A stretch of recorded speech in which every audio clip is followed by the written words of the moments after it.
Hi, welcome back to the Jac and Glen channel. I'm Jackie. I'm her husband, Glenn. He's my husband, Glenn. Before we get started, make sure you hit the subscribe button. Make sure you hit that bell notification so you don't miss any of our reviews. And if you like listening to audiobooks, click the link in the description for a free 30-day trial from Audible. And if you shop online, make sure you click the Rakuten link also in the description and get yourself a $10 credit.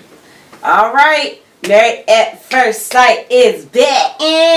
Married at First Sight is back and we're ready to go. Season 12 of Married at First Sight is back. They're back in Atlanta and I'm excited. 5 new couples and no drama. 3 hours. Oh my gosh. And no wedding. No wedding. No wedding. But I won't say no drama though. No drama. Just slight. Some slight. Slight. But we got some good information about all of the 10 participants, all the 10 people in the 5 couples. Yes. But I'm still kind of hot because it was 3 hours and we didn't get a wedding. A full wedding. Well, hopefully next week we'll get all the weddings. Oh, I better get all the weddings. I hope we get all the weddings. So this episode we started with, this is the couple that I'm rooting for. Okay. I like them. We start with Brianna and Vincent. And the couples have to break to their families that they got they got matched to get married at first sight. And you know, what thing about Brianna? Brianna was, you know, she is very independent. Yes. She is very independent. She's very meticulous. She got her stuff together. She's like, hey, look, if you were the type of person that we wash dishes and there's a dish in the sink, I'm like, hey, by the way, are you gonna get that? So you can tell that she's very oriented. She's very detailed, not on the iris level from past seasons, but she has her stuff together. I don't know. She might be Miss Particular number 2. I don't know, because Brianna's an engineer, like you said. She said she's picky. She's got a laundry list of things that she's looking for. And she says she's very organized. She's very structured. She works hard during the day. And so she's got that persona during the day. So she wants somebody that when she can come home, she can let her hair down some. Yeah. She can sit on the couch, throw her feet up on his lap. And he can rub her feet and talk about his day. Yeah, and they can chill. She wants to be able to let her hair down. And she also wants a guy who makes a little bit more money than she does. Yeah. She also said she wanted a guy who makes more money than she does. So she's already an engineer. So you just go ahead figure out what she's kind of making and get a ballpark figure. So she wanted a gentleman who makes just more of that. And that's my man Vince. My man Vince is a luxury car dealer. He works in the car industry, and he got a great story. He talks about his father a little bit, how didn't have a father in his life, but he wants to be married and be the father to his kids that his father was to him. Yeah, he said it affected him with his father not being there, and so his goal is to be the opposite of what his father was. He wants to be very present in his family's life, and when it comes to children.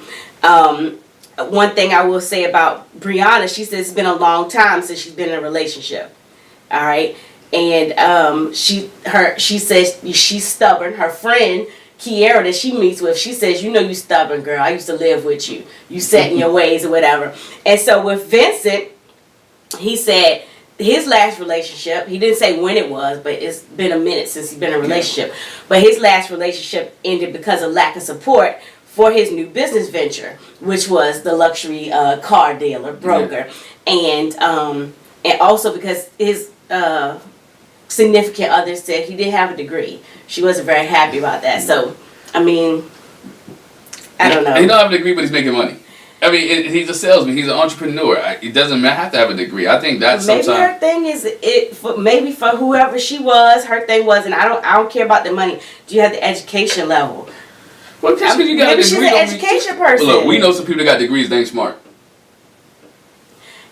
So anyway, we know people that got degrees that just because you went to college don't mean you. Anyway, not much. Or I mean, maybe you're just not using it.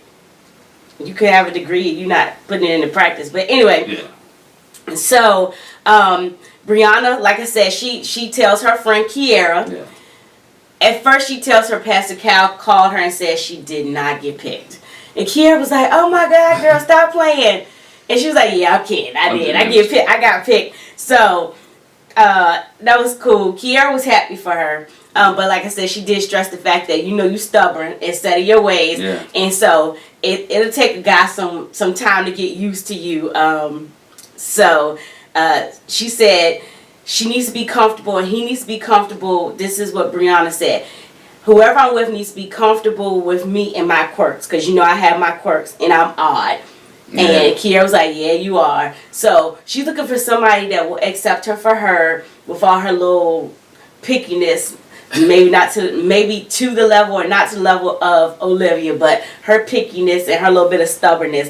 And to me, I think Vincent can do that. He seems like he's pretty at this point he's pretty even keeled. He seems like he's pretty even keeled. Feel like he enjoyed life. He enjoyed having a good time, enjoying hanging out with his friends. One of his biggest thing was, he wanted a girl who's able to hang out with him, but also chill with his boys when they come over, allow his boys to come over. So, we saw that in the past episode with Keith, when Keith boys came over, and then with the refrigerator, Iris had a problem with that. So we'll see if Brianna is that particular, if she's that moody, that she allow his boys to come over, him able to hang out with them as well.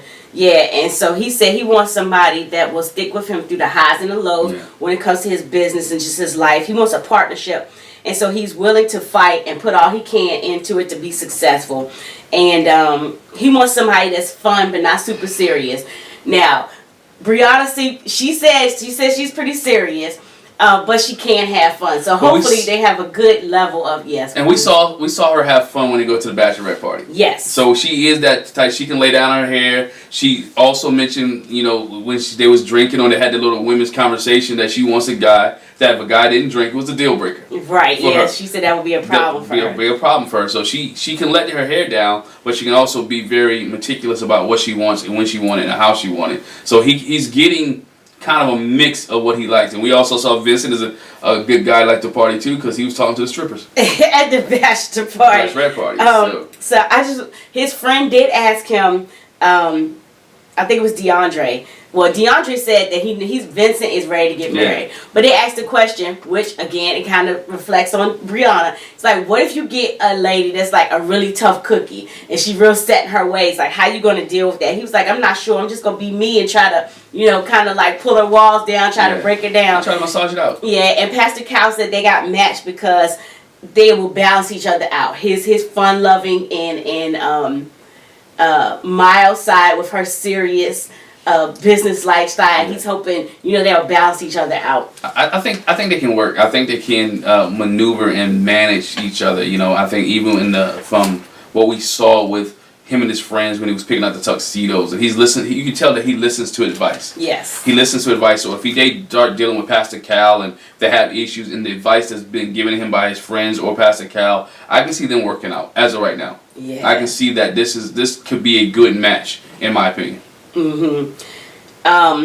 And so to keep going with Brianna and Vincent, we see where the guys get together and they talk about how their matches or whatever, and Vincent says he wants to take his time. They talked about what if the girl's ugly.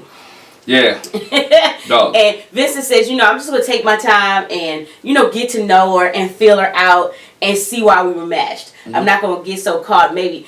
And I think maybe he was like, not that she's going to be ugly. I don't think she's going to be ugly. Right. But, maybe the attraction's not there off the top. I'm going to get to, take a chance to get to know her and everything. Everybody talks about the attraction in the show because you don't know. The unknown is, of the attraction. I just have to believe in the expert's not going to pick anybody that you don't like. Because you go through this whole big questionnaire. You go through this interview process. I think they're going to get you somebody that's close enough to what you like in your attraction. I think that really is something that you really don't have to worry about. I think, even if they're not the most eye-catching person or pleasing to your eyes, the personality, they have something that you like. And I think that's where you need to work on it, and that's where you need to get to the relationship. Yeah. And so later we see Brianna and Vincent. They each go pick their attire for the wedding. And Brianna says she wants to go for a look that's elegant and classic, but also speaks to her character. The first dress she picked was not her character. Yeah, no, not at all. That wasn't her, And her friend even told her, "Look, that's not you. You give me like basically a homely look. Right. Spice it up a little bit." She's like, "I can put a slit here, and I can do this, Yeah. But the dress that she finally chose was very, very she nice. said she wanted one with a nice long train. Yeah. And the dress she picked has a little bit of poof, but it had pockets. But she's still talking about putting a slit in it. And I'm like, I don't think a slit gonna look right there. But I mean, you might can work it out. We'll see. I don't know if in 2 weeks they can do that to to to your liking. But anyway, so she said that she's nervous because one thing that we discovered about Brianna is she said she usually goes for the physical. Yeah. She usually dives into the physical a little earlier than she should before compatibility. So she wants to try to do it different. Yeah. This time around, and she wants somebody to accept her for her. So I thought I don't know. I didn't expect that from Brianna that she's into getting physical first. I did because she said she packed the lingerie already. She had threw all her other stuff away. If you watch the preview special, Dr. Pepper went into her drawer and she had all kind of different type of lingerie type stuff. So I expected that just a little bit from her, but when she said it was like, okay, I understand. Yeah, it is. It is what it is. But we know this group of women here, if you talk more about sex than any other group that I can recall on the show. This group really dug into the whole sex thing. Yeah, I feel like they talked about it more than the guys. They talked about it more than the guys, especially when we get to like Paige and Virginia, and we get to Clara. They really talked about sex. So. Yeah. So when Vincent went to look for his tuxedo, had his friends Robert and Jalen with them, and they were like, go for something with some color. And so he ended up getting a tuxedo with some color, which is I guess he says kind of like out of his norm. Yeah. But then a bow tie. Bow tie, he was like really like, oh, the bow tie looked nice, but it wasn't something he would normally pick. Yeah, someone would rock. I think they're gonna like each other when they come down the aisle. They're gonna like what they have on. I think it's gonna be real cute. I'm excited for Brianna and Vincent. I think they can make it. Yes. I think they can be a very good couple. Yes. All right. So let's see. After Brianna and Vincent, then we get to see Virginia and Eric. Yeah, we get to see Eric. Eric is a former Air Force pilot, but he's also in the reserves now. He is a commercial pilot as well. He's an airline pilot. He's a captain. He's a captain, so he flies airplanes, he travels, and this is Eric. Eric has been married before. So Eric is a guy who has been divorced. Been married, been divorced. Him and his ex, they don't have any kind of correspondence with each other. They don't talk. He realized that his job and his career, everything got in the way of him in his first marriage, and he's trying to do it over. And he comes from a traditional family where they do traditional values. So Eric has to break the news to his mom. Yes. That he's getting married, and this is the way that he's doing it. Yeah, and he's like, I don't know how she's gonna take it. I don't know how she's gonna feel. And so he tells his mom that he's getting married in 2 weeks, and she's like, OMG, oh my gosh, this is crazy. Me and your dad, we did it the traditional way. We've been married for 40 years. We're real traditional conservative, and this is like, this is different. And she said she was concerned, which this the part that threw me. She said she was concerned about him because she said it's more than just a marriage. It's a life that you're building. It's a long-term thing. Bear in mind again, she said she and her husband have been married for 40 years. And she says it's more than just saying I love you. It's more to marriage than that. And it is. And she says, this is the part, she says he has a lot to learn. And I'm like, you have a lot to learn. Like, he's 34 years old. He's been married before. I'm like, gosh. What else he got to learn? He's a grown man. He's a professional man. He's been married before. So I'm hoping, obviously he learned something, which he articulated. My career interfered with my relationship. I understand that. So I was like, dog, he must be like real must be childish or something. I don't know what it is. I didn't think it was childish. I think she meant he has to learn about social skills. You think so? Yeah, because when I say social skills, think about it. He is a pilot. He's in a cockpit by himself. He got co-pilot, but he's flying all the time. So therefore I think he is a social homebody. Look at when they went to the bachelor party. He was kind of, I don't do that. I stay off to myself. I want somebody, he's very conservative. And so I think that was his mother was talking about. Look, he needs to be a little bit more outgoing.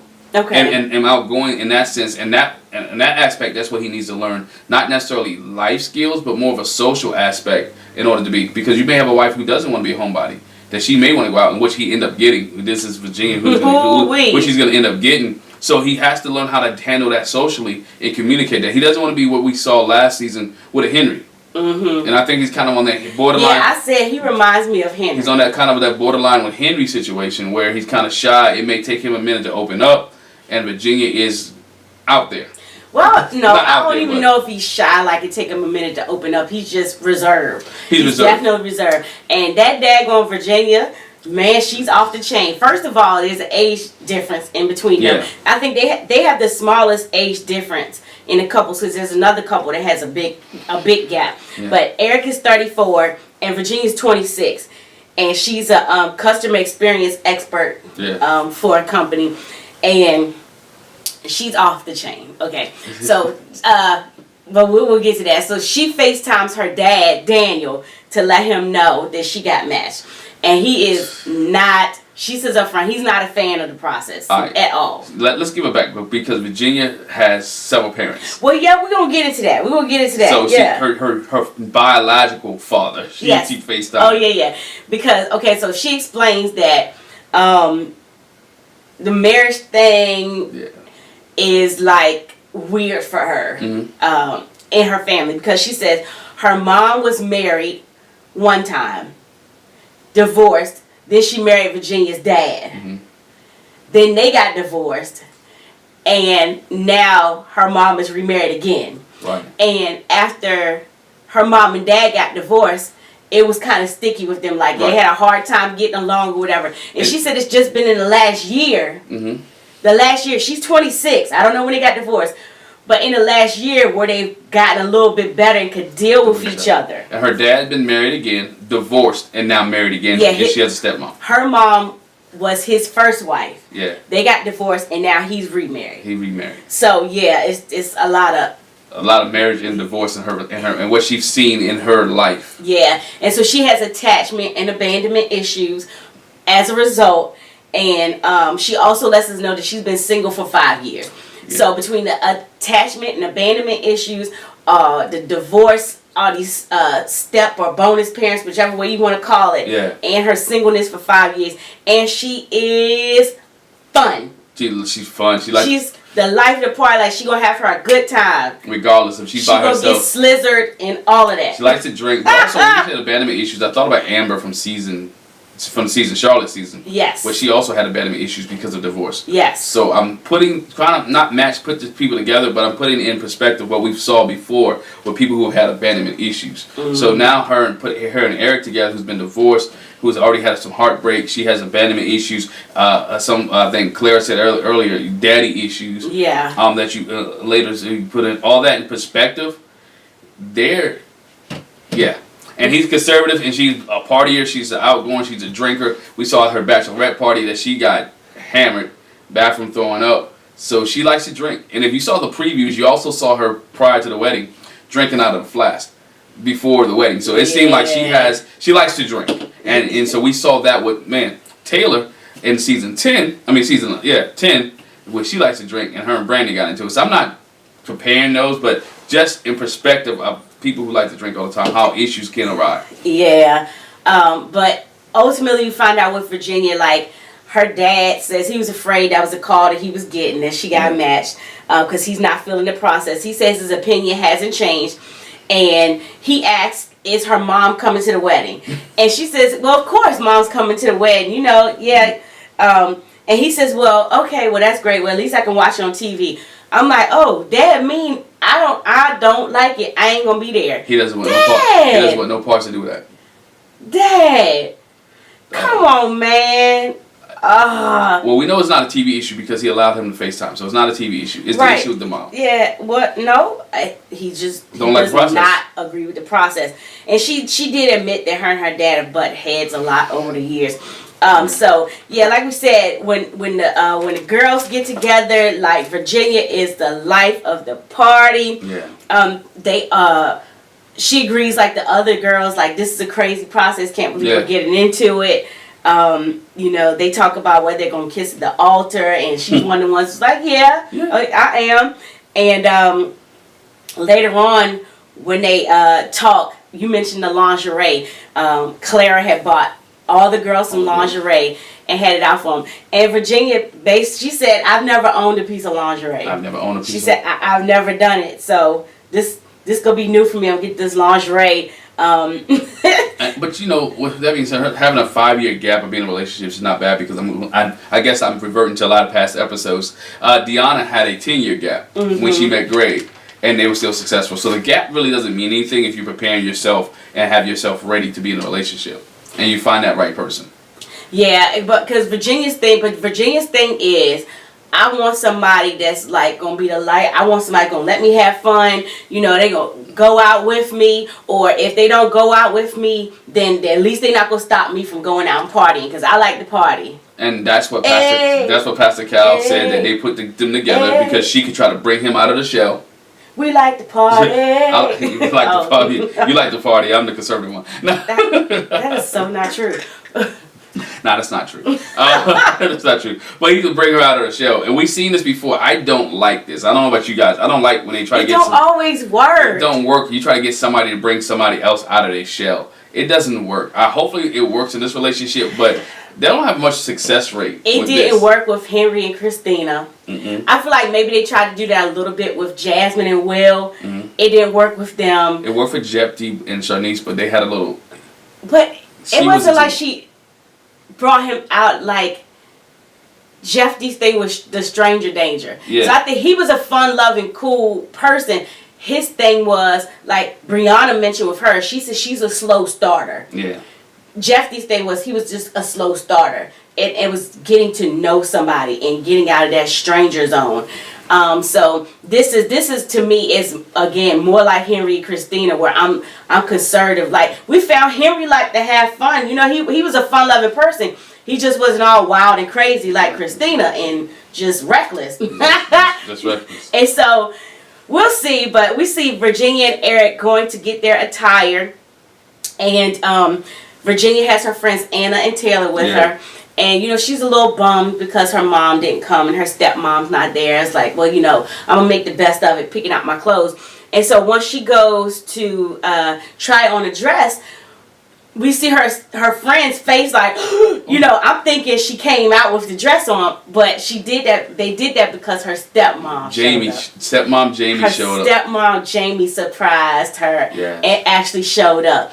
And so it was really cute. Virginia comes out in a dress, and I guess she's got her back, you know, she's got her back turned, not really paying attention. Of course, she doesn't think anybody's going to be there besides Anna and Taylor, because that's who came with her. And so she's like, yeah, I don't know if I like this dress. I kind of like this dress. And so Jamie speaks up, I think it looks nice on you. And she fell apart. I thought that was the sweetest thing. And both of them started crying and had an emotional moment. And Jamie, like, look, your dad may not agree with this process, but I'm going to be here and I want to support you. Yeah, so that was really good. I mean, she just boo-hoo cried. It was really cute.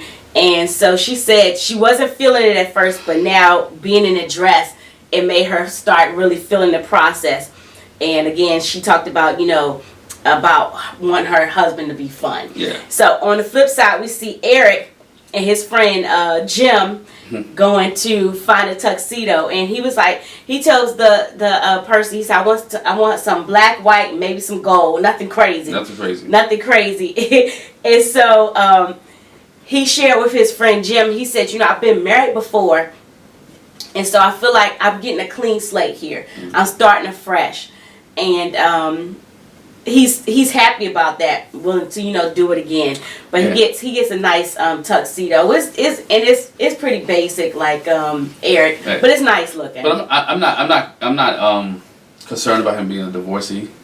I think they've learned, and the other show that we watch, people who've been divorced are like, you know what, we've learned from our mistakes. Let's move on. You know, I think this can and kind of work, but they're gonna have to meet somewhere in the middle. Yeah, because again, it can't go all the way to the right where she party all the time, and it can't go all the way to the left where there's nothing going on and she's sitting at home.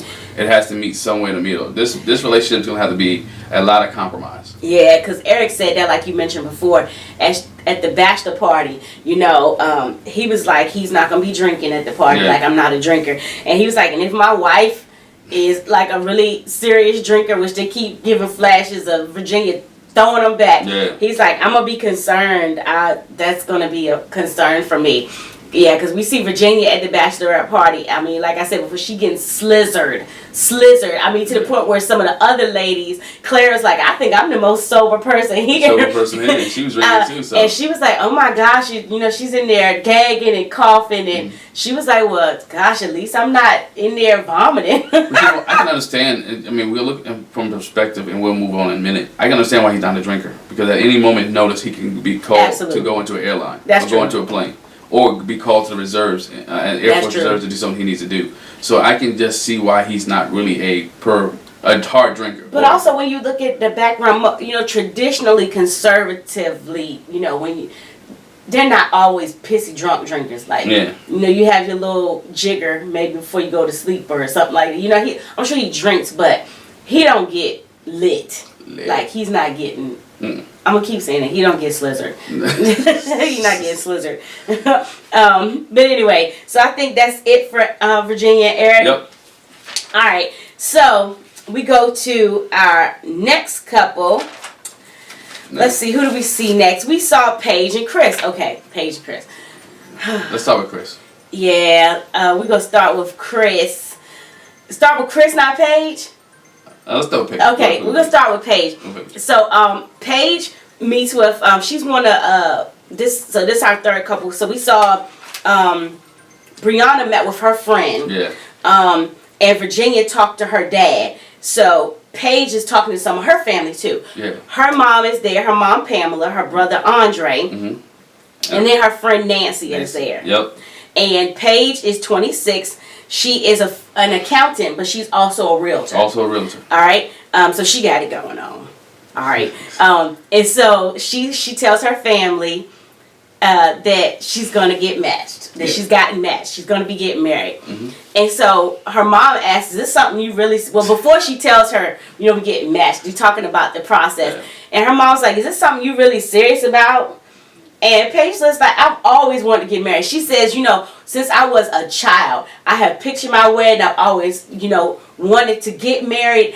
And I had all my details about it. Like, I think she's in love with getting married too. She just wants to be married. And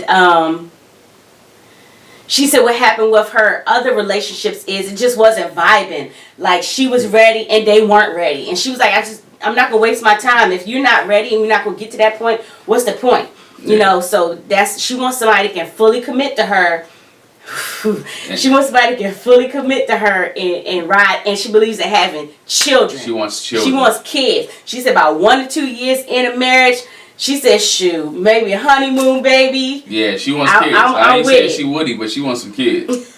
She wants some kids quickly. And and her brother, I like her brother Andre, because he asked a tough question. He said, "Yo, you didn't drop relationships for less than this," because she talked about what her goals were, what she's looking for, what's the deal breakers. He like, so you telling me he looks good? Well, let's say what she said. She said, okay, her deal breakers is if he doesn't want any children. Yeah. If he's not God-fearing. God-fearing. And her, the deal breaker is like their timeline for, doing things or getting in each other. And the brother's like, okay, so like you said, you drop guys for much less. What if he is God-fearing? He wants kids, but he'll make $7 an hour.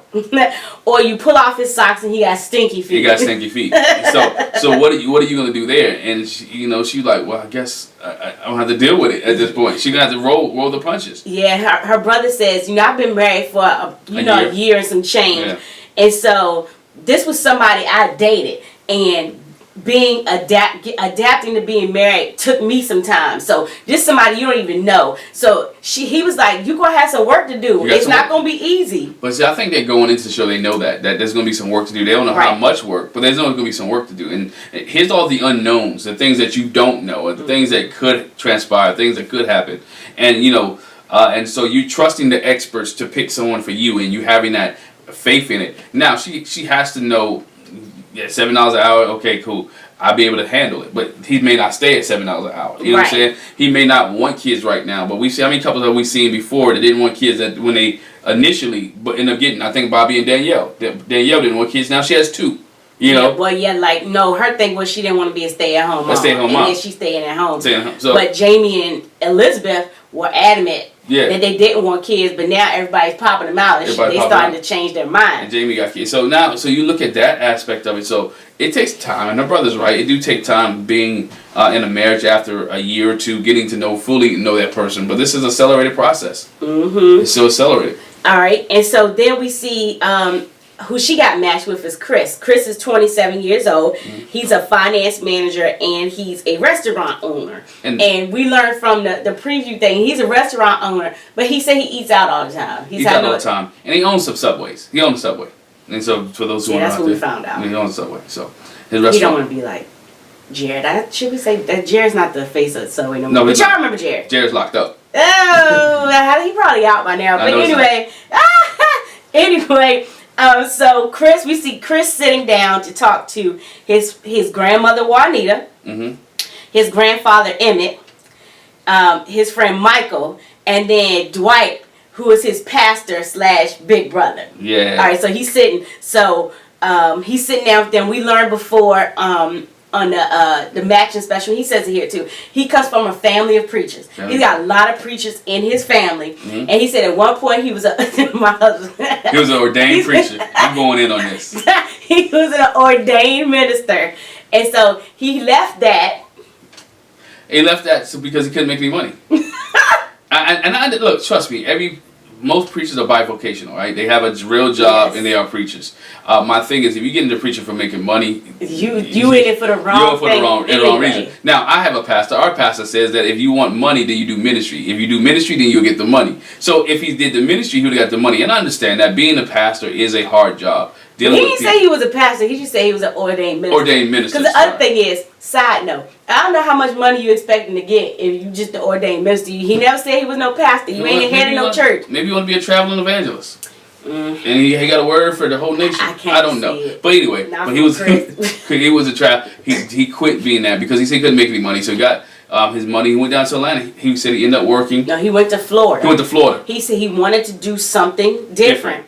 And so he got out of that and he moved down to Florida. He said he only had a few dollars in his pocket, but he had a goal in mind. Yep. And so he said at one point he was homeless and living in his rental car for 4 months.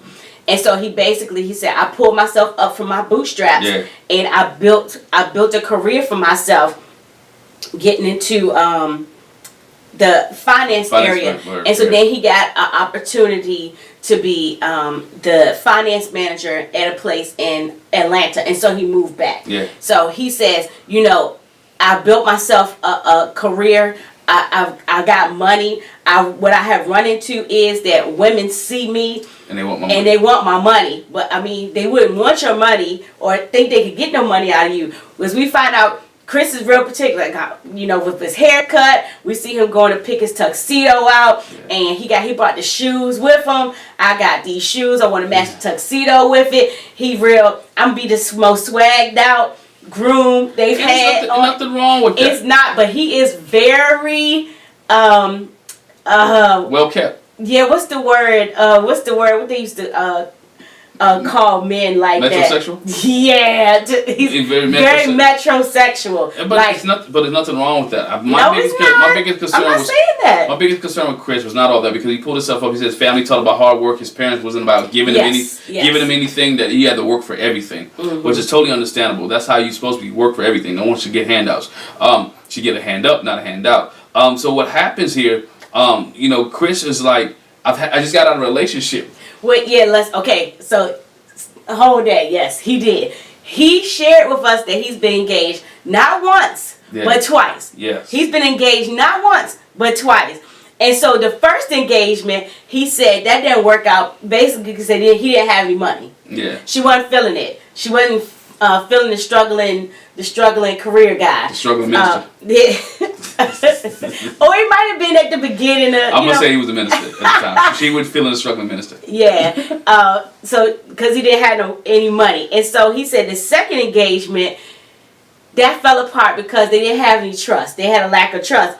But the kicker is that it was right before the show. It ended in 3 months. 3 months before the show. 3 months. If you don't know anything, they got married in August. So if you date back, that goes to July, June, May. So May ended his relationship, and now 3 months later he's getting ready to get married. And what we find from Chris later is when he talks about this engagement, he's talking to Pastor Dwight, because this is pastor, but it's also, you know, a good friend of his, big brother. He looks to him. Yeah. He shares that this woman he was engaged to, like, he met her in October. Like he, or something They met in September. He was engaged in October. Yes, he met her in September. They was engaged in October. Everything moved really fast. By February it was this, and then by May they no longer together. they're no longer together. Like, he was like, I know I move like real fast in this thing, and I often put the cart before the horse. You know, and it was physical. He said, in most of my relationships, I found out that when I put the sex first, there was a problem. So I'm trying not to do it that way this time. I'm proud of him because he's talking to his pastor about his sexual stuff. But he said it's not just his pastor, it's like his big brother. Big brother, so it's like his big brother. So I guess he had to be honest. He was in the church. That too. He was in the church talking. So and so he shares about the kind of woman that he wants. He wants somebody that's intelligent, submissive, good in bed, and a freak, not after him for his money. And people was tripping over the fact that you want a freak, but you want a submissive. Y'all, I don't know what submissive y'all talking about. He's talking about submissive with somebody they talk to Paige about that later. Yeah. Being a Christian and traditional in your Christian values and your look at marriage. Would you expect the man to be in that traditional role of the head of house? And Paige was like, yes, that's what I expect to see. That's what she grew up knowing. And she even mentioned something about, you know, being submissive. And we're getting submissive. This submissive just being allowing the man to take the lead role. That don't have nothing to do with being a freak in the sheets. But it's a borderline, because we saw from last season where Karen always talked about challenges Miles' masculinity, right? About being submissive. And so it's a borderline of what being submissive. It is submitting one to each other. Y'all guys having an agreement that this is what's going to take place. I think we talked about it on our podcast that it has to become an agreement. Okay, when we get married, this is what we're going to do. We're going to have this conversation. Okay, how the bills are going to be paid. How are we going to take care of this? How we can put this in order. So it's like coming into an agreement and having a contract. Every company has a CEO, and every company has a CFO. And so there are people who are going to be in charge. Whether you do this area well, I do this area well, and let's do it together. Both of them are bosses.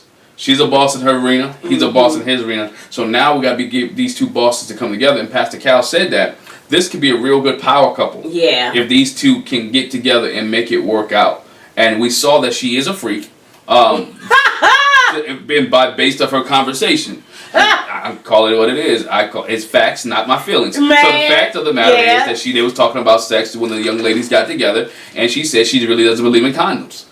But if Chris wanted to eat her butt, he could.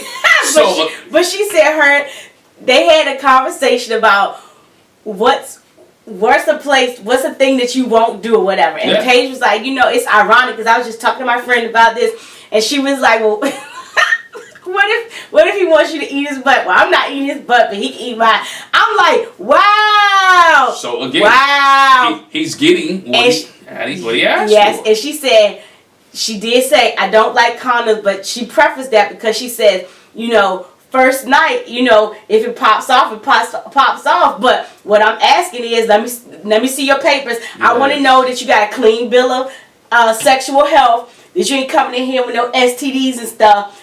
And, you know, we could do. And I told my husband, I said, I just feel like, of course she wants to know that. I would want to know that too.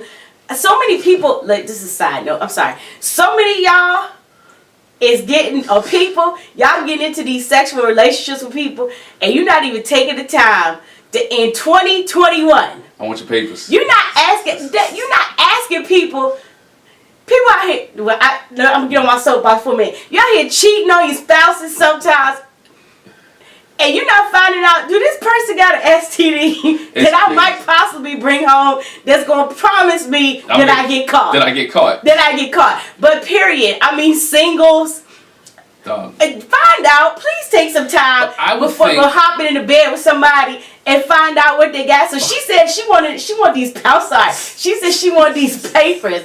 She said, I want to know. But I told him, I said, I feel like Married at First Sight, they have to cover that base too. Yeah. They have to know, I'm not sending you in here with somebody that we know is HIV positive, that he don't like and she don't like to use condoms. And we just going to expose. They have to cover those bases too. If they check these people's mental health, they got to check all of that. Yeah. So I'm not saying that she shouldn't, but I'm like, I know Married at First Sight. They got to be looking into that too. If she asked that man for his papers, they need to put that on camera. I promise you, Chris gonna be like, bam. They need to put that part on camera for her asking him for his papers. But again, they may not share the information because of HIPAA violation, but I think they do have tests. Oh yeah, I mean. I'm talking about the show can't share it with Paige. Yeah. But but they can share with each other. Yeah, absolutely. Absolutely. Like I'm clean, dog. I'm off. Don't do that. I'm off my soapbox. You good? I bet for real. You good? Tell them how you really feel. Cause that's that's the nurse in me. I'm like, it's 2021. Come on, y'all have to be aware of your health period, but your sexual health. Stop spreading stuff unnecessarily. Find out about people. Yes. Find out about people. You good? No, I'm all right. good. Well, we're good. So we also see Chris at the bachelorette party. You know, for him being what he needs to be and trying to keep himself together, he brings in a rubber doll to be funny, not so he doesn't talk to any other women there. Well, we find that out. Yes. Yeah, we find out not to talk to any other women there. So we see Vincent talking to the stripper. We saw some Vincent's friends talking to the stripper. We see people having conversation with the stripper, and he's like, you know what? I'm going into this marriage after he talked to his pastor. I'm going into this marriage with basically all baggage behind me. I'm going to go with a fresh start. Yeah, and so he was trying to be funny when he brought the doll in, to be the life of the party. They talked about the fact that everybody was there. Chris wasn't there. He's late. So this on like the second or third time they've met each other. They're like, Chris going to be late. He going to show up late. He's always late. And he's always like, always late.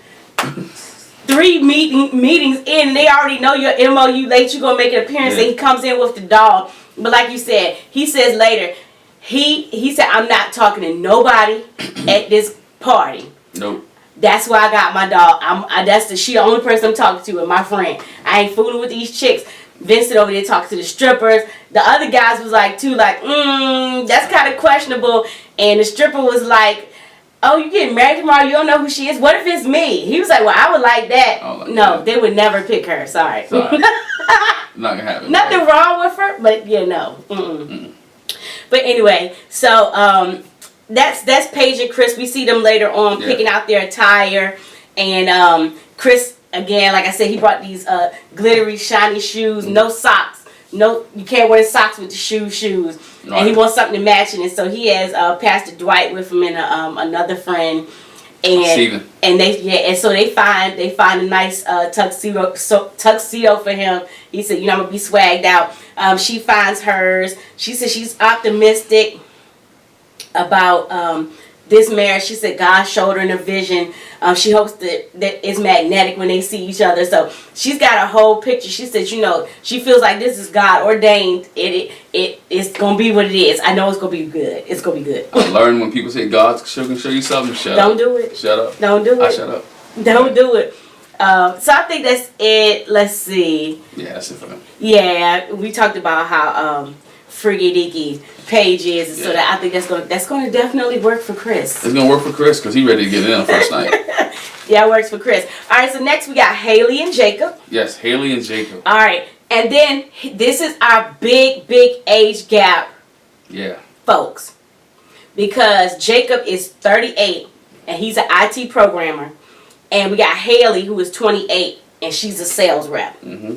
But I don't know. To me, with the age gap, even though it's an age gap, to me they seem a little better matched than she's mature. Yeah, than Virginia and Eric. She's mature. He's mature. I mean, being an IT professional, he talks about how growing up, he was a chubby kid. Yeah, he was a dorky nerd with glasses. Dorky nerd with glasses till he got into his older brother, started lifting weights. He started lifting weights. Yes. And puberty hit in, and he started playing football and doing things. And so now he is the guy who, in his IT profession, that he likes the computers, he likes the games, he likes the 80 movies. He's a guy everything 80s. So he is your typical 80s. Pick an 80s character from a movie, and that's Jacob. Wayne's World, all those. All those. So that's Jacob. So yeah, 80s and 90s. 80s and 90s. So you see Jacob doing those, but he's a good guy. He's kind of shallow. He likes to stay to himself. We saw on the previous special, we saw that he built a beach in his backyard. Because he said during the pandemic time, the quarantine, he said, I've been in my house, pretty much in my house, a hermit. I've just been here. Yeah. So I found a lot of projects to do. He put the beach in the backyard. He's doing this and that. But he is, like my husband said, he's an IT person. And he's like IT all day. So I can, he's the type of person where I could work in IT all day and still come home and get on the computer again and do my gaming and stuff. Like, that's him. Yeah, it doesn't go out much. No.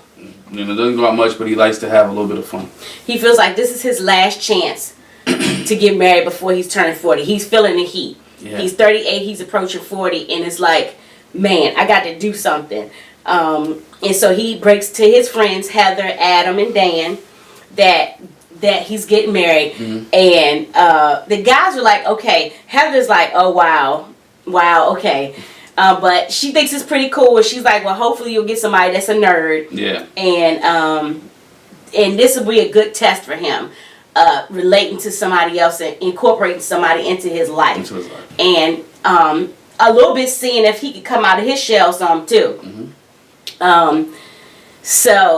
But Jacob seems pretty cool. He seems pretty cool. Okay, even when we were at the bachelor party, he was level-headed. Mm-hmm. You know, when he was around the guys, he's level-headed. He asked questions, a lot of questions. He asked questions to Eric about being married before, what do you expect, what's going on. He even looked at Vincent like, well, nah, that's not me, dog. I'm not going over to mess with the strippers either. But he wanted to have a good time. He drank a little bit, and that's his MO. He keeps he doesn't mind having fun, but he's gonna do it on his nice, slow. He's gonna do it on his level. Right. He's not gonna get too wild. Right. So then we see Haley. She meets with her friends Lauren, Mary Rose, and Monica. Mm-hmm. And she tells her friends they got matched. And I think it was Lauren. Lauren was like, oh my God, for real. Like, they looked at her kind of strange. And they asked if she was serious. She was like, yeah, I'm serious. And I mean, like, Lauren was like really thrown for a loop. She had a lot to say. Because Haley hasn't been in a committed relationship since she was 21. Mm-hmm. And she's been really used to doing her own thing. And she was like, I do what I do, and I don't want nobody telling me nothing. You're not going to tell me what to do. Right. She's set in her ways. And I want to talk about Haley some more, but we're thinking as far as their match, she's not going to have no problem with that when it comes to Jacob. Nah, I think telling her what to do, I think she's going to have to tell him to bring him out of his shell. Like, Jacob, this is what we need to do. I think she's going to end up taking the lead in the relationship. But I'm almost afraid, and again, we're going to talk about Haley some more. I'm almost afraid that they'll fall into their roommate thing. Yeah. Because he's a hermit and he's used to being by himself and she's used to being by herself and doing her own thing and he ain't going to bother her. And she ain't going to bother him. Yeah, I'm kind of scared they're going to fall into a roommate thing. But Haley says she's a 14-time bridesmaid. She said, I promise you I've been a bridesmaid 14 times, so I'm ready to be a bride. Do you know any? I don't think I've been to 14 weddings. Over the years, I definitely have not been a bridesmaid. Gosh, you know what, honestly? 14 times? I think I've... Do you have 14 friends that, like... yeah, anyway. But you know what? I think I've only been a bridesmaid twice, 3 times. Yeah. I'm kind of upset about that. Nobody cares about me enough to make me a bridesmaid. But they do that. I do be the wedding singer. You sing, you can't be the bridesmaid in the singing. I'm there. Now, shoot. We did both of my wedding. I sang and I was the bride. My sister was a bridesmaid and she sang. And my brother was a groomsman and he sang too. Oh, you can do both. He sang your brother's wedding? Yes. Oh, yeah. Okay. He sang with my sister. Oh, I can't remember that. Sorry. Yes. So, you can do both, but I felt a little, because I've only been a bridesmaid 3 times. But I've been a bride and a wife for almost 21 years. Yeah, that's a good thing. That's good. All right. Anyway, so he's a lucky guy. He's a lucky guy. So, Haley shares that she's been in 2 serious relationships, and they didn't really end well at all. She was in one for 5 years. And the guy she was very controlling. They were in a relationship on and off and on. And what happened is, we've seen this in a previous season, the guy that she was with got another girl pregnant. Mm-hmm. Whew. He didn't really want you. I mean, or he could have been just like I was saying before. You just falling up in bed with people. You don't fall in bed with people. It's a process. I'm saying. I ain't saying he purposely got her pregnant. Oh. I'm saying, you know, how people be getting in relationships and got her pregnant. You know, but anyway, she was heartbroken. Right, and so she wants somebody that she can just be herself, and that will accept her for her, and that will be willing to travel with her. I think she had a problem. Jacob likes to travel. Yeah, he maneuvers. He mentioned, you know, he'll travel. He'll do some things. I think this couple right here, they're gonna be low key. You know how you have that couple where you don't see too many issues out of? I think this is the couple here that we won't have too many issues out of, and you're gonna have to try to find something. Right, I agree. To get them. Yeah, I think out of sorts. I think they're gonna be pretty low key. I think this will be pretty low key. Yeah. So they're both putting their trust in the matchmaker. It's stressful, but like she says to her friend, they were like, if you want to trust the matchmaker, she was like, I mean, I haven't been such a good picker on my own, so see, I might as well. They understand the process. It's the show. They're Jacob and Haley are both in here for the process. And when you see people that's there for the process, most likely their relationships work because they're going to do everything that is told to them in the process. Because his job is following steps and procedures. He's an IT guy, so he has to follow this step. He's going to follow the process. She's going to follow the process, and I think they're going to be okay. Yeah. The one thing they did talk about is she gonna sleep in the bed with him the first night? She was like, yeah, I'm gonna sleep in it because I'm in the process, like you said. And they were kind of, you know, she was like, I mean, I can't. Wish it has happened before. It's not like I can get an apartment and stay here by myself and just go over it. You can. Michael and Mika did it. He went to another room. Yes. Taylor and Brandon, they had separate rooms, but that daggone, what's her face? Doggone to call her Molly. It's not Molly. You know what I'm talking about. When Homeboy did Mr. Talk in Circles, he didn't move. He never moved in. Mindy and Zach. Yes, Mindy and Zach. He never, like, he spent the night, a couple nights, like he never moved in. So we've seen it happen before, but thankfully Haley says, I'm not trying to go there. She's not trying to go there. I'm not trying to go there. So later we see Haley going to get fitted for her dress. And who was with Haley? I don't know, but she got her dress fitted. Oh, her mom was there. Yeah, her mom was there. Leah Ann. Sorry. Right, it was Leah Ann. And, you know, they tried on the dresses and they chit-chatted a little. But I think overall, Haley's fun-loving and everything. When the bachelorette party was going on and when the ladies got together, she's still a little more chill. She's a drinker. She reminds me of Jessica. I told you she looks like Jessica a little bit. Yes. She looked like Jessica from season 10. Yeah. So I think they're gonna be pretty good. Yeah, I think it'll be fine. Yeah. I don't really have a whole lot to say about. Not much to say about those. Not now. Yeah, nah. And so last but not least, we have Clara and Ryan. Yes. Okay. And so the first thing about Clara and Ryan is they're multiracial couple, and they're not the only one, because we got Brianna and Vincent. Brianna is African American, and Vincent is Dominican. And this is not the first interracial couple ever on Married at First Sight. No, so no, it's not. I don't think I said that, did I? No, we didn't say it. But yeah, so now we have another multiracial couple. We have Clara, who is a white girl, Caucasian girl, and then we have Ryan, I thought Ryan was mixed, but he's black, because he talks about the fact that the area he grew up, it wasn't a lot of black kids. He was maybe one of 10 to 15 in his whole school of 800. And so of course he's comfortable around Caucasian people, which I can relate to that. Being a military kid, there's some places that we went and we lived where I was the only kid. Well, and then especially because some of the sports that you get in is not a lot of black people don't gravitate to. I wrestled in high school, so of course on the wrestling team I was the only kid, except for a period of season. And some of those guys are my best friends now, that I still associate and deal with. So it really doesn't matter, but he understands. He feels comfortable. He feels related. But he also went through a lot of, I guess he's felt the pressure of being in an interracial relationship, because he talks about the lady who told the young lady he was dating, who was Caucasian, and then met an older Caucasian lady who said, I don't think y'all should be doing that. That's not right. That's not right. That's not right. So he's felt that pressure, and he realized, look, I've dated both ways, African American women, I've dated Caucasian women, and I'm fine. I want to find love. Well, I don't think he just said black and white girls. I think he's had a rainbow. The whole diaspora. He's had a whole rainbow coalition. On the diaspora. Yeah, so. He's had a United Nations type of. Yeah, but it's, again, he doesn't matter. It's love, and she said the same thing because she's dated all kind of guys. So she's dated people. So she's fine. They're fine. And we should be fine. That's funny. She says that when she was talking to her friends later, talking about whoever she might get matched with. You know, she's cool with it, with them being multiracial. And she was like, I want them a little bit spicy. I want them, you know, to have, you know, like a little bit of color. So you like, is he? I can't really tell what he is. She was like, she's cool with that too. So, so we see Clara. She's talking to her friends, Jordan, Abby, and Danielle. Yep.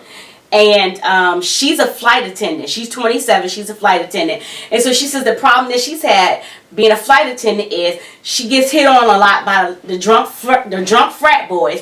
If it's not the drunk frat boys, dirty old man. she gets the she didn't call them dirty old men. It's the dirty old man. She gets the way older men trying to hit on her. And her problem is that she's had a lot of bad first dates. Yeah. She's had a lot of first dates, like, you know, they don't really go anywhere. She said she had a guy who talked about how endowed he was on the first date. Oh my God. She talked about a guy who had gotten drunk and threw up on the first date. Yeah, he came there drunk too. Got with a guy who during the date all he did was talk about and show her the pictures of his ex-girlfriend's dog. A whole photo album. Full of his ex-girlfriend's dog. She was like, didn't have another date after that. Yeah. So she said she's into the process because she doesn't want to casually date anymore. She said, I'm a very social person. She says, I'll talk to the wall for hours. I'll talk to anybody. And we saw that because she can talk. She's nice. She brought the girls gifts. Yeah, she brought the lingerie. She said, I'll bought lingerie for all of us. Yeah. And so she said her thing is she just feel like she's missing having her person. Mm-hmm. She's missing having someone she can sit and talk to and have fun with and have a friend. Yeah. And, you know, be in love with. She just, I want my person. And she doesn't want to live her life alone. And so because of that, she feels like it's worth the risk getting into Married at First Sight.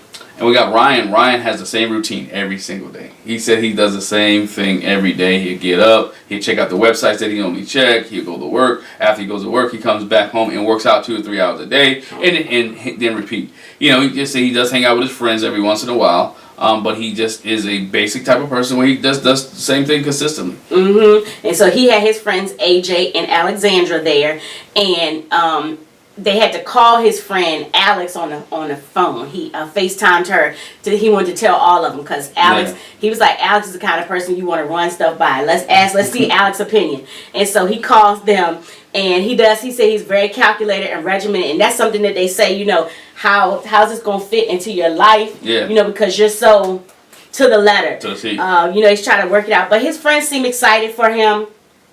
They did stress to him it's going to be some hard work. Mm-hmm. He admits he's nervous. This is outside his comfort zone. Yeah. But, you know, he's going to try to work it out. You know, they got matched because they have close-knit families, very close-knit families, and they're open-minded to a way of life.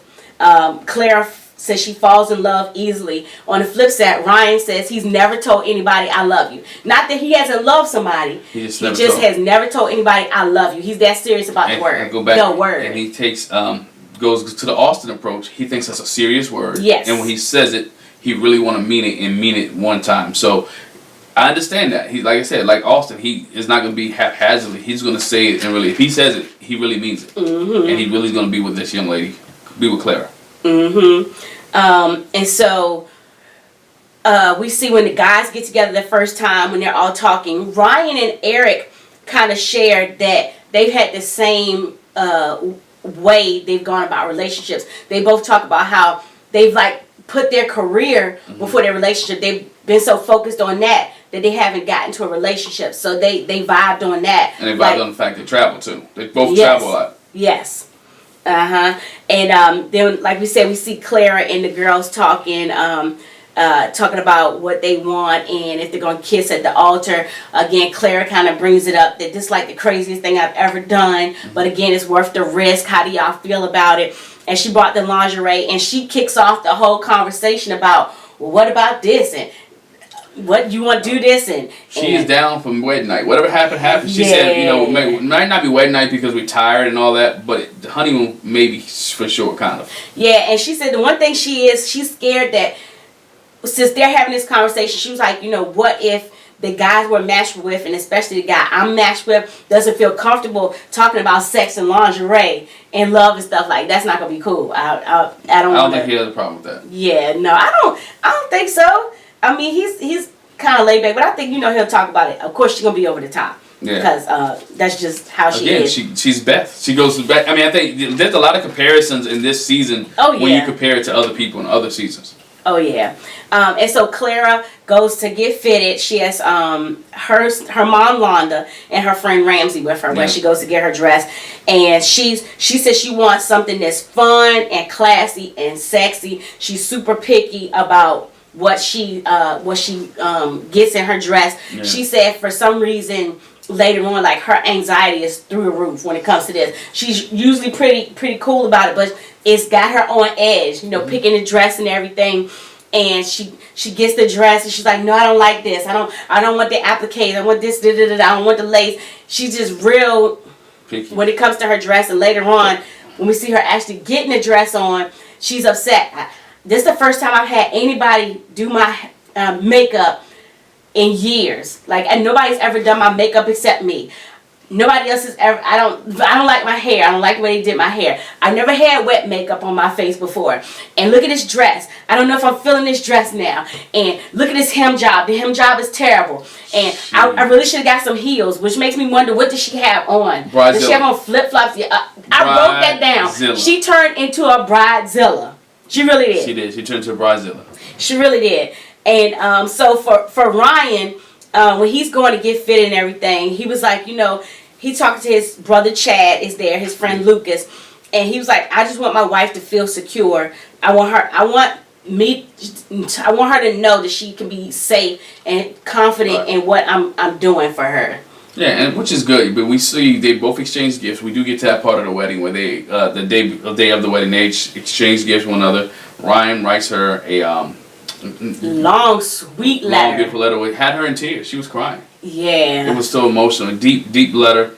She sends him back. She sends him a basket with some alcohol in it. I don't understand the whole drink and be on your knee thing, but anyway. Yeah. She said she was kind of stressed about the fact that he didn't get out on one knee and propose to her. It's different. And so he puts. She put a bottle of ice. He said, I'm getting ice. So he gets down on his knee, drinks the bottle. And so, what else did he... Oh, that's when he sent her the blindfold. Because he says he wants... The first time, they want to see each other together. At the same time. And also to just have that physical connection with touch their hands first before they actually lock eyes. And I thought that was interesting. I thought it was a pretty neat concept on there. And then we see her walk down. Her dad walks her down the aisle, and he's already there. Yeah, but she's having a fit. How do I know which way to go? Where do I turn? How does this go on? She is nervous. She is nervous as a long-tailed cat in the room. Bundle of nerves. She's a bundle of nerves. You know, so she's that nervous, but she gets there, and we see... Wait, I gotta say this real quick. The other thing I want to add is in the letter that Ryan wrote to her, he talks about making their own playlist, their own soundtrack for their relationship. And that really broke her down, because she was like, you know, there are guys that I've been in relationships with, and I absolutely made them their own playlist and mixtape, you know, of music. So she was like, oh, wow, like, that's crazy. How did he know that? It's not that he knew it. It's like we both like music. This is a vibe. Yeah, he likes music because he works out 2.5 hours a day. Yeah, you gotta put that music. You gotta put the iPod on, the Apple Music, or the Spotify. You gotta put that on. You know, so it's good. I think they have potential to work out. I think she is very outgoing enough, and he's very calculated enough that it will work out. I think they both have the sexual tension that they need to be able to work out on that aspect too. Mm-hmm. We'll just see, because I think the blindfolds helped out. Again, I'm still mad. You guys may be mad too. Let us know. Was 3 hours too long? I know this review's long too. But anyway, was the 3 hours of watching Married at First Sight too long without having weddings? Especially considering that we had a whole matching thing before. So some of the insight that they gave us to themselves was on the matching episode. So we got to see the matchmaking special again and then see them. So was 3 hours too long? That might be the question for this week. But let us know what you think. Leave a comment in the comment section. Make sure you subscribe. Make sure you hit that bell notification. Also check out our Ready to Love playlist final finale. Well, finale was last week. Reunions this week. So make sure you check out those as well. We'll be here same bad time, same bad channel each and every week to give you our Married at First Sight review. Thanks for watching. Bye. Bye.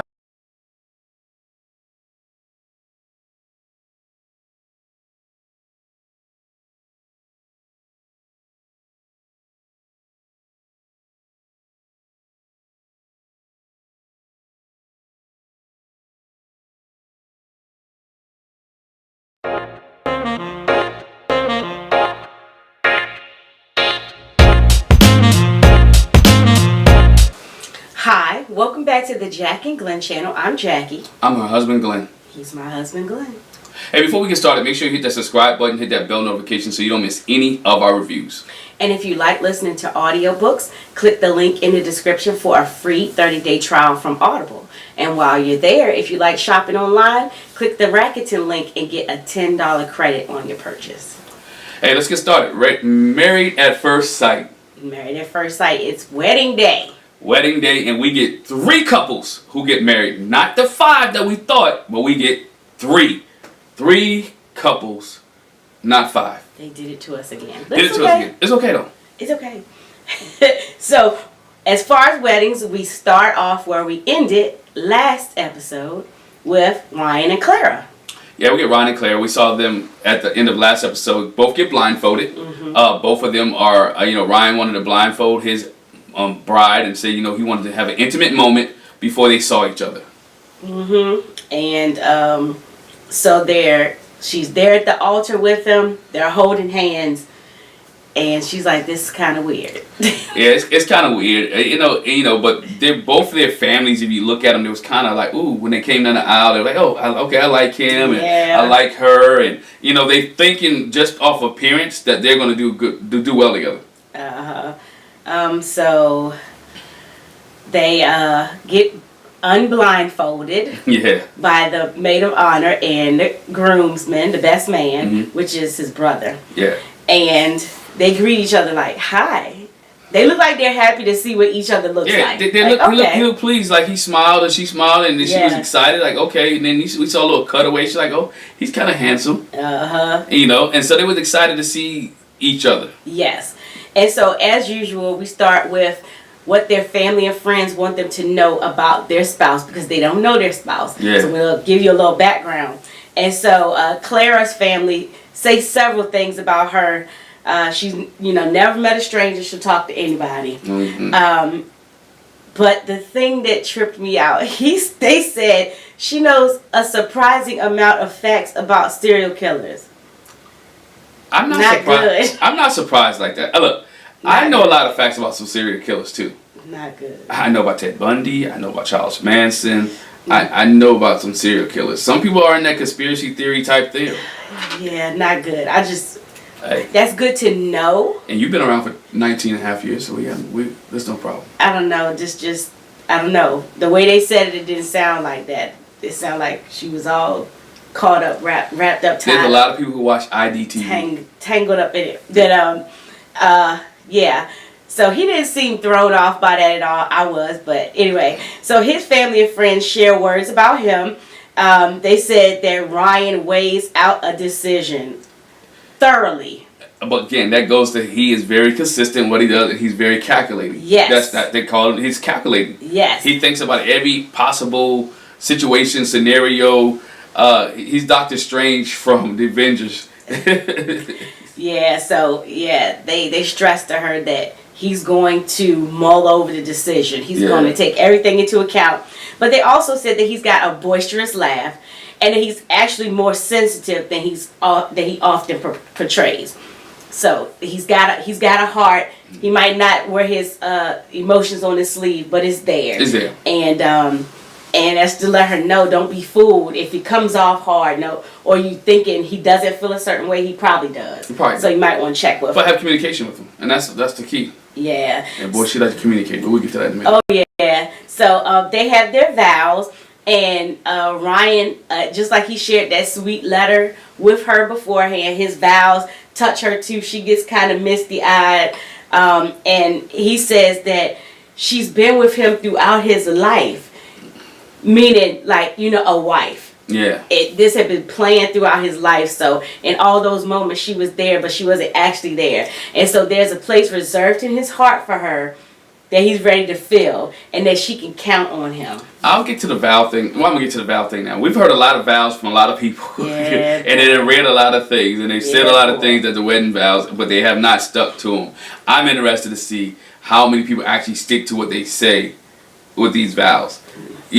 One thing. Well, go ahead and go to hers because I want to point something out in hers too. Well, I'm not. Yeah, for hers, what she said was she had a hard time writing, and she was at a loss for words because the situation is different. You don't know who you're talking to, and I feel like I don't think she really said this, but she didn't want to fluff the vows. Yeah. And just say stuff, which a lot of people do. Just say stuff and make promises that you don't even know this person. You don't know if you'll be able to carry it through with him. But she said in writing her vows, she looked to her friends and family, and basically they gave her some advice to put in her vows. Say this, say that. And so she threw that in there.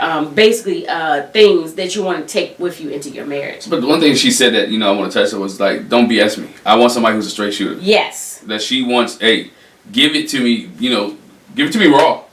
Because I'm going to give it to you raw. Give it to me raw. And that's what, later on when we saw them have a conversation after they did the vows, he said, you said something in your vows that I like. And that was, don't BS me. Mm-hmm. And call me on my crap. Call me on my crap. Let me know, when I mess up. Let me know when I'm wrong. Let me know. And do it respectfully, that we can have a conversation about it and we can move on. Mm-hmm. That's one thing I liked about them too. And that's why I was like, at this moment, I think they'll work. If both of them call each other on their crap and they don't catch feelings, then you can move. It's not that you catch feelings about getting called out and stuff. Yeah, get in your feelings. Yeah, get in your feelings. Don't get in your feelings. Then they'll be well. One thing she did say, they started asking a lot of questions at the table. And you're jumping the gun. I'm sorry. Because I want to say this. Okay, so after they do their vows and they're pronounced those cherished names, husband and wife. Man, they went right in for the kiss. No hesitation. Bam. Yeah. In for the kiss. No cheek, no nothing. I'm going for it. She was ready. But we knew that coming in because she was the one passing out the sexy lingerie. Yeah. She was the one making sure everybody was, you got this, you got this, you got these behind it. Yeah. So she's into this thing. She's committed to the whole shebang. And if he's going to be my husband, I'm going to treat him like my husband and we're going to kiss this thing out. Yeah. And they walk out holding hands. Yeah. Out to, they always have them go to a spot where they can chit chat together, and that's where you are now. No, but before we get to the questions, here's the part. She's like, "What's your last name?" Well, that's at the question. At the question, yeah. She asks, "Well, I need." Okay, so what's my new last name? What's my last name? Oubre. And he says Oubre. And she says Clara Oubre. That sounds like pig Latin. She's like, I was hoping for a name I didn't have to explain. Yes, one that was easier to pronounce, which I don't think is hard to pronounce, but she's like looking for regulars. Smith, Jones, Brown. Jackson, Brown, Blue, Green. Yeah, something like that. She's like Oubre. Oubre. People like, how you spell that? What you gonna do there? Well, that's not hard. I mean, Clara Oubre. She was like Clara Oubre. Clara Oubre. And I hear the name Oubre. Yeah, that's what I'm about to say. If you watch basketball at all, Kelly Oubre. That's the first thing I thought about. For the Golden State Warriors now, but that's the first thing I thought about. But also in sharing the last name, he also shared that his parents are from New Orleans. Yeah. And so I guess he was like, I guess you could say I'm a Creole French nationality. So it kind of comes from that, a little explanation. She was like, okay, all right. And they also share their birthdays. What's your birthday? So hers is January 4th. Woo woo, January baby's in the house. His is June 4th. And his is June 4th. Oh, wow. And so she said, I'm going to have to look and see how our signs match up. I'm gonna see. So you're a Capricorn, and I'm a Capricorn. You're Virgo. No, Gemini. And you're a Gemini. Yeah, so Gemini. let's see how that matches up. So I don't know. I'm not into that. the zodiac sign thing when it comes to relationships at all. So don't hate me on that. So I don't care what your sign is. It doesn't make a difference. It is supposed to be a little telling. You make the relationship work. Not when you was born in the sign. You make the relationship work. It's not your zodiac sign, all that other stuff. No. You make the relationship work. Absolutely. But if you look at the descriptions for some of these zodiac signs, you'll see, like I said, some of the stuff is on point for the people. I'm going to have to check ours out because I don't know. Okay. It don't matter now, but it doesn't matter. But you can still look. I would look. I don't care. Capricorn, Leo. Okay. But anyway, so he said the one thing that he asked for was what she said in her vow. Somebody that would call him on his stuff. Call him on stuff. And she was like, yeah, that's good for both of us. We can call each other, hey, you getting out of line, or no. Don't say it like whatever the case may be. So they were both agreeable on that. And she said the one thing that she asked for was confidence. Yeah, and he got a lot of confidence. He got confidence in himself and confidence. But the one main thing she said was, her biggest fear? Yes. And her biggest fear is that I love hard, or I love the person, and I give them everything, and they can't love me back. Yes, she said her biggest fear is falling in love with him. And him not loving her back. And here's the big dilemma, because he has never told anyone that he's loved her. Loved them. He's never said the words, I love you. Not saying that he can't, not saying that he won't grow into it. Well, not saying that he hasn't felt that way. He just hasn't said it. He just hasn't said it. So, just like Austin, in season 10, it took him a long time to tell Jessica, I love you. I think Ryan was going to be the same way. Yeah, I don't know if she's ready for that. Because she said up front, I think I could fall in love with Ryan. He's charismatic, he's charming, he's good looking. I think I could. I really think I could fall in love with him. I told you from the get-go, she is really invested. She's right now, she's investing in this thing. She's putting 100% all in. She's all in. Yeah. Now hopefully when this season goes along and progress, we see that he's all in, so they can see if their relationship will stand. Yeah. And so then we fast forward to them walking into the reception. She greets his parents, Mary and Earl. Mm-hmm. And his parents have already met her parents. Right. And off scene, like they had this whole conversation, they talked about parents, and Ryan was like, oh, you know what? I didn't ask her last name. No. I told her her new last name, but I didn't ask what hers was. So he was like, oh man, I got to ask that. But he wouldn't have gotten a chance to do it at the reception because yap. She talked his ear off. I mean, when I say, and I'm not knocking it because you want to get to know this person, so she was talking and talking and talking and talking, yes, and talking and talking, and not to the point. Like, whew. And not the point where you was talking, but she was talking and not giving him opportunity to answer the question. Well, she wasn't really asking. No, she was just talking. Yeah. Like, I don't need no response. I just want you to listen. I'm just going to talk. And he seemed a little overwhelmed. But you got a guy who's used to being by himself. Mm-hmm. A guy who's used to being, his own person, to have to come into a marriage on day one within 15, 20 minutes or even an hour of knowing this person. And you hear everything. Yeah. The one thing that I thought was cute was when they had their first dance. Again, they were, chatting, making conversation. And he says, are you a concert music person? Yes, I am. Mm-hmm. I like going to concerts. I like music. When we're able to, hopefully we'll be able to get to go to concerts again. Right. So what was the last concert you went to? And she was like, the last concert I saw was Lil Wayne and Blink 182. And he was like, what? You were there? I was there. Yeah. What are the chances? Hey, I heard that Blink 182 Lil Wayne concert was off the hook though. Yeah, so they both were there, but they had a nice little chat during the dance. Like I said, she got into it like. But again, it goes back to, if you listened to our review last week or this episode last week, it goes back to the conversation. She likes to make playlists. So at least she knows that he likes the same type of music that she likes. So with the Blink 182 and the Lil Wayne, maybe the East Side Boy, Lil Jon, yeah. But maybe some stuff like, she can make a playlist of things that he likes because now she has a base. Yeah. And so now they can work and coordinate together. I think as of right now, I think day one, I think they're okay together. Yeah, because she shared with Ryan too that she got tired of being the 15th wheel. We think she meant fifth wheel. I think the alcohol was talking. I don't know. She wasn't, that alcohol wasn't hitting her as bad as somebody else. We'll talk about that in a minute. But she said 15th But she said she's tired of being the 15th wheel. And they both talked about the fact that going through this process, even though it's been 2 weeks since they found out that they've been matched, but before that, the experts go through so many questions and ask them about stuff. They had to do a lot of self-reflection coming into this. And so they found out some things about themselves. And they said it was good to do this self-reflection, to come in with your eyes wide open. Yeah. But then after that, that's when sis just Yep. And so just to finish up Ryan and Clara, we had good toast from them. Ryan's brother Chad gave a toast, which we didn't see, but we did see his groomsman Steven give a toast. And he talked about the fact that Ryan would have to be successful because he's been around massive amounts of success, whether it's in business, if it's on high school, college sports team. He's encountered a lot of success and know what it takes to be successful. And that he likes to be in touch with his friends and family, and instead of sending a text, he'll FaceTime and FaceTime and FaceTime and FaceTime. But you know one thing, when you are on successful teams and when you're coaching or when you've been, you hate to lose, and so you'll do anything in your life to make sure that you win.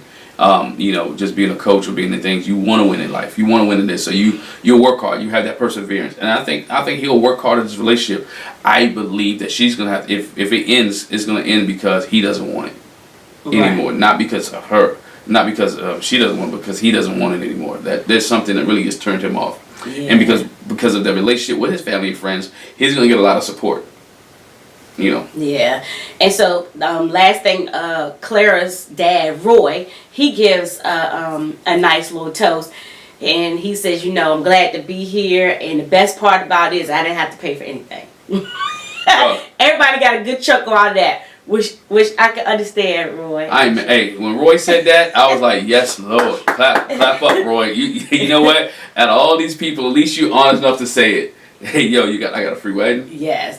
And the other thing that he says about her, which again, we've seen, they said it in the family and friend letter that they shared, that she is an extreme extrovert. So be ready. He said, I've never seen anybody as extroverted as her. Right. She's on she like to be out there. High end of extrovert. So she'll sit on a plane and talk to you. Just be ready, Ryan. Be ready. He wasn't ready. But so far, I think, like you said, Ryan and Clara, I think they're gonna work out. I can't foresee anything right now. I think they're off to a good start. I'm gonna say that. I'm gonna say they're off to a good start. I'm not gonna say I can't. They're gonna make it. That's what I said right now. I didn't say they're off to a good start. Yeah, they're off to a good start. And so we go from Ryan and Clara to Virginia and Eric. We go to Virginia and Eric, and we see Virginia and her bridesmaids. Yes. They get into the hotel, checking in, and Virginia said, "You know what? I think we need a drink." Yeah, we saw that from the last episode. They came in drinking. She's waiting there getting her makeup and hair done, and she got her little wine tumbler, and she's drinking. Drinking. Needless to say, she was lit. She was tipsy. She was slithered. Yeah, she was a little tipsy by the time she got to wedding. I mean, even with her makeup, and she was ready. Yeah, and as a result, between the nerves with the wedding and the alcohol, before her dad. Oh, that's the thing. Her dad showed up. Yes, her dad. Jamie actually came. Which was good for her. Hey, yes. She was happy because, if you saw the last episode, he's like, I'm not coming. I'm not being a part of this. I don't agree with this. And I really believe that with stepmom coming to the trying on her wedding dresses, really opened him up, and her going back and saying, look, she looks beautiful. It would be nice that you be a part of this. I think that made him change his mind. Yeah, so it was good that he was there. But yeah, she was definitely, by the time we get to like walking down the aisle, she's about losing it. She's freaking out. And he kind of has to calm her down. And one thing I like about Jamie is, even though he doesn't agree with it, he didn't try to talk her out of it. Right. In that moment. he knew it was nerves and alcohol, and he was like, because he knew it was her decision that she had to make. right. And he made his decision with marriage and divorce and married now. And so he leave as a good parent. You leave the decision at this point. She's grown. She's 26 years old. So at this point, you leave the decision to the grown person, to your grown child. And he did. He understand the process that she went through, all this, and being picked out of 70,000 people and all that. So he understands. Look, we can go through this, and I'm gonna be here. I'm gonna support you. I'm here to support you. Mm-hmm. Whether I agree or disagree, guess what? I'm here to support you. And I thought that was great by him, as you mentioned. To hey, buckle up, young lady. Let's get it done. On the other side, we see Eric talking to his groomsmen. Yeah. And he shares with them, I want somebody that will be on the same page with me at the same time. So we'll be aligned. So that's what I'm looking for in this marriage. And that she can take his laughing, won't laugh at his last name. Yeah. Which is Lake. And we automatically was like, Virginia Lake. Virginia Lake. Interesting. Uh-huh. Interesting. I want her to take my last name. I hope she won't laugh at it, that she'll accept it. Because he said he's traditional. Yes. And his family, we know that his mom and dad, they're traditional. They come in. We'll get to the traditional and very conservative conversation later. But stay traditional. He wants to stay traditional. He talks about his last marriage, how it didn't work out because they kind of rushed it. And he said basically it was just on paper. It's on paper. It was just on paper. He said one of his groomsmen was like, "How do you feel about a wedding? We know you've been married before. It's not your actual first wedding." And he said, "Yes, is this my actual first wedding? Before I didn't have that, and I didn't even wear a wedding ring." Yeah, it was. So I have to get used to that too. If you've been around military bases, and I've been around military bases because he said it was in the military, it happens a lot in the military. Some people get together just for convenience because it's better. We get extra pay, we get to get housing, get benefits and housing, and we can do whatever we want. So it happens. And I think that he didn't say it, but it seemed like his marriage was just a convenience, not an actual marriage. Yeah, it sounded that way. So again, we see Virginia with her bridesmaids, steady drinking, and so they ask the question, okay, so are you going to kiss at the altar, whatever, or a kiss on the cheek? And Virginia was like, that's a hard pass. We're not kissing on no cheek. I'm just going to go in for it. Go in for it. Ain't going to be no, nah, I'm going for it. And she did. And she did. And she did. And she did. Yeah, and he was, he was excited about it. He was happy that she went in. Mm-hmm. And it was good for them. I think it was good for him to ease his nerves. Yeah. And for her, who she is, she's straightforward, to just do it. Yeah. She hadn't been in a relationship in 5 years, so now she has a companion. She has somebody she could talk to, somebody she could deal with. And when you get to their vows, because even when she came down the aisle, he was like, "Oh, beautiful." Yeah, when she finally was like, "Okay, let's just do it, Dad. Let's just do it." Yeah. And when she hits that curtain and he looked, and he's all smiles. All smiles. And of course he's kind. I forgot to say, of course Ryan greeted the family before Eric greeted the family that was there, and but yeah, he was like very pleased when she came in. And she was too. She was like, "Ooh, yeah, okay." Yeah, she was happy and excited about what she saw, and then they go into the vows. It was simple vows. His mom, I want to say this too. Yeah. And his mom, the very traditional, conservative, kind of skeptical one, when she saw her, she did remark, "Oh, she's pretty." Yeah, and then when his mom heard her name, she said the same thing we said, Virginia Lake. Yeah, she did. She said, Virginia Lake. Okay. Okay. All right. But one thing we noticed too, before they said something, we look at the guests. There's a dog there. There's a dog, yeah. Which you find out later. Of course, Virginia is a serious dog mom. So her dog had to be at the wedding. And even the preacher made light of that. He welcomed the guests, even the animals and stuff. Yeah, so, ladies, gentlemen, and canines. So you have a dog lover, and people who love dogs, they care about their dogs. And the dog, I don't think the dog will remember the wedding, but it's okay. Nah. So their family and friends share with them, and they shared that Virginia is very outgoing. Yeah. She's happy and supportive. She's always dancing. She's always laughing, and she is the life of the party. And we see that. We see that she's the life of the party. Little does he know, she is the life of the party, okay? And so his friends shared that he's got a great smile and a big heart. Yeah. but he's not always the biggest communicator about it. But his actions speak to his sentiments. Which reminded us of Henry from last season, where he is very outgoing. And Henry was, quiet, but yet he had a big heart. Remember, Henry always cared for people. His friends said he had a caring heart. When I see Eric, I think Henry, because to me he's kind of quiet, laid back, conservative, and want to see. But that's the thing about it. Henry actually wasn't quiet. He wasn't. Like Woody and them said, on the low, like Henry be low-key funny. Low-key funny. He was just dry about it. He wasn't quiet. Yeah. That he just couldn't open up to Christina. But that's the one thing that Eric's mom said to him before they go in. She encouraged him, and Dad said, "Don't give up early." Yeah. And his mom said, that always tell her how you feel. Mm-hmm. Don't keep it to yourself like you always do. And that's some great advice by his mother, because when you internalize things, when you internalize things, everything that person does irritates you. They could be chewing, oh, that's too loud. They could be walking down the stairs, God, why are they walking like that? Or they ask you a question, what? Because you've internalized so much information and so much stuff, and you hadn't communicated, and you're mad for no reason. Mm-hmm. And so you don't want to be sitting there, he doesn't want to be sitting there mad at Virginia because she's such an extrovert, and he never communicated, I'd like you to stay home today. Or I'd like you to be with, hang out, or let's do this. So yeah, that's why it's good. It's great advice. Yeah, the family and friends stressed, and to let her know up front. He's not the best communicator. So you might have to pull it out of him. Pull out of him. He might not tell you if he's mad. Again, they remind me of when you start watching this show I for a long time. All the couples start reminding you of other ones. Reminding you of other couples. Yeah. They remind me of Henry and Christina. Yes. All right. So as far as their vows, the funny thing I took away from his vows was that she was glad he showed up. He was glad she showed up. Yeah. I'm glad you're here. More than he know. I'm glad you're here. Because she almost didn't make that out. I'm glad you're here. For her vows, she shared that she wants them both to commit to each other, commit to loyalty, and to hanging in there, to sticking with it.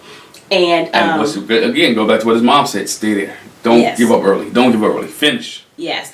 And so the officiant says they could call each other those beloved words, husband and wife, and you may kiss your bride. And he goes in like, well, I'm gonna go get a little peck. And she's like, what? She grabs his face and she said she was gonna go all in. And mush it into his lips. She did. She got his face in her hands, and I'm gonna kiss you. You gonna know. And she didn't stop kissing him for the rest of the evening. She was all over to the point where he was like, dang, she's really assertive.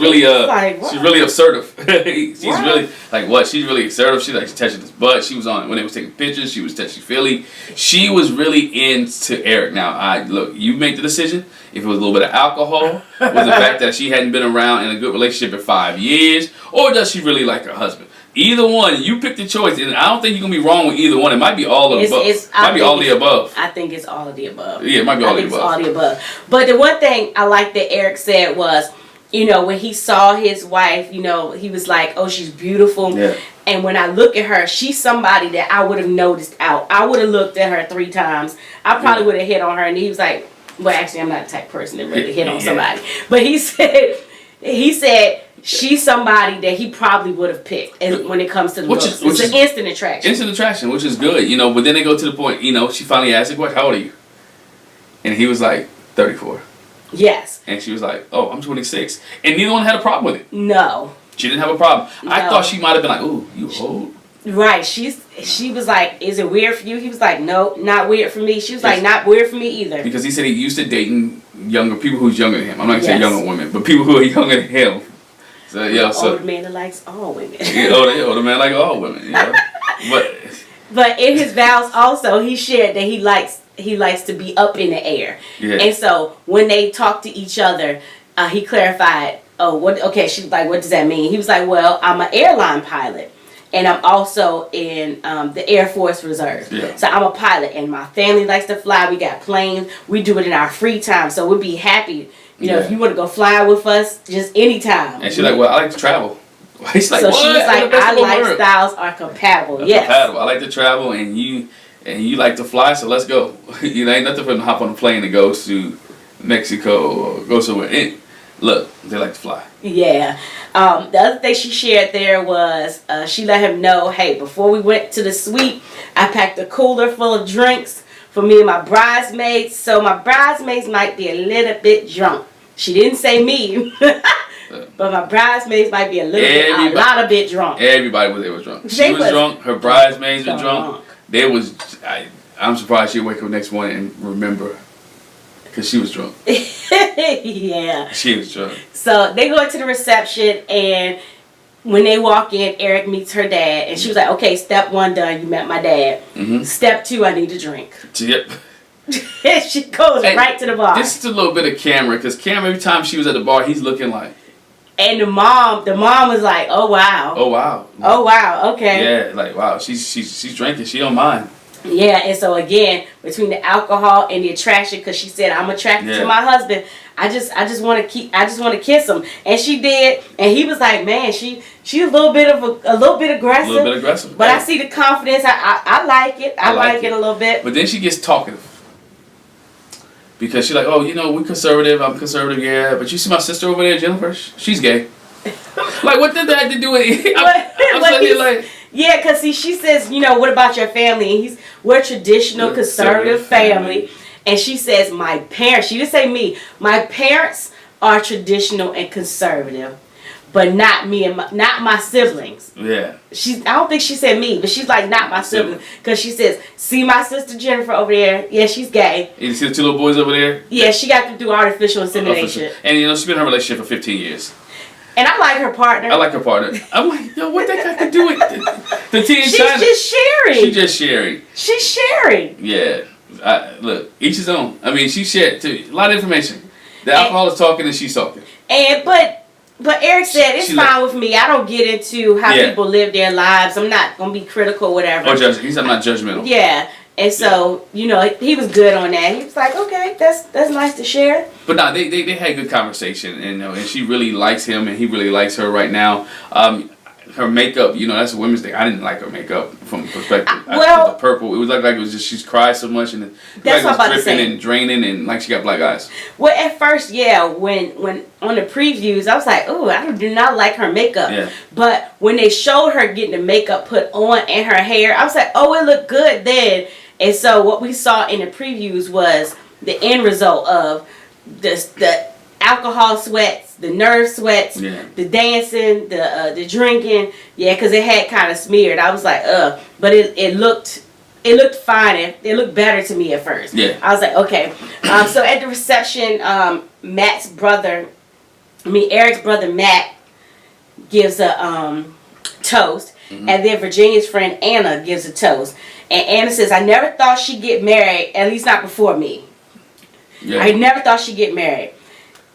And she says that they are very protective of Virginia and her heart. So be patient with her opening up. Yeah, but that's, to me, she has a problem opening up, but she's very extroverted. He has a problem communicating. To me, it seems like that right there is going to be a very tough situation. Yeah, it's going to be sticky, but and then she's so far out there, he's so far in. It's going to be, they're going to have some things to work on. They're going to have to be a lot of compromise in this relationship. Yeah. And his other brother, Jim, also has a toast. And he says that when Eric cares, he puts everything into it. Mm-hmm. And he's seen Eric the happiest in this process that he has in a long time. So he says that's a good sign. But he wanted him to know that when Eric's in it, he's all in. So I think he's all in it, but I think there's going to be some moments that they're going to have where they're going to have that, again, that compromising situation come together. Yeah. All right. So that is it for Virginia and Eric. Our next wedding we have is Brianna and Vincent. Oh, I like them. Brianna and Vincent. I like them. They're good people. I think. Well, let's go. Brianna and Vincent. I'm gonna save my thoughts throughout this review, this part of the review. So go ahead. I like Brianna and Vincent. So we see Brianna getting ready for the wedding. Mm-hmm. Which and I have to say this because I'm an African American. I'm a black female. I was so stunned. I was like, Sis did not come to play. She didn't come in there with her hair done. It's like, I'm going to get my sew in now. She came with her cornrows ready for her sew-in. I think this is the first time we ever saw them do a sew-in right then and there. Right then. Hey, she like, yo, y'all paying for it? She had tracks, extensions. This is sew-in. Yeah. I was like, wow, okay. I ain't mad at her. She's, hey, it is what it is. Oh, no, I'm not mad at her neither. I was like, sis, okay, she let all the secrets out. So, okay, she's sitting there getting her sew-in. Then we see, was it Michael and Mika? She's taking her braids out. Uh-huh. I think somebody else was getting their scalp oil to scratch. Yeah. Y'all letting all the black girl hair secrets out. All the black girl hair secrets out. I'm not mad though. Then we can get less questions. How do you do that? Let me touch you. Okay, I'm sorry. Yeah, don't go there. Don't go there. Don't go there. But I'm like, okay, yes, y'all solving some mysteries. Okay, all right. So cut down on the questions. But anyway. Brianna is sharing that, I'm really a risk-averse person. Yeah. I'm real structured and organized. So this is out of my comfort zone, but I'm in. I want to do it. But you gotta realize she's an engineer by trade. So everything she does has to be calculated. Everything she does has to be on point. Everything she does, she doesn't have too much room for error when doing her job. So she is organized. She is calculated. She wants all that. And I think a friend mentioned that. What if the person who you're with is more organized than you? When they get to the house cleaning and doing different things. Her mom says that. Yeah. So, she's ready. And so she has to realize she can't have it her way. And we even see that in the vows when her friends talk about her. I don't know. She wants it her way. Yeah, it was, I don't know. I can't say that she won't be able to have it her way. But anyway, so right now she is focused on just getting down the aisle. Yeah. She wants to, see, am I physically attracted to him? What's his name? What does he sound like? What does he sound like? She want to know his voice. She don't want the Mike Tyson's. She said, I want to hear his voice. I want to hear his voice. So on the flip side, we see Vincent with his groomsmen. Yeah. Cool peoples. Like, from what I can see of his friend group, I mean, this just seemed like some good guys. Sound like your roundaway dudes. The dudes that you hung out with, that you went to school with, that you played ball with, Oh, they absolutely sound like some guys we went to school with. Yeah, and they hang out. Yeah. They hang out and they're cool. His best man is, just the simple things I pick up on. His best man taking his suit to the bathroom, helping out, really being a true best man and getting them straight. One thing I did like was that, they talk about, they actually got there and they prayed together. His brother, this dude was going in. Yeah. They're like, yo, we need some prayer on this. And they talk about that too when they introduce him to his to Brianna. Like, yo, he's a good Christian guy. He has good faith. He's doing good things. He believes. He's a proud person. He has great character and integrity. So they gave the characteristic, and you can see that he is ready for this process. He's tired. He wants, as he went through his cut through, he said, he wants to be better. Yes. He wants, his thing is, I want to be better than what I've seen. And I want somebody that's going to have my back. Because I went through the experience of being in a relationship where the person I was with didn't support what I was doing. She wasn't on my side.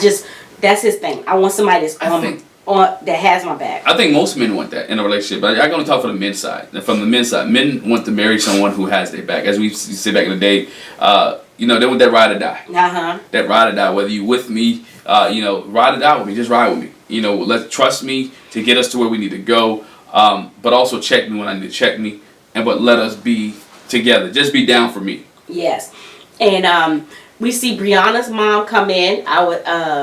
She said she is miraculously, again, y'all letting the secrets out. Mom came in there. Her hair wasn't done either, but she got it done right there. She got her makeup done. She said, Mom, I just sit down and get your makeup done. She says, is there anything you need me to do? Sit down and get your makeup done. Yeah. But one thing is, her mom shared, I expected Brianna to be a bridezilla. And she is amazingly calm. I'm surprised. And mothers know their children. Yeah. And between, which we find out later, again, she's bossy. She's in control.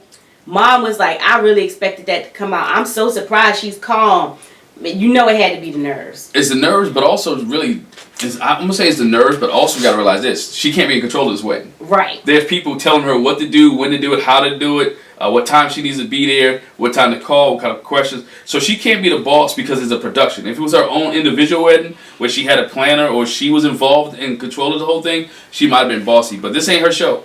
Yeah. So she's not gonna be as bossy as she could have been because it's not her party. Yeah. Kind of not her party. She did express to her mom her concern is that she's never lived with a guy. This will be her first time living with a guy. And her mom was like, well, that's good. You going through the process. That's part of the process. So you get to have that whole experience, get to know him and living with him and find out what it's like to live with somebody. Isn't it funny? We're in 2021 and people think they have to live with someone to get to know them. Because when her mom growing up, it was a norm that you didn't live with anybody until you married him. And this was most women, your parents and people, they went through in marriage. You're learning to get to know that person prior to living with them. You know what I'm saying? So that's why one of the reasons I like this process, because when you deal with people like Brianna who's never lived with a guy, it's no different from living with anybody else. Mm-hmm. You know, hey, here's the rules, here's the expectations, this is what we're going to do, keep our house. Again, I think I mentioned it on some of our past shows or even on our podcast, where when you come in together in a relationship, that conversation, once you get through the honeymoon phase and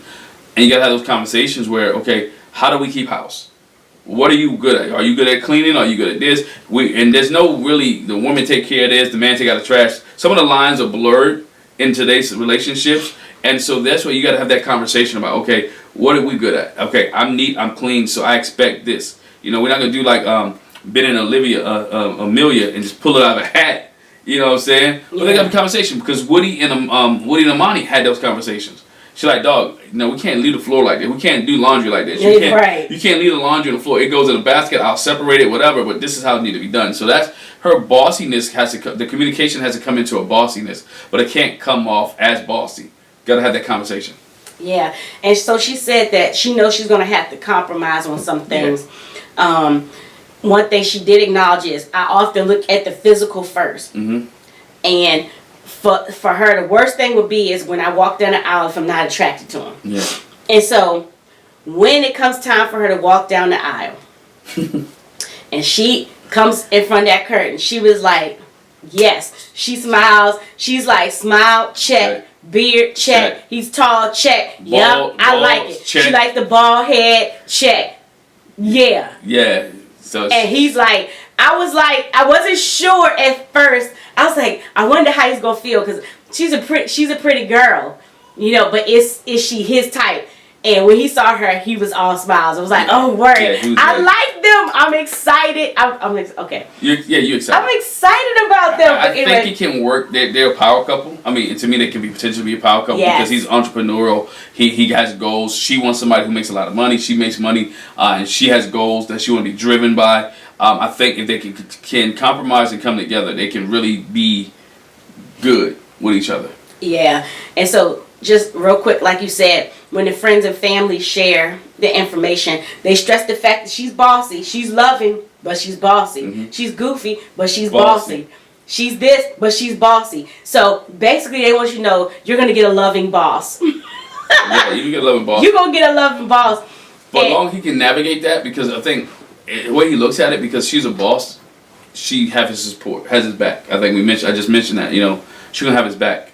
But also she's going to make sure that things are taken care of. And she said before, she was like, because I'm so in control and bossy at work, she does want somebody that when she comes home, she can let her hair down. She can let her hair down. So I think she's going to be bossy to a point, but she's also going to let him be a man.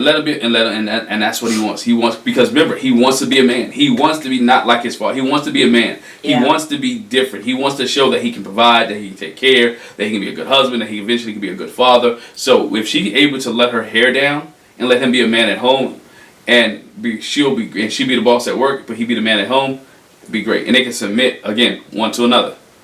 Yeah, and she's obsessed with being a dog mom. Her dog wasn't there, but they did mention her dog Cookie, and he seemed pretty agreeable with that. They also shared that she's got a pure heart, and so just treat her with the best care. I always wonder, what if that's a question on I wonder if that's a question on the survey. Or do you like animals? I don't know. It should be. I don't know. Some people are not animal lovers, because I might love you, but you got a dog, but I don't like cats. nothing against you cat lovers, but I don't do cats. So I don't like if I was on the show and somebody had a cat, that would be a conversation piece. Yeah, I don't like that at all. But he didn't seem to have a problem with He it. didn't have a problem. His friend shared that he's a man of God, and because of his faith, he's accomplished a lot. He handles his business first. This is what they said. Vincent is the type of guy that takes care of the business. He gets it all done, and then he'll tell you about it. So, like, you come to him with an issue, he like, already handled. Bam, got it done. I know somebody like that. Already handled, got it done. I know people like that. Okay. I'm just saying I know people like that. Okay, I'm missing it. I don't know. I don't know who you talking about. I'm talking about me. You act like you don't know what you're talking about. What? Just tell me there's a problem, I'll take care of it. What? What? Okay. So in his vows, he shared that his prayers in this situation, in this moment, his prayers have been answered. Yeah. That he says that he'll always listen, be a protector, and respect her. And I can see that. I can see Vincent doing that because again, he wants to be what his father was not. Yeah. And for his father, he didn't see those things, so he's pledging to do what his father didn't do. He wanted to be the complete opposite. And what we see already from him, where we see him missing some of his shoes because he gave it to a homeless man. Yeah. He's very giving and loving. For her vows, she says there are many unknowns in this situation, but we have ample time to work through them. With joy and laughter, I may talk your head off, but I'm going to always choose you. I'm going to always choose you. And this is a crazy process, but at least we're crazy together in doing it. Which is good. She's committed. I like when I hear vows like that because they're committing to do it together. They're committed to do it together. Yes. And so when they get pronounced husband and wife, they share a sweet kiss, nice kiss, and then they give each other a hug. I thought it was real cute how they kissed and gave each other a hug. Yeah. And they walked out just like the other couples holding hands. And she said, I am super, super attracted to my husband. He's everything I envisioned. Yes. I love it. She loves it. I love it. And they talk about last names. Okay, what's your last name? And he says Morales. And she was like, Morales? He was like, no. Morales. I'm Dominican. I'm from the Dominican Republic. And so I like to dance. She was like, oh, for real? We like to dance? He was like, I like to do the merengue. He's like, I'm going to show you how to dance, So just know, when we go anywhere, family gatherings, we're going to be dancing. We dance. You're going to have to dance with me. We're going to do it. We're going to do it. Hey, it is. I mean, which is great. I always think with Morales, I think, boxers. It comes to boxers, Yeah, I can always put it to sports, but it comes to boxers. He says the vibe is amazing. They're comfortable holding hands. They really feeling each other while they're taking pictures. The vibe again. They're like, I'm feeling the vibe. I'm feeling the vibe. And they doing their little smooching too. They kissing, not like Virginia and Eric, because she doggone near took his whole face in her mouth. She took his whole face. But they really feeling each other, and so we see them go to their first dance at the wedding reception. Yeah. And Vincent says, it's comfortable. I feel like we got a strong connection when we're touching hands. It's just like it's there. You feel the energy. They both, and I don't know if the other couples really said it, but for them it was like, gosh, it doesn't feel like I just met this person. I feel like, oh wow, it's just like so easy at this point. Yeah, and that's the way that maybe Woody and Amani felt, because they're like, oh dang, we're really connected. Yes, absolutely. The one thing they did talk about was that he says, I think she asked him about working out or how does he eat or whatever, and he was like, yeah, I don't eat right all the time. For the most part, I do, but I gotta go get me some nuggets from Chick-fil-A. I'll go get some nuggets. She was like, oof. I'm vegan. No, she didn't. No. She said, I don't eat chicken. Yeah, I don't eat chicken. He was like, so you a vegan? You're a vegetarian? You don't eat meat? She was like, no, I do. I eat fish and shrimp and stuff like that. And he was like, okay, I can get with that. I don't have no problem doing that if that's the way you vibe. He was like, but the thing we could do, maybe we could cook together. We do some, that's good. We can share that. Yeah. We can cook together. Yo, he's saying all the right things. He is committed. I expect that from him though. He's committed. He wants to do this and he wants to make it work. Yes. She asked, what does he do? Mm-hmm.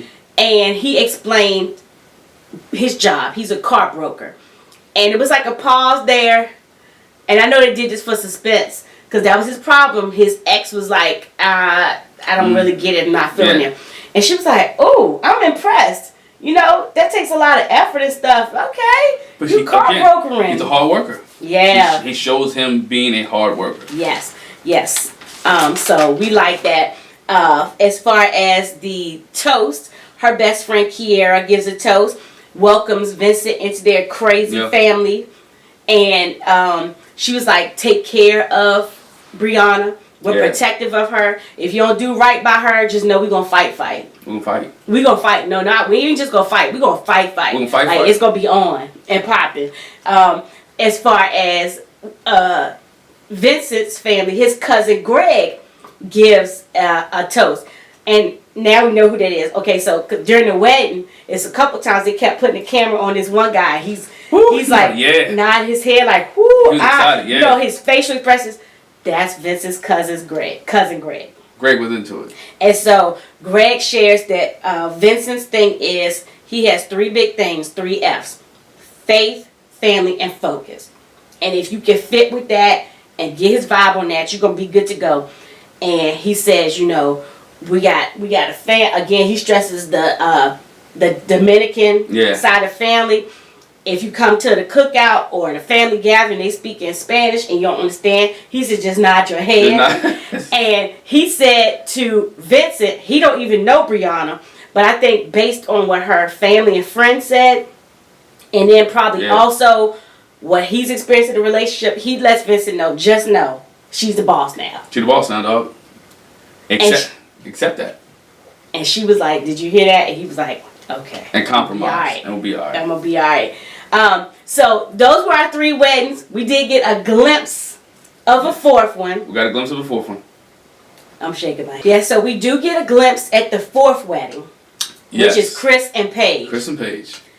And you know they got to hold us in suspense. Now, see, we honestly thought that Chris and Paige would be the last one. The last one. But they put them in between. I was surprised. But we see Chris and Paige both getting ready for the wedding. And Paige says, I'm not worried. I'm not stressed. I know that God has ordained this. Mm-hmm. The Holy Spirit spoke to me. And hey, I'm good to go. Look, when people say the Holy Spirit speak, I'm quiet. She said, I'm good to go. God's prepared me for this. Oh. I'm ready to go in. It's been orchestrated and ordained since the foundation of the world that this would be. And God, she real deep. She got real deep with it. I was like, okay. She been fasting and praying for this. Okay, yes, she has. And so her friends that are in there, they got a lot of questions that they're asking her. It's real funny. It's like, oh, what if he's this and what if he's that? And then one friend was like, what if he likes to clip his toenails on the airplane? She was like, for real, I was thinking about this earlier. Why were you thinking about What would you think about somebody clipping their toenails on the airplane? Sis, that's so weird. I've never... And first of all, we in COVID. So first, you're not taking your shoes off. You ain't doing all that stuff in the airplane. You think like you can get COVID from feet. But no, but it's not that. But can you even get your feet up in the airplane? Like, to clip your... I don't... You know, unless you're in first class and you got enough room. Please don't be clipping your toenails in first class. That's... Hood. Yeah, that's hood, dog. But anyway, and so Chris, with his guys, he's like, you know, I'm excited. I want to just hurry up and fast forward this to meeting her. And he hopes when he sees her that he lights up. And if she looks real good. Yeah, that's a physical attraction. We popping off with that honeymoon baby. We popping off with that honeymoon. He wants a honeymoon baby, and she willing to give it give it up. So guess what's gonna happen on their honeymoon? I don't know, because again, we gotta get to that. So his grandparents show up in the suite and talk with him, and granddad shares with Chris that in the relationship, don't be ashamed to apologize. Yeah. Whether you're right or wrong, don't be ashamed to apologize. Sometimes you'll have to apologize. You don't see you're wrong in it. Mm-hmm. You might be right, but to keep the peace. Basically, granddaddy said keep the peace. Keep peace. But one thing we did notice was that Chris's friend is the pastor. No, wait. Yes, Chris's friend is the pastor. Not that his friend is the pastor, but when they get to the ceremony, I don't know if this has ever happened. Maybe it has, and we just didn't know. We weren't aware. But his friend is officiating the ceremony. So I don't know about the other officiants. I ain't saying that they play. But who picks the officiants? That's what I want to know. I'm not saying that the other officiants are play, but we know for real that when Chris's friend and pastor does it, that it's for real. Because he is a pastor. He is ordained. Yeah. He is got the power vested in me. By the state of Georgia. By the state of Georgia. And not just the state of Georgia, and the church. Yeah. I was like, who picks I've never seen that before. Do they pick theirs or do they give them someone? Or do they have a choice? If you know somebody and you want them to do it, you can? Yeah. Because I feel like if that's the case, Greg would have got somebody he knew. Maybe he to did. Do it. Maybe it was somebody he knew. We just don't know. I don't know. We just never seen that relationship. We just know the relationship between Chris and his pastor. Yeah, it was I was like shocked. I was like, wait, that's the friend. He doing it? Wow, I didn't know he could do that. Yeah. But anyway, Terrence is Paige's father. He talks with her. Yeah. And he said that he sees that she's more excited than apprehensive, and he's got the same thing. She's not apprehensive at all. Apprehensive. He's not apprehensive. Not apprehensive. And so, they're excited. In the suite, we saw before we saw Vincent and his boys have prayer. Well, then we see Paige and her mom and dad sharing a prayer before they go in. And when we see them, Chris come into the venue, and he sees and greets the family. He hugs Paige's mom and lets her know she's beautiful. Oh, you're beautiful. And then we hear Chris's parents. Wow. I wonder where he gets it from. Yeah. Or maybe they just know their son. So Chris's dad said, he's ready to see his daughter-in-law. Mm-hmm. If she's pretty and saved, it's a wrap. It's a wrap, yeah. If she pretty and she saved, done deal. Done deal. I know I got me a daughter-in-law for sure. It's a lot. Which implied that Chris messed with unsaved folk. That woman that wasn't really committed to the Lord. When your parents say that he wants somebody that's pretty and saved, they want somebody that ain't ratchet. They want somebody that ain't hood. Somebody that ain't got to worry about bailing out of jail. Right. So they ain't got to worry about somebody you fighting with. They want to marry They want you to marry somebody that they can sleep at night knowing they're not gonna get a phone call that you guys are fighting. Was his dad the pastor? Yes. Okay, his dad's a pastor too. Yes. And his grandfather and the grandmother. Yes. Okay. So, but the one thing Chris's dad said, he said, "But if she ugly," and the mom was like, "Right." They chuckled. They didn't say if she ugly what, but it was like, "Oh, they know she ugly." Chris gonna be like deuces. Lord have mercy. They're gonna be like, if she ugly, he don't like her. They know their son. Lord have mercy. I don't know him, but they know their son. So for parents to have conversations, they know. We know our son. So look, we know all our kids. Oh, we know all our kids, but we especially know our son. If there was an issue, he will let her know. Yeah. So if there's an issue, Chris is gonna let her know, and then Chris may be tipping and dipping. Yeah, but Chris says looks are very important to him. Yes. And if he's not immediately attracted to his wife, he doesn't know what he's going to do. Again, his parents' conversation. You take his parents' conversation and what he said. They see again. I told you his parents know him. Yes. So he said it. He said it. Look. And so we see they leave us hanging. We see Paige come to that curtain, and Chris looks, and he lets an expletive fly. And you don't know what that expletive means. Whether it's a good thing or it's a bad thing. It looked like it's bad. It does. It looks like it's bad. But we will see on the next episode. I'm like, wow, okay. Whatever it is, he gets it in. Whatever it is, they get it in. He's committed to the 8 weeks. He's getting it in. But we all know, we all know people that it don't even matter if they're attracted to this person or not. They're attracted to what they can do with the person. So that don't prove to me that he thinks she's pretty at all. I'm not saying that he doesn't or won't. But we all know there's lots of people They could care less about that. They don't even, matter of fact, I know people that don't even like each other. But they like doing that with each other. Is that true? But anyway, so we had our 3 weddings. We'll have 2 next week. We wish we could have got all 5 tonight. They should give me next week, they should give me 2 weddings and part of the honeymoon. Oh, it's not the honeymoon, sorry. The way they're going to roll it out, you'll get 2 weddings and then you get the morning after. Yes. When they meet the family. Yes. So. Yes. So. If you haven't figured that out by now, that's what we're getting next week. Yeah, so that is our Married at First Sight review. Thank you for joining us. Hey, make sure you hit that subscribe button. Make sure you hit that bell notification. Make sure you don't miss any of our reviews. Once again, check out our Ready to Love review if you're watching Ready to Love. The reunion video is up, and the next part 2 of the reunion is coming out this week. But make sure you hit that subscribe button and that bell notification. Thanks. Bye.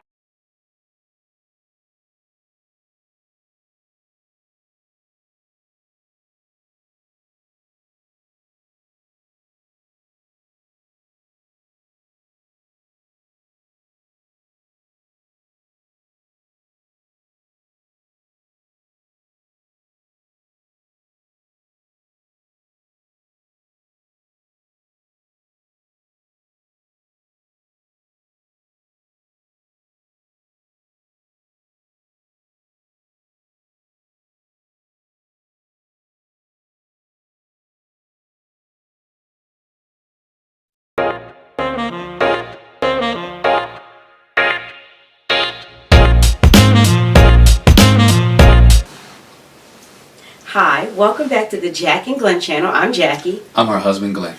He's my husband, Glenn. Before we get started, make sure you hit that subscribe button. Make sure you hit that bell notification so you don't miss any of our reviews. And if you like listening to audiobooks, click the link in the description for a free 30-day trial with Audible. And while you're online, go ahead and do some shopping and use that Rakuten link so that you can get a $10 credit. And before we get started with our Married at First Sight review, please join us this Friday as we'll be interviewing David from Ready to Love. We know that Ready to Love.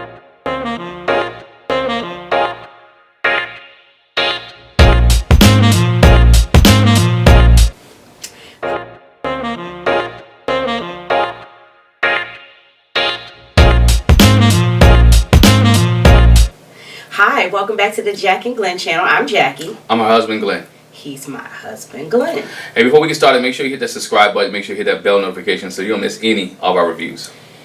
And if you like listening to audiobooks, click the link in the description for a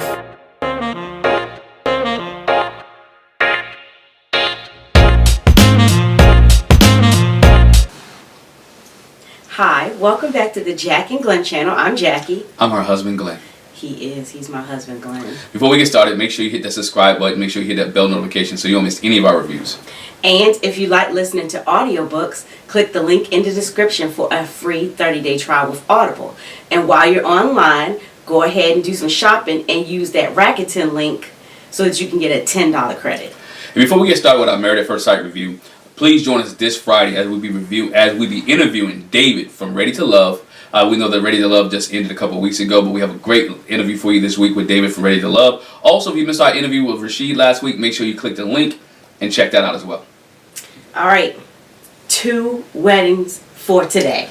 2 weddings for today, 3 down from last week, and we got 2 weddings today, and both weddings were interesting. To say the least. To say the least. To say the least. So we start where we ended with Chris and Paige. Yes, start with Chris and Paige. And Chris is seeing Paige walk in. See Paige just walk in, and when he sees her, he gives an expletive. Yes. And he gives an expletive about what he sees about Chris. About Paige, I thought the expletive was in a good way, but, you know, hats off to my wife where she knew that it wasn't a good expletive. I felt that. I was like, I don't think it's not good. It's not what he expected. It's not what he expected. And we find that out later. We'll get to that though. Yeah. But like Chris's dad is feeling her. He's like, oh, she's beautiful, she's gorgeous. And the mom was like, yeah. Chris's dad is feeling her more than one way or the other. I'm gonna go there. I don't know about anybody else. Y'all let me know in the comment section. I got some creepy vibes from Chris's dad. Chris's dad was like, man, if I wasn't married, if I was younger, if this wasn't Chris, boy, she's stacked. Man, she is banging. Look how beautiful she is. Yeah, I was like... And I'm sitting here like, dog, this dude is really... That's your daughter-in-law. Matter of fact, she can be your daughter. Yeah, I was like, I mean, just at the wedding, you might not get all of that, but as we continue through, like, I was like, Chris's dad is... He's really feeling Paige. Okay. So, we see that, we pointed out last week, that Chris's friend, Pastor Dwight, is doing the ceremony. Yeah. Which, again, we don't know for sure, but we feel like this is one of the first times it's been somebody that they know. Somebody they know, yeah. Somebody that they picked. And we didn't know that was allowed, but okay, that's cool. Each his own, dog. And not in a bad allowed way, but okay. He got a paycheck, hopefully, for doing the wedding. He get notoriety for his church, and people could want to figure out who is Pastor Dwight. That's true. So the part that we tripped off is like, okay, Chris, meet Paige. Paige, meet Chris. So question is, when did Pastor Dwight find her name out? Has he been holding this for a few days, or did he find out before the wedding started? Yeah, and I mean, he got whatever way it is, he got a lot of strength for not to tell Chris her name. Absolutely. That's his boy. They're friends. Absolutely. And so he had enough integrity, which I wouldn't know from a pastor, have integrity and character to be able to hold this in and not give Chris a glimpse or of anything of who Paige was. Yeah, especially like I said, since they so cool. Yeah, they so cool. It's like his pastor brother. Yeah, I was like, this is interesting. I want to know. But anyway, so we start off with what the family and friends have to say about the spouse. Mm-hmm. And so Paige's family and friends say that she's Christ conscious. She's passionate. She's intentional about life. She's a risk taker. She's adaptive. And she's a hard worker. And she strives for the best. They said that she still holds the record for the 200-meter dash at her college. And if she takes off running, Chris ain't going to catch her. Not at all. Not at all. Not at all. And that she loves hard. And we got that impression from talking to Paige. Yeah, we got that. You can tell that she loves hard. And she really wants this to work. Just from the beginning of the wedding, she's committed to the process. Even when her brother and her mother was asking her questions on the last episode, when she announced to them that she was getting ready to go through this process, she wants to be married. She wants somebody to have kids with. She wants somebody to share her money with. She wants a husband that she can kind of submit to, and she also wants a man that she can be a freak in a sheet with. Yeah, that's what she said. That's what she said. That's what she said. So Chris's friends and family have to say about him that he's a hard worker. He's on his way to building an empire. Mm-hmm. He likes nice things. He's dying to spoil his wife one day because he likes nice things. So he wants to shower her with nice things. Which all of those just seem kind of materialistic and shallow at first. But then they did bring in the fact that his top priority is God and family. Mm-hmm. He wants a big family. And he's open to the idea of a honeymoon baby. Yeah, which means he wants to get it in that night. He's a dreamer. And he desires to be loved wholeheartedly. And as far as being a dreamer, you might have to pull him back into reality. But But I mean, most entrepreneurs are dreamers. I mean, so that's not a bad thing. Most entrepreneurs are dreamers. They have a new idea, a new dream, a new business, a new thing to come up with, and that they want to be able to make it to come to fruition. So it's a good thing to be an entrepreneur. Yeah. And to have somebody to reel you in, because you reel me in. Yeah. Because sometimes when you deal with a dreamer, you have to be like, hey, okay, reality check, boo. I appreciate your enthusiasm, your aspirations, but this is where we are right now. And so they were like, he needs somebody to do that with him sometimes, which makes sense. I'm glad I got somebody to reel me in. So as far as the vows, Chris said that he wanted to write genuine and substantive vows with some substance. Yeah. And so he said he started with a question. Mm-hmm. And his question was, where have you freaking been all my life? Where you been all my life? And people laughed and they were like looking like, what? But I understood what he meant by when he said that. He would like to know, you're finally here, we're finally together. I've been looking for you. I've been through this relationship, this worked, that didn't work. I need you in my life and I'm glad that you're here. Yeah. Yeah. And so he shared that, he plans to be vulnerable. That he's gonna cover her in prayer, and they want to grow to love and share his closet space with her. Yeah, he's got a lot of stuff, which the family and friend kind of. I think she got a lot of stuff too, so I don't know shit. But the whole cover in prayer, I want to cover you, and look, he's good with words. I don't know. I'm just going off what we see. I'm not going off of what we heard so far. I mean, what the dirt sheets are saying. Rumors are saying. Dirt sheets is something else. What the rumors are saying. Not there, but what we see so far. Chris has a some things that he has to work on. Some things he has to deal with. He's speaking good. He's talking good. Let's see if he can fulfill what he's saying. Because we talked about all the time. There's people who say a lot of vows on this show at the beginning, and they mean good. I don't think anybody write their vows and don't mean this stuff. They mean good, but because of life situations and things that happen, can he fulfill what he says in the vows? Yeah. That's the thing I want to say. Can you fulfill? I'm gonna pray for you. I'm gonna cover you. I'm gonna protect you. I'm gonna be there for you. I'm gonna treat you right. Can he fulfill those things? Yeah. We shall see. So Paige's vow. So I want to say that I feel like no doubt that he'll cover her in prayer. I think he's genuine in that. Some of the other things, depending on how he's feeling her, may or may not come to fruition. But I genuinely I get the sense that both of them, they're really lovers of God, and but I think they're rooted and grounded in God. Yeah. I really do believe they're rooted and grounded in the prayer, and rooted and grounded in the, as he mentioned later, fasting. And so he's rooted and grounded in biblical principles. Being rooted and grounded in biblical principles and actually doing those on a regular basis is two different things. Yeah. And we're not trying to get into a religious debate or conversation, but it's different. A lot of people are rooted and grounded in a lot of things that they don't practice. Yeah. Continually. And I don't know what salvation, I don't know what salvation and what he's into. I'm just saying, I just hope he continue those. Yeah. So as far as Paige, again, same thing we're talking about. Paige says in her vows, I believe that God brought us to this moment. I've dreamed about this day. God showed it to me. And I want to love, honor, respect, trust you, will lean on God.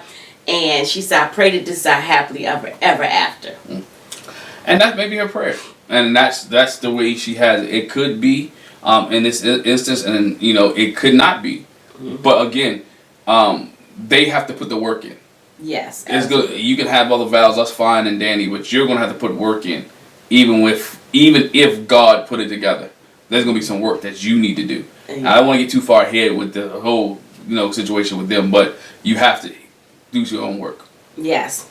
And so after they do the vows, they went through everything with Pastor Dwight, and he says, I now pronounce you husband and wife. You may kiss your bride. And my husband thought, he was like, oh, look. He asked, he says, can I kiss you? Forehead or cheek? And she's like, no, you can kiss me, like, on the lips. I told my husband, I said, I think if he was really attracted to her, I know about the gentleman aspect and all that. If I feel like up front, if he was attracted, he'd just be like, let me kiss her. Because he know that she gonna... That was my other side, that I was like, he's not 100 about it. I think maybe he was being nice. He didn't know how she was going to react. He wanted to get this thing started off on the right foot. So because she didn't make a move. So she didn't make a move. He said, well, you're supposed to kiss your bride, not your bride kiss you. We kiss each other. Yeah, but the man, normally, they come to the wife to give you bring your face to mine. We had several kisses. What they say is, you may now kiss your bride, not you may now kiss your husband. Well said, touche. Yes, so he should have kissed. He should have kissed her, but he did that. He said he wanted to be respectful in that manner. Can I kiss you on your forehead? Kiss you on the cheek? Where would you like me to kiss me? And she's like, you can kiss me on the lips. And he went in for a kiss. He didn't say lips. She said you can kiss me. He didn't hesitate. He went in. He didn't. So again, his attraction might have been there, and then he might. You know what? If I kiss her now, and there's some kind of spark, maybe I can start working on this honeymoon baby later. I'm just the mind of a man. The mind of a man. You're starting early, so you can get the payday later. Maybe. So we see them leave the wedding, and they go to the little spot they have set up for them so they can chit chat or whatever. And Chris says, I think she's beautiful. She got a nice shape. Yeah. Like her smile lights up the room. Like he's like, okay, I'm feeling the shape, the smile. And he said, I got a bunch of questions to ask you. I got a bunch of questions. So go ahead. So they talk about, what do you do for work? She's an accountant. which she says that's good because I heard about your spending habits. I'm gonna help you out, bro. I'm gonna help you reel that in, or not, or whatever. Mm-hmm. Just make it feasible for us. She says that's something that needs to be discussed.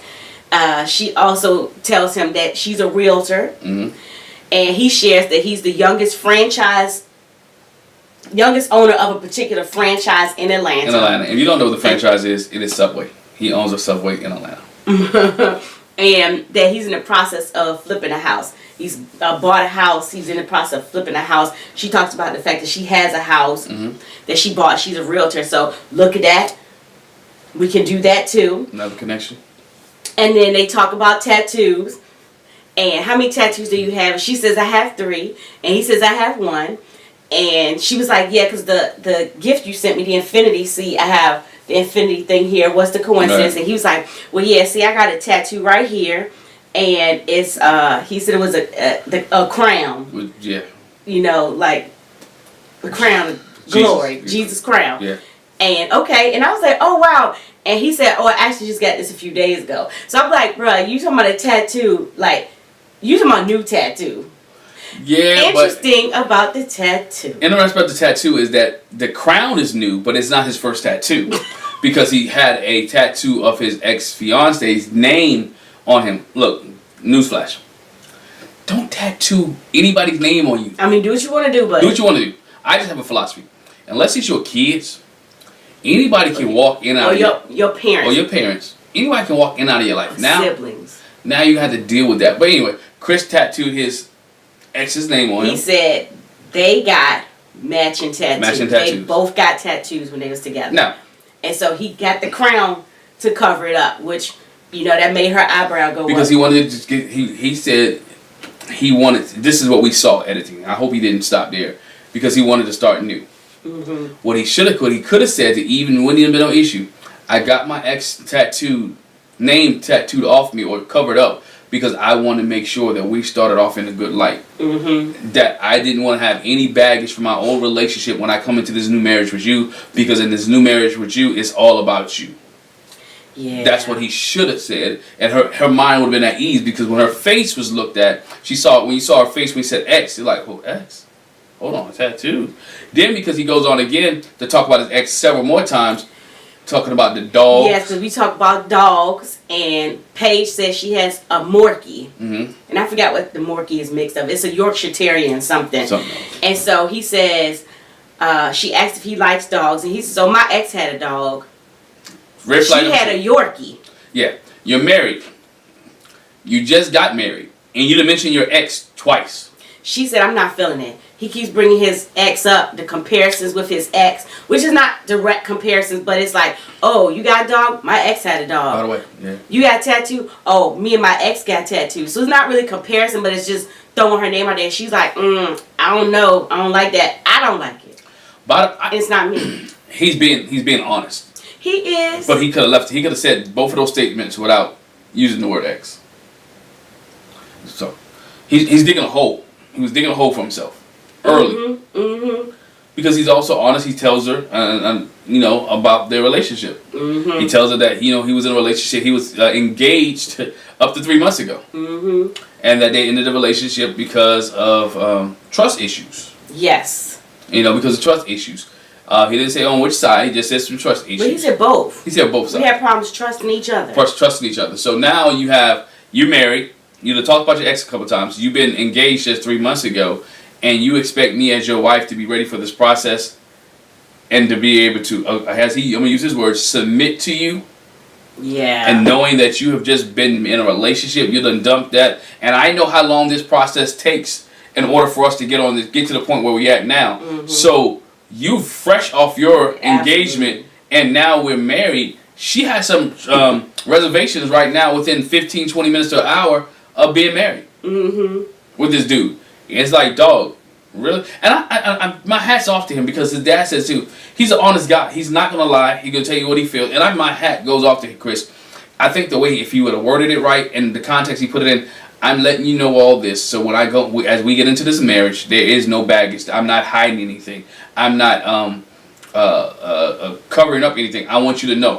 There's nothing I don't want you to know that I want you to find out while we married. So I'm giving you everything now. Mm-hmm. Now, he could have waited till the night after or even on the honeymoon. But he's giving it to her now because they first met. Yeah. And I understand that.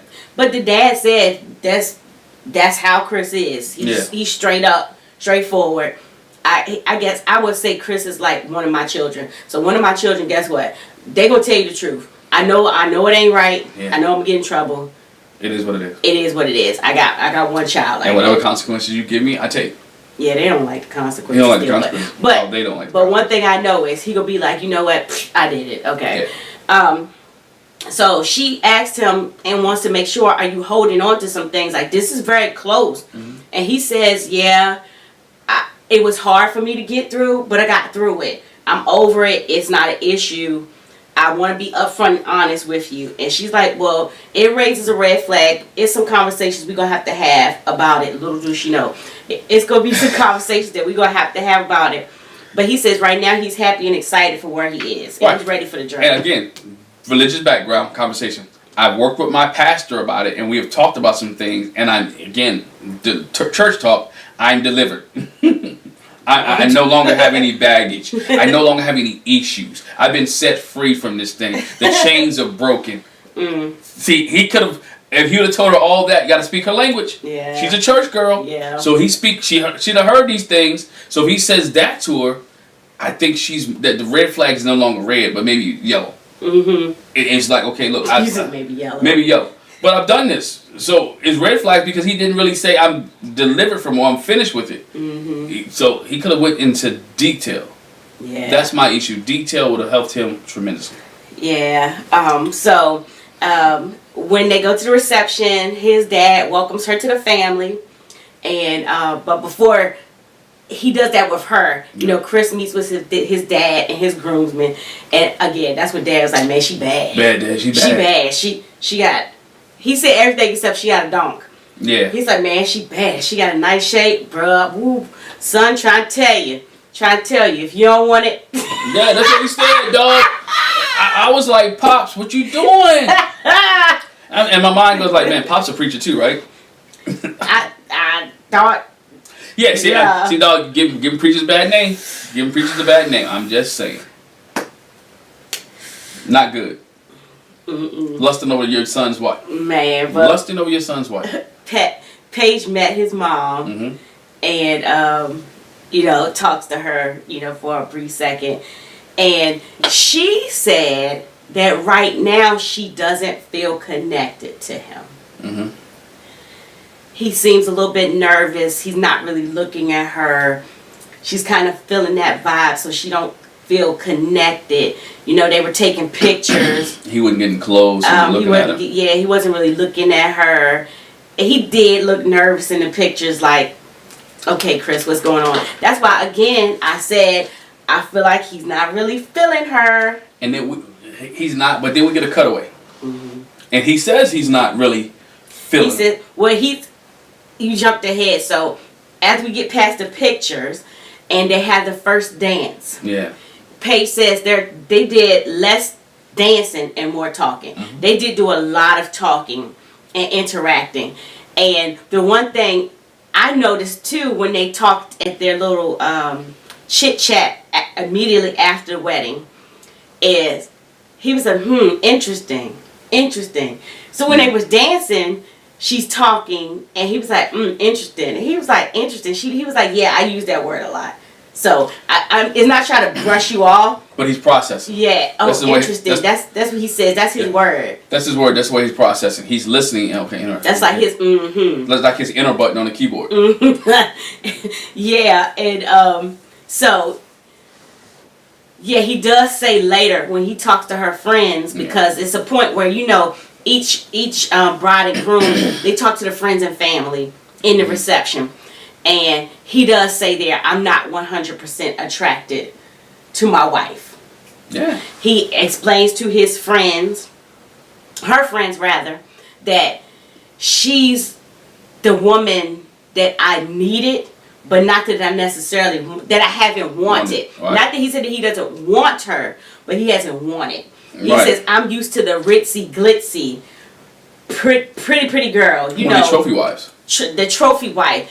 And he was like, Paige not a trophy wife. And her friend was like, wait a minute, Paige is a trophy wife. But go ahead. What he was saying was, I don't want anybody who just sits at home and look glitz and glamour all day. Oh, I can just wish she's ready to go out and just be on my arm. He was saying, I want someone who's working towards something like I'm working towards, who is a baller like me. And we see that Paige is a baller. She's working. She's an accountant. She's a real estate agent. She's making moves. She has money. He doesn't want somebody just to be on his arm, but he wants someone to be able to put in work. Let's put in perspective. He wants like a Kim Kardashian. She's pretty looking to some people. All right, into your opinion, each his own. I'm just using for example. She's a pretty woman, and along with Kanye. And they both are ballers. Or Jay-Z and Beyonce. She doesn't just sit at home and let Jay-Z make the money. She makes some as well. So, or there's a give and take there. They're both attractive people. They both can stand on their own, but they're better together. That's what he was saying. Her friend, I don't think he explained it that way. Again, his explanation skills kind of suck. Why don't they? But she didn't pick up on it either. Well, yeah, and I think maybe she didn't understand. Maybe outside of him explaining it, she doesn't know what a trophy wife is. Right. Because everybody knows a trophy wife is just that pretty girl that she don't do nothing. She might not be all that smart. She looks good on your arm. You're only getting her because she looks good on your arm. And she wants your money. And she wants your money. She gonna do it up. She gonna have the personal stylist, the makeup artist, the hair person come into her, she gonna let you shower her in all the gifts, and she ain't gonna give you nothing. That's what a trophy wife is. And so I don't want to say that. We kind of got that vibe from Chris, having a hint of his ex. Yeah. It doesn't match up with what he's used to. She's not like his typical person that he would date. But the one thing he did say is he's not saying that she's not beautiful. Yeah. It's just not what he typically goes for. And what I said to my husband was, I hope he really understands that. It's like, because you get into Married at First Sight because you need to get away from your norm. Right, because your norm. You've had a hard time picking. And your norm hasn't gotten you to marriage. Yes. Your norm hasn't gotten you to marriage. So you're asking the experts to help you and may not be out of norm. We see Doug definitely wasn't Jamie's norm. At all. But look how they're compatible and look how they're still married to this day. So it's a lot of things that may not be one that you're physically attracted to, but emotionally and mentally and what you need could be what she presents to him. Yeah. And so at the table, I'm going back a little bit because the friends is after this, but at the table they have a conversation or whatever. She talks to him about his job and how he got into it, whatever, and he tells her his homeless story. Yeah. How he was homeless, how he moved from here to there, and I had to pick between a rental car and rent for an apartment, and so I lived in my car for 3-4 months until I basically got a break. Yeah. That he said he was looking for that big check. Once I got that big check, once I got that one big check, I knew I'd be good. And I think he said he had a $12,000 check, but that was that when he came back to Atlanta though? I think when he came back. And so they talk about the engagement, what happened with that. They didn't trust each other. He felt like he didn't have her undivided attention. And he said he had a bad ego. His ego was bad. And so he's done better with that. So we quickly go from that to, I feel like Chris is sex crazed. Because then here we go. Are you a virgin? No. She's like, where do you get that from? I'm just asking because I'm a great teacher. I'm just trying to find out. He says, are you affectionate? Yes. I'm affectionate. Do you have a high sex drive? She's like, well, I'm not going to answer that right now. He was like, I've answered every question that you've asked me, She was like, I'm not going to answer that. But she did acknowledge that if she liked it. But no, she said, you make me feel comfortable. If you make me feel comfortable. No, not if. She says, you make me feel comfortable. Yes. Which means that, I could probably go there with you. I could rock with that. Yeah. And then the question. Are you on contraception? Basically, are you taking birth control pills? Are you on anything that prevents you from getting pregnant? Do I have to use a condom? Now, if you know anything about Paige, Paige said, and when they was doing the first episode, she doesn't like to use condoms. So if you don't like to use condoms and you're not on birth control pills, what do you think is going to happen? There's only two possible things that can happen. One, either you can catch a baby. Two, catch a baby, that's right. Two, you can catch a disease if the person you're messing with has a disease. So either way, depends on how you look at it. Nothing good, if you're not ready for children, can come from that. No. And I was like, oh man. But again, she said he has to show papers. So let's see if before they get it in, because I guarantee you they're going to get it in. But this is my concern. Oh, is she going to make him show papers? But this is my thing. He asked her, was she on contraceptives? What he doesn't know that we do know is that she doesn't like using condoms. This is my thing. Honey. If you're not going to make him use a condom, the least you could do is be on some kind of contraceptive. Something. So you set yourself up to get pregnant. By somebody, let's say in this case it's her husband, but if she was out there doing what she do. She was out there. She wasn't married before. So that's what she was out there doing. So, honey. But anyway, again, with the deep spiritual beings that they are, Chris said that, I fasted 3 days prior to this because, my fallback has been, he didn't say I'm a sexual person, but I usually, help myself out by masturbating. And so during this fast, I didn't do that. I want to come in pure and clean with a pure mind. For 3 whole days. For 3 whole days. For 3 whole days.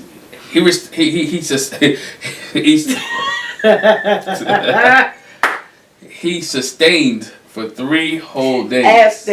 Abstained for 3 whole days. From pleasuring himself. So he can be ready for his wife. Great commitment, Chris. Great commitment, dog. You showed them good commitment. But anyway, she was like, "Hey, okay, cool." No, she was like, right. Hey, I'm not knocking. Look, each his own. He's doing what he feel that he need to do to get ready for this marriage. If that means he has to not touch himself or control his sexual desires for 3 days, that's fine. Knowing that he may have to control his sexual desires longer because she may not give it to him. He don't know. He's going into unknowns. He didn't know if she was going to give it up on the first night. He didn't know if she was going to give it up on the week. He didn't know if she was going to be like Iris, and he never gets it. Didn't know if he, or has to wait for like a Karen and wait till the show is over. So he doesn't know. He was just preparing himself. I get that. My thing is, sir, you should be able to go a few days, period, besides fasting, without getting some sex. To me, that shows a lack of self-control and discipline. Hey. Because this is the thing. Married men. After your wife have a baby, the doctor say, no, for 6 weeks. 6 weeks? I'm not saying that a man should abstain for 6 weeks. I mean, if you got to pleasure yourself, but a strong man, like, since it's not all about sex with them, they not necessarily having sex with my wife, not necessarily masturbating. Come on, grown man, come on, get some control. Anyway, self-control. That's just me. Yeah, you might think different. I think Chef is you could be able to have self-control. It's self-control, dog. Because this sounded like to me like this is something he do every day. Like on a regular basis. Like regularly. If I can't get none, then I'm giving myself some. I'm going to take this again. Chris feel comfortable, again, his honesty. He feel comfortable with her to explain and talk to her about this. I'm not knocking his comfortability. No. I'm not knocking his truthfulness, his honesty. No. I'm just maybe his timing. Yes. Is not the best. And I don't know, that might be a little bit too much, too forthright. She looked like it was too much. Yes. She looked like you giving me too much right now to handle. Yes. And we've just known each other for an hour and 30 minutes. Yes. So, we eating dinner, dog. The steam is coming off your broccoli, and we're talking about everything he asked. Everything was like sexual, but so we look at a toast. His dad gives a toast. He said he had prayed for somebody. Well, first of all, he starts off with all the stuff we've been hearing already for Chris. Yeah. You know, he's accomplished and he's done this, and he, you know, I'm so proud of him. He's, you know, he's an entrepreneur. Okay. But then the dad said, I prayed for someone that would come into his life. Basically, because, just like Chris, he said, I'm ready for grandkids. I'm ready for Chris the Third and Crystal. More than he know. More than he know. Chris get it from his daddy. That's all I can say. He gets from the dad. Dad is smooth talking, dog. Even when Paige sits down at the table with his mom and dad, you know, they talk, and the mom, she asked for some advice, and the mom says something, and I was like, thank you. It was substantial. Mm-hmm. What I would say is, don't go days, months, weeks without talking, being mad at each other. Fix it. Resolve the issue. Don't stay mad. Mm-hmm. His dad's advice was, when my son comes home and he's worked all day, you know, he wants a woman to be there to be intimate with him. Don't be going no month without giving him some. He was throwing shade at his wife. Y'all can say what he wants, because if you look at her, go back to the clip when he said it, she looked away like once in a while. And she said once in a while. He was throwing shades, which means, yeah, she was like, here you go. Again, totally, and nothing wrong with having sex with your wife, nothing wrong with the consistency if you guys have it, whatever it is. But they just met each other. Yes. This is your first time meeting her. Yes. This is not like y'all known each other for years and months. You're just having now a conversation with this young lady about, okay, I need you to please my son, and I need you to please my son daily. I don't even know what his favorite color is yet. I don't know what size shoe he wears. Matter of fact, I don't even have his phone number yet. I don't know his middle name. Yeah, I don't have his phone number. When's his birthday? Anyway. Yeah, keep moving. So, we talked about Chris meeting Paige's friends, and once they talk to Chris, Paige talks to her friends, and her one friend that she had pretty hair with her locks up in the rose petals. Red flag. The engagement threw her off. Mm-hmm. She asked the same thing as Paige. Are you sure you ready for this process? Are you clean and clear? And she expresses to Paige, that's my concern. Mm-hmm. That's my concern. And then you just got out of this, and you so hung up on the honeymoon baby. Honey, take your time with him. Make sure it works. Yeah. Make sure it's gonna work out before you get in this situation. So I think that's one of the things that her friends got was like, dog, we like him. Mm-hmm. He says the right things. Mm-hmm. But be careful. Mm-hmm. Be careful. Yeah, be careful. And he says that he's not 100. Again, we said this before. He's not one. He says to her friends, again, she's what I needed, not necessarily what I've wanted. And he says off camera, I'm not 100% attracted to my wife. But he says he needs to find out what can attract him to her. Yeah. And what excites him the most, he shares with the friends, is the honeymoon baby. Mm-hmm. But he's trying to find out what he can be attracted to. And we see him later on when he comes to snatch her up from when she's talking to her friends. He's like, yo, you know. You've had her all her life. You had her all life. Let me have her now. Yes. And you know, I'm saying it from my chest. When my chest stuck out, I'm proud of her to be my wife. Come on, wifey, let's go. So he says the right things. And he does the right things. And he's honest about that. So. Yeah. And so later on, they go to the suite for their wedding night. He does help her out her dress. Again, he remarked on her shape. She got a donk. He said when she came out with the pajamas, whoo, good. He said, she got a donk. But he did say this, which I liked. He said he's growing more attracted to her as they talk. And seeing her in the PJs. Yeah, he said. Help. He said we're not gonna have sex tonight unless it happens. Yeah, he doesn't expect sex. He doesn't expect sex tonight. But. Hey. Alright, so are we done with Chris and Paige? We're done with Chris and Paige, but look, Chris needs some help. Paige needs to, I'm not saying wake up, but she got some red flags, yellow flags, as she said. Going on. This couple is going to be interesting going throughout the season. I think Chris and Paige will have some challenges in their relationship moving forward. I do want to add this. Her friend made a point to say that Chris, in talking to him, she sees that Chris has a vision for his life. Mm-hmm. And the question is, does Paige fit into the vision that he has for his life? And she doesn't want Paige to just be fitting into his vision, that they could have something together. She doesn't just fit his mold. Yeah, and that's key there, because everybody has different visions for their life when they get involved. Now your visions have to come together. Yes. And make it our vision. You know, again, we talk don't about be changing yourself just to fit in. Yeah, don't change yourself. What he expects. What he or she expects. Yes. All right, but you have to come, and now we're getting a vision for our family, for our life, because we're together. We're one. The two are one, and that's what we're gonna go to. Yes. All right. Last wedding. Last wedding. Awkward. Yeah. Awkward. But she's not feeling him. Awkward. Haley and Jacob. Yeah. Haley. Let's start. Yeah, go ahead, sorry. So she's in there getting ready for the wedding.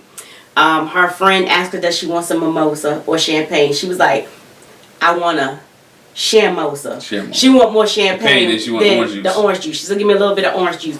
She's panicky. She said, my brain's not working. I can't believe this is happening.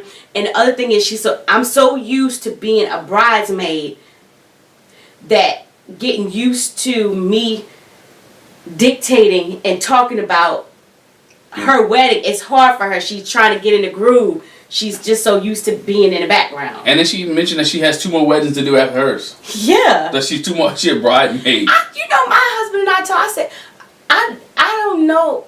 I haven't known that many people in my life to get married that I've been in the wedding for. Yeah, dog. And we got friends, you know what I'm saying? But not that many. Not that many. No, not that many. She's like 15, 16 in? Yeah, that would be 16. Because I think she said 14 already, yeah, so she got 2 more. 16, that's a lot. That's a lot. That's a lot. And mind you, we got plenty of family. Plenty. So we got cousins and stuff, and we still ain't been in that many. Yeah, I'm always bringing gifts though. Maybe it's because we don't have that many people that we know get married. That's not true either. Yeah. But anyway, she says her problem is, again, she tends to write people off quickly without giving them a chance. She tends to write people off without giving them a chance. Keep that in mind. Keep that in mind. Stay right there. Put your thumb right there. So we see Jacob talking to his groomsmen, and he said he's overwhelmed and he's nervous, and he's probably more likely when he gets to the altar to that nervousness to come up some more. But he's feeling okay right now. Yeah, and a lot of his nervousness is the fact that this process is accelerated. Yes. You got to pick your tuxedo. You got to get a guest list. You got to get in there. You got to get out. You got TV productions things to do. You have to talk to the cameras. You got to get your friends right. They film. You got cameramen around you. It is a stressful, long process for this day. Get to this moment, to get to this day, to get to the place where you can go down to the altar and say, "I do." Yes. So he's feeling the stress. Both of them are feeling the stress of the moment. But he does say, as long as they're attracted to each other, and he's attracted to her, we should be fine. The one thing I noticed is, again, he's with his groomsmen. Maybe he's nervous eating. Like, I promise you, it looked like they had a whole meal. They were sitting there eating a whole meal. Oh, they was hungry. I don't know what time they got married, but he's like chowing down. And he said his one worry is that she won't like dogs. Because he was like, my dog's not going nowhere. Yeah. He's got 3 big dogs. And needless to say, she does like dogs. She has her own dog. She has a dog herself. His friends said they're concerned that, he's so much about the 80s and the inside jokes. We're hoping that all that little weirdness won't turn her off and drive her away. Yeah, I don't know too many people about that who's really infatuated with the 80s still maintain like, dog, that's 30 years ago. Yeah. And so then they talk about, the wedding night, what's going to be the hats for the wedding night. And his friend says it can only be 2 outcomes for the wedding night. You either be in the friend zone or you make it to the end zone. When you make it to the end zone. disagree with that. Yeah, no. Yeah, disagree with that. It could be neutral. It could might be not neutral. be in the friend zone, but you're definitely not in the end zone. Not in the end zone. We're still getting to know each other. We gotta know each other. That's it. She says she's panicky again. She's got all kinds of stuff running through her head, and like you said, we find she's got a dog. Her dog is actually there. Yeah, dog's actually at the wedding. But in the suite. Yeah. I didn't see her at the actual wedding. I think she might have, because if the other dogs were at the wedding and Virginia's dog was at the wedding, I can't imagine this dog not being at the wedding. Unless she just didn't feel the need to bring it in. But who watched the dog in the hotel room? The dog. The dog watched himself? Yeah. Not take my chances. Lock the dog in the bathroom. Not take my chances. Well, maybe it's very well trained. Maybe it's well trained. Maybe it's very well trained. So, yeah. Jacob's brother John gives him some advice, and that's to be open and honest in your communication. Yeah. Just make sure you communicate with each other. But I'm glad he said it, because Jacob doesn't look like he communicate very well. No. He stuck to himself. He used to working in front of a computer. He calls himself a hermit. He's a hermit, yeah. So he doesn't communicate. He's not used to being around a lot of people where he has to communicate and stuff. So that's where one of the issues that he may have in his relationship with Haley. And his friend Nathan says, this is what I'm going to recommend. Y'all get separate bathrooms. He said there are other things to fight over besides bathrooms. Get separate bathrooms. And he said, bro, give her choice.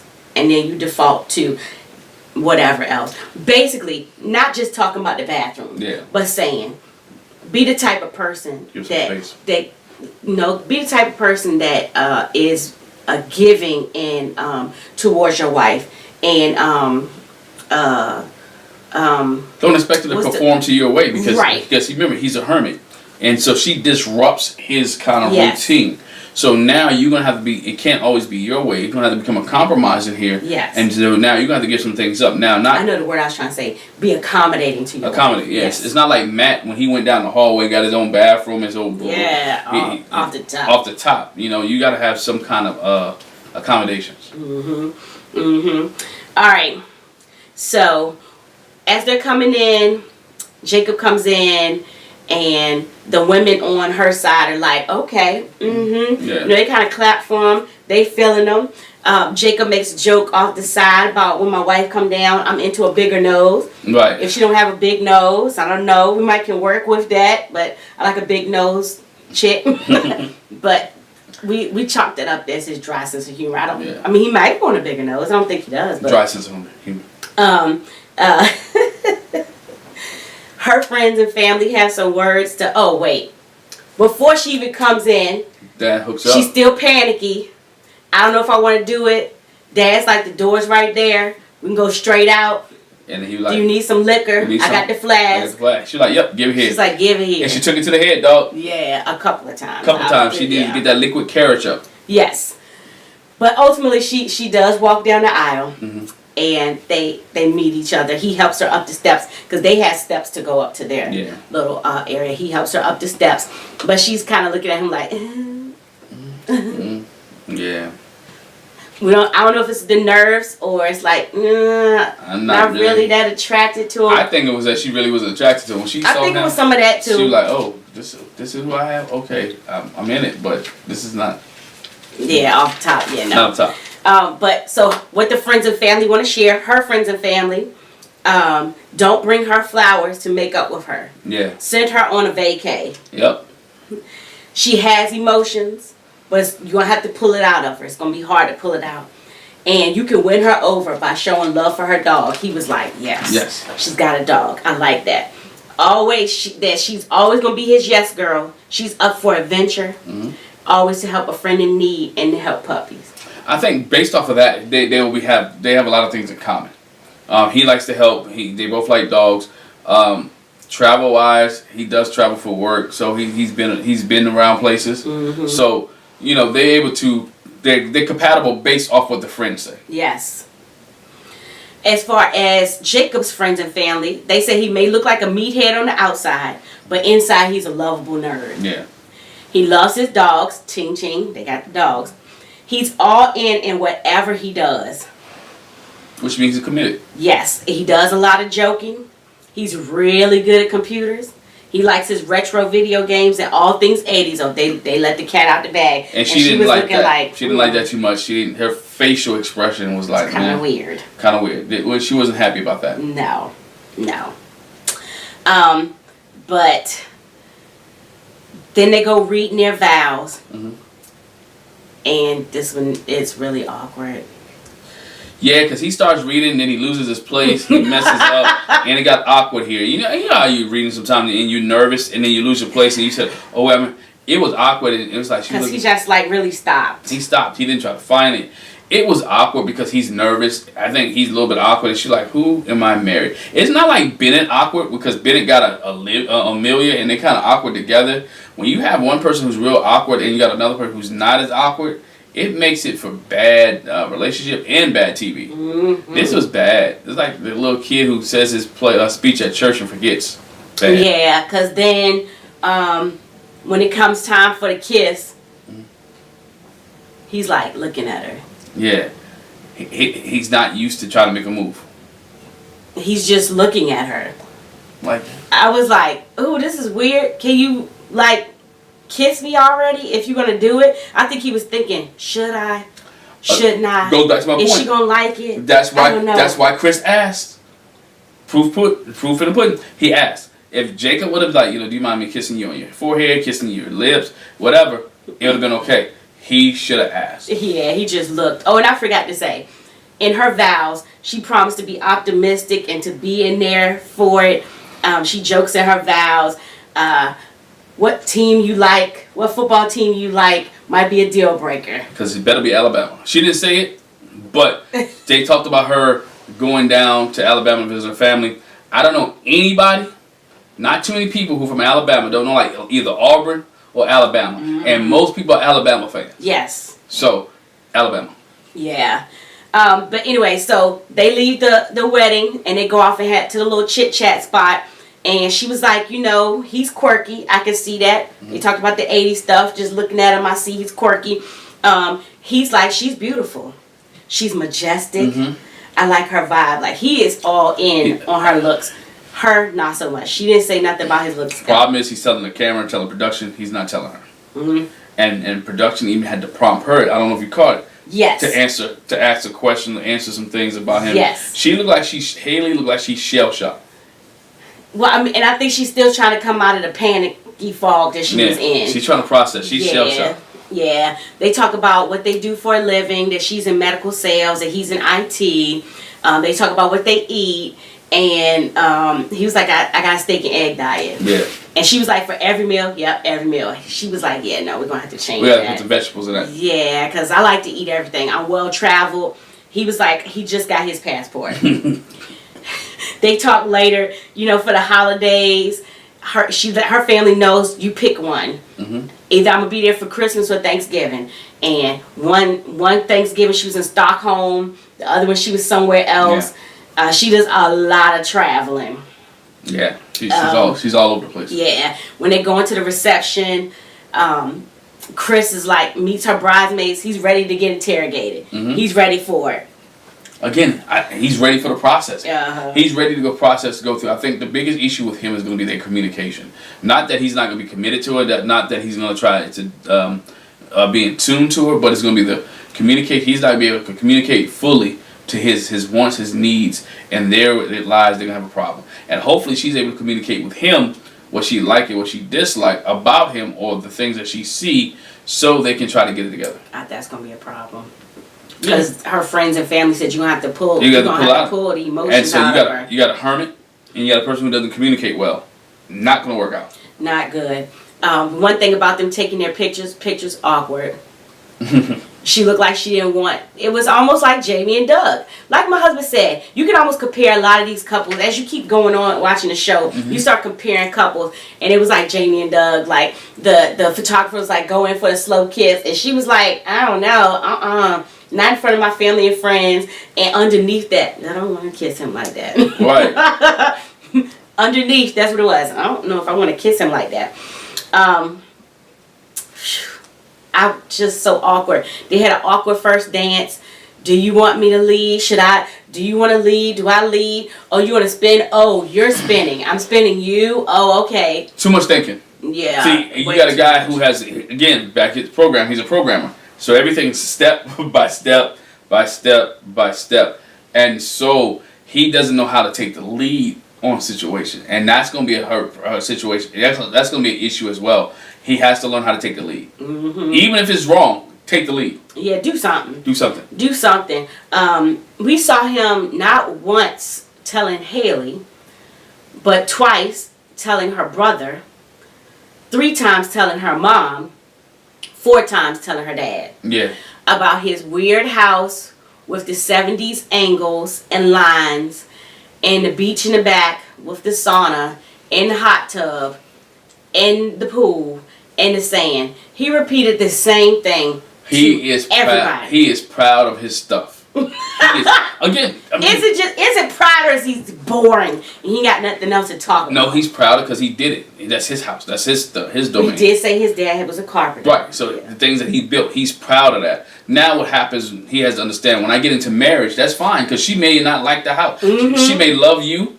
She may care for you. Mm-hmm. She may even be down for your ride or die. She may not like the place you live because it is a man's house. Mm-hmm. It is a bachelor's pad. It doesn't have a woman's touch to it yet. Mm-hmm. That's why, in my opinion, when you have 2 houses, when you're married, you come together and get your own eventually. Yeah. So now you two both put into it.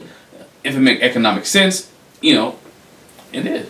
Because, again, transparent, you had your own home. I moved after we got married into your own home. And we transitioned and built a nice home together. Mm-hmm. So. Yeah. And when you were in my home, I didn't make it feel like you were a visitor at my house. Right. I had my little closet. My little space. No, that's not what I mean. I'm just saying I wasn't like, give me my key. Oh, yeah. It's my house. It was never none of that. But anyway. I had a key. We see Haley and Jacob. She goes to talk to his friends and family at the reception. And they were like, are you ready for his nerdiness? Because he is full-blown nerd. We just want to brace you. Are you ready? He's living in the 80s. Are you ready? He's living in the 80s. Yeah. She talks to them about, just like she told Jacob, about her travels and how she likes to travel all over the place. She had shared with Jacob that her brother lived with her for several months. So besides her brother, she hasn't had a roommate. So, having to get to live with somebody. And like I said, Jacob goes to talk to Haley's brother.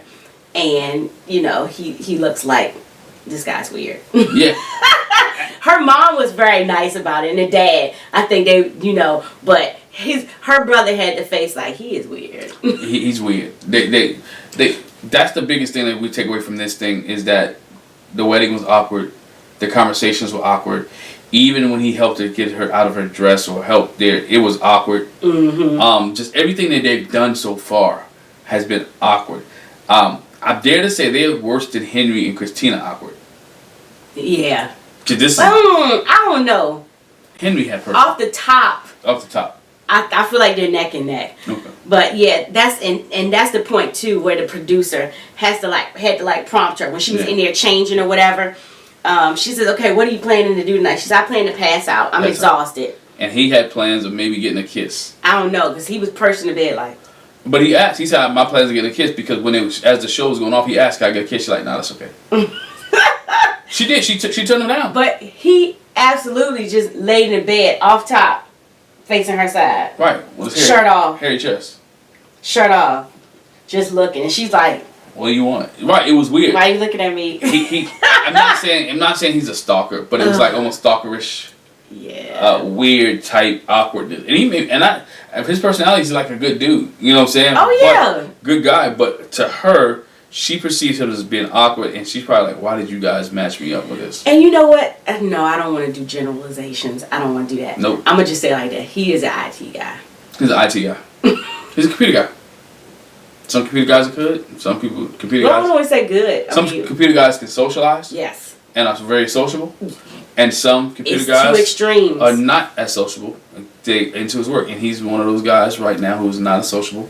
He works in IT all day long and he comes home and gets on a computer. He is who he is. He's awkward. and his computer's his best friend. That's what it seems like. Yeah. But yeah, he wanted to kiss. Wasn't going down tonight, buddy. Not happening. Not happening. Not happening. No. She was like, "Yeah, can you turn the lights out and let's blow the candles out." And we see all our couples get to their room, and we didn't get too much from the other 3 couples, but we saw them get to their room, undressed, and have conversations and talk about each other. But G and Eric have conversations, and they relax and talk. Brianna and Vincent sit there and have conversation and talk. And we also had just a couple I missed. Brianna, Vincent.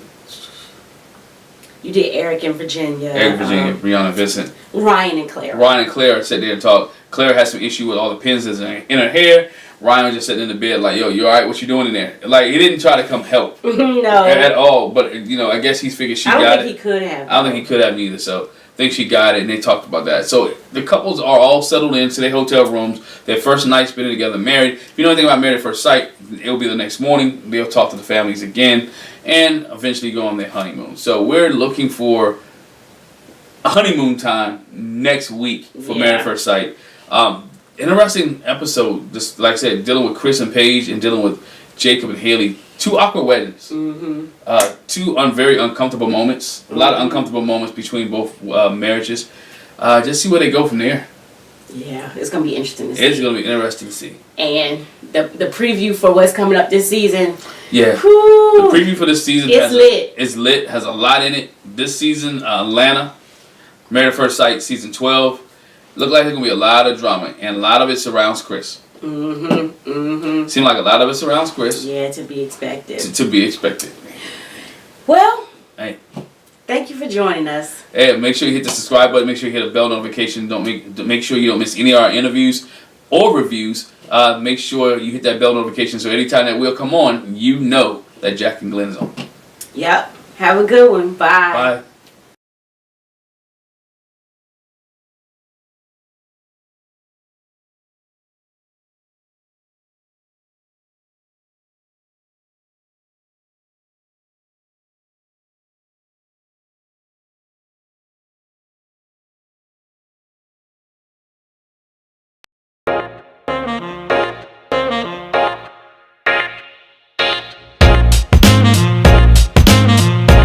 Hi, welcome back to the Jac and Glen channel. I'm Jackie.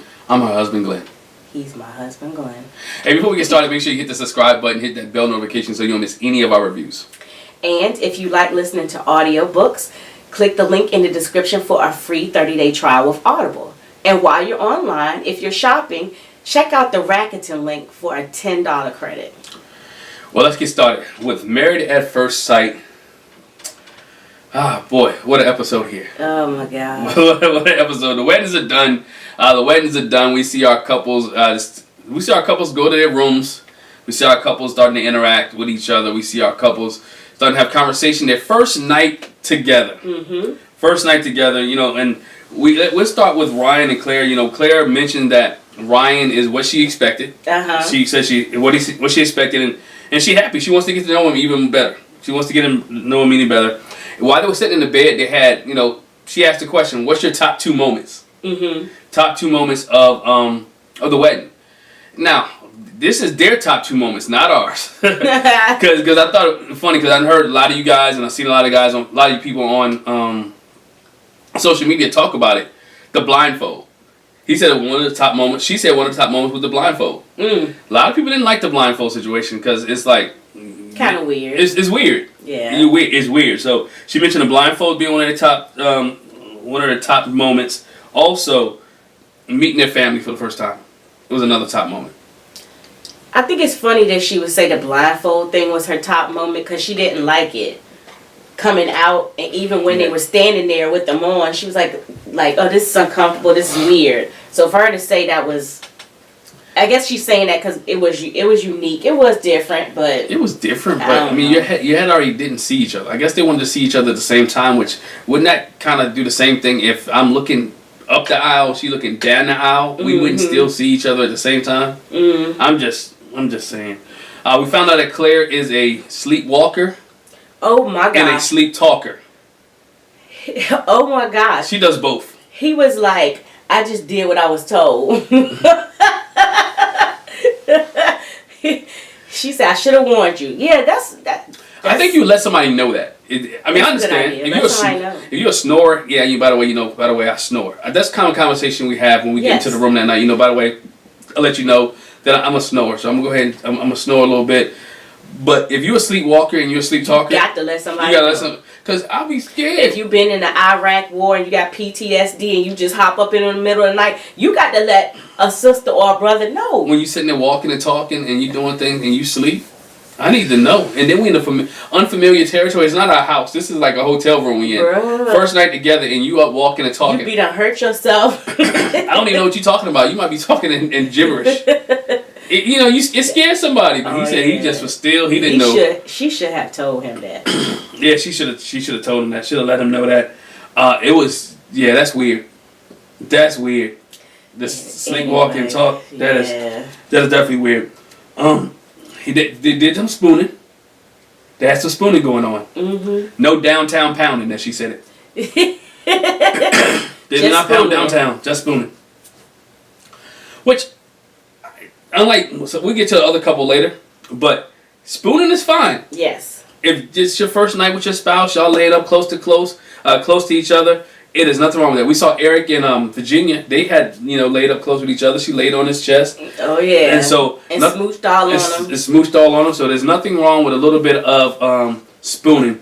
But one thing Clara did say, she wouldn't have been opposed to some downtown pounding. Mm. She wouldn't have been opposed if Ryan wanted to pound downtown. Yeah. Ryan ain't moving that fast. Those are her words, not mine. Yeah. Pounding downtown. Ryan ain't moving that fast. She might not have been opposed to it. He don't look like the type, and not that he not feeling her. He not gonna move that fast. He's not. He gonna be respectful because the background that he comes from with both his parents, which we find out a little bit later. Yeah, we find out a little bit later that both his parents are very religious, but we come back to that. So yeah, we find out that Ryan's parents are ministers. Yes. And that makes Clara a little bit nervous. A little bit nervous because she said she went to 1 year of Bible college. Yes.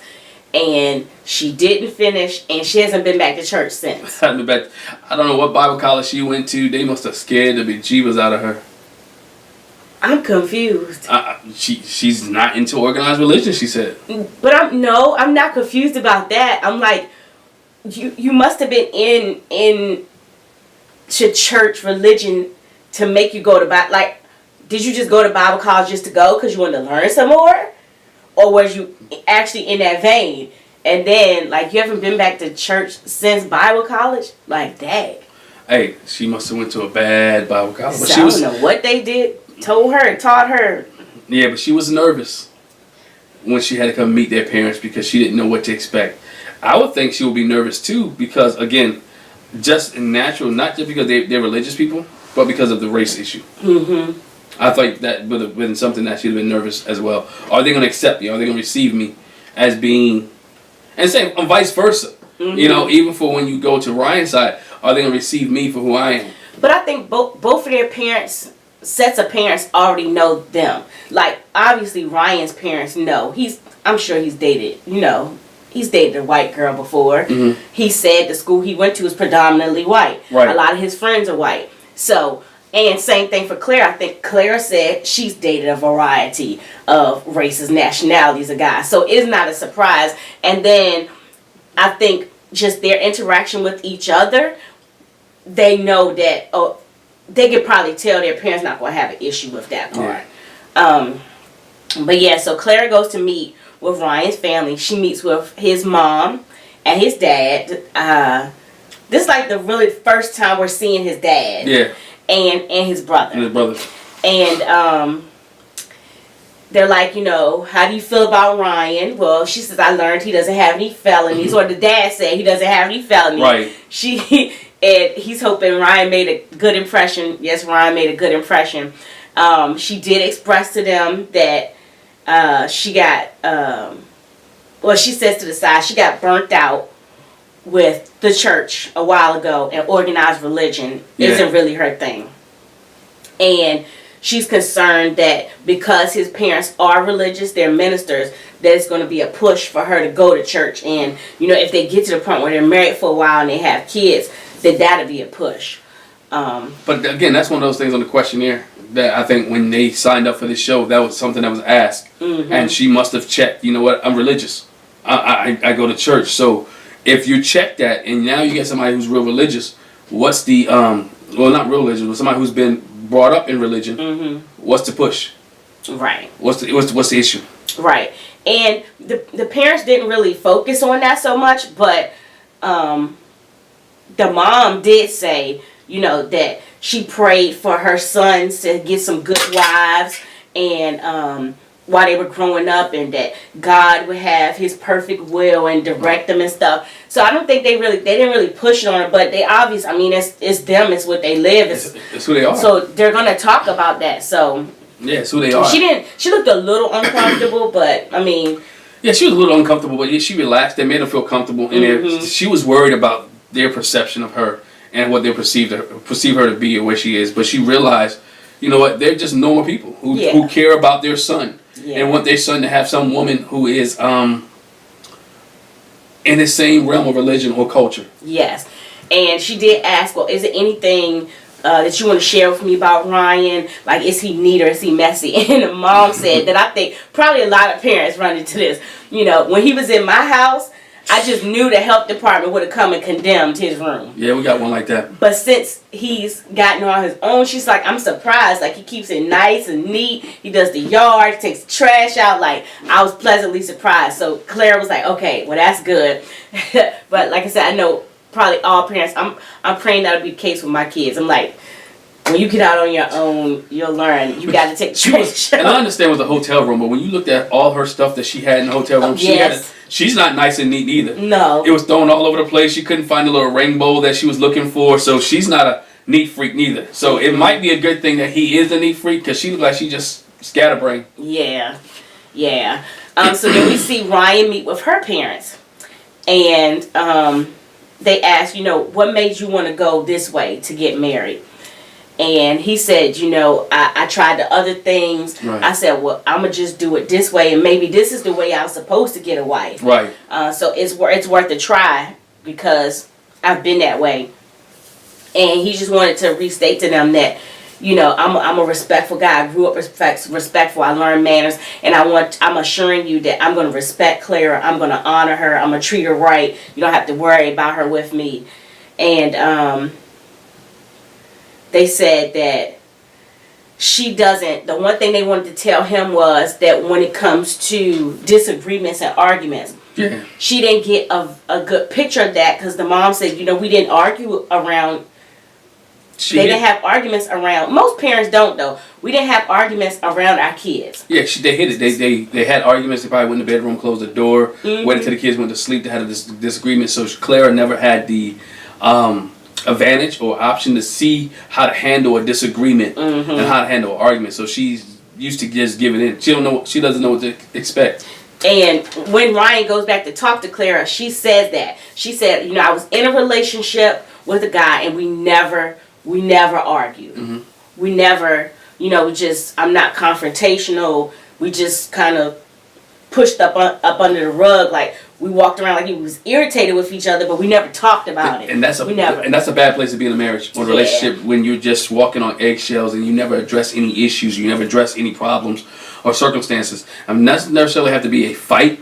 But we need to address this issue. We need to talk about this situation. We just can't let it linger, because when you let situations and you let stuff linger, that's when it gets bigger. Yes. And that's when you had that massive blow up, because you hadn't fixed the situation in the first place. And so her parents just tell him, you know, you're gonna have to help her communicate. That's gonna be key for y'all. The mom says, for us, divorce is not really an option. Right. It's not an option. So, you know, work it out. Y'all learn how to communicate and figure it out and get through your disagreements. And I think that's cool, because I think if you ask both parents, divorce is not an option on Ryan's parents, and divorce is not an option on Clara's parents. So if they do have disagreements throughout this season, I do think, of course, they're going to have disagreements. I think they're going to be able to work it out, and that divorce will not be an option for them, that they're going to get whatever it is fixed. And hopefully, as I said, I'm going to say it again later on, I hope that experts are heavily involved in this season, more so than past seasons. Yeah. So, what else we see with Ryan and Clara? We see them later on talking about when they get their basket. Yeah. They get their basket from the experts with their wifey and their husband shirts, and they find out that they're going to Las Vegas. Going to Vegas. And Clara says she's been to Vegas hundreds of times. And Ryan said he's been there too. Yeah, and she says she's not a gambler. Ryan says that's cool. That's cool, but he's still gonna see the sports books. Yeah, he said when we get there, we're gonna do whatever Clara wants to do first, but then I'm gonna do, check out the sports books. Ryan and Clara agree that they've been having a good vibe. They're building a good base friendship, and she said again, she's ready to take it to the next level. She said that several times. She said, I'm ready to take it to the next level. So we're gonna see if they can get to that level. I think they get to that level on that honeymoon. They're gonna start. I don't know. They start real slow. Ryan said he moves slow. But he moves slow and he's calculated. Yes. Remember, he said he moves slow and he's calculated. So everything that he does is gonna have to make sense. Mm-hmm. It's gonna have to be in the right moment, at the right time, right the energy. So I think it happens, but it's gonna move at his pace. Yes. Unless she just jumps his bones. And which could be a case. She could just jump possible. It's possible. She could just jump his bones. I mean, that was Beth and Jamie where she just jumped his bones on their honeymoon. But yeah, it's possible that it's possible that Ryan and Claire could get to that point. They might. They might. They might enjoy Vegas that much. They might just avoid Vegas that much. All right, next. Let's go to Eric and Virginia. Eric and Virginia, man. Eric and Virginia, they get to the hotel room, and Virginia cannot keep her hands off of Eric. What's new? Well, she can't keep her hands off of Eric. She said, he meets all my expectations. He kind of check all the boxes. He's like, I like him. I like him. Now, as I mentioned, I don't know if that was the alcohol talking. It might be a little bit of both to her. But she really enjoys Eric. And they sat there, even when they got into the bed that night, they were sitting there.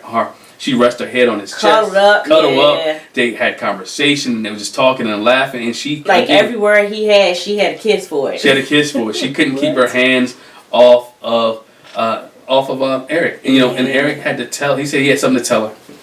And he was going to tell her later. Yes. And so, we come to that the next morning. Which they had that night. They said they had a lot of conversation. They did a lot of talking. No hanky-panky. No hanky-panky, a lot of talking. But he didn't bring this up, though. No. He didn't bring it up at night when they was talking. He waited till the morning, which I think was smart. Mm-hmm. You wait till your first full day of marriage. You get all the other stuff out the way first. Mm-hmm. He tells her. He looks in her eyes. You know what? I was married before. And said she told her that he was married for 6 years. Mm-hmm. He had been divorced for 3. Yes. Hadn't had any contact with her in a while.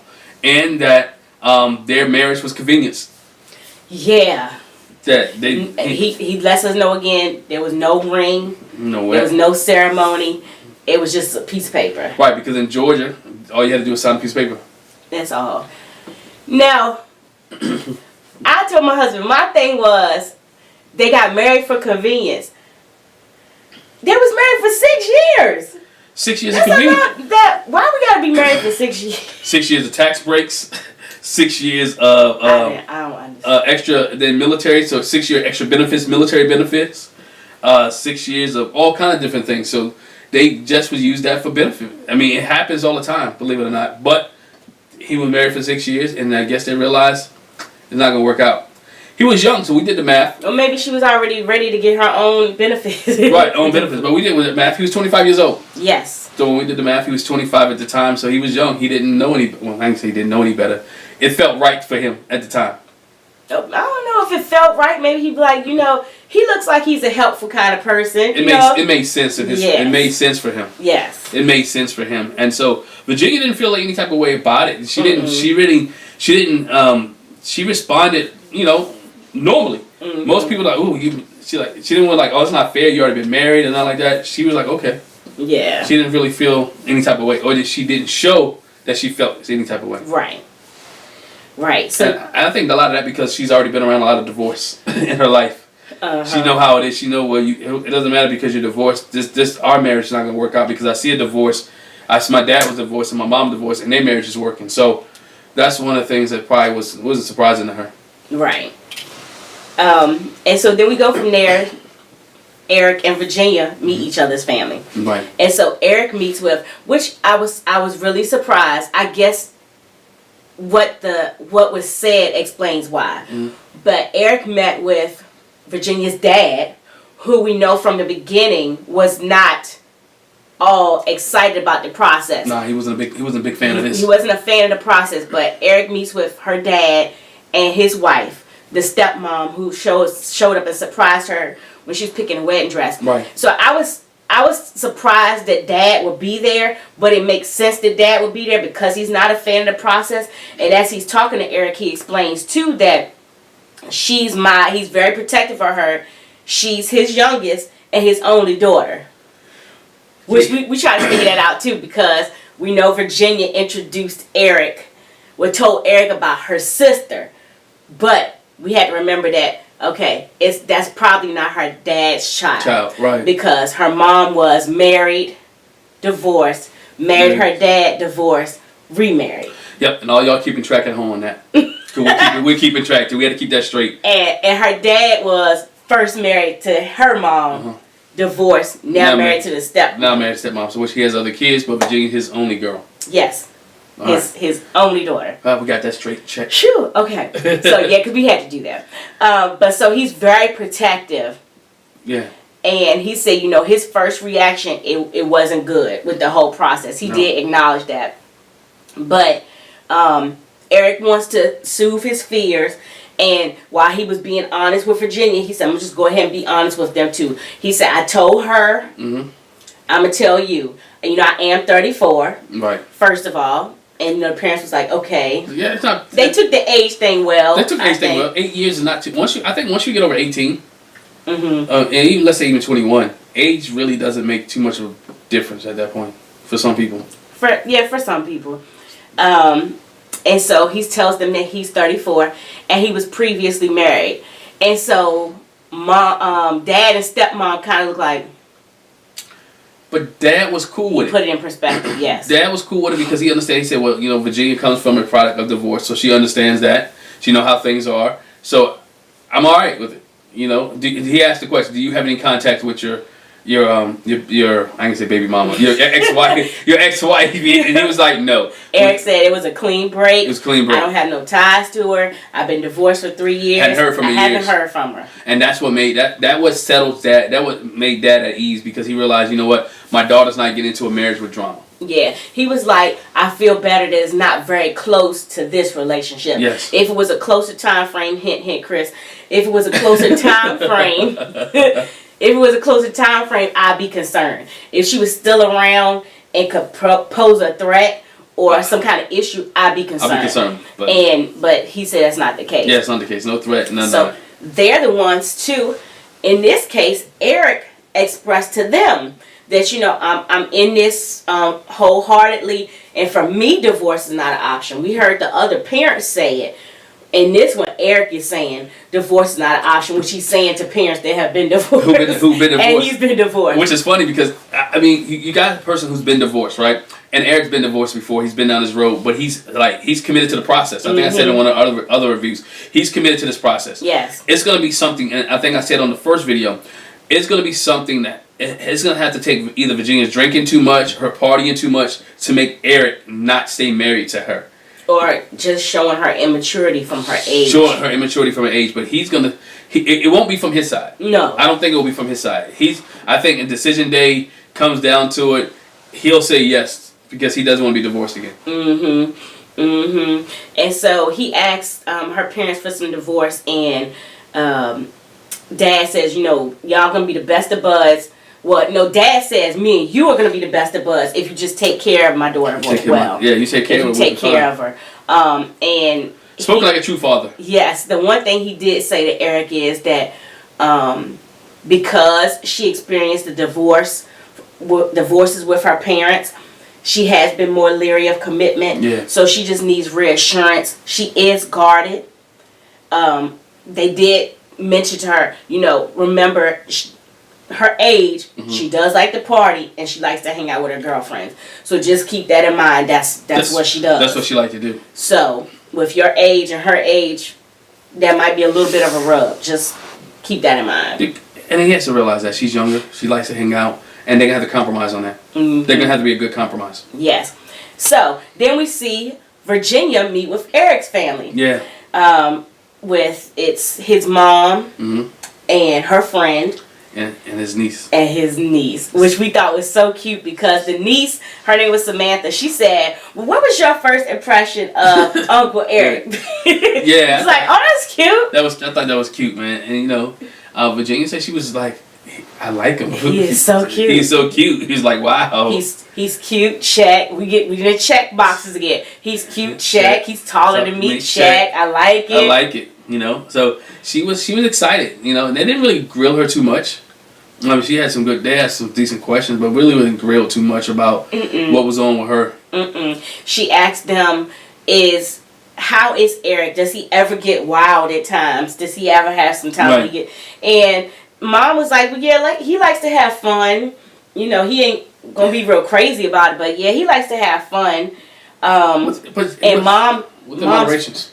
Yes, within moderation. Within moderation, yeah. Monty, Mom's friend, said, well, Eric's not the type of person to stand in the middle of a room and say, hey, look at me. He's not an attention getter. She said she stressed that. That's just not him. He's real low key. That's how he's going to be. But he does have a good time. And we saw that. We saw that at the bachelor party. That Eric, you know, he was sitting there chilling. Everybody else was talking to strippers and doing whatever. He was just having fun. Yeah. He was in his own world.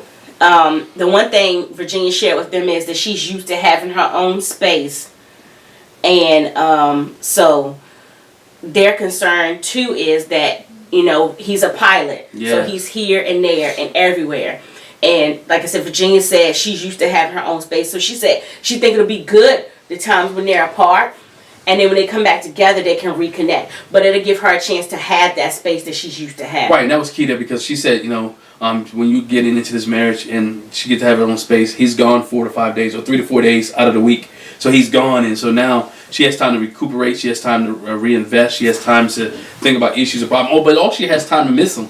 Yes. That's the one of the key things. She has time to miss him because of his being able to fly and being a pilot. So she has time, and she still has time to hang out with her girls. I looked at it from that way. Like, so if Eric was gone those days, the days that he's gone, she can still hang out with her girls and still do what she needs to do. And when he's back home, she can devote all her attention towards him.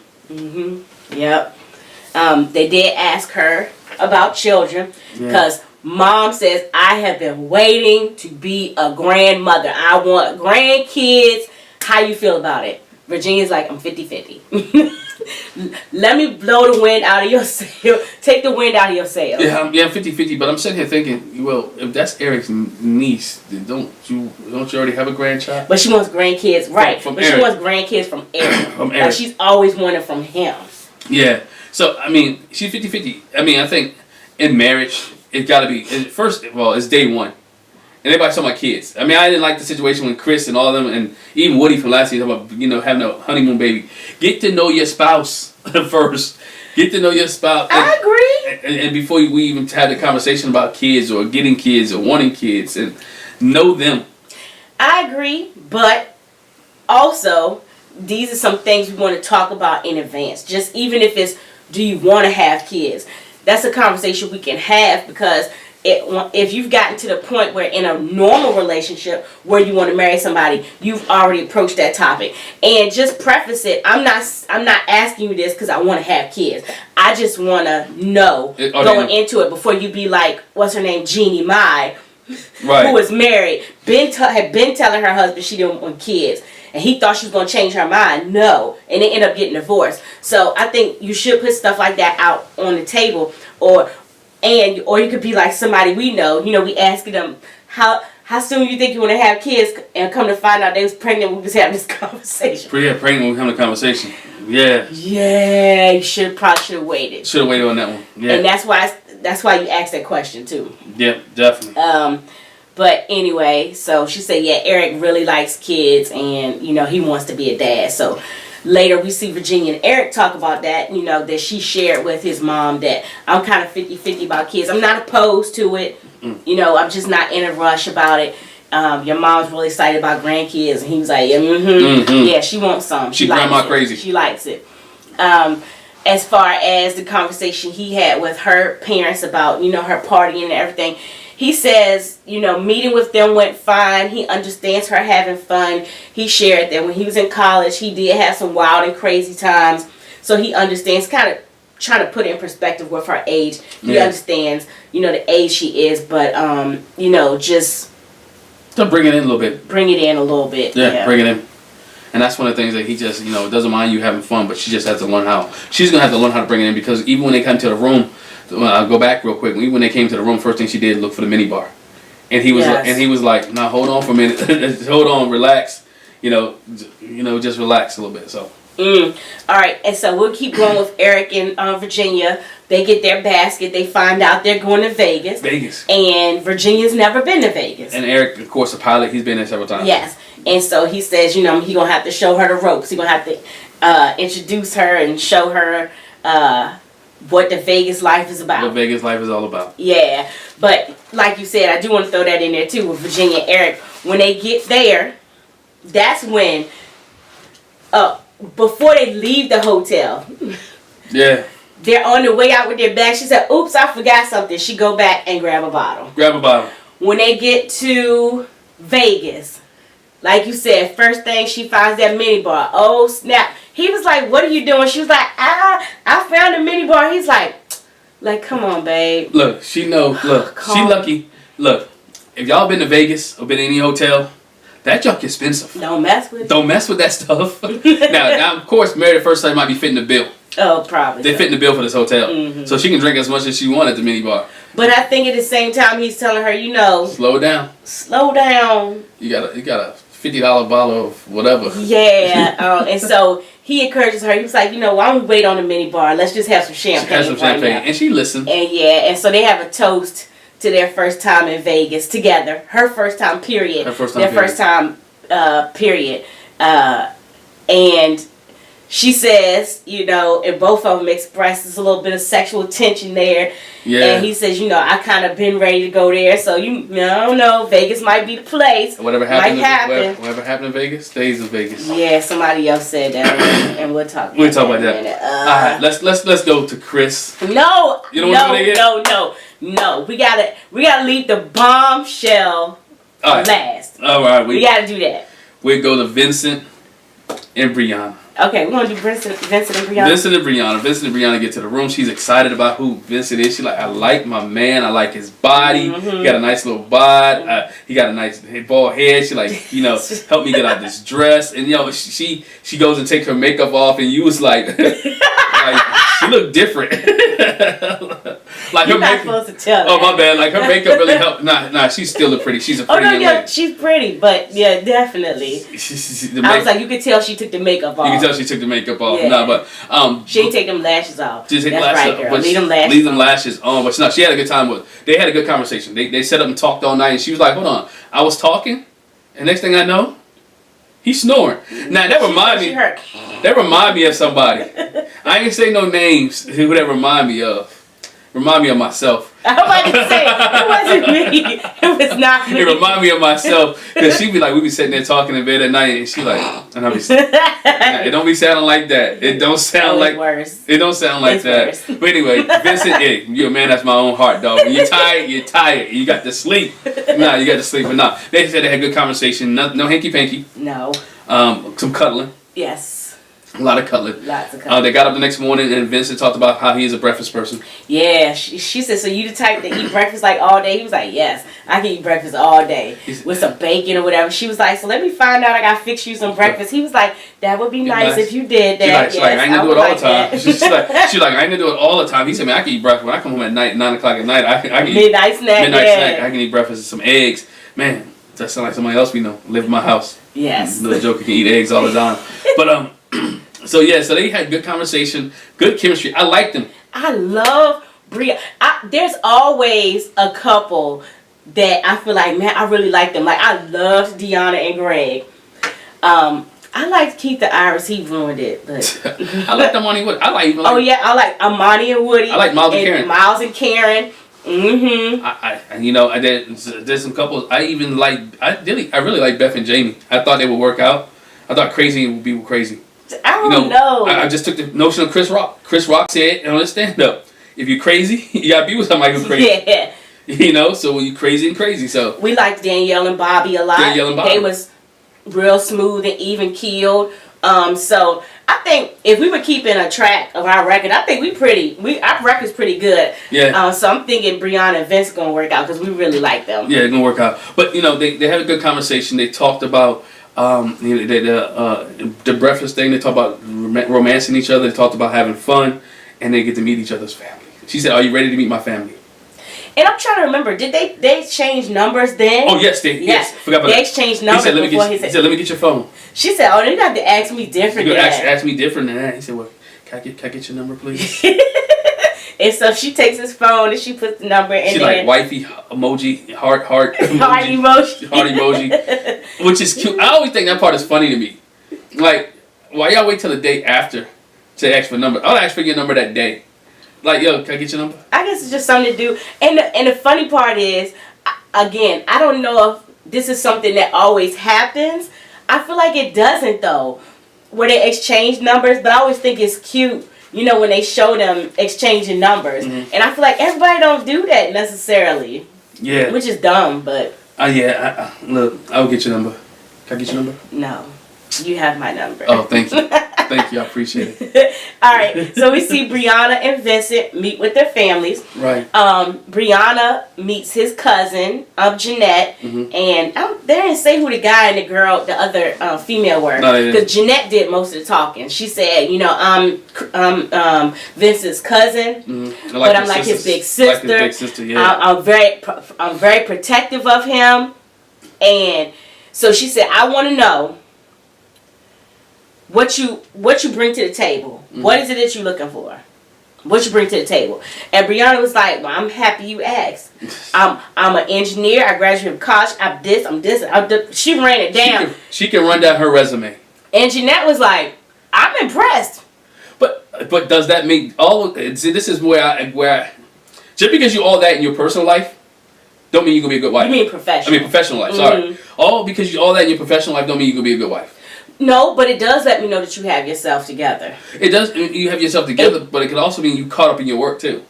Well, it's funny that you would say that because to jump ahead, that's what they shared with Brianna is, he's an entrepreneur. I'm sure you know that. He's an entrepreneur, but he's a workaholic. Mm-hmm. So you're going to have to get his phone from him. He's been known to work all into the night, all through the weekend. Right. So you're going to have to pull that back on him. Which I understand that too.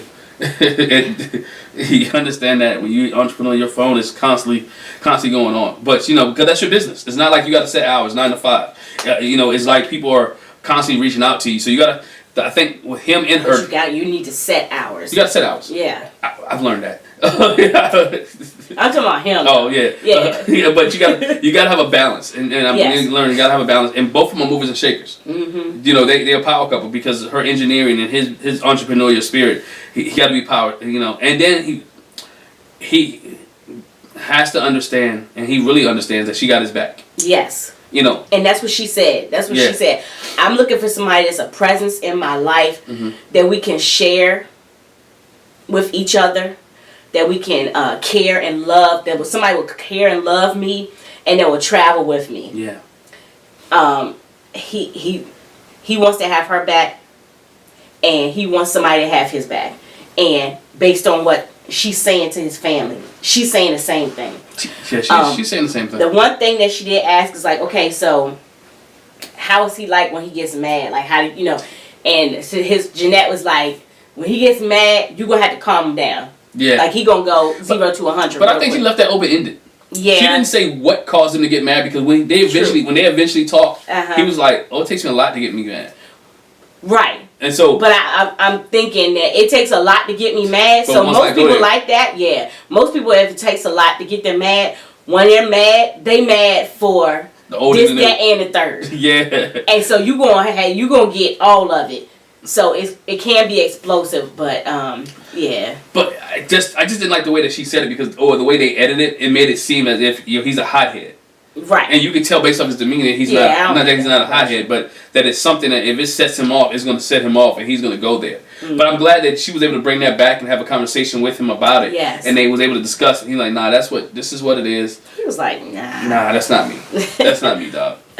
So then we see Vincent meets with Brianna's mom, Nidra, Mm-hmm. her friend Kiara, and her sister Brittany. And Brittany was pretty quiet the whole time. But, you know, Kiara did have some things to say. They wanted to know, how's he feeling? He says, I don't have any immediate concerns. I don't have any concerns. They say that you need to know how do you handle confrontation. Yeah. And the same thing they talked about in their vows. I want somebody to call me on the carpet. I want somebody to, you know, that's going to be like, hey, don't do that. Why you do that? You know, that they can talk it out. And the mom and Kiara's like, you definitely going to get that with Brianna. Yeah, Brianna. She going to call you on your stuff. She can call you on your stuff. She's a boss. She's a boss chick. I mean, it is what it is. She's a boss chick. So she's going to call you on your stuff. And whether you deal with it, it's going to be how you handle it. Mm-hmm. How are you going to deal with it? Are you going to rise to the occasion and get better?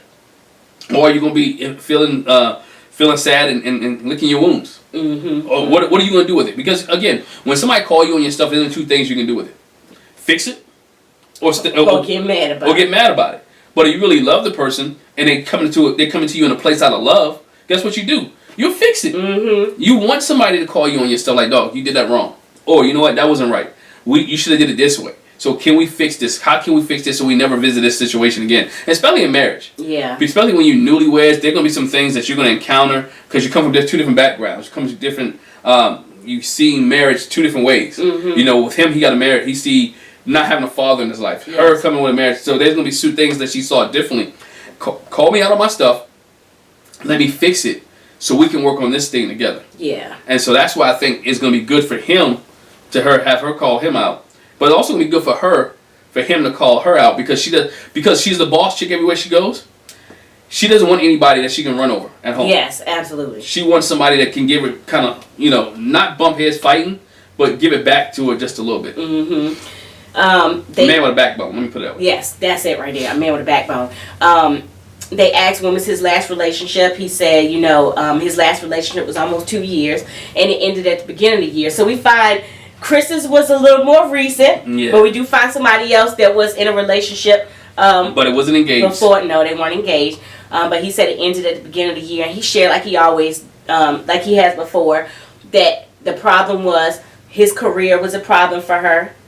She couldn't support him. She didn't understand, you know, all the changes that as an entrepreneur that I'm going through. He lacked the support from her. She wanted him with a 9 to 5. I think, and I guess that's not.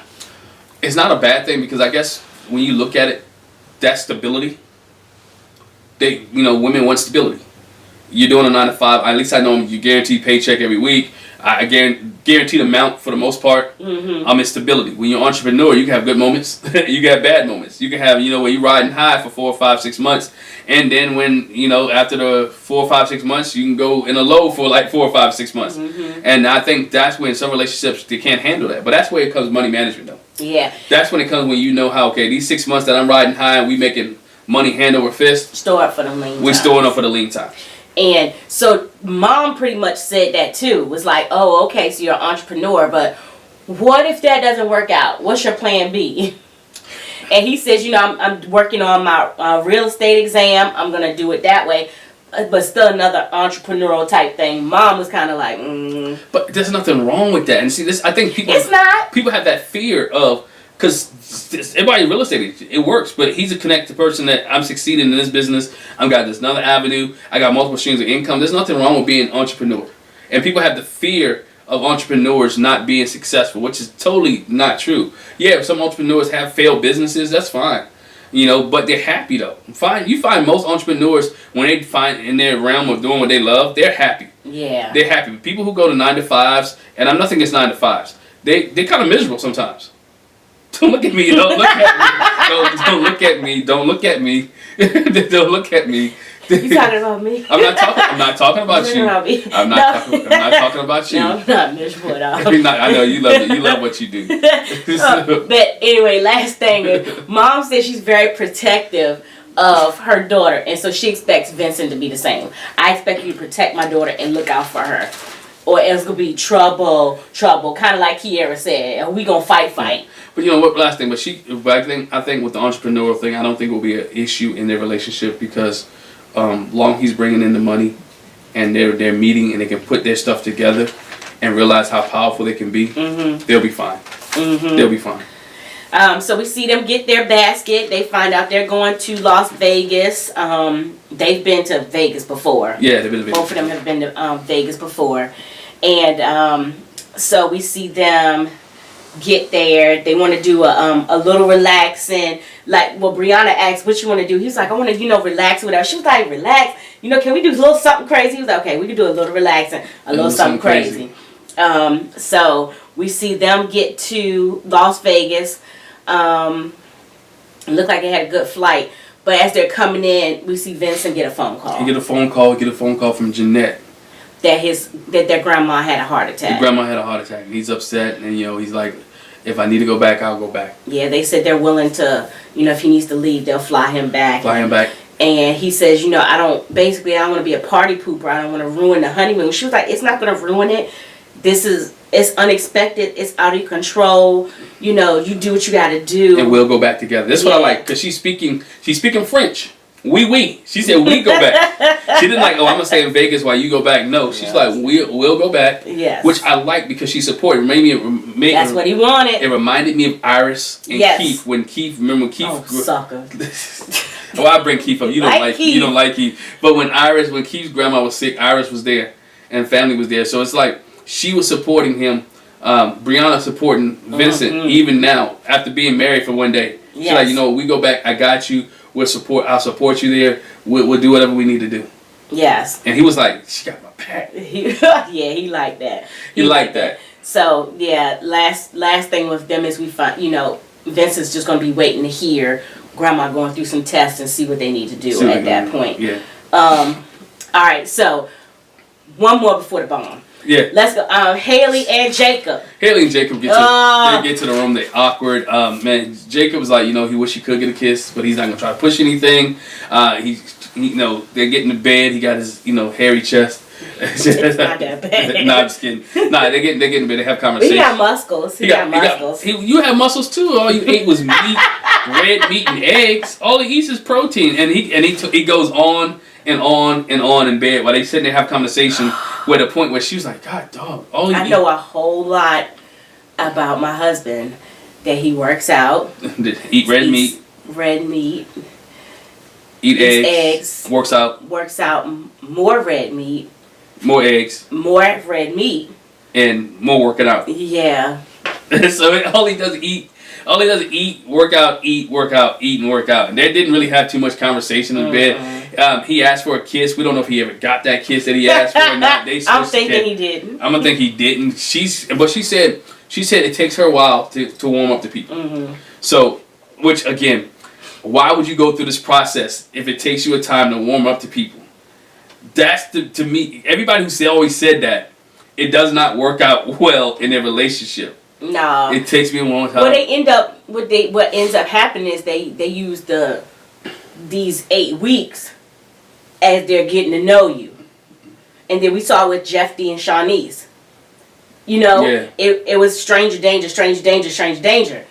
And they basically used, even though they were married, that was their dating time. Yeah. So the next morning they get up and he talked about meat and breakfast again. Eating breakfast and meat. He likes to talk, but about himself. I think that's one of the, and he's a typical computer guy. Yeah, but he didn't talk about. He's not even talking about that. He didn't talk about that. I feel like at least if he varied his conversation and talked about that might would help. But anyway, we see Haley and Jacob go meet with their families. Haley meets with his mom and his dad, Edward. Edward has a question. Okay, who woke up first? And she says, usually I'm the type to sleep late. Right. But we both woke up to the alarm. And so tell me about Jacob. And Mom was like, he's always been a great kid. He's been a kind of a loner. Red flag. People said he's 5 going on 85. He's quiet a lot. Red flag. And she was like, well, I'm used to being social, so I hope you don't have a problem with that. And no, I don't think he will. He's just not social. He's just not social. He's a hermit. Yeah. He's a hermit. He likes to stay in his own little castle. I feel like Jacob got it honest. His parents didn't seem like they were very varied in their conversation. They didn't seem like they had a whole lot to say. They didn't. It might be editing, but they just didn't look like they had a lot to say. They didn't have a whole bunch to say. You know, when he met her parents, he talked about the same thing. We just had this conversation last night at the reception. And he's proud of his house. I understand. He's like proud of people, his he's beach. like, oh, I want to show you. You know, I pretty much accidentally turned my house into a spa. Look, if you look on the security camera, let me pull up the security camera footage. And the mom, look, she's so funny. She looked at it like she hadn't heard it before. She was so nice. The brother was sitting there like, oh God, not again. He was sitting there thinking like, dog, this is my brother-in-law? Really? We're going to have to hear about this every time at Christmas dinner. He's going to always show us his security camera. Oh my gosh. But anyway, so they were like, he said, so what is it something I can do that would surprise her or whatever? And Dad was like, if you're on vacation, you can surprise her with a dive. She likes to go for a dive. Then he goes into the story. When I was little, my brother hit me with something, knocked me in the pool, and ever since then, my ears just fills up with water. I don't know about diving. Diving may not be for what we need to do. Boring. But what's some advice you could give me about Haley? And they were like, basically, when she's tired or she's hungry, she can get hangry. Yeah. You'll pick up on it though. You'll be able to tell. You'll understand. When she's tired and hungry. You can tell from her attitude. But if you feed her, it's gonna be good. And she can sear. He said she can sear. She can sear a steak. And his was eyes. like, yes. She didn't even tell me that. Yeah, she didn't tell me she could sear steak. I love steak. I love steak. All I eat is steak. Red meat. This gonna be good. It's gonna be good. She can sear a steak. Every night. Yes. But they also tell her that she can shut down. Yeah. So give her space. She's the brother says she's a hard nut to crack, but you're gonna have to work on it. Work on cracking that nut and help her open up. But which is gonna be hard because he's a hermit. Mm-hmm. He's not gonna be able to bring her out because he doesn't know how to. He's gonna have a hard time. They're gonna have a rough time because if she shuts down, she's gonna be done. And he's not gonna be able to bring her out because that's not his personality. Nah. That's not who he is. He used to do everything. So if she ever shuts down, it's gonna be hard. And but he might be able to come up with a computer program to help her open up. Stop! Don't do that. Don't do that. I mean, he's a computer guy. Might have a graphic tee for her. Which we find out, yes, when they get their baskets and they find out they're going to Las Vegas and they're packing up to go. Okay, so Haley says she's been to Vegas 7 times in the last year for work. And they're packing their stuff and getting ready, and he was like, oh, maybe I should wear this. It's a tie-dyed Harambe shirt. Or maybe I should wear this shirt. It's a, what was it, Dragon something. Yeah, Dragon. From an old 80s movie that didn't really pick up much. And then he had these jorts, and he had some red shoes. At least she was like, you gonna wear all that together? Well, the shoes matched the shirt. Yeah, but she was like, you gonna wear all that together? They can know you're a tourist. But he ends up wearing the Harambe shirt. Yeah. She's gonna have to help him with fashion and everything. She's gonna have to help him out. He's gonna be, again, I think they can work, but they're gonna have to have conversations. Yeah, because Haley says she don't feel like she's married. She says she don't feel like she's married. She feel like she's just a friend in a relationship with somebody. She's gonna have to come out of her shell. He's gonna have to keep her out of the shell. Yeah. And show a different side of him where it's funny. Now I think he's a funny dude. Oh yeah, I mean we saw that in another, from Unfiltered. He's got a good sense of humor. But yeah, so she says she's going forward. She's looking forward to getting to know him a little bit better. Yeah. She does see his goofiness. He jokes when he pulls out his graphic tees. He said, "Yeah, if you saw me in this outfit, you probably swipe left, huh?" But anyway. So in Las Vegas, they're looking forward to going on some excursions, getting to know each other better and building chemistry. And in Las Vegas, they go to bed that night and they actually do share a kiss. They do actually share a kiss. Share a kiss. She actually gives him a kiss. He is like he's in heaven. he finally gets the kiss that he's been waiting for. He cuddles up and he gets the kiss. He's been wanting that kiss. Yes, he has. So that's where we leave with Haley and Jacob. I kind of have hopes for them. I don't know. It wasn't as awkward as last time. It wasn't. It's getting better. It's getting better. It's getting better.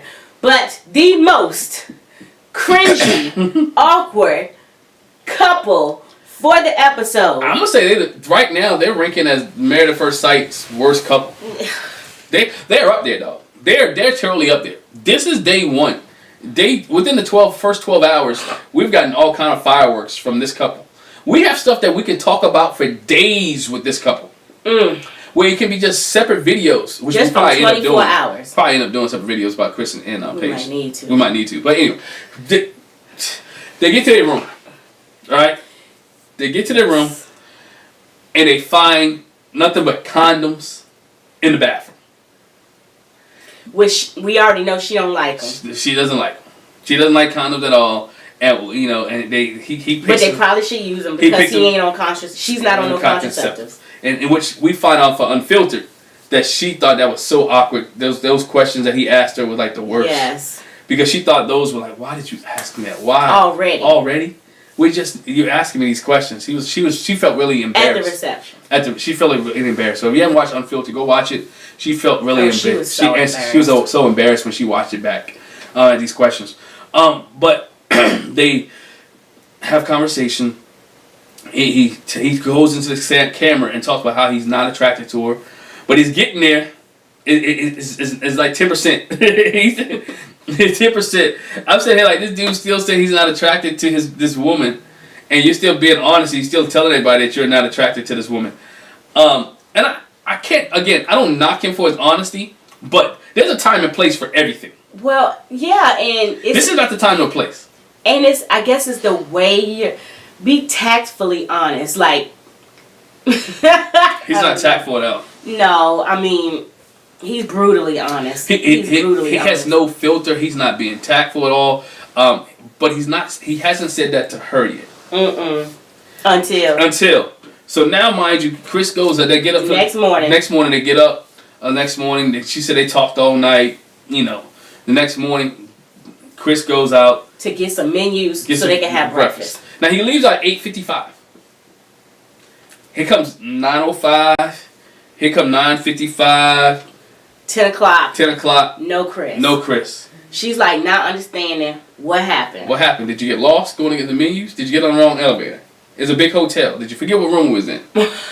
did you go to the wrong room? Did somebody kidnap you in Vegas? You know, what happened? What's going on? And he finally comes back. We're not in Vegas yet. I mean, not Vegas, sorry. In the hotel, sorry. Atlanta, sorry. He comes back, and she's like, what happened? You know, where you been? And he was like... Here comes the manipulation. I had a panic attack, so I had to get away and clear my head. I had a really bad panic attack.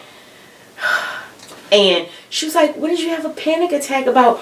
What's troubling you? What's going on? And she's trying to be such a good wife. What happened? She's been a good wife. We already know they exchanged numbers because she's trying to call him and go straight to voicemail, which means he's sending it to voicemail. Anytime somebody calls you and they send it to voicemail. But she's being a good wife. She's trying to get that listening ear. She's trying to be there for him. And again, manipulation and witchcraft is taking place because he's like, well, I'm having anxiety. Wait, before that though. In asking him too, she says, you know, we made these vows, you know, at our wedding, we said, you know, so I need you to, if we're going to fulfill those vows, I need you to meet me halfway. So tell me what's going on. Go ahead. I'm having these, you know, I'm having some anxiety, you know, I'm really not attracted to you like that. Fully. I know on paper you're all I need, but the attraction isn't fully there. And so that's what made me panic. And I was like, huh? Like, dog, you had a panic attack because of that?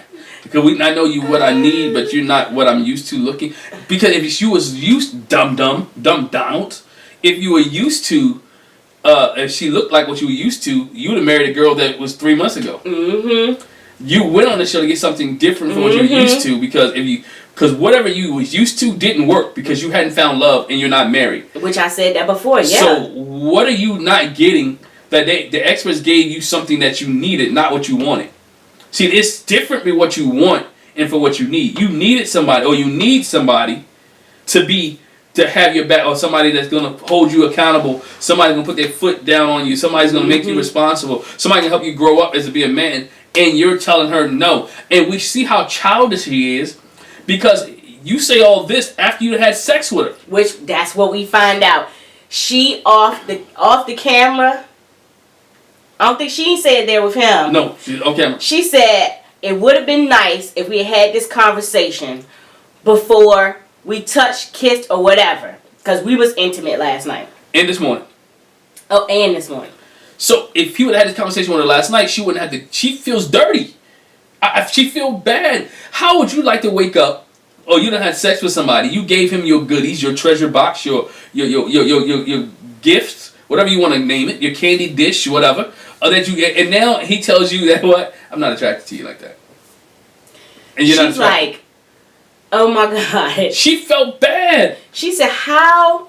She said, I'm confused. I've never been with a guy who wants to have sex multiple times to somebody he's not attracted to. He just Who does that? Where do you do that at? He is a sex addict. That's the conclusion we came to. He has for all you spiritual Y'all folks, did too. Spiritual folks, he had a sex demon. he couldn't stop masturbating for 3 days. But y'all came to that conclusion too. He lacks self-control. Self-control. He lacks self-control, and except for when he's fasting, because 3 days he has self-control. But the fact that you had to fast for 3 days. For 3 days to not do that. To not masturbate. Come on, bruh. So we see Paige after this. She goes and meets with Chris's mom, his dad, and his aunt Karen. And one thing we noticed off the top. Anyone else notice why Dad sat beside Paige? Wouldn't you be? I would think he sat beside his wife. Sit beside your wife, bro. Sit beside your wife, dog. I'm not saying it's just weird to me. Sit beside your wife. Plus, I would think since they're talking to each other, that you would want, Paige to be here and looking at all of y'all on the other side. On the other side. Maybe he's just that big he couldn't fit on the other side. I ain't talking funny. It was a rounded thing. Maybe he needed to sit on the end. He could have sat on the end where the mama was. No excuse. I'm trying to give him the benefit of the doubt. No. He sat beside Paige. No. Yeah, he sat beside her. And so she says, okay, they talk about what did you think? She says, what do you think about the wedding? And Mom and Aunt Karen are like, we think the wedding was beautiful. Your dress was beautiful. And, Dad's like, you look gorgeous. You was beautiful. He was like, And so they were like, how's everything going? She said, well, we've had a few bumps in the road, already. So I need some insight. Dad was like, already? Bumps in the road? Or forks. Or forks. Like, what's really going on?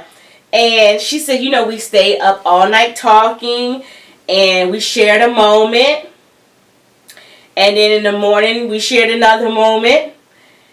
And then he tells me that I'm not his typical type. And I feel like sharing them moments with him that backfired on me. You daggone right. You gave the goodies up too quick. Should not have. You gave them up too quick. I know that's your husband. That's why most people wait. It's the first night. Know him. Don't let him smooth talk you again. Manipulation. He smooth talk you to drop your draw. Did you ask him for his paperwork?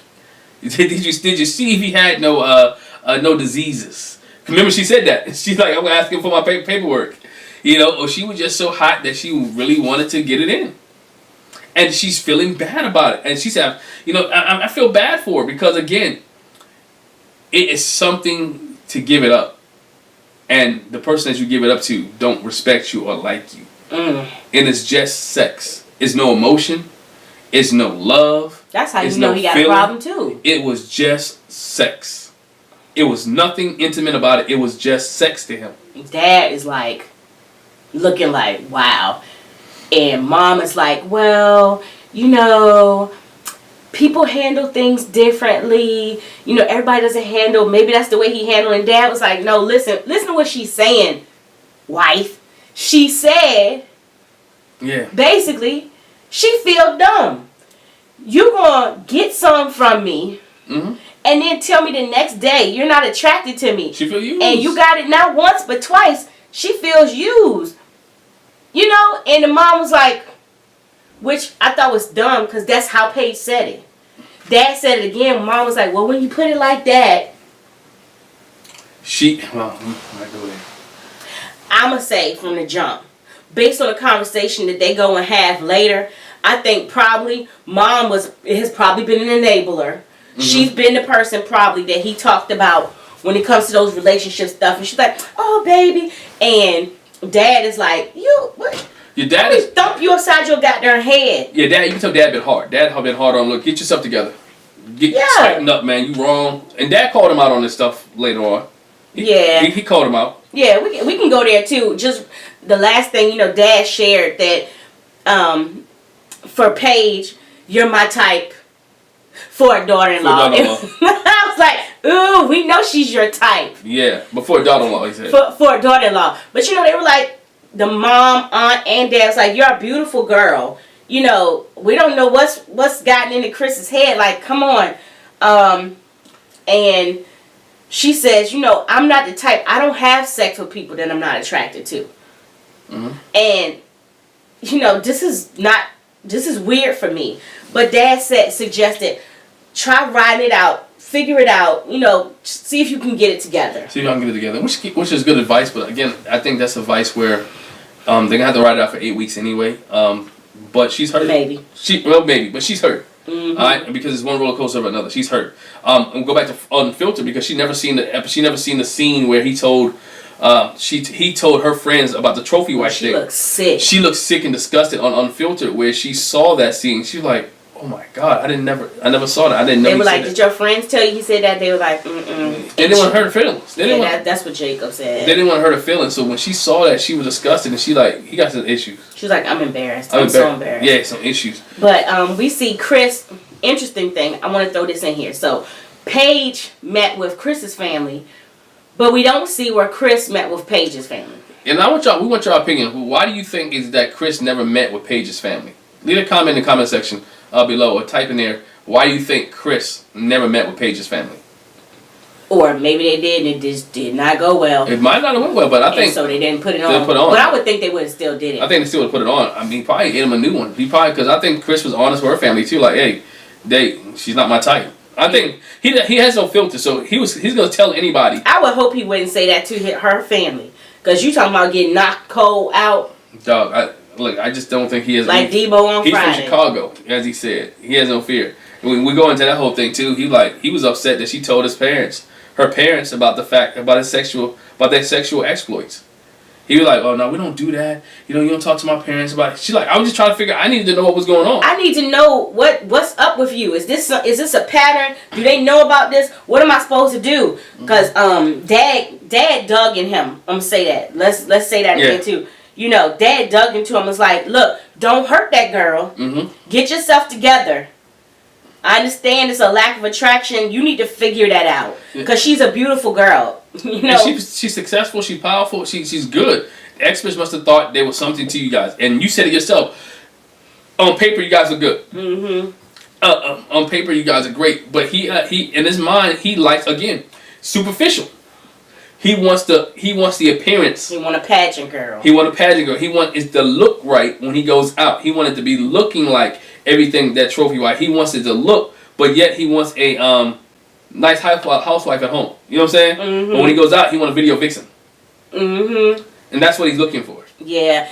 And dad was like, I'm trying to, where's your head at, son? He was like, well, you know, I wasn't attracted to her. I thought that maybe, you know, by us having sex, that would help, you know, help build the attraction. He said, but I was wrong. It didn't help.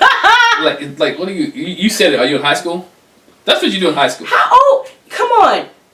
We're old enough. You're old enough to know that having sex with somebody you're not attracted to, it does nothing but confuse the situation. It don't make you get more attracted to that person. Because then what you're attracted to is what's between their legs, not them. Not them. Duh. Yeah. And you only met her. So you're looking at her beauty. You're looking at the outward. You don't know her spiritually. You don't know her inner workings. You just know her from the outward look. And she's not an ugly girl. And you mentioned spiritually. Y'all are, ooh. We're going to have to do a different video to really build on that. But y'all suck so bad. Y'all are giving good God-fearing church folks, some bad names. Singles. I'm at that. Good God-fearing church-going singles a bad look. Because you keep talking about how I love God and that's priority. And I prayed for how this. you do that? And not on Paige. Maybe a little bit. Yeah. But for him especially, bruh. What kind of... Look, she talked about the Holy Ghost. Get some discernment. Discernment was, don't give him the goodies. Yeah, we can't go all the way there, but I'm disgusted. That's another video. I'm disgusted. Oh, that video's coming. Yeah, so Chris is all embarrassed. He's crying. Why would you talk to my parents about that? I don't talk to my parents about my sexual exploits. I don't do that. That's weird. I'm from Chicago. We don't get down like that. I don't tell the ins and outs of my sexual exploits. You don't do that. I'm embarrassed. I feel like you went told on me. You went told my parents like I was told on me. Like I was a a kid. And then she was like, I talked to my male friends because she was trying to understand. They don't understand. That's weird. How you have sex with somebody you're not attracted to. Why are you talking about other men about me? Now she was wrong. I disagree. You don't talk to other men about I disagree. She's wrong. No. She is wrong. I disagree. I disagree. She wanted a man's perspective. Call your daddy. No, she not gonna call. No, she ain't gonna call her daddy into. No. You talk to his daddy. No. You as a female. Call your brother. No, as I'm not doing that. That's embarrassing. I would never call my dad and tell him or my brother I gave it up too soon. I feel like such a dummy. But you tell your male friends though. Because that's not my parent. I don't want to never give my parent that impression of me. Come on. She would never call her dad and say that. Never. But you're taking what's in your marriage outside of your marriage. No, it's not that serious.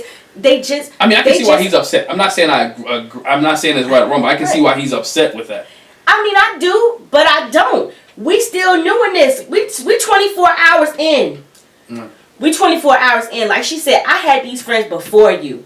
These are who I talked to for insight. And I'm sure she called her girlfriends too. Right. But the main thing was, I'm trying to get in a man's head. From a man's perspective. What is going on? Call Pastor Cal, which I don't understand. Like, they should be able to call these experts at a moment's notice, like, look, this is going on. That's an expert question. That's a Pastor Cal. Look. But I think just like Kate and Luke, they probably be on some, you don't want to be all the way exposed.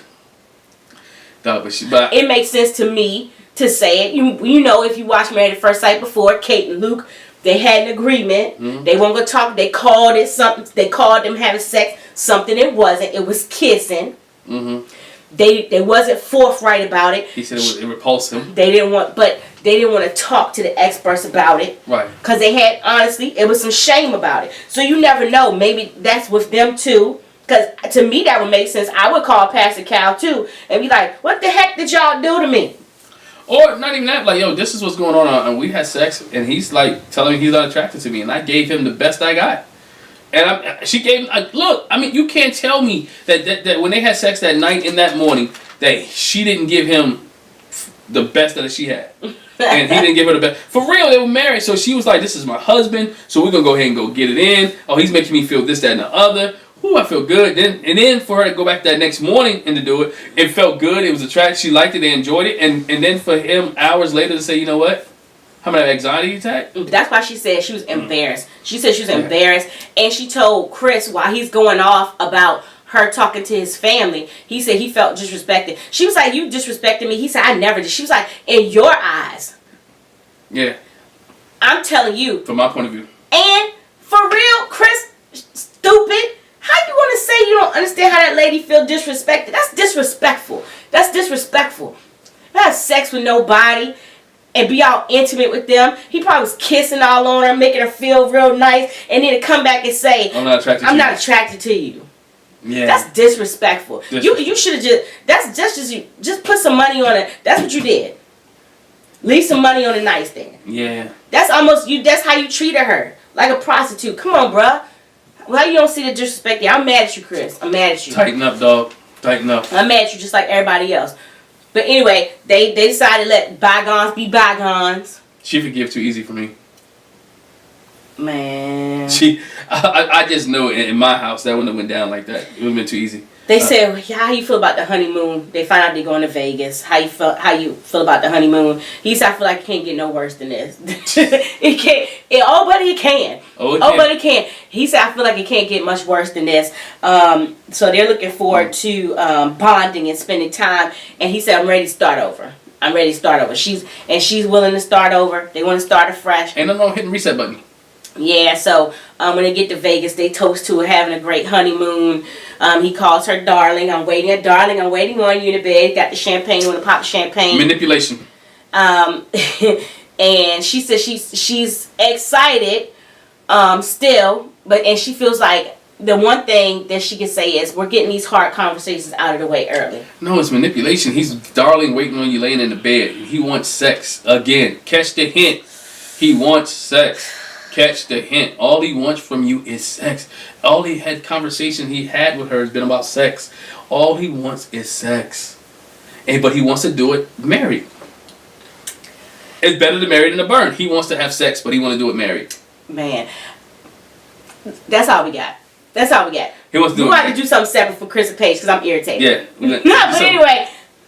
Yeah, we're going to do something separate. Watch out for the next video that we put out just dealing with Chris and Paige. So next episodes, we'll see more of the honeymoon in Vegas, and we'll see what happens there. I feel like it's just going to get ugly. It's going to get ugly. Hey, for Chris and Paige. For Chris and Paige. Hey, before you go, make sure you hit that bell notification. Make sure you hit that subscribe button. Make sure you don't miss any of our reviews. Also, check us out. We're going to review Couples Cams as well. So make sure you check that out too. Video should be dropping sometime on Friday. So make sure you look out for that. Thanks for joining us. Have a good one. Bye. Bye.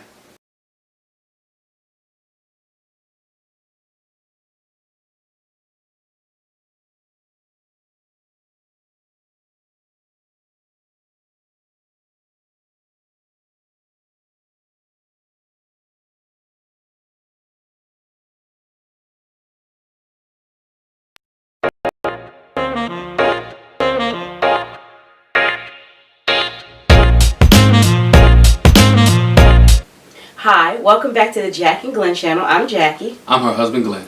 He's my husband, Glenn. Before we get started, make sure you hit the subscribe button and that bell notification so you don't miss any of our reviews. And if you like listening to audiobooks, click the link in the description for a free 30-day trial with Audible. And while you're online, if you're doing some shopping, you can use the Rakuten link below to get a $10 credit. Bomb of a show. Oh my gosh. They said it. Look, Married at First Sight was started off with a explosion. We see Chris talking to the producers, and they're encouraging him to tell her. He doesn't want to. He's adamant. I don't want to tell her. It's devastating news. I don't want to tell her. Well, you have to tell her. How can you not tell her? And they keep telling him, you need to tell her. But he doesn't want to. Like, he's adamant. I don't want to tell her whatsoever. Like, you don't want to tell her ever? No, I don't want to tell her ever. Married at First Sight, I'm like, really? We're going to start an episode like this? We're going to start it with, I said, I can't believe we are starting with this. We started with drama. It's going to end with drama. Man. Great TV. Oh my gosh. I was like in disbelief. So they show us that this was 2 hours after. Mm-hmm. So we go back 2 hours. Okay.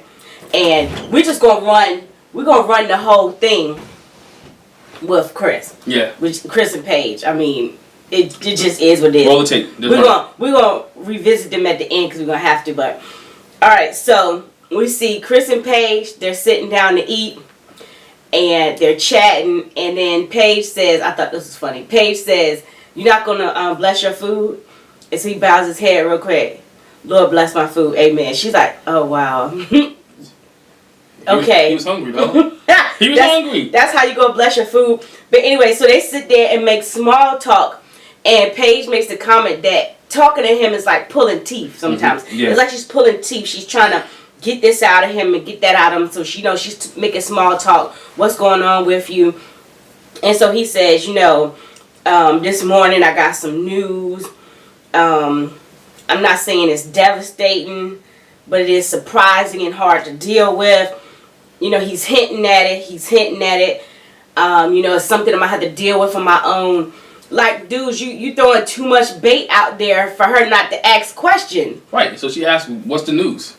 I was like, yeah, I don't really want to say. Bro, you laid the whole foundation for me to be on edge to want to know what's going on, for you to say, yeah, I'm going to have to deal with him on it. I'm not going to say anything. And this is what he don't understand. He's married now. So whatever news you get, it's going to affect you and your wife. We saw with Brianna and Vincent. Vincent got some news about his grandma, and it affected both of them. Yes. So when you're married, whatever news you get, even though it might be your personal, it affects your wife. Mm-hmm. It affects your spouse. I guess he doesn't get that. I know it's only 3 days since they've been married, but guess what? It affects everyone that's involved in that relationship. Absolutely. And so he just skirts around it. I'm going to deal with it. He says, I'm good. And she says, well, that's fine that you're good, but it's not just about you, it's about us. Yes. And he's basically, I'm good without telling you. I'm not going to say anything, you know, it just is what it is. And, you know, she's just really trying to pull it out of him, and he means he's not going to say anything. So she walks off, and she's like, it's too much. I can't do it. I don't feel like this is, what is going on? She goes to talk to the producers. She pulls a Mika. Yeah, but not to the extreme that Mika would have. That's what we talked about. Mika would have gone further with it. Yeah. But she goes to producers. He's got something going on. He doesn't want to tell me about what's going on. And the producer's like, we'd rather him tell you. So she's like, so everybody knows but me?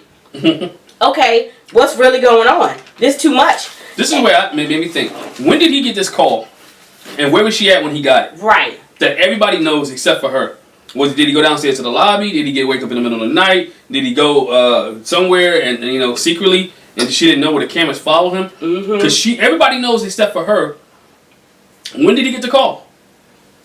And then when he got the call, why did he leave it so that producers knew?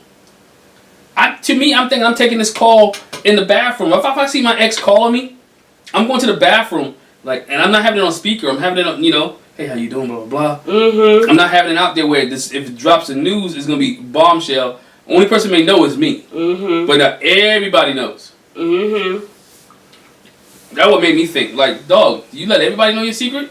Yeah. And you expecting her not to know? If everybody knows and she don't know, eventually she's going to know, and it's better for you to tell her. Yeah.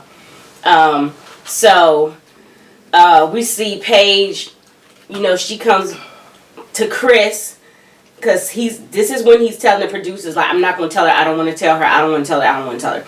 And she comes to him and she's like, what is it that you're telling everybody except me? And he was like, no, everybody doesn't know.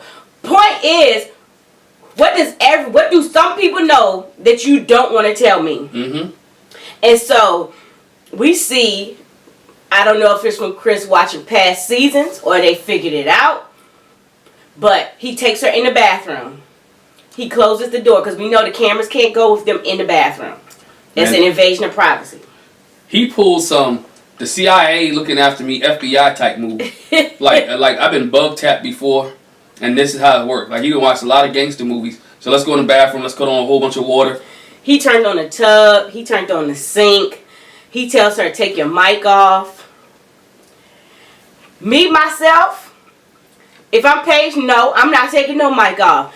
They know already anyway. I'm not taking my mic off. She took it off. Bruh, she did. She took it off. I promise you I would not have taken my mic off. It just is what it is. If it's going to embarrass you, embarrass me, it just is what it is. And so, then we see him come out.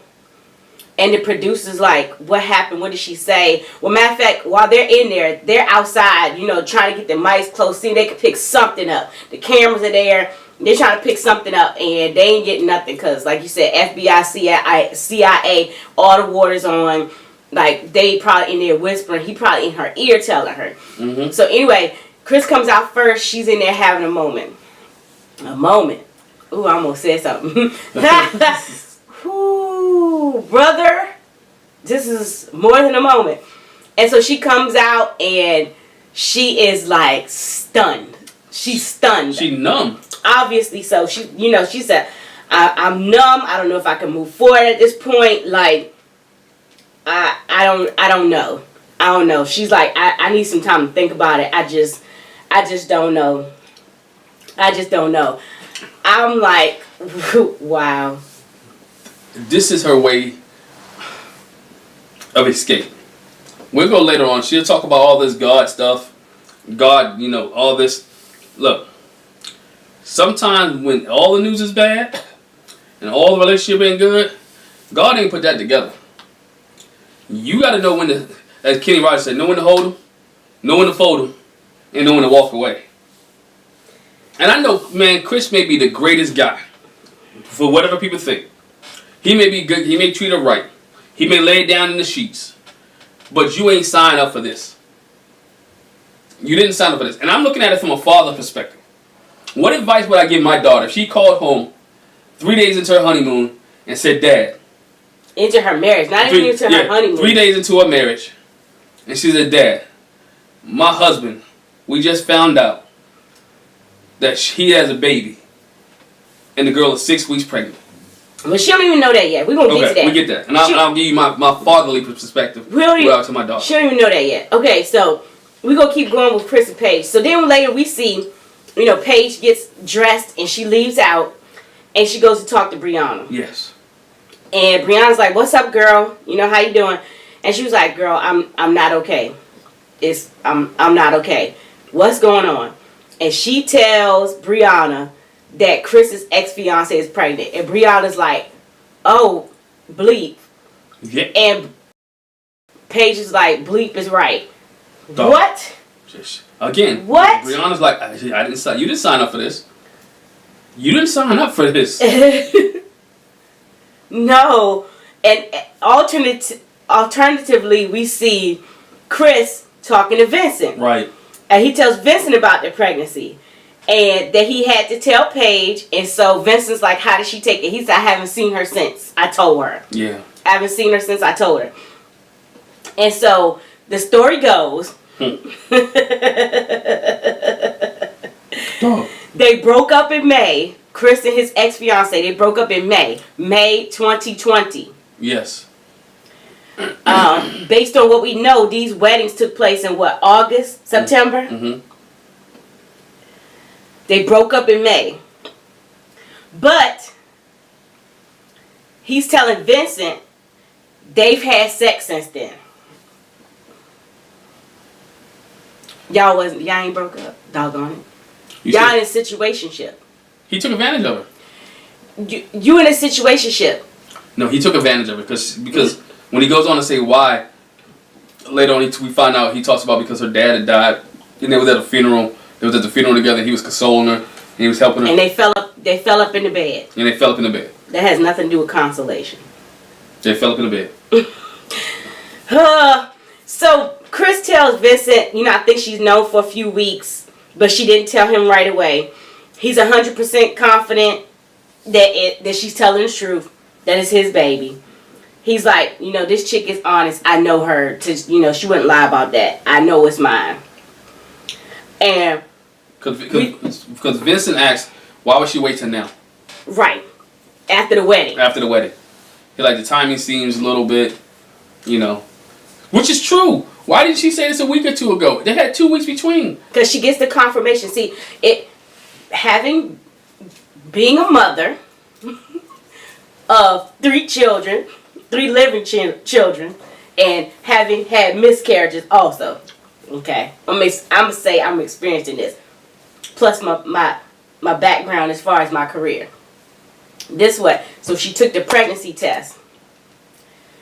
The pregnancy test is not your sure thing. When you go to the doctor and you tell them I took a positive pregnancy test, they're gonna be like, okay, I've had them. Like, I've taken a pregnancy test soon as I missed a period. Mm-hmm. You know, soon as I realized it might have been 1 or 2 weeks. But I've been to the doctor time when they were like, they have to wait till you're at least 6 weeks, 4 to 6 weeks before they want to confirm it. Right. They do their pregnancy test. They do an ultrasound. So she probably took the pregnancy test, and then she finally got to the doctor, and the doctor confirmed it. And that's when, I'm not saying the timing still ain't funny, but that's probably what happened. Okay. And so she called him. She probably got wind of the wedding too. I know that probably contributed. But more than anything, I like to say that it's because she actually got a confirmation besides the stick she peed on. Well, you nice. They drew her blood at the doctor's office, and her beta HCG was off the charts, and yes, you are pregnant. And she was like, oh snap. Let me call him. Okay, yes. But we see Paige talking to Brianna, and she's like, I feel like I got the short end of the stick. Brianna said, and you did. And you did. And did, sis. Ain't no. And is short end of the stick. Ain't no lie about that. You got the short end of the stick. Matter of fact, you didn't even get a stick. You got a twig. She says, I don't know how much more I can handle. We done went through us being intimate. He said he not attracted to me. And now here, your ex-fiance is pregnant. The one that you talked about at the wedding. The one you talk about at the wedding, she's pregnant. And Brianna's like, well, do you know how far along she is? You know, when this happened? And Paige is like, I didn't get that far. We didn't get into all that. Meanwhile, he's telling Vincent all of this. Yes. He's telling Vincent all of this. You know, he tells Vincent that him and Paige have been intimate. Mm-hmm. And, you know, the question is, if Paige wasn't in the picture, would he get back with the ex? And he said that would be the inclination because you want to be a family. My inclination would be to go back with her. But he wants to work through this. Now, he told Vincent this. I'm going to fast forward. Paige asked him the same question. Yes. Do you think it's that she's trying to be back with, does she want to be back with you because of the baby? Mm-hmm. Would you go back with her? And he evades the question altogether. He says, well, but I'm married and my priority is my wife. That's real nice and that's sweet. And if we had gone through this thing in a different manner besides married at first sight, I could take that. Your priority is your wife. Bro, we only 3 days in. You don't know me that well enough for me to be your priority. That's crap. Nah, we're 3 days in. You don't know me that enough. And you love this other woman because you was already married to her. No. Engaged. Engaged to her, sorry. You wanted to be married to her. You wanted to be married to her. You was engaged to her. You wanted babies. Now she's giving you what I have not given you yet. So it's going to be feelings that's there. He's confused. He's mixed right now. He don't know which way to do. He don't know which way to go. Do I go with the one that I'm attracted with? Because I'm attracted to her. Because Vincent reminded him to do, dog, we signed papers. We're legal. You're married. So you're technically married to Paige in this stage of your life. And you got somebody else pregnant. Yeah, so he's in a rock between a rock and a hard place. Mm-hmm. And he has decisions that he got to make, and it's weighing on his mind. Mm-hmm. It's weighing on. You can see that it's weighing on his mind because he wants to do the right thing. Because I still think deep inside he wants to do the right thing. Mm-hmm. He just doesn't know how to articulate it. He doesn't know how to say it, but he wants to do the right thing. Yeah, Brianna makes a point to say to Paige that you have to think about it like this, hon. You got to think about yourself. Mm-hmm. Because the truth of the matter is, before the wedding day, he wasn't thinking about his future wife, but he was thinking about what he wanted. Yes. Again, they told them they were getting married in 2 weeks. The process of vetting them for the show and to be married at first sight happened before that. We're not sure exactly how far before that. Mm-hmm. But it seems like while he's in that process, or right before he got into Married at First Sight process, audition, whatever you want to call it, that's about the time he says Chickie is 6 weeks pregnant. Brianna, you're right. He wasn't thinking about his future wife. He was thinking about, he was thinking about his future wife, that one. The one that's pregnant. He's thinking about getting skins, dog. The one that's pregnant. I told you homie had a problem. Anytime you got to fast from masturbate, you got a problem. He can't stop. You got a problem. Sexual is a sexual addiction. You got a problem. We see Brianna, I'm going to throw this in there. We see Brianna and Vincent, they meet back after they talk to Chris and Paige. And they like, whoo-wee. Bruh, Did you hear what I heard? Did he tell you what she told me? Yep. Basically, like, glad ain't us. Yeah, basically. They were like, he shared with Brianna that Chicky Boo is 6 weeks pregnant. Mm-hmm. And they're both like, man, this is rough. Vincent said if it was me, I would dip. If you don't know what dip means, I would leave. I wouldn't be in it. I'd be like, forget it. Brianna was like, me too, bruh. Put me on a plane back to Atlanta. Me too, bruh. And Brianna said, I would never be the person to tell Paige what to do, but I really do hope. I wish she would leave. I hope she plans to leave. This ridiculous. Don't nobody need to put up with this. No. For what? She doesn't need to put up with it. Again, to my statement, Brianna talks about God. Paige talks about God again. And Bible says His word, He provides you a way of escape. This is your escape. This is your way out. If you don't want drama, if somebody comes into your life and they bring more drama into your life than you had beforehand, newsflash, that's not God. Okay, so you went there, I'm going to go there too. I told you I was. Scripture says, the blessings of the Lord maketh one rich, and it addeth no sorrow with it.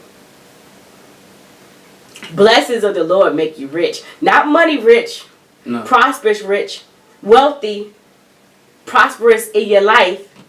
It doesn't add any sorrow. I see sorrow being added.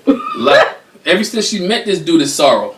Man. She's been upset. You've been drama. You didn't have all this before you met this dude. And I don't have, and honey, you do not have to put in. I know you signed the paper. I know it's a legally binding marriage. I know that. Guess what? But you don't have to stay in it. Bounce. You don't have to stay in the state that you're in. Bounce. You don't have to do it. You didn't sign up to be, and nothing against Chris. You didn't sign up to be a stepmother. You didn't sign up to have baby mama drama, because you're going to have it. Yes, it's coming. It's coming. You didn't sign up to raise somebody else's kids. You didn't sign up for none of this. You signed up to find a husband. Now, because the husband you found was loose and sexually out there before you got married, he brought a lot of baggage into your marriage. You don't have to pick up his baggage. Mm-mm. You don't have to pick that up. She can go now, regardless of what the show says, regardless of the contract. I'm sure there's a loophole in the married at first sight contracts. This should be one. If it ain't one, they should add this one. But she should be gone. Man. This is too much drama for me. 3 Listen. days in, and I got all this. And I didn't sign up for it. I signed up to have a husband. Chris and Paige talking later. She says, basically, I'm checked out. I'm tired already. He asked her what's on her mind. And she was like, look, I'm going to let you lead this conversation. Yeah. I'm going to let you lead the conversation. And he's basically, well, I don't know where your mind is at. I don't know what to say. Well, you better say something. She was like, I'm through. I'm not initiating a conversation. I'm not going to just give you my feelings. Basically, what she says to him is, you need to step up and be a man, and let's talk about it. You can see she's holding back here. Yeah. She's trying to be real respectful. She's not trying to come off on TV as the angry black woman. Yeah. Well, I mean, not even that. I just really think she's trying to light a fire up under him, like, this your mess, like, figure it out. Yeah. Figure it out. And so he tells her that she's 6 weeks pregnant. Their last interaction was 6 weeks ago. Like we said before, her dad passed. They were comforting each other. He paid his respect, and they ended up being intimate at the time. Funeral sex. Anyway, she's been stressed out. He's stressed out. Chris says his main concern is Paige. She deserves better than what's been dished out. No kidding. No crap, Sherlock. And you know how it goes. It don't say crap. No stuff, Sherlock. Yeah, she deserves better. And this is where he was like, if you want to go, you can go. And she says, I'm still trying to figure out what to do. He said, well, if decision day was today, what would you say? I'd walk away. She said, I would. Guess what? Today is decision day. Walk away, hon. Walk away. Walk away. Go. It can't Bye. It can't get any better. I'm sorry. In this relationship, and she may like Chris, and Chris may really like her, but it can't get any better than this. It doesn't get better. It's like too much drama from day one. Y'all started off with drama. He says he's emotionally drained. He's nervous, but he's in it for the long haul. She said, I'm the type of person, I don't like my time being wasted. You know, he's like, I'll support you in whatever decision you make. It's whatever. He put the ball in her court. She was like, well, you know, I feel like, you know, God won't put more on you than you can bear. You know. Wrong scripture. Yeah. Wrong scripture. He tells her, come on. It's so many red flags. It's so many red flags. He says it doesn't matter if she's pregnant or not. This is after she asks, you know, do you think that she's thinking y'all might get back together? What you gonna do about the baby? Would you be with her if it wasn't this? Like, what would you do? He said, doesn't matter, you know, if she's pregnant or not. I married you. I'm in this. You know, that's my wife is my priority. I'm coming with that. You know, he just really skirted around the issue. And the fact of the matter is that we see in another. I think it's the preview. Basically, that's what he said. He said that to Vincent. You know what I'm saying? Of course, the inclination is for you to be together as a family. You got a baby on the way. Duh. Even if you try to keep the two lives separate, it's not. You're married. It's going to take your finances. It's going to take your time away. She's going to want you to be at doctor's appointments. She may want you to be there when you give birth, when she gives birth. She may want to use your last name. She may want to... that might be Chris the Third or Crystal, like the daddy said. Right. So it becomes much more. Now you're dealing with our issue. Now if you don't stay married, if you don't get with her, she may want you to pay child support. So now we're connected together because our finances are together. Now we have to pay for this baby. That you created prior to our marriage. So if that's not the life you want, Paige... Bye. Go, girl. Run. Forrest, run. And if that's the life you want, then stay. But if you stay, don't complain. No. If you make the decision to go, then go. That's the thing. She has a way out. This is your out. Take it. His suggestion is that at this point, let's just let's build a friendship. You know, the best marriages are built on a friendship. Let's build a friendship, and I think that's how we're gonna make it through. Since you know you're gonna stick in there, let's just focus on a friendship, and that's how we're gonna make it through. Yeah, Chris. So then we see all the couples get together, we see all the couples get together, and so we see Brianna and Vincent, and they sitting there, and you know they all cuddled up and bunned up, and they talk about, you know, we so good, didn't think the match would be like this. Oh wow, boom, boom, boom, whoop, whoop, whoop. Yep. We see Haley and Jacob, and she talks about how their families hit it off at the wedding and at the reception, and how even the weird couple is starting to vibe. Right. They're starting to feel each other out. Clara and Ryan says, you know, we have a very strong, intricate, weird connections. The way we vibe together. She talks about how she had been used to making playlists for guys that she was dating, and he made a playlist for her, and the experts wouldn't have known that. And Brianna's like, okay, so it's like you getting back what you put out before. You didn't get that back. You know, it's all gumdrops and a flowers and, you know, and rainbows and everything, and everybody else. You see Chris is over there seething because it's like everything's going so good for everybody else, and ours freaking sucks. But it's because of him. And they asked Chris, okay, hey, how y'all been going? Like, I mean, their posture is off. They're not sitting near each other. They're not really talking to each other. What's going on? And so they looking at each other. Should I say something? Do you want to say something? I mean, you're going to find out anyway. Do I say it? What would you want to do? And he finally said it. He finally said, you know what? They feel like, you know, they've had a little rocky road. Before that, though, they've had a little rocky road. But him and Paige said, you know, our faith will take us through this. You know, whatever we got to go through. Here she go again. Stop. But anyway, and so Chris tells the group, I got a call this morning. It's not, you know, it can be devastating. It is what it is, but my ex-fiance is pregnant. And Claire was like, good God. Good God Almighty. Claire was like, good God. Her mouth open wide. Eyes got big. I like that Brianna and Vincent, they didn't like play like they didn't know, but they didn't say, oh yeah, they told us this morning. They was looking like, wow. He was like, don't tell it. Vincent was like, don't say nothing. Yeah. I mean, but Brianna didn't look like she was going, to Chris? Yeah. Yeah. They was looking like, Just not a good place to do it. I wouldn't tell you people. I promise you I wouldn't have said nothing to everybody. For what? It's none of their business. No. It's none of their business. And if they find out by default, they find out by default. But I'm not getting ready to put my business out in this whole group. Because the thing is, we find out later.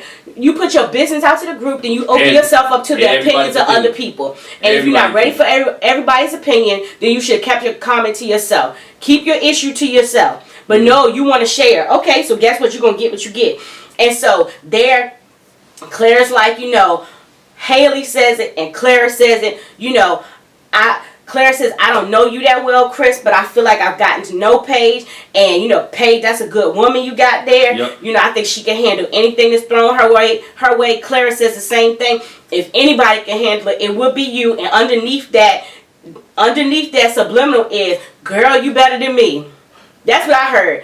Girl, you better than me. And Chris felt like they gave her Paige all the support and didn't give him none. Yeah, he was like, you mean the group is supportive, but I feel like the support is more geared towards Paige. It should be. What am I supporting you for? You the one, you have made a mess of this 3 days in, bro. 3 days in. Not protecting yourself. Because let's be honest. 6 weeks in, you applied for the show. You've been that you've been selected to be part of the show. That's what we saying. Even if you had sex with your ex, you could have used protection. Could have used protection. Knowing that you may get picked for this show. You chose not to. So it goes back to you. Why should they be supporting you? Why should they have a pity party for you? Shouldn't be. You're the one that messed up. You can't support the misbehavior. So Virginia and Eric are late. They made a joke about the fact that Virginia's always late. Mm-hmm. In the scene where they talk to Virginia and Eric. They have a whole conversation about her running late, and so she comes in, and she comes in while they talking, and we see Chris while everybody's chit chatting or whatever. No. Before that, Virginia and Eric are late while they're having this whole conversation.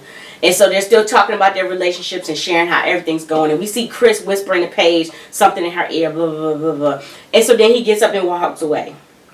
And that's when he shares, I feel bad that everybody else looks all happy and stuff, and we're not. And he said, I didn't want to break down in front of everybody. We see Paige later going to check on him, and he shares the same thing. Everybody's so happy and everything. It's like, I'm sorry you're in this miserable state. Like, we're just not in a good place. And, she says, don't compare us to them. Everybody's journey's going to be different. Don't compare us to them. And, we're going to make our way the way we are. And he's like, I know she's trying to help and everything, but he says right now I don't feel like being bothered. Guess what? Don't bother him. Go back to the group. Again, he cares, but in the midst of his caring, there's still manipulation. And even in the midst of his caring, there's still manipulation. The word for the day. He's torn. Manipulation. The word for the day. He's torn. He's torn between the two. When you're dealing with somebody who's torn, I want to do right, but I also want people to feel sorry for me. I want to do right. I want people to feel sorry for me. He is torn, and there's manipulation that's in there. He wants to have this, but again, he wants his cake and eat it too. You don't expect this woman to be happy, or your relationship to be happy, when she finds out that the guy that I'm married to is a father to somebody else 3 days into our wedding. You can't expect into our marriage. You can't expect a woman to be happy when you already told this woman that I'm not attracted to you, and the only reason I had sex with you to see if I could get attracted. See if I can get attracted. Meanwhile, I'm obviously attracted to her because in the midst of grief, we in here doing it. So you can't expect her to be happy, and you can't expect to be like other couples because other couples got the same news that you just gave your wife. Paige is so kind. She's like, you know, do you think you can make it through the meeting? Do you think you can make it through then? Like, do you want to go back in there? You know, do you think you can make it through? And he says, yeah, you know, I'm gonna try. You know, he goes back. And so that's when Virginia and Eric show up. He got one thing right. He got a submissive wife. Man. Because most wives, she's submissive, and she still try to put him on. She still try to cover him. She still try to keep him upright and happy. Most women would have told him, go over there and cry, leave him alone. Whatever, dude, I don't deal with you. She's good for even having that conversation with the other couple. Most women would have been mad. From the beginning of the honeymoon to other rest. Some women would have got on a plane back home that day. Oh, I promise you. I think Clara said that. I'll be out of there. Yeah. Anyway, so Virginia and Eric come in. And they're talking about what's the best thing about being married so far. And Eric's talking about, you know, they vibe so quickly. We just really fell in with each other, whatever. And Virginia asked the question, so has anybody been intimate yet? Or, would y'all even talk about it? And so I think Jacob said, my guess is that they made the joke about Vincent before. My guess is that Champagne Vincent over there, yeah, they did it or whatever. And so Brianna and Vincent shared, yes, we've been intimate. Chris and Paige were eerily quiet, which they should have been. This is not a good time to bring up that y'all had sex after you just told them, like, you talk about, you think Claire said good God before? I promise you, she might have turned the little couches over there like, bro, are you kidding me? Right. Are you kidding me? Yeah, it wouldn't be good. And so the whole time, you know, they having this conversation about, you know, intimacy and everything. And Haley and Jacob was like, you know, we'll get there, whatever. Virginia and Eric and Claire and Ryan, like, you know, we'll get there. We want it to happen organically, you know, blah, blah, blah, blah, blah.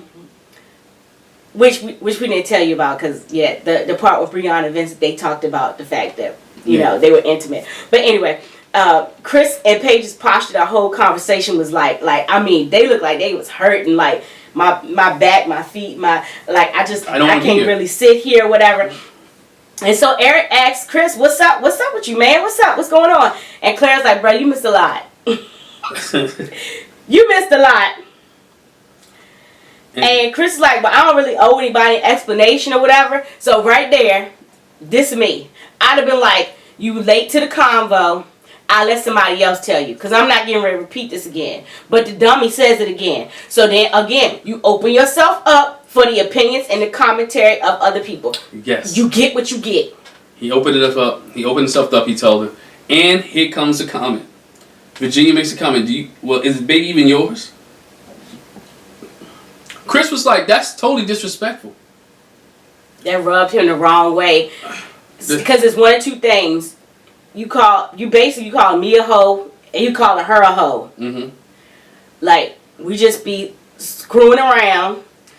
Or I deal with the type of chicks that would lie about call and tell me they pregnant by me when they know they not. Mm-hmm. But they sleeping with 2 and 3 and 4 different guys. He was like, it rubbed me the wrong way. It's disrespectful. You know, why would you ask that question? Then how does the ex feel? How does Paige feel about it? Now, you ask her to listen. Now, this is a little bit of alcohol talking. I'm sure Virginia a little bit of alcohol talking. I don't think so. She's asking a lot of questions, and Chris is getting irritated. And Virginia and Eric is not catching the signs when he's like, yo, enough. Like, let's change the subject. He was nice. He said, let's change the subject. Let's talk about something else. This is why I say it's not alcohol, because Virginia drinks more than Eric, but Eric had just as much to say as Virginia. Listen, let me teach you something. Let me teach you something. Keep your comments. Keep your comments to yourself. Nobody else, all these other people heard the whole conversation before you, and here you come with your goddamn questions. I don't want your advice. You're not gonna help me in this situation. I don't know you that well. That's my lesson. When you don't know people that well, you don't know their personalities, you don't know their life, they don't know you. Don't be interjecting your opinion and your suggestions. Leave it alone. You sit there and you listen just like everybody else, and you be like, Wow. Whew. That's rough. That's about all you do. Let me help you. She couldn't stop. Let me help you. They couldn't stop. Let me help you. And he got irritated. They couldn't stop. And that's why I said, if you've seen the previews, this is why I said what I said. Guess what? What Chris said at this point is the foundation for everything else that's going to come forward after this. He told them the best way that you can be respectful to us is to respect our privacy. That means keep all your extra questions, all your interrogating, all your digging, all your extra. Keep that to yourself. And so later on, that explains why in the preview, they're at the table, Chris about to go off. They on the bus, about to go off. Because I already told you, mind your business. Mind your business. Mind your business. And so you still want to keep putting your 2 cents in? You keep on putting your nose in my business? You're going to get what you get. And I'm not saying it's right. But guess what? You keep putting your... You don't tell me what to do. It's between me and my wife. It's between me and my wife. I share the information with you. I let you say all that you said. Good. We're done now. I let you say we said we're done. Leave it alone. Leave it alone. Leave it alone. And Eric and Virginia didn't leave it alone. They didn't know how to leave it alone. And they're not going to leave it alone for however many episodes going into the season some more. Yeah. Leave it alone. Okay, so we just spent most of this time talking about Chris and Paige because that's what they did on the episode. So we ain't going to tie you up too much longer. Chris wanted to change the subject. You know, and that's what it is. So real quick, we're going to hit everybody else real quick. Woo! Listen, I can't believe they did it like that. But anyway, we see Clara and Ryan rating their marriage. They rated about a 10 out of 10. Yep. They said they've gotten on a good start. They talk about being a matchy old couple, wearing matching clothes when they get older. Yes. They talk about being in a routine and being regimented. And Ryan's like, my parents are like that. They watch the same shows. They do the same thing, watch the news. They talk about the same thing. And so he's good with it. You know, if we do that kind of thing. And, you know, they talk about the fact that she's a flight attendant and how she doesn't necessarily have a routine schedule. She might be invited to the party, but it turns out she's not able to go because something has to with her work schedule. Yep. So they're going to have to deal with that. That's something they're going to have to work out, that he's so routine and she's not. They talk about the if your house, how's your house? Yeah. And she's like, you know, I appreciate you putting up with my messy suitcase. And Ryan basically is like, you know, she says, my place is messy. Got a lot of makeup, a lot of clothes, a lot of shoes. I'm bad about doing dishes. And so Ryan was like, well, for me, I wash the clothes, but I don't necessarily feel like folding them. And so they made a compromise. She says, okay, if you wash the clothes, you know, I'll fold them and put them away. That's how we're going to work that out. That's good. And he's... Yes, only thing is, he says, I don't really have a whole lot of closet space for all your stuff. They apparently have already talked about the fact that after decision day, if they're going to be together, they would go to his place. And so that's the thing for her, like, is it going to be enough space for me? And she also says he's never lived with anybody before. She has. Somebody she's been in a relationship with. So she feels like it's going to be a culture shock for him when they move in together. Yes. She's not sure how he's going to take it because he's used to having his own space. She's not sure if he's going to be able to concede his space and make room for her in his space. I think he will. I think at the period of time, by them living in this apartment, when they get back off their honeymoon, it will give him the opportunity to learn how to share space with somebody else. So give him that time to share space, and then they could be able to do it together. So I think he'll learn. Yes. We saw a cute little thing where they went to go see the dolphins. As they were talking earlier, they say we're going to have this day on porpoise. Yes. Not on purpose, on porpoise. So they went to see the dolphins. They had a good time. She saw the dolphins before Mika? We talked about that. She saw dolphins before Mika. Michael, if you watching, you still owe that girl a trip to see the dolphins. You ought to pay for her to go. Your lying tail. But anyway, they take pictures with the dolphins. They do talk about kids. You know, do you want to have kids? Yes, I want to have kids eventually. Have you thought about any names? She said she thought about a name. The name Vera. I think she said it was her grandma, great-grandma, somebody in her family. And so he shared, well, the name I thought about was Elton. That's a family name for me. Like, how you gonna turn your nose up when I say the family name Elton that I want to use, but I didn't turn my name up at Vera? Vera's just as old As Elton. Elton John Oubre. They make a joke. Yes, let's name the baby Elton John Oubre. And she's like, well, I don't know. Well, like, we probably might not want to do that. Might want to do that. You might want to pass on that. But then they had the question about church. Yes. Would you want to raise your kids in church? And he was like, yes, I do. I want, I feel like I want to give them a foundation. That's what the church is. And she was like, well, I don't know if I would do that because I was raised in church and I felt like I was forced to do it. I didn't have a choice. But the one thing I would want to instill in my children is the value of hard work and trying new things. She's not against church, but she doesn't want to force children into it. And Ryan's basically like, again, I feel like it's my job as a parent that I lay a foundation for them. I have to set some kind of standards for them off the top. Mm-hmm. What they do, and any parent will say this, what they do when they leave your house, you've laid the foundation. Yes. Train a child up in the way that they should go when they're old and want to depart from it. Okay, that's what the word says. So you want to lay a foundation for your children, whatever that foundation is. And so, I don't know. I got I think we got drugged to church. I'm not the hurt because of it. I mean, some people grow up in church, they get away from church, and that's fine. But I feel like whatever it is, I'm like with Ryan, you have to set a foundation for whatever it is that you want your children to grow into, if it's religion, if it's not, because she said, I want them to explore other religions, and that's fine. But I feel like in your house, you should have some kind of standard for something. You should have some kind of standard, and whatever your standard is, that's your standard. And when they get grown and they get older and they make the decision that they want to change, that's fine. But at least you have a standard, a baseline for where you want them to be at. Yes. And so that's not forcing them. That's not look, we're going to church today. Just like we're going to the grocery store today. You take all of them to the grocery store. We're going to the mall. Here we go. We're going to church. So that's what needs to take place. Mm-hmm. And so that's Clara and Ryan. Again, we see them at the meal with all the couples. So we talked about that. So let's go to Brianna and Vincent. Mm-hmm.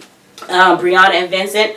He says his grandmother's doing better. It was just a scare. He appreciated how she had his back. That really meant a lot to him. Mm-hmm. That, they really feel connected. They feel real comfortable with each other.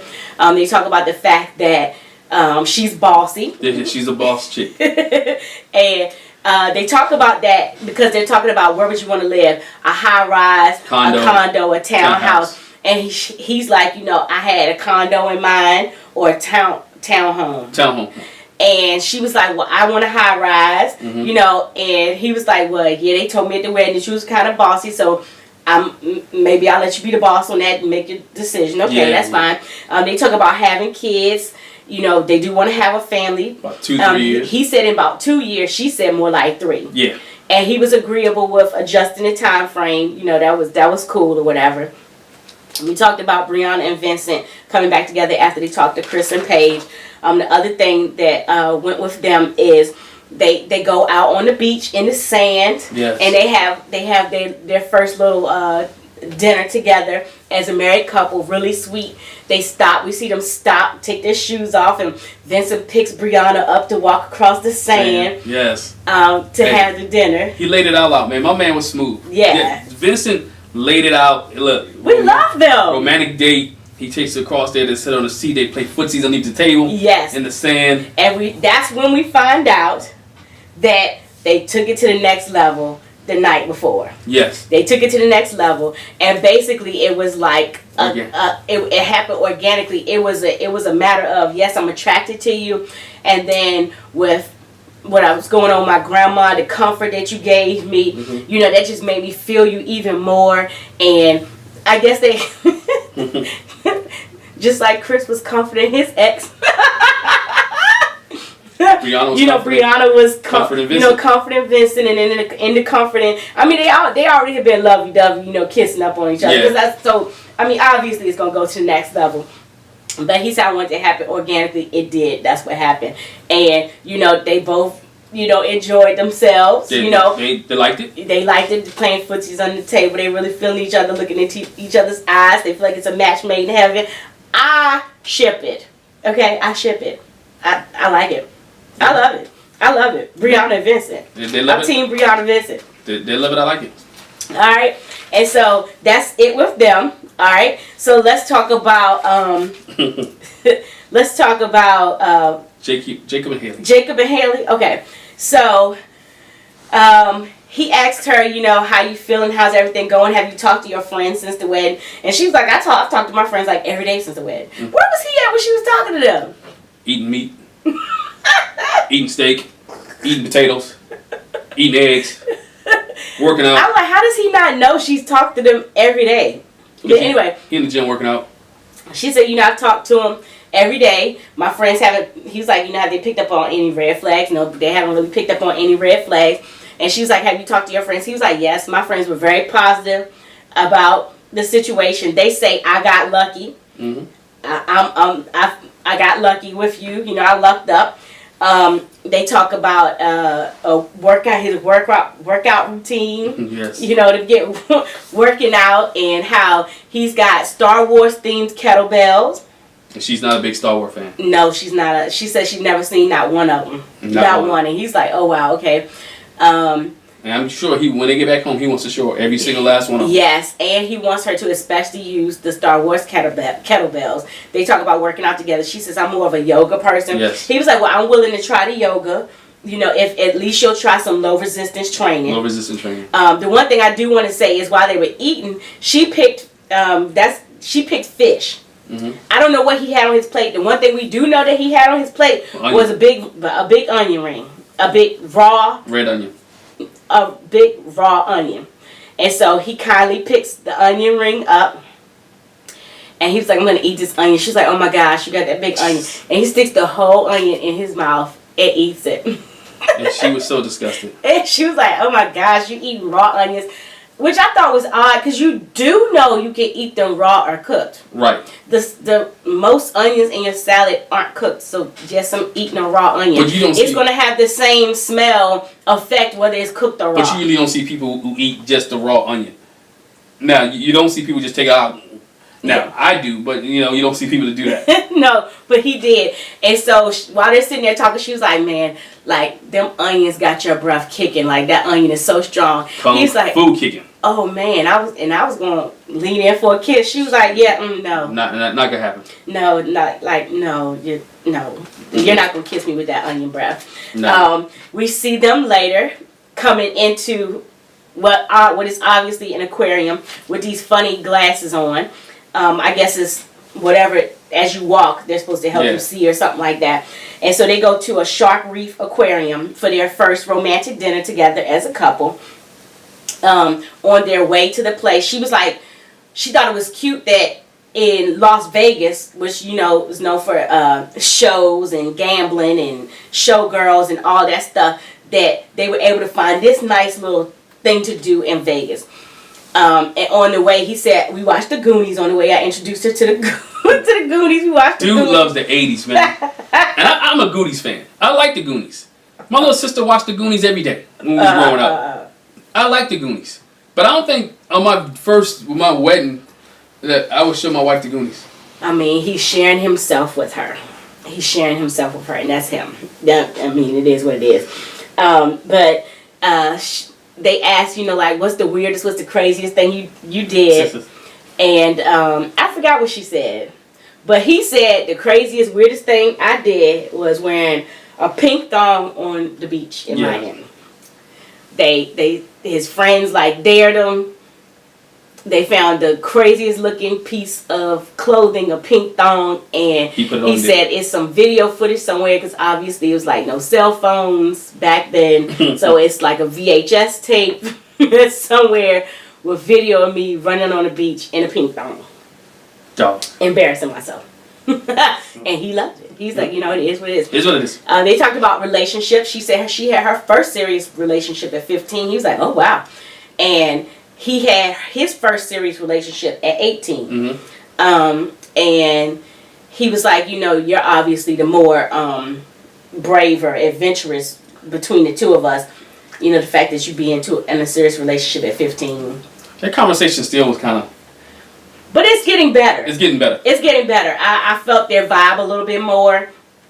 And even at the dinner, they shared a kiss. Yeah. If we go to where the couples were all sitting together, it was closer together. He had his arm around her. She was laying in his arms. I feel like they're getting there. They're going to be slow. He wasn't as awkward. She did say, you know, my husband's quirky. I'm seeing a lot of his quirks, but she's okay with it.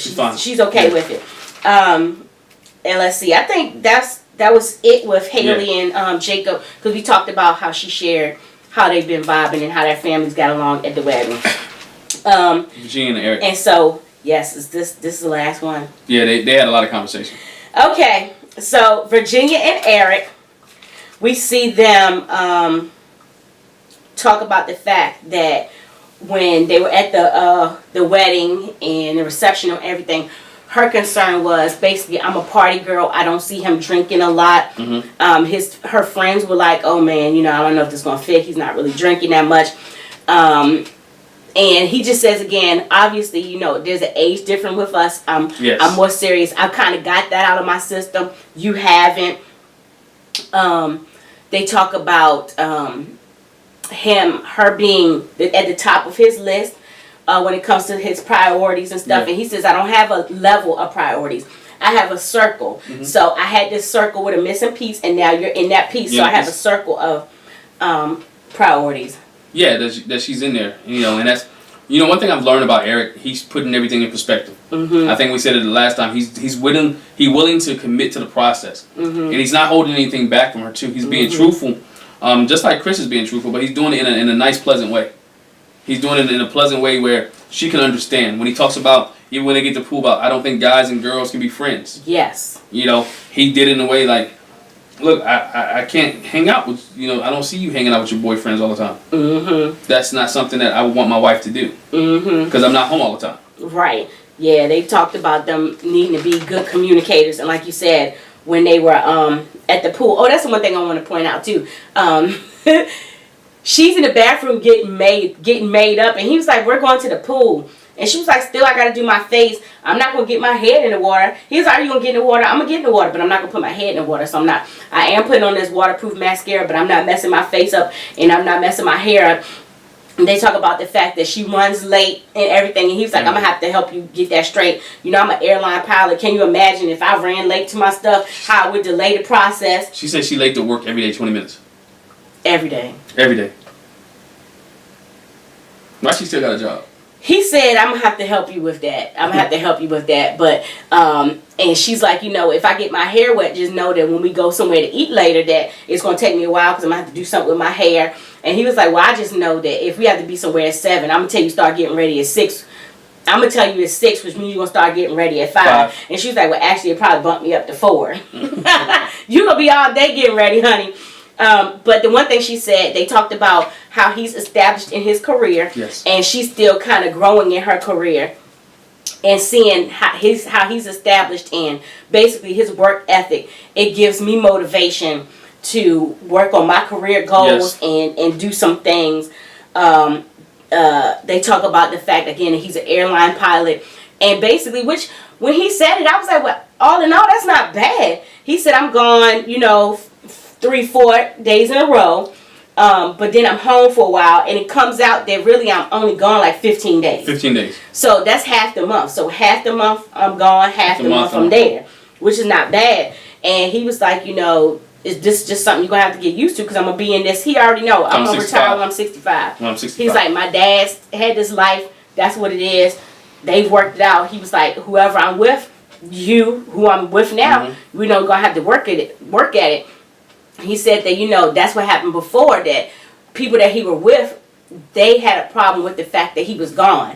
So instead of looking at the glass half full, they looked at it as half empty. Right. You gone half the time, as opposed to appreciating the fact that you're here half the time. Here half the time. And appreciate the fact he's working, he's spending time with you. When he told me he's home, and she was like, who's going to cook dinner? He's like, I'll cook dinner for you. I'll be home. I'll be here. I'll take care of the house. I'll do the things that you need to do. Mm-hmm. When I'm here, I'm here. Mm-hmm. I'm not going to be all over the place, but when I'm here, I'm going to be here. Mm-hmm. That's one thing that was key for him. When I'm here, I'm gonna be here. Right, I'm in it. But she did express some nervousness about whether their lives will be able to mesh, right. Which is understandable. You know, it makes sense. But you know, he just tried to reassure her that, you know, we're gonna be good. Mm-hmm. And that's it. Yeah, he took on a nice little date with the waterfall. Yes. I went to saw the waters and no, not the waterfall. The fountain come up. You know, she was surprised and she loved that. Eric is doing everything he can to make sure Virginia's comfortable. And I do want to get back to, again, like you said, that conversation they had at the pool, because she did say, I have more guy friends than I have female friends. And what Eric said is, he was like, not in a bad way, he was like, but guys and girls can't be friends. And he said something that I think was Chris Rock. It was a comedian. I think it was Chris Rock that said it. He said when a guy is friends with a girl, 9 times out of 10, it's because I wanted to go there with it, which is what Eric said. Most guys, when they're friends with you, they think about you in that way. At some point, they have or will think about you in that way. Yeah. And I think Chris Rock said it. Women and men become friends when the guy tries to push it to that way and it don't go that way. But trust and believe, they want it to go that way. And so she said she didn't like the jealousy. And I don't think it was jealousy. It's just, he said, I'm telling you from a man's perspective. I know as a man, any female that I'm friends with, it started out that I was trying to get with her and it just didn't work out that way. Yeah. Or we started off as friends and then after we've been friends for a while, then I started feeling them. So basically he was just like, I just want you to be aware that how men think, and that don't be surprised if, and she was like, no, these are male friends I've had for a long time. I'm not worried about that. Okay. We'll see. But I didn't take it as jealousy. She took it as jealousy. I think it's... I end up marrying my friend. It's concern. It's concern. Concern. I've seen it happen this way. He said that. I've seen it happen. Just letting you know. But anyway, so that's it. We spent a lot of time on Chris and Paige. Expectedly so. The episode was about them a lot. It was about a lot. And it wasn't really a whole lot of action with the other couples, honestly. No, it's a lot of drama on Chris and Paige. Let us know what you think in the comment section. Make sure you hit the subscribe button. Make sure you hit the bell notification. And don't miss any of our reviews.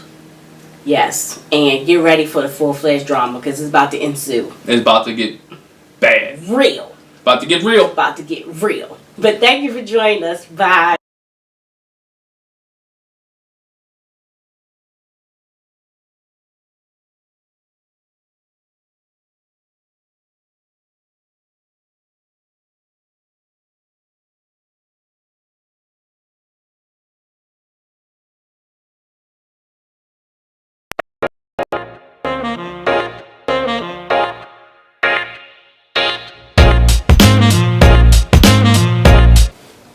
Hi, welcome back to the Jac and Glen channel. I'm Jackie. I'm her husband, Glenn. He's my husband, Glenn. Hey, before we get started, make sure you hit that subscribe button. Make sure you hit that bell notification so you don't miss any of our reviews. And if you like listening to audiobooks, click the link in the description for a free 30-day trial with Audible. And while you're online, if you're shopping, if you click the Rakuten link in the description, you get a $10 credit. Yep. Let's get to Married at First Sight. Oh, I gotta resist the urge to completely go in. Honeymoon is coming to an end.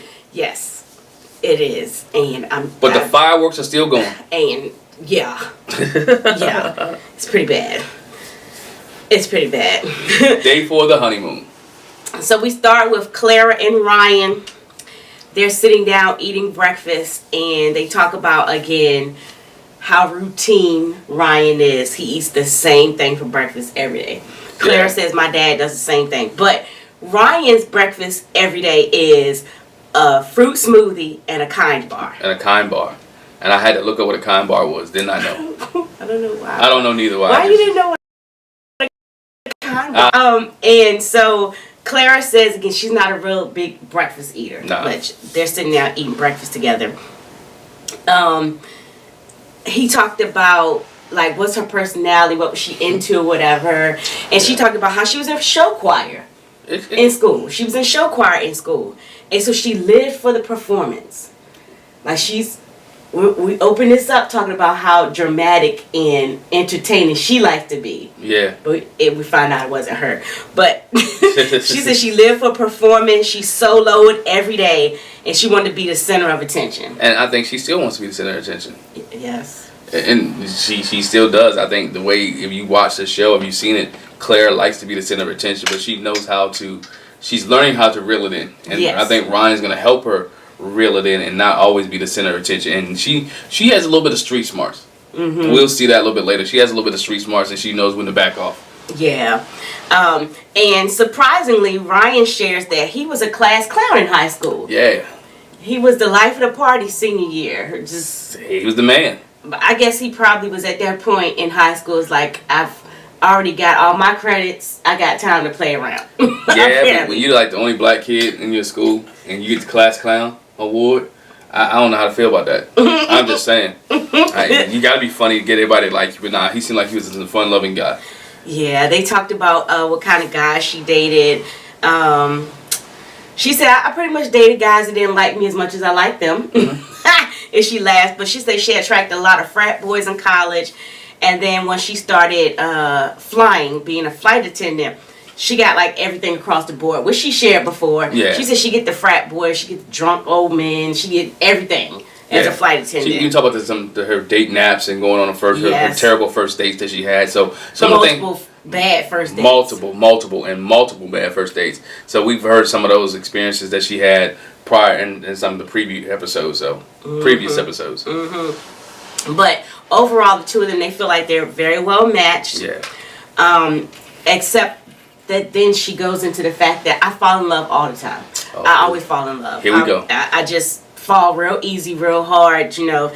And he says, well, you know, I've never been in love.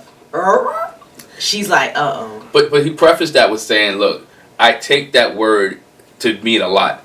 That means when I say that word or that word in my family when we were raised up, that the L word meant, you know, it was not just a word. It was a serious type verb.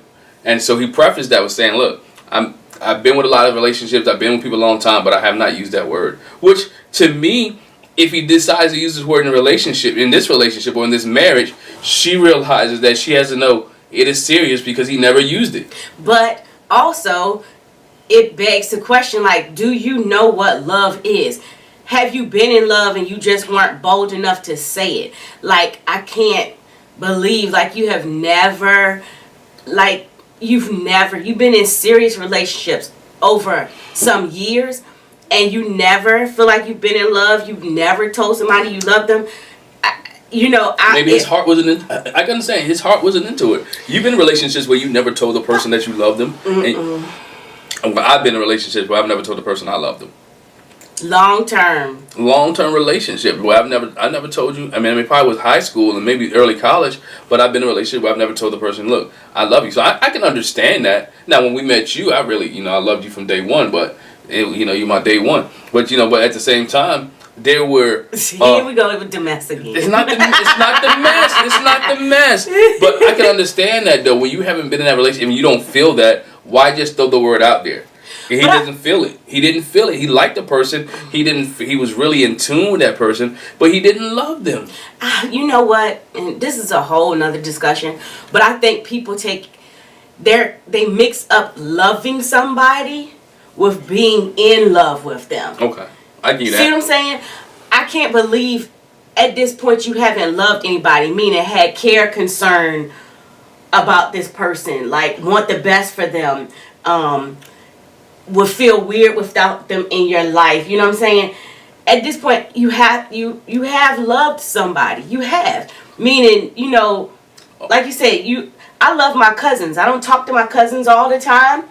I may not know all the ins and outs about them, but I love them. They're my family. I have care and concern for them. I wouldn't want anything to happen to them. You know what I'm saying? Maybe we're reading too much into it. Maybe he loved them, but he just never verbalized it. No, but he said I've never been in love. Okay. Yeah. Hey. And so that says to me that you're equating in love with saying the words I love you. I love you.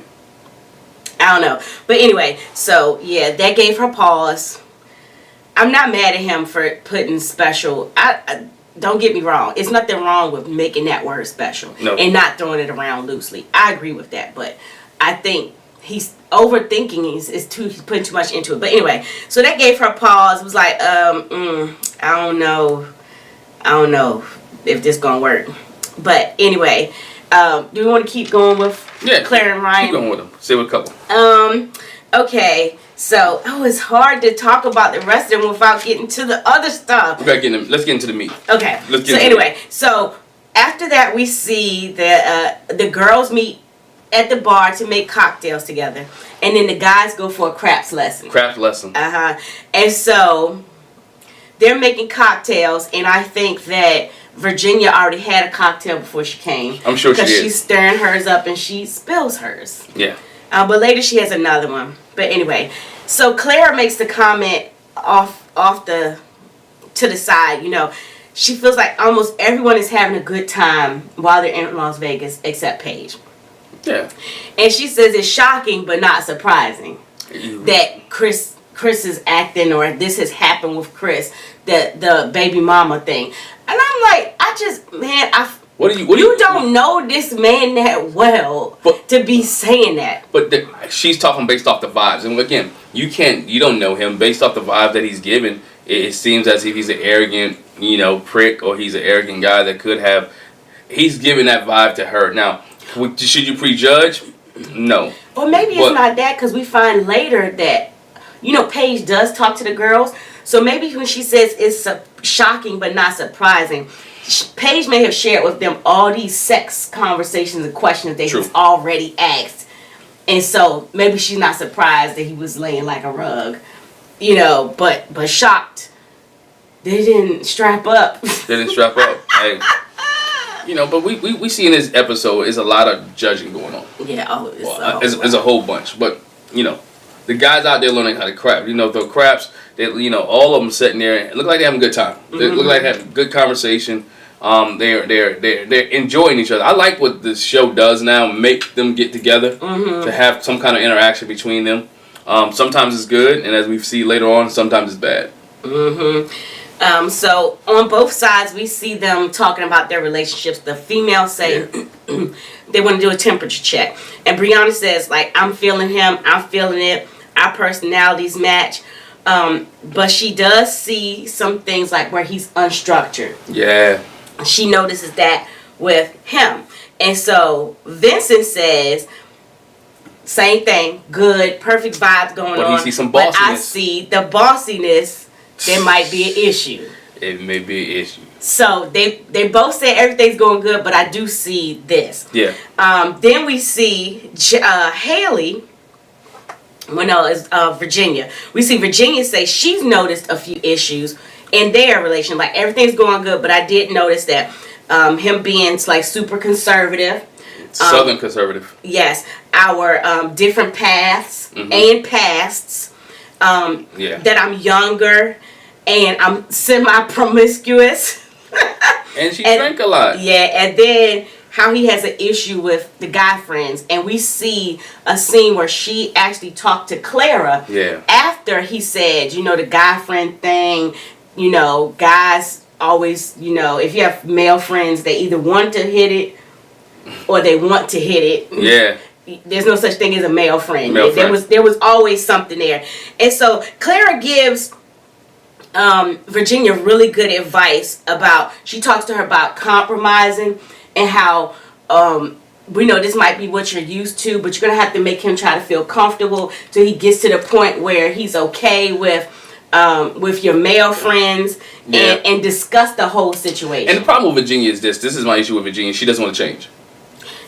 We find that later. She doesn't want to change. You're married now. There's some things that change. Not that he's trying to take away from things, but there's some things that have to change. And so she's not willing to give up some things to be a wife and to be the wife of Eric. You know what I'm saying? So she has to learn how to compromise. And I think Clara gave us some good advice on that, how to compromise, how to deal with it. Introduce him slowly to your friends so he can get to know them so he doesn't feel a threat. Right. See, sometimes he's basing it off of what his past. He doesn't know her friends, so he's basing it off of what he know.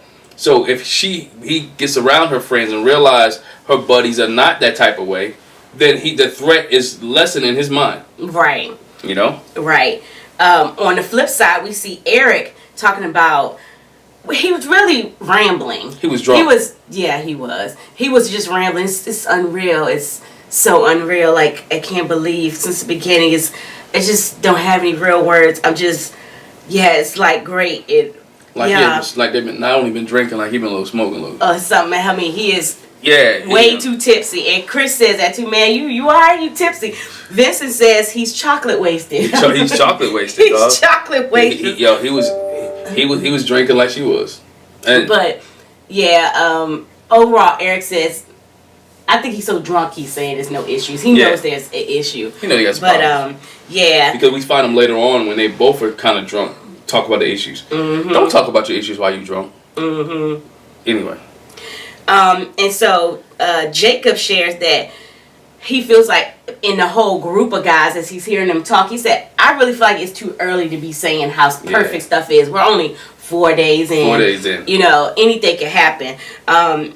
Jacob said his biggest challenge dealing with Haley is the fact that she's got a very big friend group. And they talk and FaceTime and hang out all the time.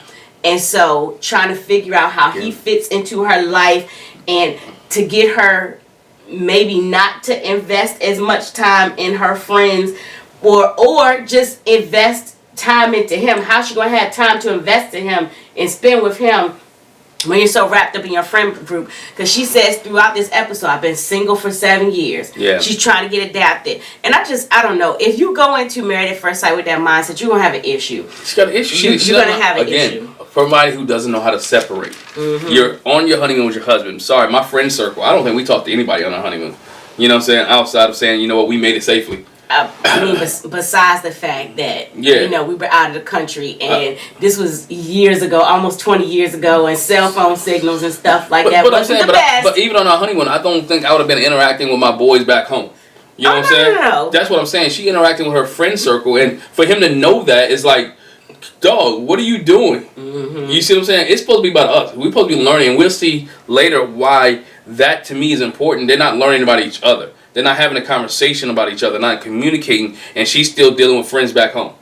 That to me is a problem because this is your honeymoon period. This is where you're supposed to get to know each other, have conversation, find out what we like. You know, you talk about money, talk about family, talk about issues, talk about problems. You know, rub my back, you rub her back. You know, just those type of things where this is supposed to be your bonding period where you don't have the outside distractions. When you go back home, you have the distractions. And she hasn't been able to separate that, and that's a big issue in their relationship. Yeah.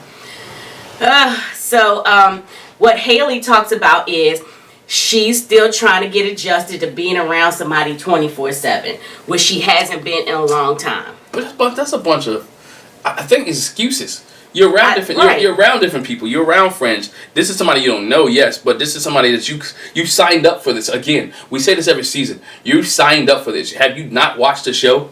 You're signed up for this. This is what it is about. This is what you're dealing with. You're going to be around somebody 24/7. Again, this is your honeymoon. You're supposed to take this 24/7 and learn him. So when you get back home, because she's a flight attendant, am I right? No, she's no, she's not. She's not. So she at her job, you'll be able to maneuver and do your own thing.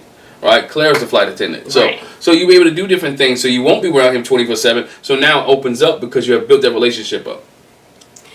And I think it's just, I don't know, just that she's like that is weird, especially considering, like, on Jacob's side, he says I'm pretty much kind of hermit-like. Yeah.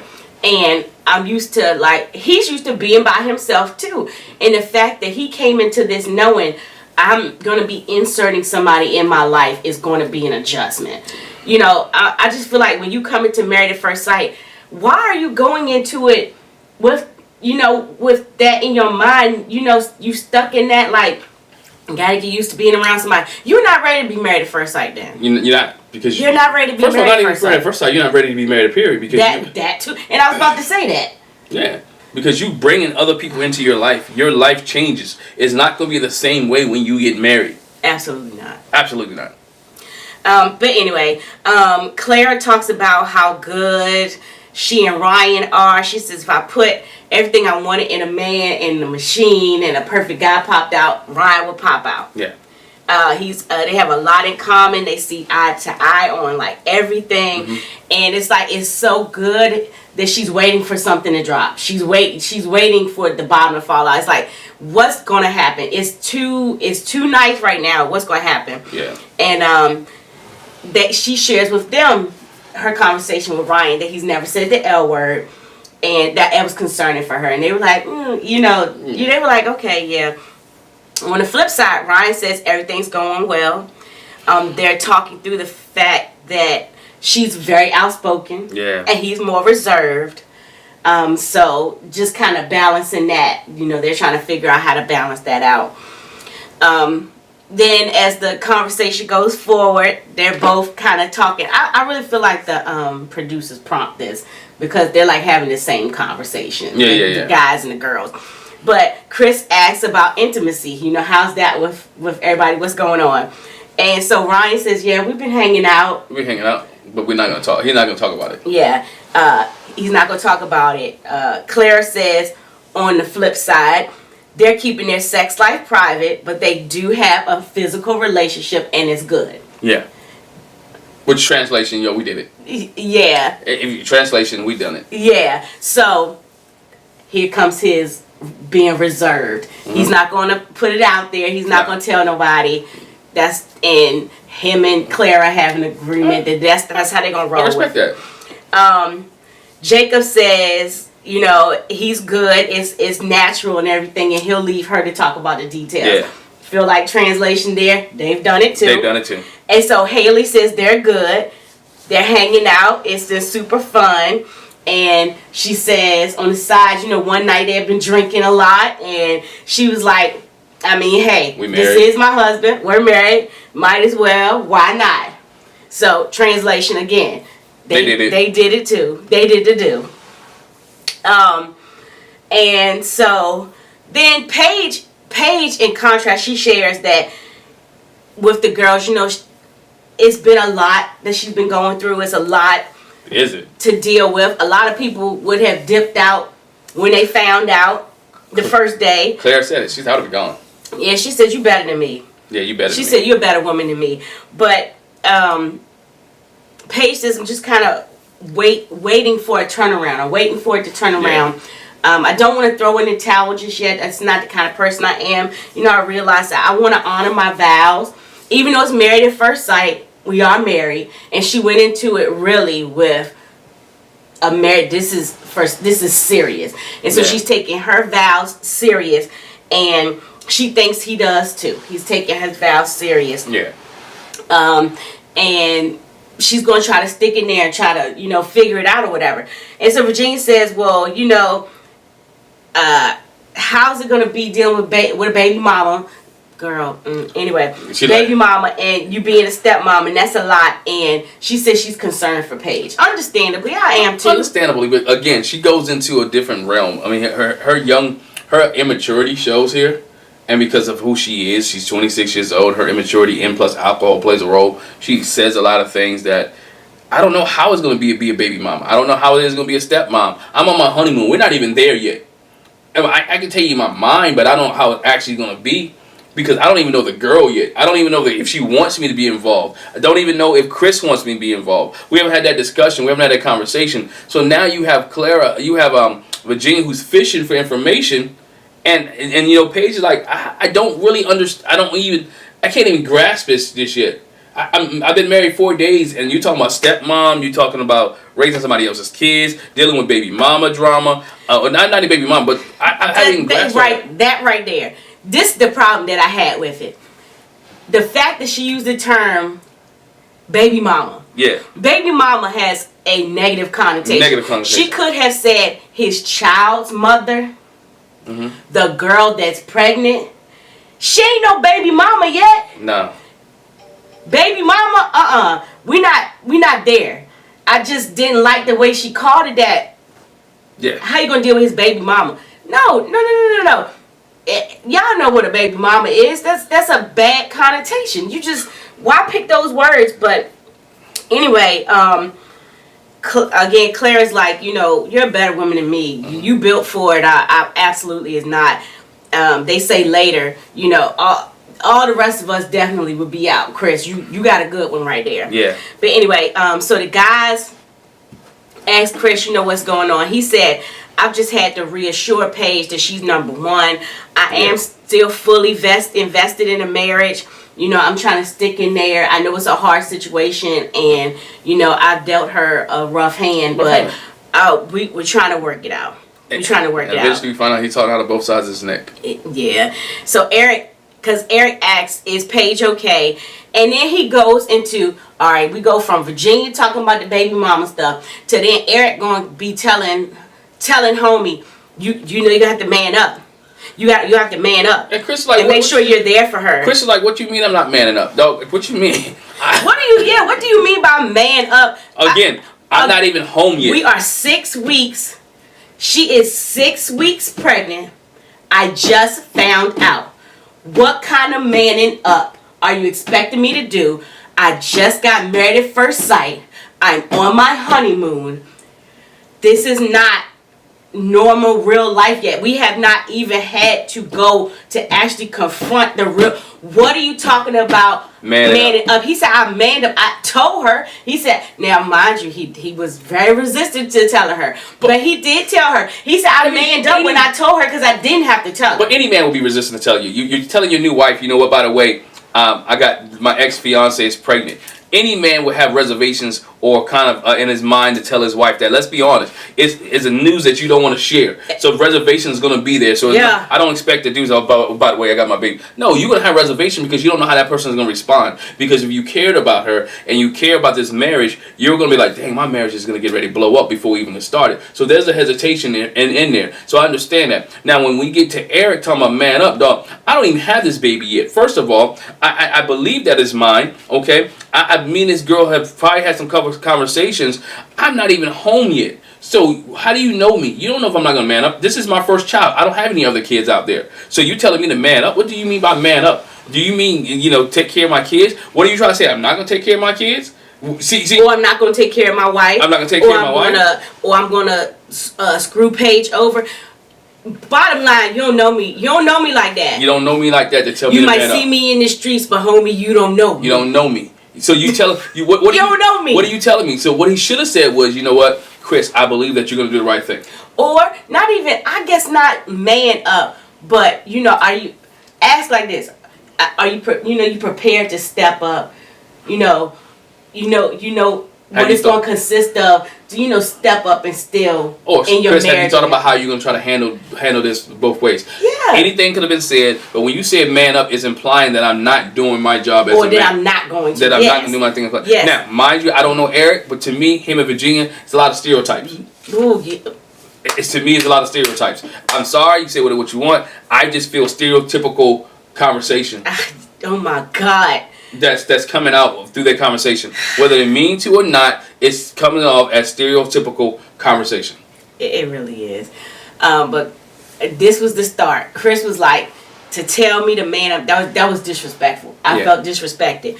And that's when the fight started. Nah. That's what they say. You know what I'm saying? That's what they say on the internet. Yeah. And that's when the fight started.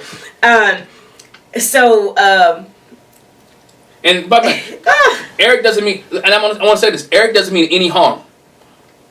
What he's saying, he doesn't mean any harm. He doesn't mean any harm. He's not trying to be disrespectful. It's just the way you saying it. It's just the way that choice of words. The choice of words and what he's saying. He does assumptions that he's going out. So he's not trying to be intentional about being disrespectful towards Chris. I don't think Virginia's trying to be intentional disrespectful towards Chris. But it's the choice of words, tone, pitch, and voice, and how you use them.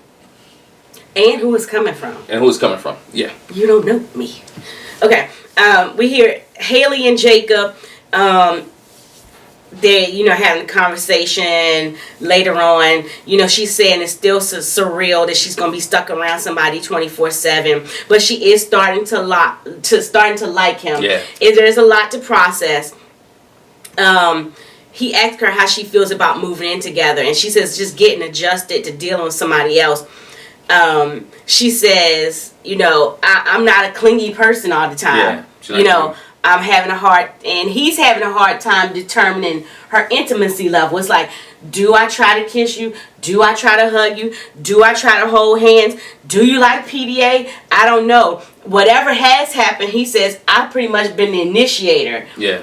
Asking for a kiss. I'm trying to think. I feel like at the aquarium, did he ask for the kiss? No, she didn't. She just gave it. She just gave it. Yeah, she just gave it. So maybe that was rare. But, he's like, I just don't know. I'm trying to feel you out. I don't know. Do you like it? Don't you like it? Should I? Shouldn't I? Again, it goes back to the conversation piece. If she spent more time talking to him and then on the phone with her friends, they'll understand each other's love language. They'll understand what he likes and what she doesn't like. They'll have that conversation. Eventually, we see them later on have that conversation. But this is towards the end of the honeymoon when he's already frustrated. This is conversations you have on the airplane the night before when y'all first meet. All that type of stuff. This is the pre-conversation you're having, so we can enjoy this honeymoon and not have these bumps in the roads.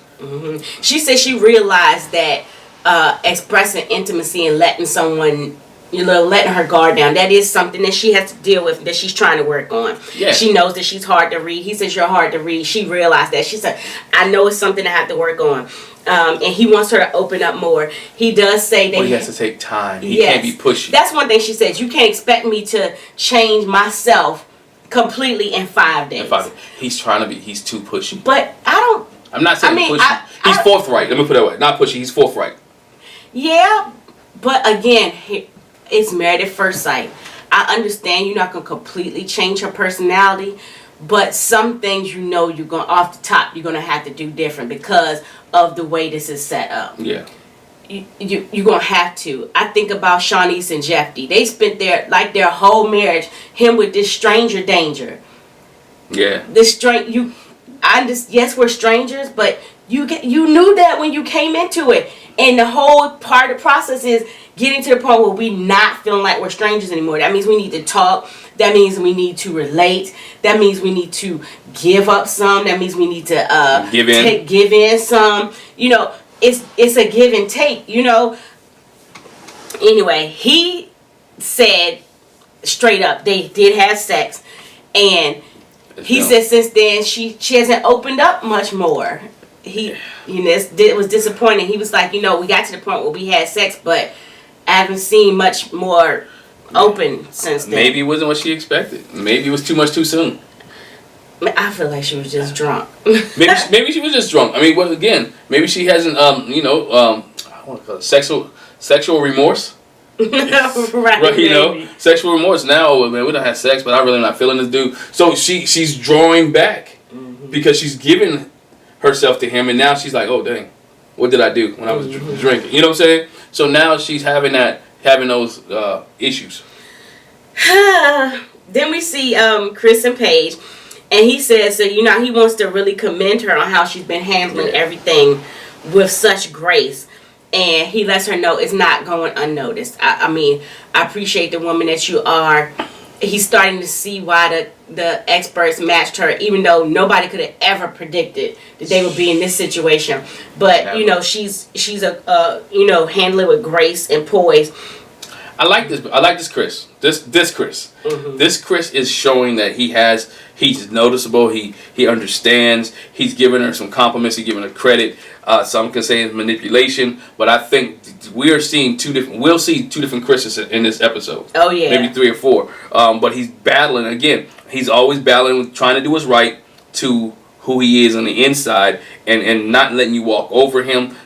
Dealing with the religious aspect of it, trying to be humble. He has a lot of issues that he's dealing with in this setting. You can see he let down the walls and really let Paige into how he's feeling about her and giving her the respect and the admiration that she needs and the affection that she needs. They have a whole conversation about her dog and whether her dog can sleep in the bed, and if he'll help take the dog out. He was like, no, I don't want no dog sleeping in the bed. Yeah. They're taking that dog out stuff. Yeah, no, I don't think so. I ain't gonna have no problem with your dog. Just don't let your dog get to my shoes. You know how I feel about my shoes. And here's a problem. And this is what my issue with Paige. She compared the dog to me getting ready to take care of your kid.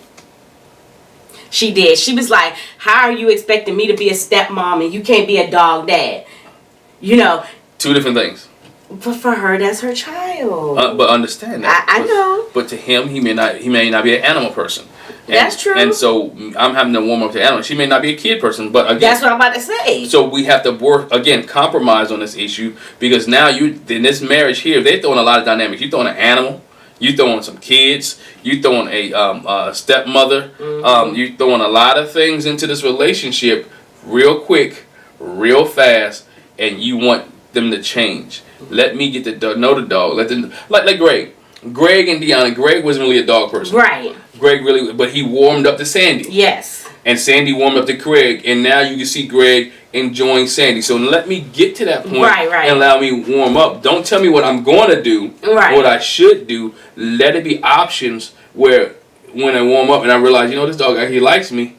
He doesn't bite my shoes. He doesn't mess with my clothes. And let me warm up to it. Just like she's gonna have to warm up to this baby that's not hers. Right. You know, and so it's one of those things. So they deal with another thing that couples always have to deal with. So she says when she comes to the house, when they move in, that she's bringing some clothes and she's bringing gifts that she got from the wedding at the house. And so he says, you know, well, whatever money we get, we're going to have to split it 50-50. She was like, what? Split it 50-50? You know, how do you feel about joint accounts? Well, obviously we're going to have a joint account, you know, when it comes to paying the bills, you know. And he was like, she was like, and I understand that I make, you know, like half of what you make or a third of what you make. He was like, actually, it's a quarter. it's a quarter. Anyway, and she was like, you know, she don't have no problem with that. But Chris says, I don't believe in joint accounts. He said, You have yours, I have mine. I mean, I don't have no problem getting you whatever you want. I'll give it to you. And she's like, I'm not marrying you for your money. Right. She was like, that came off selfish to me. I don't want you for your money. I'm not trying to take your money. I don't but we're in this together. Let's be in this together. That's what he's used to, though. So and it doesn't make it right. His conversation, people used to being with him for his money. She's not there because she's a baller herself. And don't lose your train of thought, but that's the other thing. He said, I'm used to girls that I'm having to take care of. Mm-hmm. So, again, we're not expecting people to change overnight, but understand, this is not that kind of thing. I'm not a take care of me type of girl. Nah, I don't need. So you gonna give me some money and take care of me? No. We're gonna put this thing together and we're gonna take care of each other. I don't need you to do that. We're gonna ball together.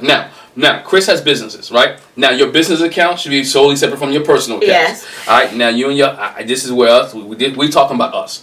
We join this come together. As I said in many videos, if the lights go out, guess what? The electric company's not looking for your half of the house. Mm-hmm. Guess what? The whole everybody loses electricity. Cable company ain't looking for your half of the channels that you watch. Guess what? Everybody's channels go off. They're not. Well, not even that. Guess what? They're not gonna not turn your electricity off because they understand hubby pays the bill and you don't. Well, oh man, you know, he didn't pay the bill. I'm not gonna shortchange you. Know the whole house going black. Guess what? Your kid ain't allowed back to daycare because somebody didn't pay the bill. It's not because hubby didn't pay it or wife didn't. Guess what? Somebody ain't pay the bill. So guess what? So it's one of those type things where when you get married, I believe when he says I do, it's what we believe. What we believe, that everything should come together. That everything. And we don't have no. Anyway, we're not gonna get into all that. The two shall be one. So they should come together. We organize. If I'm doing well by myself, and you're doing great by yourself, when we come together, we both should be doing well. Mm-hmm. And we figure out, okay, this is what the mortgage is. You can have your own. You can have you a little play account. You can have him. He can have him a play account. Y'all can have y'all pocket money, but the two shall become one. That's how we feel. That's how we feel. That's how we do it. But again, you can do what you want to do. Do what you want to do. But again, when you're dealing with somebody like Chris, to me, I think where it's already been an honesty and trust issue, when you allow money to be out there could be money spent on things that you don't know about. Mm-hmm. Mm-hmm. And now you have another issue. Yeah. So. All right. Next, Virginia and Eric, man, they are pissy drunk. Drunk. Pissy drunk, and he says again, this is not how I usually am. Basically, he's been trying to hang with her. He's been really trying to hang with her. He's trying to do what she wants to do. Yeah. He's giving in to her. And he knows that when he goes back home, being an airline pilot, he can't do this. He can't party. Because she said, me and my friends, we party on Thursday, Friday, Saturday, and Sunday. And we drink all weekend. Mm-hmm. This is not what he does. He can't drink all weekend because he loves flying. He loves his job. And he's not going to be a drunk pilot. No, he said, I can't. He was like, I'm just not set up like that. That could be a deal breaker with me. He says when it comes to partying, it's just some things that he doesn't do. That could be a deal breaker for him. Flying is his life, is his career, and he's not trying to ruin his life or his career. So that can't be something he does all the time. And she says she wants him to be included in her life, to be a part of what he does, and everything. But that's not how she lives. She does the partying. That's what she is. And they talk about needing having a mutual respect for how each one of them operates. And she understands that he's going to have. Well, she said he's going to have some give and take. That's the one thing we thought. She talked about how he has to give on how she lives her life, and she didn't acknowledge the fact that I might have to do some changing. I might have to do some changing. You can, honey, you can't live your whole life getting pissy drunk every day of the weekend. No, you can't. You can't, and especially when she says he's established in his career, saying encouraging her to be established in hers. You're not going to establish yourself in no career being a party girl every weekend. And he can't afford to lose his job because he's drinking. No. Because that means he had to change a whole career. No. He says, he does have an advantage. He's been married before. He knows that there's compromise and give and take that has to take place, and she doesn't. Her age is really showing. Her immaturity is really showing. And then she says, and he's noticed, she's like, I'm stubborn. And it's not going to go well if he tries to change me.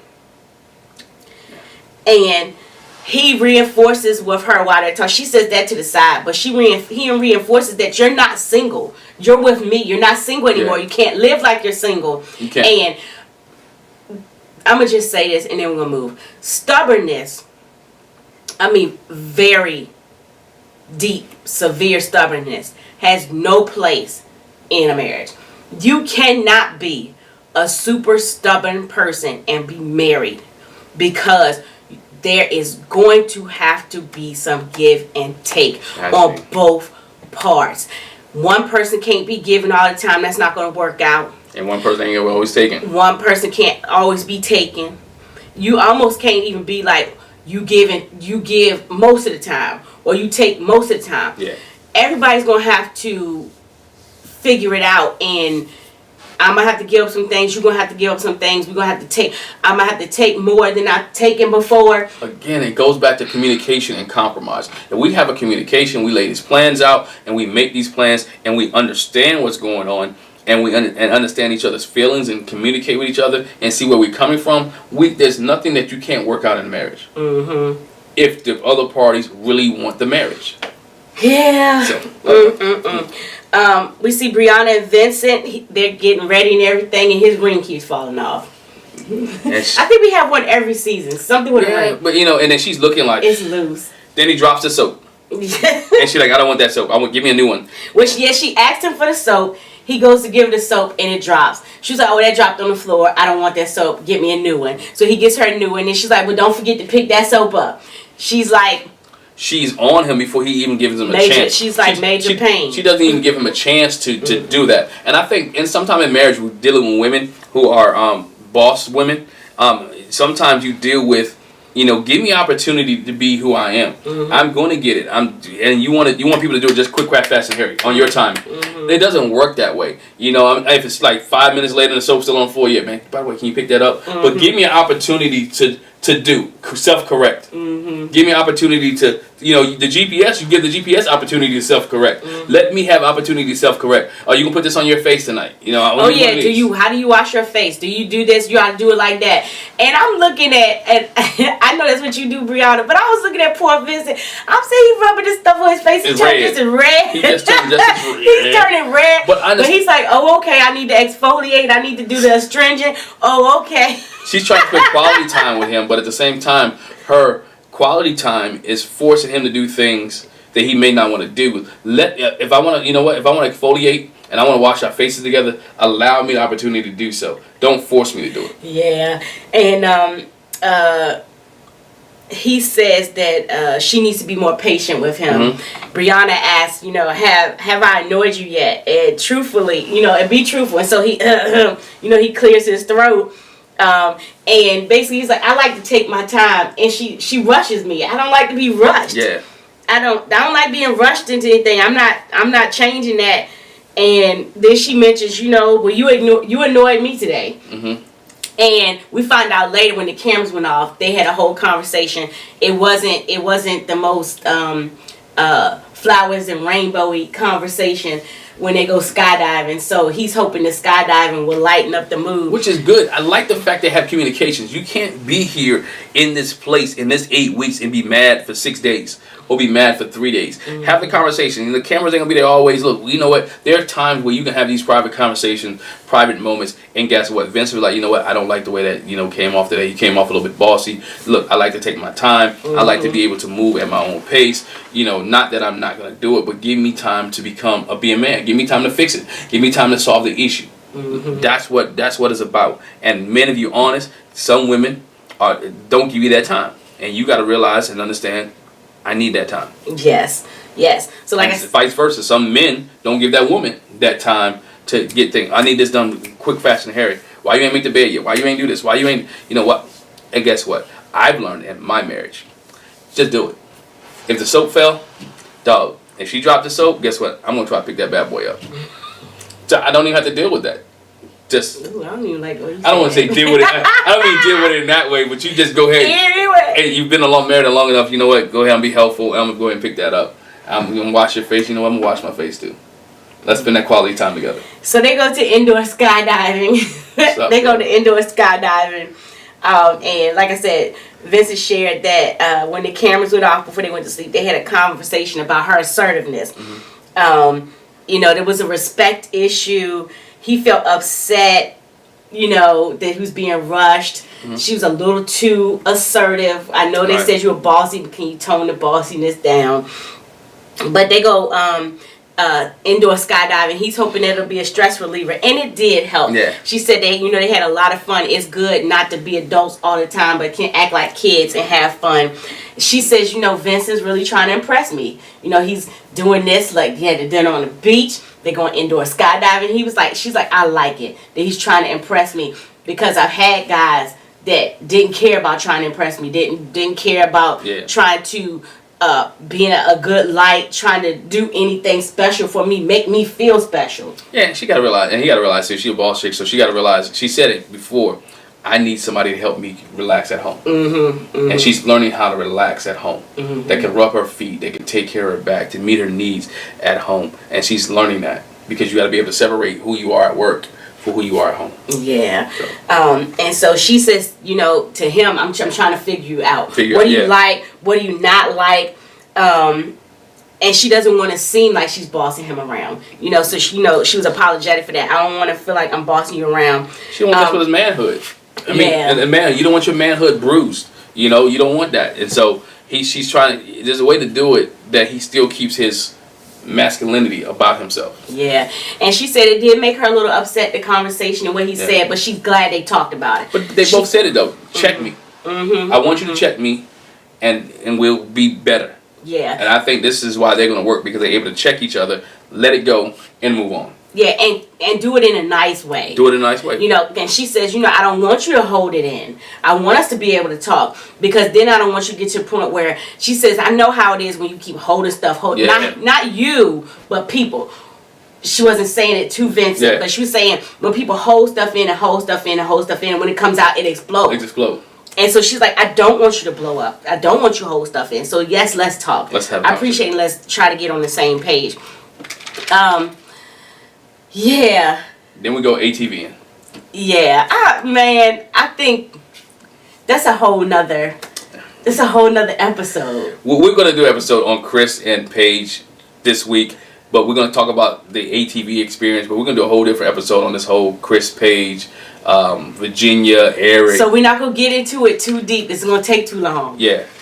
So just look for something separate. It's gonna take too long. But yeah, we see Claire and Ryan, Virginia, Eric, and Chris and Paige. They go ATV riding. Yeah.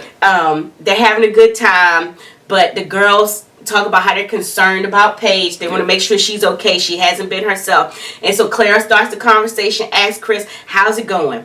And she's like, you're lucky you got the girl that you got, because all the rest of us wouldn't fool with you. It'd be over. Done.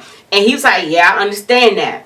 And she said it respectfully. She did. This is how she again, did. Look at the tone of how things are said, and how Clara says stuff, how Virginia says things, and how Chris received. Because I'm already irritated with you anyway, because you already said, you sure the baby yours?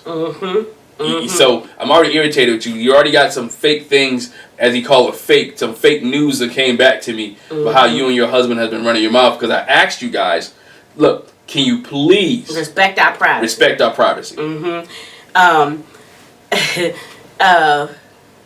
She said they expressed concern that Chris and Paige are both shut down, but he said, it's a privacy thing. I want you to respect my space or whatever. Yeah.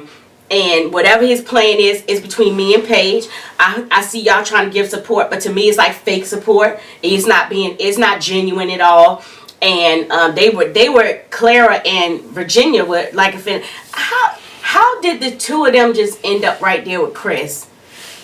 Is a question, but they were talking to him. It was just the three of them. Yeah. But anyway, so they were offended. He said it's fake support. So I don't really care for it. And so Virginia said. Well, he says fake support because again, you only talk about Paige's side. None of y'all supporting me in this issue. Well, not only that, but you don't know. Again, you don't know me. For real, you don't know Paige. You don't know her. You know her in this. Yeah. I wouldn't say. Y'all ain't not long timers like her other friends. Yeah, you spent some hours together. Right, but we spent some moments together. You've seen me. Yeah, so anyway, Virginia says if he was my husband, if you were my husband, I'd be upset because I don't really see you going above and beyond for what you putting her through. You should be doing extra. And he was like, how do you know what I'm doing? You don't know I'm doing extra. She was like, well, I know what Paige said. Paige? It sounds like Paige is running her mouth to Virginia. Now, mind you, Virginia might be making it up.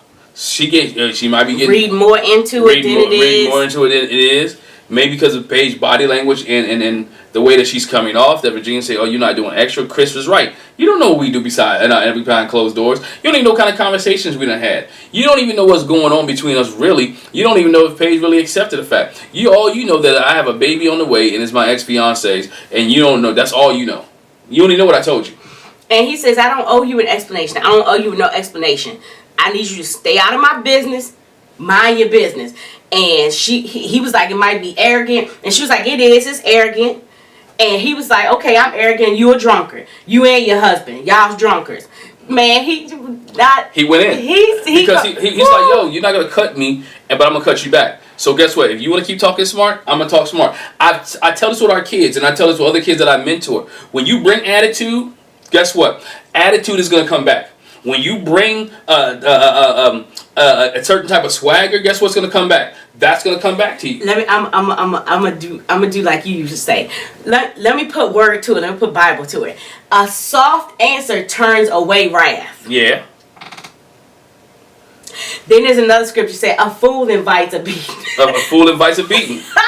Anyway, and so Clara's watching this, and Clara has good sense. And she says, Virginia, you're dealing with an angry man. Why would you be doing something that makes him angrier? In other words, why are you poking the bear? Stop instigating. And Stop. This is where Chris is wrong. First of all, grown men, I don't argue with women. No. As a grown man, I'm not arguing with women. No. We're not having this conversation. This conversation is over. That's why I said, how did it end up with him talking to the two of them?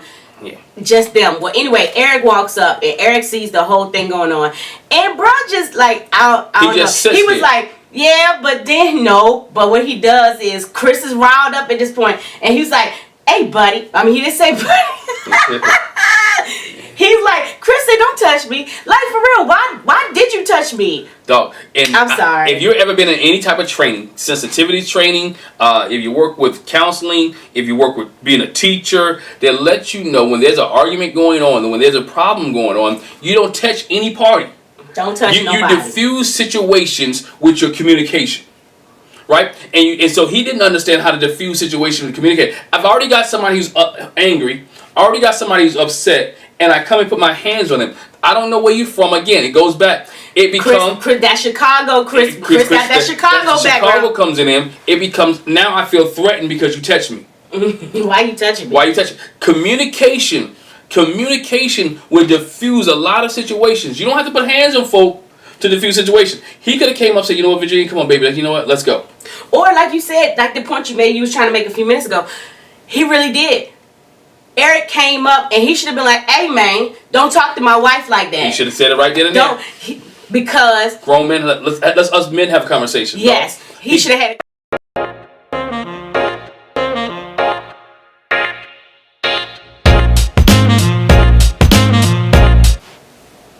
Hi, welcome back to the Jac and Glen channel. I'm Jackie. I'm her husband, Glenn. He's my husband, Glenn. Hey, before we get started, make sure you hit that subscribe button, hit that bell notification so you don't miss any of our reviews. And as always, if you like listening to audiobooks, click the link in the description for a free 30-day trial with Audible. And while you're online doing some shopping, you might as well use the Rakuten link and get a $10 credit. So let's get ready to this Married at First Sight, the one that everybody's been waiting for, you've been anticipating, and it happened, and we about to review it. Oh my goodness, but We're not starting there though. no, because we got to do it like the show. Got to do it like the show. We got to do it like the show. But we are going to go couple by couple. Yeah. We're not going to go in order necessarily. Nah. But so let's start with Brianna and Vincent. And so we see Brianna and Vincent Yes. talking, and they're in the bed together. Yes, They're in the bed together. my man Vincent. That's what I'm talking about, boy. But I said it too. I said I like to think that he didn't actually leave. And we find out that Vincent didn't leave. He got as far as the parking lot. And Something clicked it in. clicked, and he was like, you know what? No, I'm in a marriage. I have to be responsible. Like that responsibility kicked in, and he was like, it's the right thing to come back. And because we're married, it's the right thing to come back. Yes. And Brianna talks about the fact that she was like, well, you said I might as well go home anyway. I was like, what is home? Where's that? This is Yeah. our home. Yo, I'm glad she said that because, again, the mindset has to change. Your mind, when you're married now, you're married. Your mindset has changed. Truth be told, you really don't have another home. The truth Right. be told, your home is right here where Brianna's at. It's, you have the luxury of being, because you're all married at first sight, to go down the road because you got an apartment down there, whatever case may be. And she mentioned it. Like everyone said, we said it on our YouTube review that we do on Sunday nights with Little Black Book and with T. Lisa Ray and with August Love Story. We said it like, dog, here's another bedroom. Yes, Brianna made a point to say we're in a 2-bedroom apartment, and he was like, "Yeah, you're right." It's another bedroom, so you didn't have to go hit the road, Jack, or go home. Mm-hmm. And his partner tells him that a little bit later. Oh, you went home? You try to run? You left. So for that. again, what shows you that's part of his MO. He said it too. He felt comfortable there. He wanted to go clear his mind. And she was like, yo, clear your mind. And he woke up the next morning really upset. He still was feeling some type of way. But I'm happy that he came back. Even though they didn't have the conversation that night. Again, they tabled it till that morning. They got situations straight. And they moved on. And she said it. We did this for sickness and health until death do us part. So guess what? We're going to do this thing together. We're going to have some rocky moments. We just known each other for now, 12, 13 days. We're going to be some moments. There's going to be some situations. Going to be some issues. But guess what? We got to learn how to communicate and work these things out. She apologized again for saying, you know what? I didn't mean to say that as any of you. You know what I'm saying? Right, yeah. And we find out later what it really was. Yeah, she says that, they talk it over, and she said her confusion came from not understanding why he was mad, not understanding why he felt that way. And on his side, he said he feels like she should know when she's being disrespectful. But later on, when he talks to his friend Jalen, he puts it in perspective like, y'all still getting to know each other. She not going to know that you have to talk to her and express that and know that, he didn't say it like this, but no, you're in a different situation. But you're bringing your feelings and your sentiments and your experiences from before into it. So don't put that on her. Communicate it and talk about it and figure out. His friend says, basically, you can't expect her to do or act like you would. And that's the key there. When you come into relationships, everyone expect what you would do doesn't mean your spouse or the partner you with is going to do the same thing. Right. You guys have to communicate like, hey, this is how I respond to situations. This is how I react to situations. And again, over periods of time, you'll realize how they're going to react. Now, you can't always make the assumption neither because people change. Right. So when you make the assumption that this is how they're going to react to respond, or you already have in your mind, played out in your mind what's going to happen before you even say the thing, that's where you mess up too. You find yourself, you have to go into every situation, every circumstance as a new situation, new circumstance, being honest, communicating clearly, and letting the chip kind of fall where they go. But again, communication, having right tone, pitch, and voice, and knowing how to deal with it. Timing is everything. Communication is everything. And having that relationship and building that trust with your partner makes a big difference when you're able to give them some news that you think is going to be unpleasing. Yeah. And so, again, when Vinny meets with his friend Jalen, he says that he's happy with her. He says, this is somebody I want to be on top. We want to be on top of each other, like all days. Jalen was like on top of or on top of. Vince was like, you know what I mean? I'm to like around each other. Yeah. I feel comfortable being around her. But he don't mind being on top of each other neither. They talk about the fact that they do come from different cultures. Is that something that issue they've run into? But Vincent said it wasn't really the cultural thing like you would think. Speaking Spanish versus English, the food and customs. He said the cultural difference is I'm more delicate with my words. Yeah. Where she's more direct and assertive. And she's straightforward. Again, there's nothing wrong with being straightforward. He treats her as a husband should. He's being delicate. He's treating her with respect. He's not trying to cut her, with his words. And I'm not saying that he's intentionally, but he's thinking about what he says before he say it to her, and which is a good sign because he wants to continue to build her up, but he also wants her to change. So you have to be creative. You have to be intelligent and wise to do so, and that's what he's trying to do, and that's what he said. And which with her, based off her background, and understand this is where her business comes into play, her job, her engineering, because and not being able to separate work from home, because when you're a boss everywhere else, you speak that boss language. When you're in charge everywhere else, you speak the charge language. You expect people to execute. You expect people to do. You expect not to have to explain. You expect to be able to maneuver and move. And again, I'll be honest, learning that, being a coach, for coaching for years, you expect things to happen. So you have to have a quick mindset to be like, you know what? Hey, it's over with. Shake it off. Let's go. Right. And that's what she is. Like, okay, it happened. Move. Let's move on. I made a little jokey joke about it. Guess what? I need you to man up, buck up. Let's go, because this is what the fast-paced business I'm in. I don't have time to deal with, Vinny. And that's what Vince's friend Jalen said. We finally hear. It really boils down to Vincent said, I was embarrassed. He was embarrassed that he spilled the champagne because he was really trying to make it a moment. And he was embarrassed because it didn't come off like that. He got it on his shirt. She didn't really help him clean up his shirt.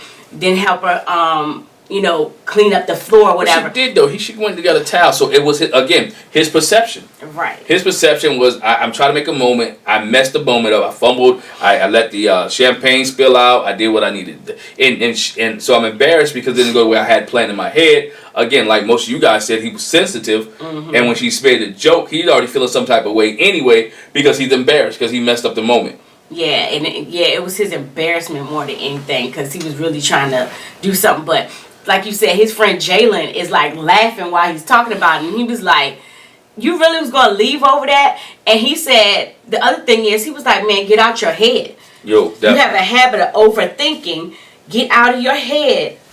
And, think about where she's coming from and not how you perceive it. Right. If it was me, this is what I would be meaning if I said that. His friend was like, I don't want you to mess this up, because she's a really good girl.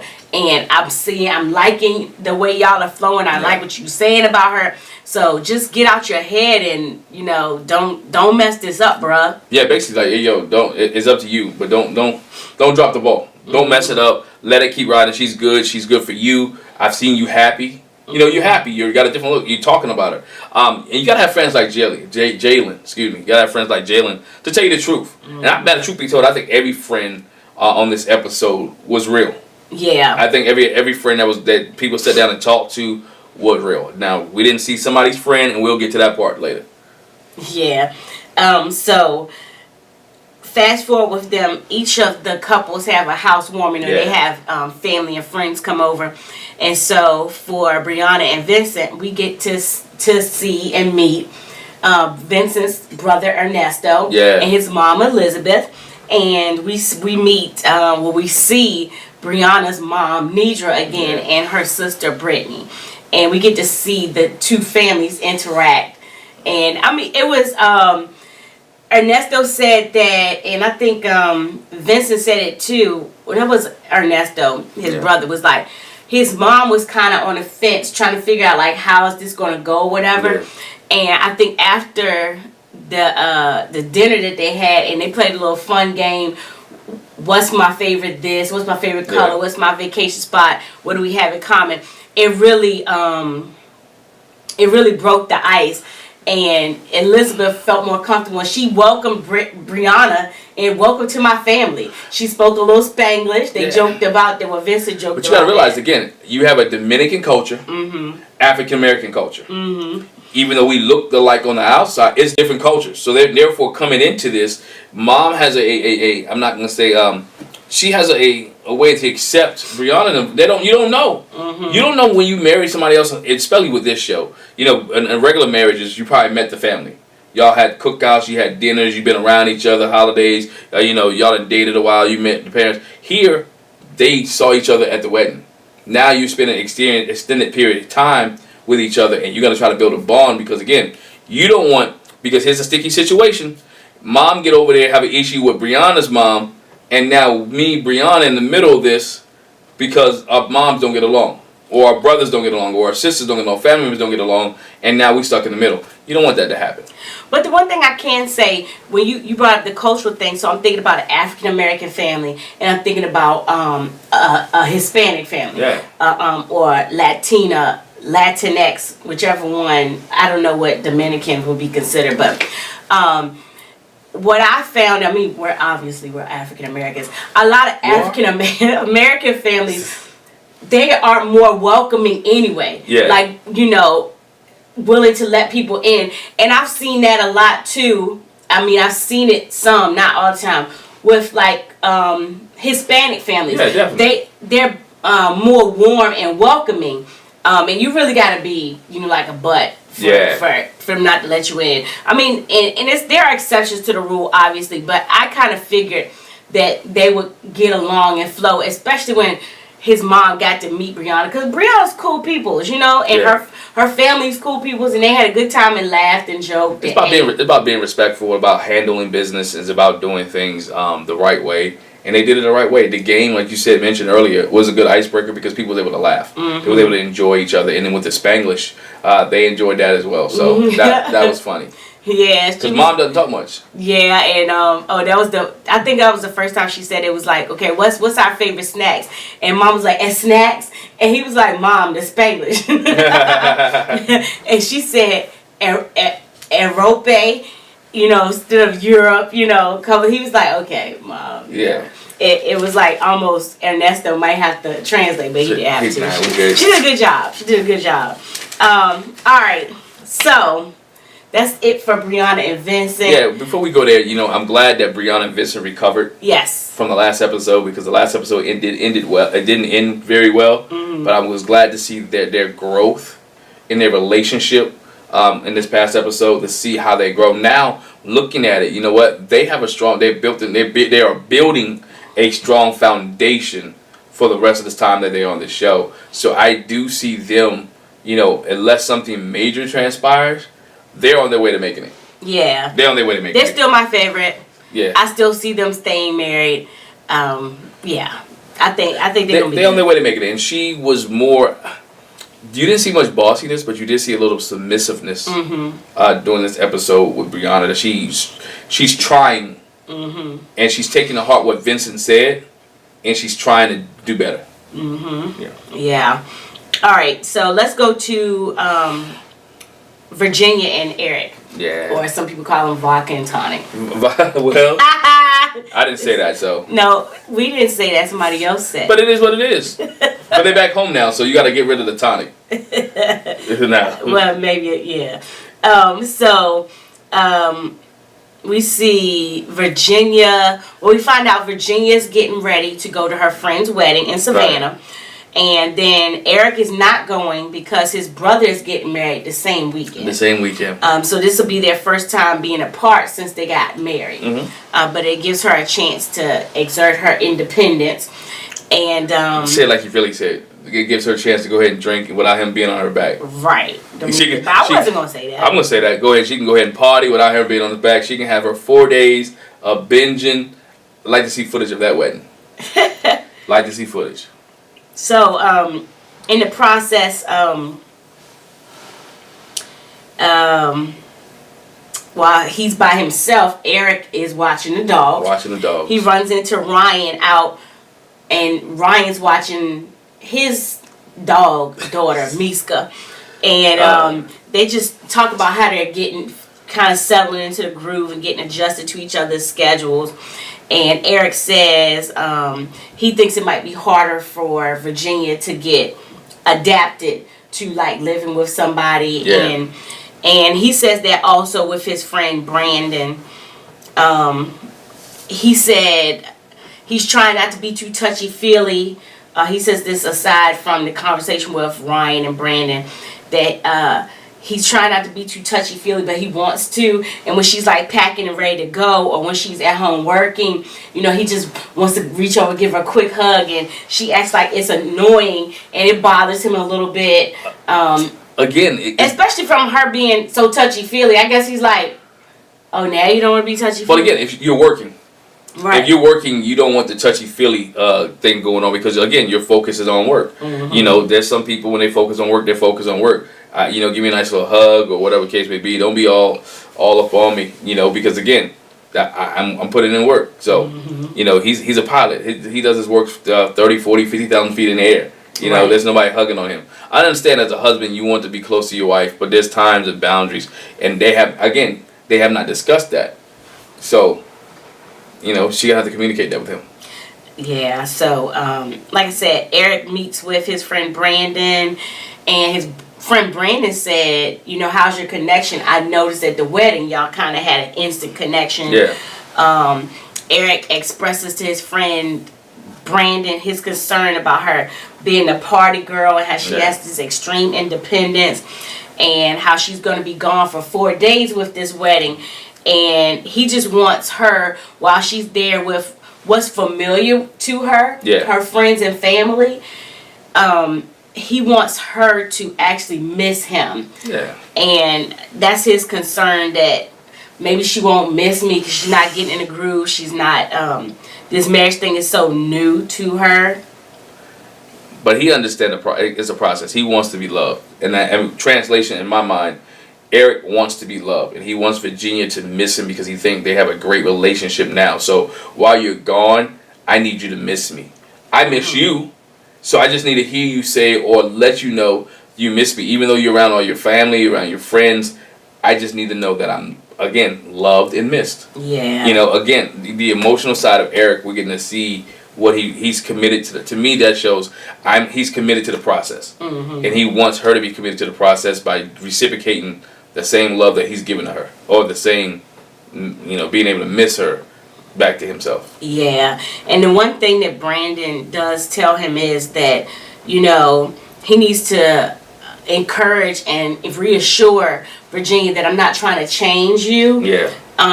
You know, I want you to have your space and not, basically I put like not age over her. So obviously there's an age difference. So don't make it a big thing and make everything like it's a teaching session or a counseling session. Or again, make everything, because of the age thing, she said it.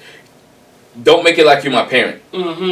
She said it, I mean, think about it. She said that in the last episode. It's feel like I have to check in with my parents.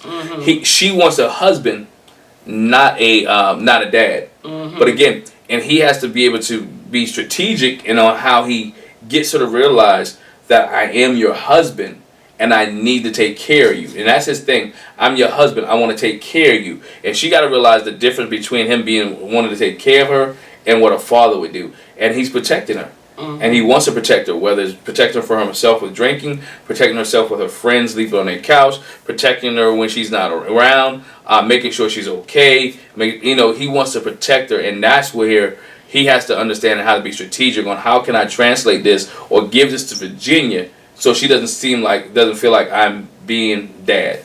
Yeah. And that's pretty much what Brandon, kind of said to him. And Eric understands that. And he says, it's worth fighting for. I'm trying to stick in there and work it out. So then we see later Virginia comes home from the wedding. And basically she says, I did, they did miss each other. She did. And they were in communication. And he was like, I hope it wasn't too overwhelming for you. I don't feel like we did too much talking. He was like, I just try to talk to you like every other hour. I feel like that's a bit much, but it was the constant communication with him, just them keeping in touch, but it wasn't overwhelming for her. Yeah, that was the issue that she has, him being overbearing, and so therefore he had to learn how to give her some space. I think this 4-day wedding came just in time for their relationship, because it gave her the space she needed, gave him the space that he needed to reevaluate some things, and get him an opportunity to talk to his friend. So, again, put another set of eyes on his marriage that are not the experts or for his friends on the outside. Okay, this is what's going on. Sometimes you have to have people give another set of eyes because you're involved in it. You don't see what's going on. It's just like a corner man with boxing. That guy in your corner, so he can tell you what's going on and help you readjust. And so it's like as soon as she comes back, they have to get ready for the housewarming. And like Eric told her before, if there are times when I'm away and I come back. When I'm here, I'm here. I do the cooking and everything. And so he pretty much preps all the food. Obviously, they ordered the wings, and I was like, gosh, it's a lot of wings. Yeah, because it's a lot of food. First it comes in, it looks like it's just gonna be her 2 guy friends, Lane and Cole. And I was like, man, that's a lot of wings and all that other food for just the 4 of them. But then his friends Kyle and Brandon come over, and I was disturbed. I was like, it's just Virginia and all these guys. Like, where are the girls? She doesn't seem like she has many female friends. Or but Lane, not Lane, Cole, because Cole talks to Eric later. He says our friend group is like 5 of us. Is me, Lane, Lee, Virginia, and then he said one other female name. He's like, we all hang out. So I don't know if they were the ones from the wedding for why they weren't there, but I was like, man, this is like, it's no way I couldn't be there. And not in a bad way. I'd just be like, I would want a female to be there. But it was good for her male friends to be there. I don't know if they would put a limitation on how many people could be there or not. But because Eric needed to see and have conversation with her male friends. Yeah. That was something he was worried about. That was the issue he had. He needed to see, now not that she should be still sleeping on a couch, but he needed to interact with those guys and have conversation with them and say, you know what, I'm here now. Thank you for taking care of her before she got to me, but guess what? I'm here. It's my responsibility to take care of her. It's my responsibility to handle her. Y'all can still be friends, but within this friendship, again, there has to be some boundaries. Yeah, and with them coming over, she stressed the fact that she has concerns with his jealousy and him being more lax and trusting. Those were her concerns, and to alleviate those concerns with Eric, Cole pulls him to the side and was like, hey, again, this is our friend group. We usually party on the weekend. It's like the 5 of us, and Virginia's big enough girl that she can handle herself and not put herself in precarious situations. And I just want you to know, basically, like, we're no threat, and that everything's cool, and he opened the conversation though by telling Eric, try not to come off as all controlling. So obviously we know Virginia's been talking to Cole, and I got a problem. Eric didn't really take offense. I kind of did, because I'd be like, ain't nobody trying to control her. Is that your friend? Be your male friend? Mind your business. Mind your business. You don't let too many people up involved in this. You know what I'm saying? For him to come to that man and say, you know what, don't be controlling. Yeah, that specifically. Because obviously that came from her. That came from her. That he's trying to control me. Like, hold on, where you get that from? And again, different marriage, different people. We might have had a conversation. Yeah. Eric expressed his worry that it's an age difference that might come into play. That they're at different ages and at different stages in their life. And but Cole reassures him that all she's been talking about is like he says she's ready for this. The way she's been talking about it, he can tell a difference with her, that she's, you know, ready to settle down and be in a marriage thing. And Eric appreciated the conversation, and it you know, it shed some light on it for him. It did. It eased his mind about their relationship that Cole and what was the other guy? Lane have with Virginia. So, you know, he's cool with it right now. Hopefully they'll move further on, and Virginia can see that Eric is not as jealous as she thinks. I don't think it's a jealousy. No. Is it more of a concern than anything else? But again, her age is putting it in a situation. He's jealous, he's overbearing, and he's controlling. And that, which is not the case. Yeah, and I'll just share that, like, you know, when they're all talking, they're like, well, what can you tell me about Eric? You know, the one thing I will open is Virginia was like, we gotta do tequila shots, and Eric's friend was like, nah, you give me a tequila shot, I'm gonna throw it. But he did take one later. But again, it just expressed the fact that, like, her friends are drinkers, his friends not so much. Yeah. And again, look at his circle. His friends probably, we don't know his job. He might be a pilot too. So it might be in the atmosphere that they're in, military pilots. That's not what they do. And you know, when we see all the guys get together, they realize too that the girls are drinkers. The girls are drinkers. Not too many of the guys are drinkers. You know, Ryan said I take a little every once in a while. Vince is like every blue moon. We know Vince and champagne, you know. That's his choice to drink. But even Jacob was like, you know, he's not much of a drinker. And we know Eric's not much of a drinker. Right. And well, Chris is not much of a drinker either, but Paige and Chris wasn't there at the time. But majority of the women are drinkers. And so that's one of the big issues. We know Haley was a drinker because she got drunk and had sex with Jacob. So again, most of the women and most of the women are drinkers more so than the men, which is kind of different in this season. But his friend Brandon did express that, you know, it was good getting a chance to sit and talk to Virginia because they didn't have time to do that at the wedding. But he liked the fact that she was extroverted because Eric is so introverted and he can bring her out. And that was the reason that's the reason the experts say they put them together anyway. And they just shared with her that if you haven't noticed, he's a horrible dancer. He showed her the guitar in his music room, but he hasn't played for her yet. Right. And so they laugh about his high school band, the band he had in high school, and they got a good chuckle out of that. But it was a nice little visit between the two of them. I think again, it put Eric's mind at ease when it comes to her male friends. Yeah. All right. So let's do Haley and Jacob next. Haley and Jacob. Okay. First we see Haley meeting with her friend Lauren. I like Lauren. Yeah. I like Lauren because she's sensible. She's sensible. She's a straight shooter, and she was putting Haley kind of in her place, but doing it in a nice way. She was telling, look, this is what you need to do. You know, what's going on? I know that you pull away. What is it that you really don't like? Again, she mentioned, I don't like the 80s stuff. He pulled out some goofy clothes. I don't think you should have that on your honeymoon. I think, you know, again, you're trying to control him. And she like, basically, you got a husband who don't dress right. Don't dress right. He's a terrible dresser. He's a terrible dresser, so. Yeah, and so Haley shared, you know, I pulled myself back, and Lauren says, you know, that's what you tend to do. You know, you pull back in when things are too much for her, but, you know, you need to get back into it. She did share about the 80s stuff, but also that he accused her of lying and having somebody at home, and she so-called explained the ladies' night thing and how some of the guys just happened to show up. Well, yeah, she didn't really go into detail with that, or they didn't show her going into detail with that as much as she did when she was on Unfiltered. Some guys showed up. She didn't say, you know what, I told him XYZ, he came downstairs, he felt that the people scattered. She didn't really go into deep detail that we saw. She kind of went over the surface of that, which, again, you lied, but the perception, you told the truth, but the perception of it was when the other guys came down there, you didn't call him, say, you know what, hey Jacob, by the way, you know, Eric and Ryan showed up, do you want to come downstairs? Right.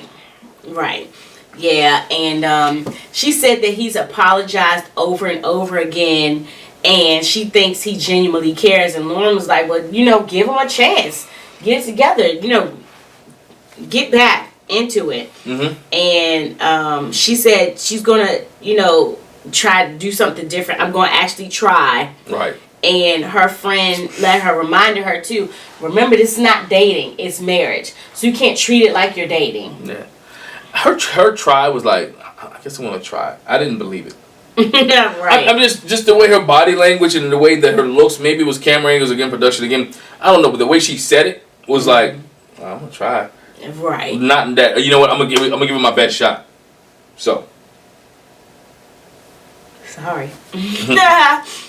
So we see it their little housewarming that her friend Lauren comes over, his friend Dan, and her friend Caroline were there, and they talk about how did you feel when you first it's another lady there too, I think, but I don't think they said her name. But how did you feel? He said, I was nervous, but I felt a little more at ease once she gave me that laugh at the altar. Right, because he said he had a blank mind. Yeah, but he said he came in with no real expectations because he's had so many flops of relationships. He's had all kinds of special disasters in his past. And this is where it gets good. And the friends was like, okay, so was the special disaster you or them? And which is a good question. Because she said if you keep having failed relationships, is it the relationships that you're in? Or is it you? What has happened in that relationship to make it fail? Which is a very good question. Now he has, in his mind, he had to do self-assessment, but he said, well, I can talk to you about that later. He's willing to talk about it and to share it, but again, you have to look at, are you overbearing? Are you too honest? Not necessarily too honest, but are you too overbearing? Or are you too 80s? Are you too caught up into 80s and not driving people away? Are you just caught up in your own mindset and the way that you do things and not the way that you should do things in a relationship? And so it could be a million of things why these and because there was a short term, he said long-term relationships didn't work out. So again, he has to look at himself and not compare. My problem with Jacob is he's keep comparing his past relationships, past situations with this one. And we saw it in the last episode where he compared it, I had somebody do that to me before. I had somebody do that. Dog, she's not them. You're a new person. This is a new relationship. This is a new person. They may have some similarities in behavior, but they're not the same person. Right.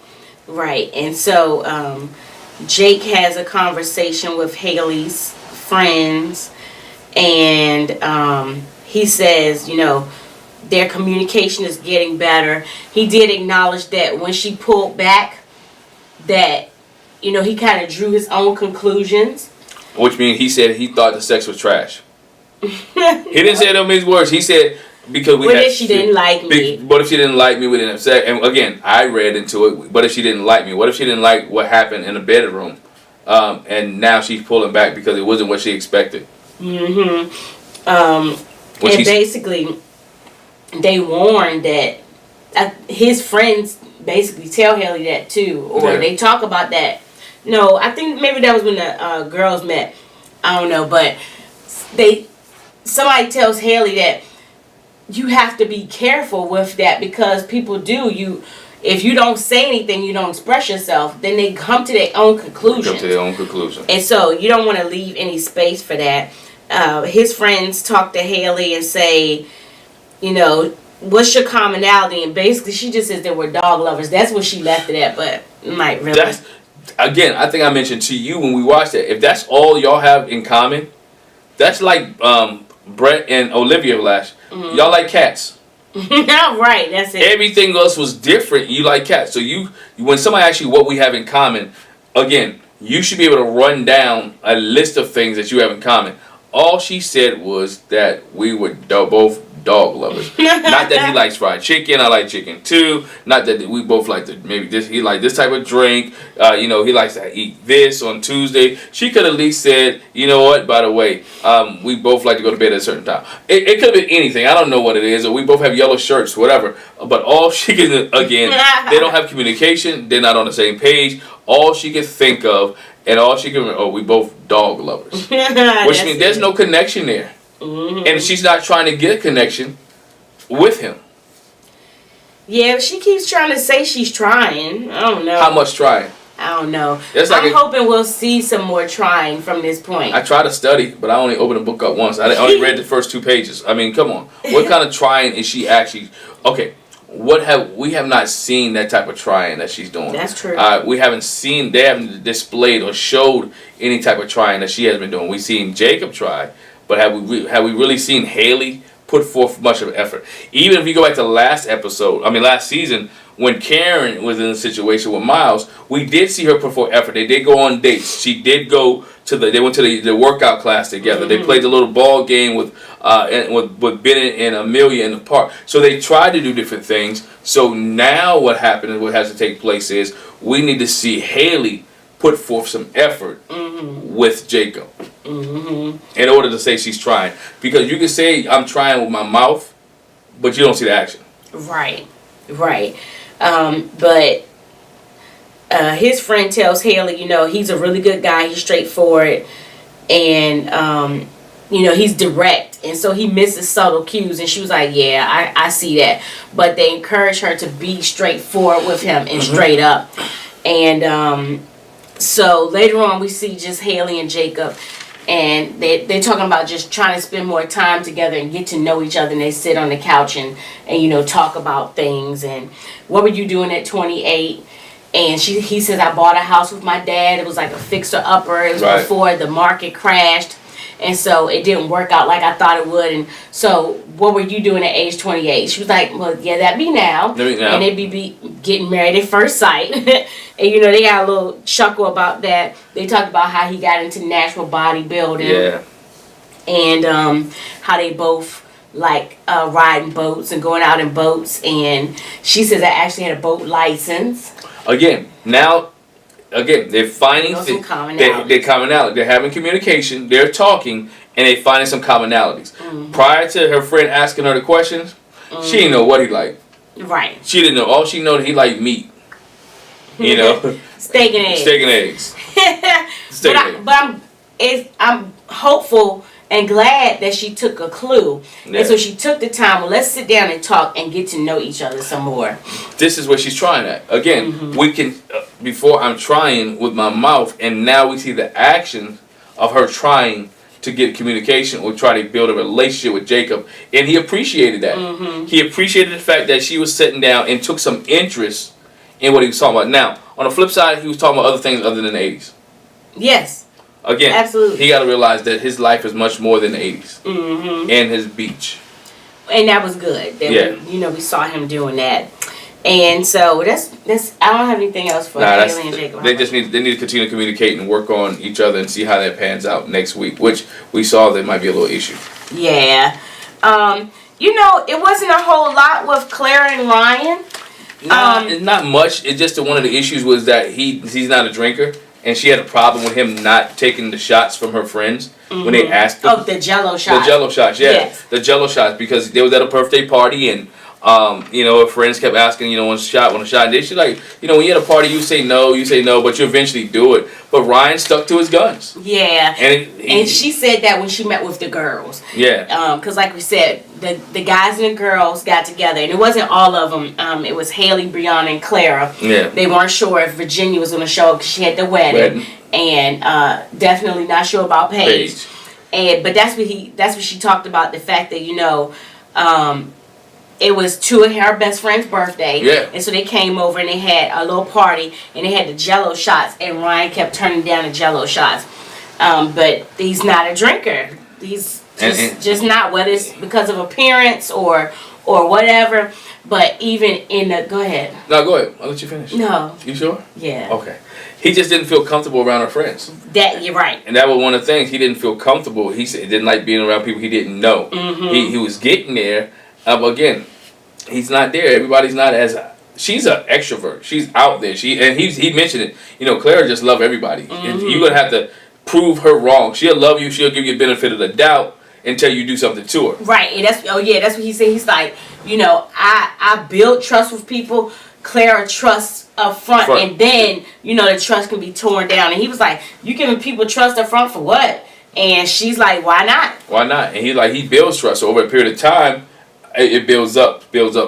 So he's a slow mover when it comes to that. Even with him, we find out again, we find out from Claire she talks too much because they have not had sex. Again, we talked about she mentioned a couple episodes, we're gonna keep our sex life private, and here 2 episodes later she's telling all the girls that they haven't had sex. But she's talking to the girls. No, she's talking to America. But in that setting, she's talking to the girls. Oh, with cameraman and everybody else around coming to America. I know, but she didn't get specific because she did say we're doing other sexual things. She said I'm not used to not having sex, but doing other sexual things and moving so slow. But she understands that that's Ryan's pace.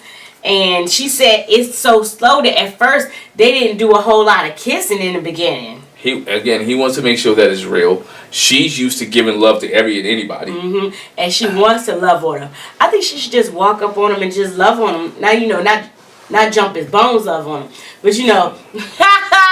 But, but if the mood hits her, almost kind of like the Eric and Virginia thing. Yeah. If while we're sitting at home and I maybe see you reading a book or working on a crossword puzzle or something, and I just follow on your back and fall on your neck and just hug on you or kiss you or whatever. You can follow my back neck. And just you can hug me. Hug you or kiss you or whatever. Just try it. It's almost like Henry and Christina. Yeah. She was like, I'm not used to working at this pace, and she's waiting for him to take the initiative, and she could have just made the move. And so for Clara, it's like, just make a move. Make a move, he may go with it. Mm-hmm. I mean, he's not going to be disrespectful to you because he appreciates you, he cares for you.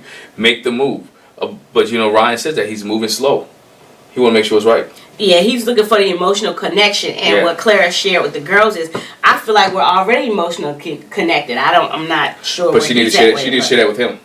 Yeah, and so like you said, when the guys meet, Ryan says, I move a little bit slower.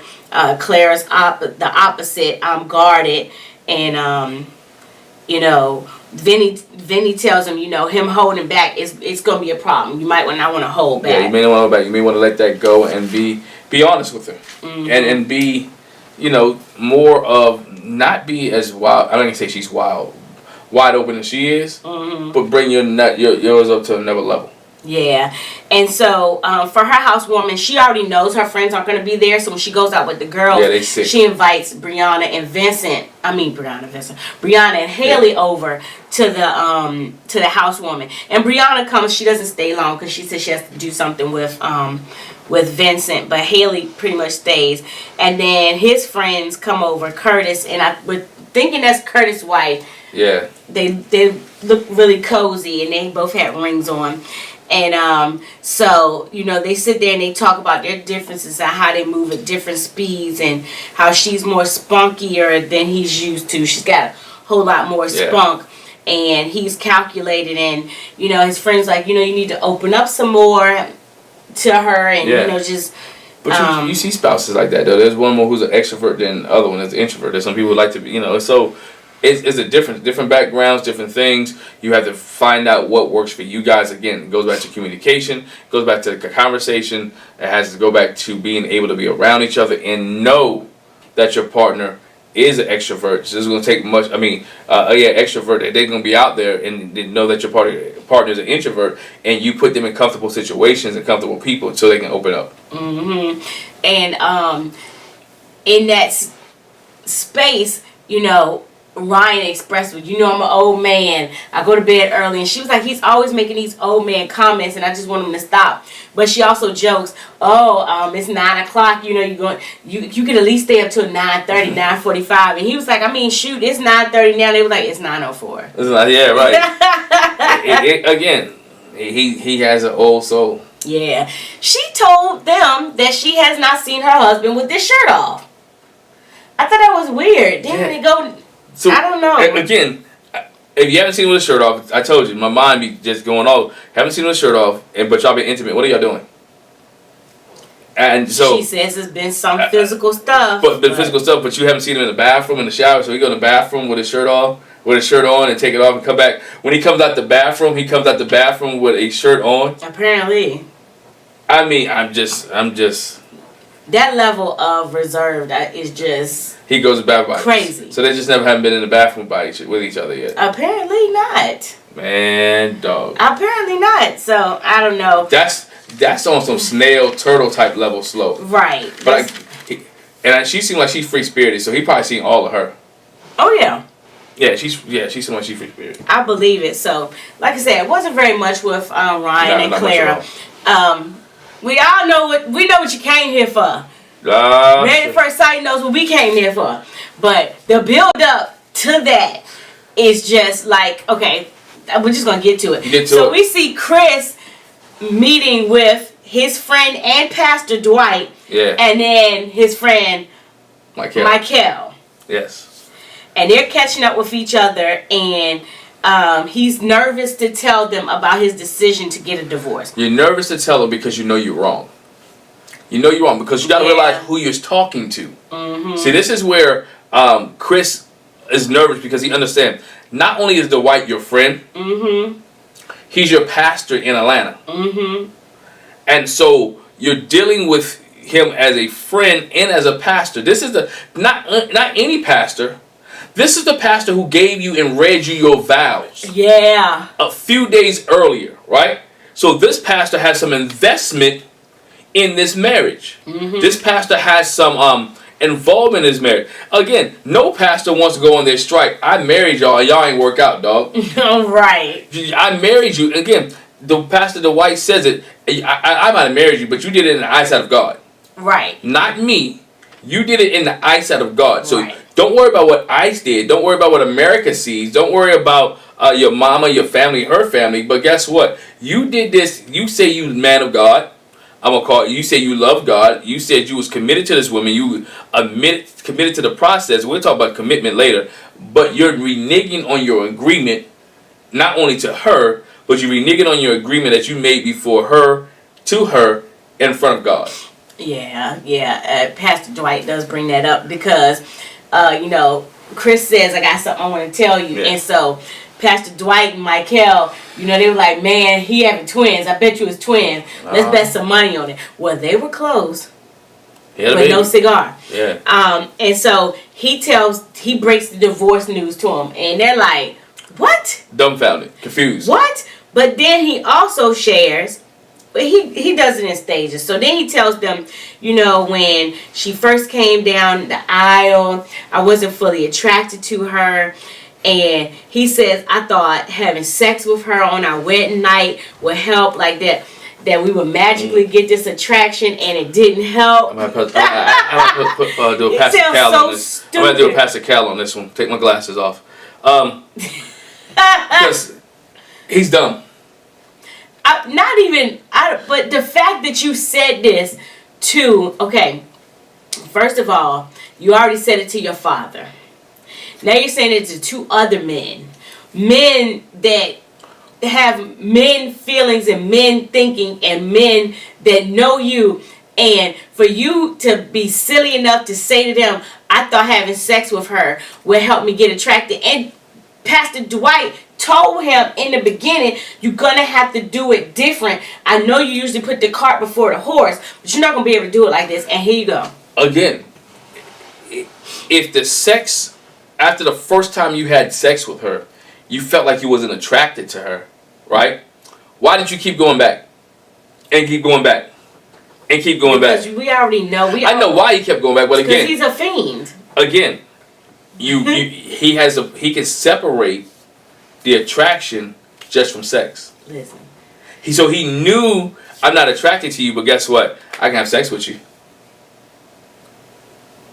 There was no attraction there, but I can have sex with you.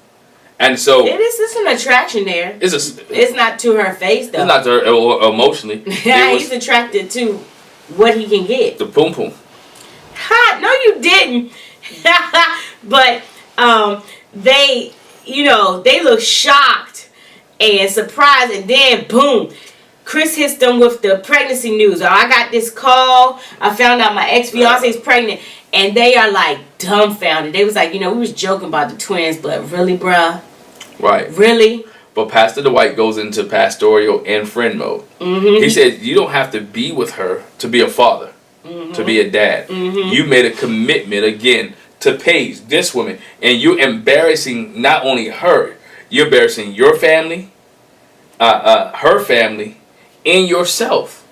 Because you're already committed to divorce. You're not even trying to fulfill the process. Which, again, if you look at Chris's life, he has an issue with commitment. A very issue with commitment. Go Bible a little bit. A double-minded man is unstable in every last one. And all his ways. So if you look at Chris, he's double-minded, and everything he's done has been double-minded. And everything he's done has been very unstable. So when you're double-minded, there's nothing that's going to work out for you.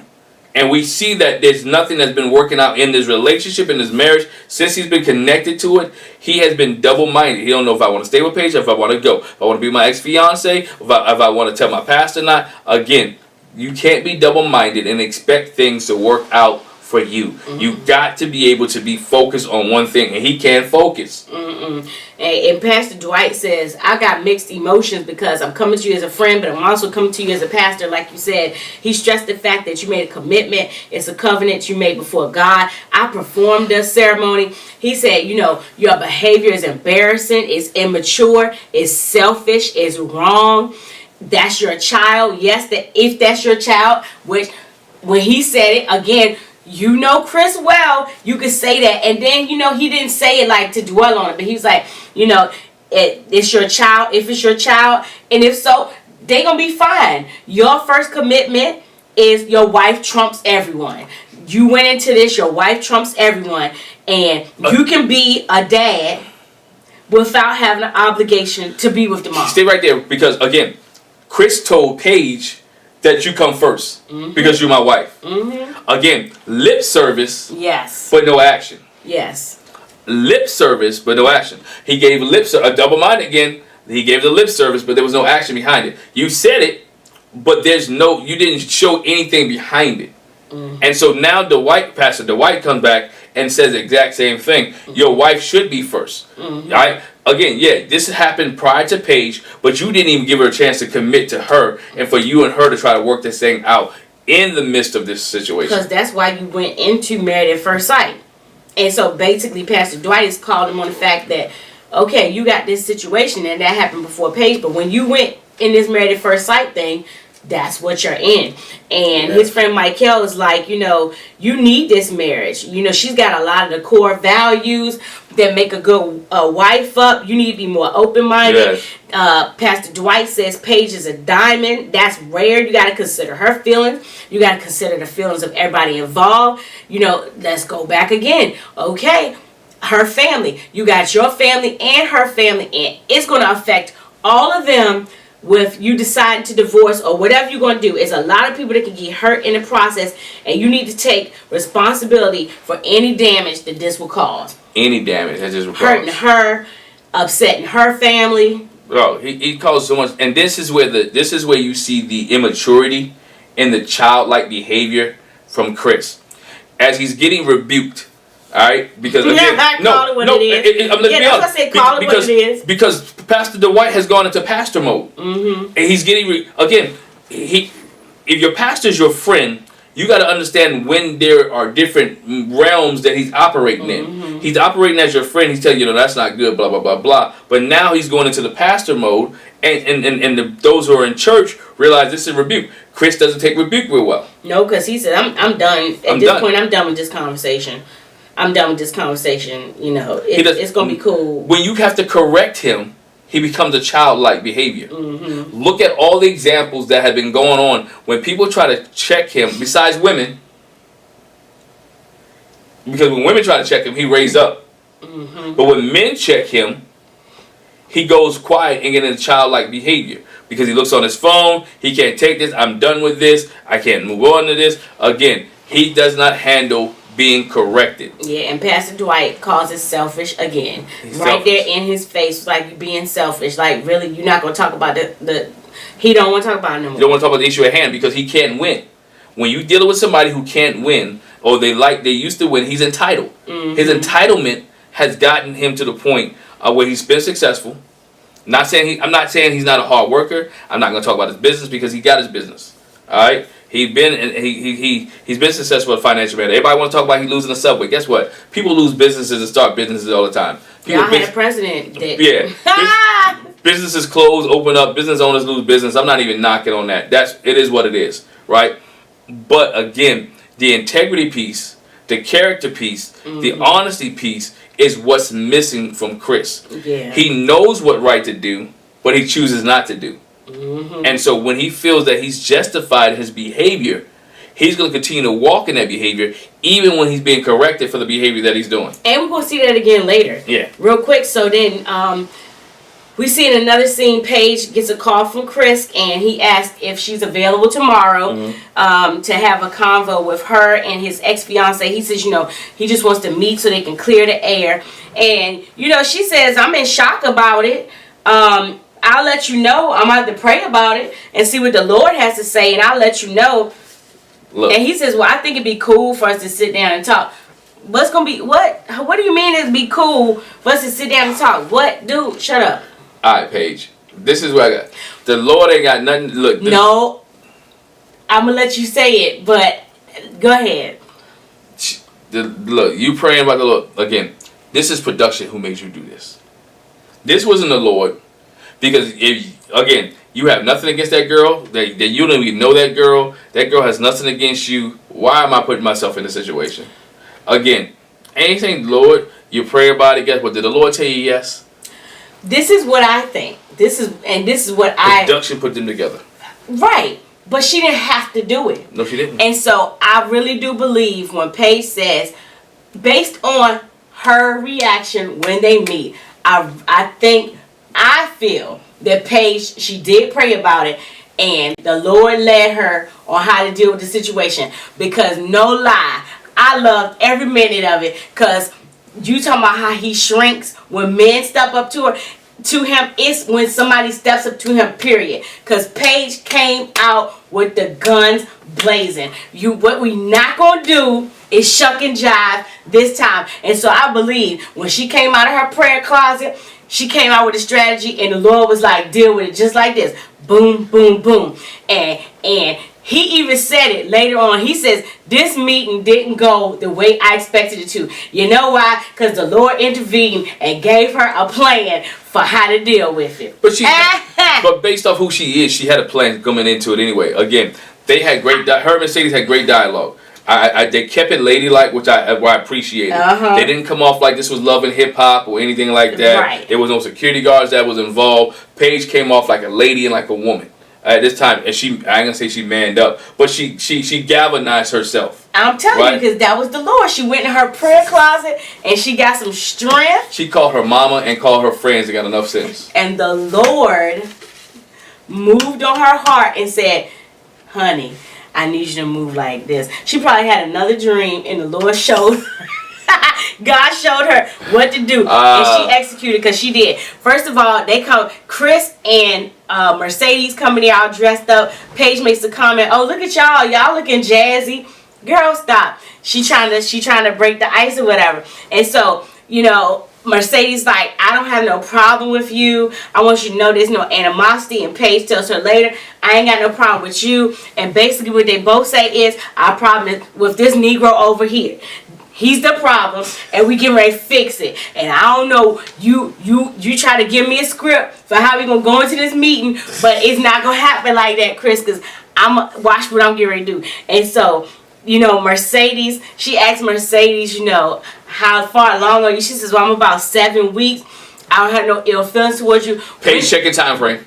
And Paige said that was like, y'all had y'all little situation, which we saw Mercedes look at Chris like, no, she said you had your moment. And Mercedes kind of looked at Chris like, oh, it was a moment. That look, she looked at him like, oh, you told her it was a moment. It was a moment. You know it was more than a moment, but she didn't say that. Again, they kept it classy. How she know? She was grieving. I know, right. And so Paige was like, when did you find out that he was married? Did you know anything about the process? And Mercedes was like, I didn't know nothing about it. I found out when I called him to tell him that I was pregnant. I found out after that. That's when he told me. I don't think so. I'm sure the rumor mill, somebody let you know that man he got married. Stop playing. I don't believe that. Nah, I don't believe that neither. That somebody let you know that he was getting there. Again, I'm telling you. Here's the lies. How do you contact somebody that been blocked? Chris said, I blocked her, she blocked me. You're on your honeymoon in Las Vegas, right? She's blocked, you done blocked her, and she done blocked you. How'd that phone call come through? From another number? Duh. It could come through with a number, but they're millennials, they don't remember phone numbers. She ain't gotta remember it. She didn't say she deleted it from her phone. It's blocked. When you block, the number's not deleted. Oh, you blocked somebody before? Yeah, all them auto warranty people that be calling my personal phone and my work phone. Like, really? Good point, though. Go ahead. But anyway, yeah, so he said, you know what, I just wanted to, everybody to meet for clarity. And so... He's trying to be so deep. He's trying to be so deep. Right. Here. Well, Paige says, well, I'm open. Let's open the floor for questions. What questions you got for me? And Mercedes was like, I don't really have no questions. I'm just trying to process everything. Yeah. I'm confused. I'm trying to keep calm. I got a lot of anxiety. I'm taking it a day at a time. And Paige, again, talks about the timeline. So this is 7 weeks, and he was in the process of this married at first sight thing when y'all two had your situationship. And, Paige then was like, shh, here go my gun loaded. Well, I want you to know, Mercedes, that, he told me that he was afraid to fall in love with me. And I understand you and your pregnancy thing, but, I too had... Go ahead. I had a pregnancy scare, and, it was kind of rough for me too. And Mercedes' face was like, a pregnancy scare? She looked at Chris like, what the heck? And she even had the nerve to say, pregnant by who? And Paige looked at her like, you know who? First of all, what? Who do you Why think would I be telling you? Who do you think I'm pregnant by? We've been married for a couple of days, 14 days. Who you think I'm pregnant by? Your baby daddy? And Mercedes says, well, Chris told me that y'all were intimate, but he didn't tell me that it was to that level, like a different level. Why would he? We already know he halfway do stuff. He tell what he want to tell when he want to tell it. So he not going to tell you that. He not going to tell you that because once you said you pregnant, then his intentions is trying to get back with you. And so this is the thing that we talked about. Okay. So when again you having all these conversations with her, you sharing with her that you and Paige been intimate. What? Why you gotta tell her that? That ain't none of her business. All y'all need to be talking about is this baby that you talking about you pregnant with. She don't need to know my business. You know the answer to that because he's trying to get back with her. Right. Because he's not attracted to Paige. When she came, this was his out. When she came and said she was pregnant, and he knew he wasn't attracted to Paige, he was like, yo, this is my out. I can get up out of here. I can say, you know what? She's pregnant. I can deal with Paige. I can go out. I can say, you know what? I'm going back with my ex-fiance. Which, we got a surprise there, too. Yeah, because Mercedes was like, this is something big he's trying to pursue with me. And we thinking she's talking about the getting back together, but she's talking about the pregnancy. And, Paige says, I feel like I got the short end of the sticks. My intentions were pure. I don't know if his were. And he was like, my intentions were pure too. And she said, well, I question your intentions. And then Paige lets it out again and says, well, he told me that he's trying to work it out with you. And he not trying to be with me. He want to do the divorce thing. And Mercedes is like, oh, really? Yeah, because that's not exactly the route I'm trying to go. Well, at that point in time, she's not, because we know there's been rumors that her and Chris are still together. They've been on vacation together. They've been doing whatever. Which in rumors, again, at the point the time that this was recorded, she said she wasn't trying to be with Chris. Right. That they wouldn't try to renew a relationship. She wouldn't try to do nothing with Chris. She just was trying to have this baby. Right.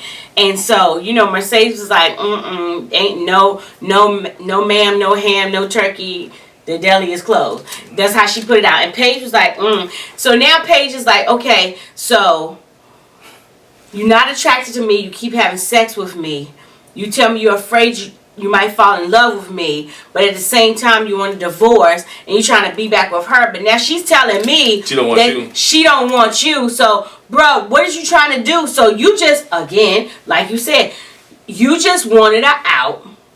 This is your way to get divorced from me, to tell me that you're trying to get back with her. Because And I don't know, they might could be real good actors, but to me, Mercedes looked real genuine, like, Yeah. like y'all didn't even have this conversation. Like, Chris was hot, dog. Man, he was steaming. He didn't want to think about when he's in the setting. He can't go off on Mercedes because that's his baby mama, right?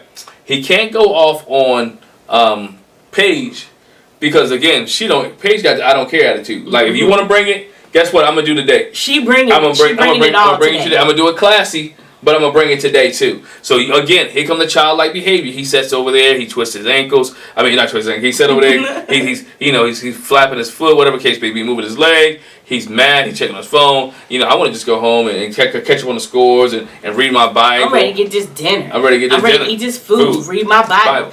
And he says he's irritated and again, this meeting didn't accomplish anything that I intended it to. He says, "Oh, she rude. She trying to throw me under the bus." And she came out with her guns all out. And Mercedes was like, "I don't think she's being rude. I don't think she's being rude at all. If anything, under the circumstances, I think she's being quite respectful. Yeah. And you're the one being rude and not acting right, Again, you child." Not want to have the conversation. He thought he wanted to control the narrative. Yes. When you want to control the narrative in a situation and it doesn't go the way that you want and it's starting to go downhill, he has an issue because he didn't know how to reel it back in. There's no moderator. You got two women, again, you have two women who you thought was going to be at each other, but they two women who was connected with each other because you fooled or you messed over both of them. Yes. She's your ex-fiance for a reason. She's getting ready to be your ex-wife. And she pretty much said that. She pretty much said that when she said, Chris tried to say we was getting back together. She kind of alluded to the same thing as Pastor Cal was like, we broke up before. It was reasons why we broke up. I'm not getting ready to put myself back in that. Yeah. Again, there was reasons. Both your exes are having a conversation, and you just happen to be privy to it into the room while they're having a conversation, and he felt some type of way. Man, that Joker was big mad. He's big mad. He was big mad. And he got up, again, like a child, he got up and left. Didn't like the conversation. Same thing he did with Pastor Dwight and Michael. He's your boys. You at least should be able to hear your boys out. Right, wrong, and different. You should be able to hear your boys out. Now you can't hear your ex and your two exes out. Dog, that's on you. Because again, you don't like correction. You don't like to know when you're behaving. And he goes on and said, "My intentions were pure." Now I do believe his intentions were pure to get married.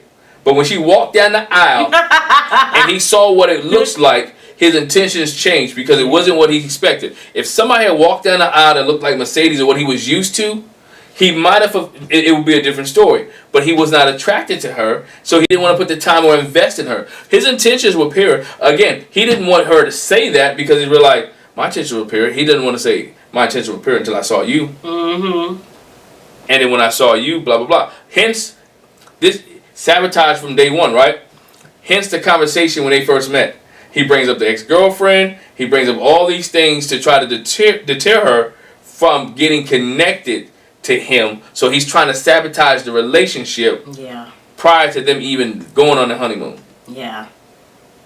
Because he didn't think Paige was on track. So he even tells her friends, she's not what I'm used to, not what I'm probably hoping that they would tell her. Hoping they go back and tell her. Hoping they go back and tell her. And now she has a problem, an issue. And so, again, disrupt this. Everything he has done, if you look at it, has been borderline that you could justifiably put him off the show. From the arguments to the frustration to the lying to all this, he can justify. Again, we're still going to see him on the show because he's still contractually obligated to make appearances. And they want to see how this works out. And let's be honest, we talk about it every week, so it's good for TV. and we talk about it every week. Apparently, but I just want to say, kudos to Paige for womaning up. I loved every minute of it, and you can say what you want to say. I believe she went in her prayer closet, and the Lord gave her clear instructions on how to handle the situation. He said, don't come out of character. Just be yourself when you come in there. And he says, A gentle word turns away wrath.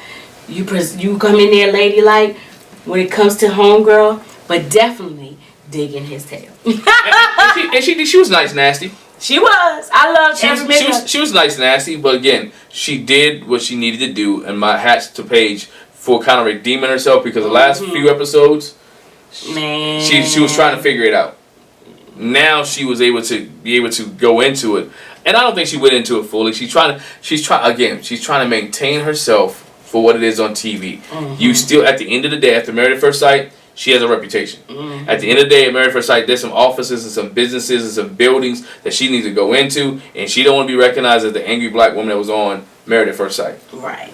Again, hats off to Paige. Hope she continue to handle the rest of the season this way, with dignity and respect and self-character for herself. Try to build up her self-esteem, because in the past few episodes she didn't have that. Sleeping with somebody who's not attracted to you, who told you they're not attracted to you, but you still keep giving it up to them. Being attracted to someone, even though you can't control the baby situation, but he showed his tail for everything else. Yeah. And you were still trying to bail it, because she even said it tonight. I was willing to be involved with you, even in the midst of the baby situation. I was going to be your ride or die. We was going to work it out. We was going to try to be there together and try to have this conversation and be the bonus parent in here. But you couldn't handle it as a man. See, this go back to what Eric said. Are you going to man up? We got mad at Eric, and I apologize. I got mad at Eric. Chris didn't man up. Because if he would have manned up, he realized, you know what, it didn't work out with me and my ex-fiance.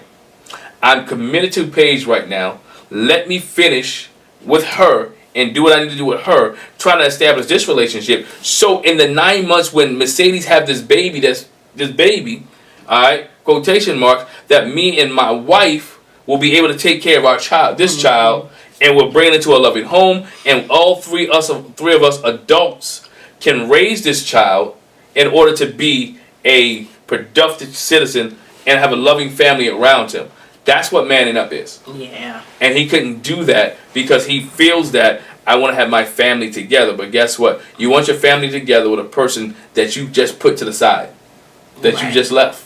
Right. Well, So, I mean, I liked this explosion on Married at First Sight this time, because it didn't go Chris's way.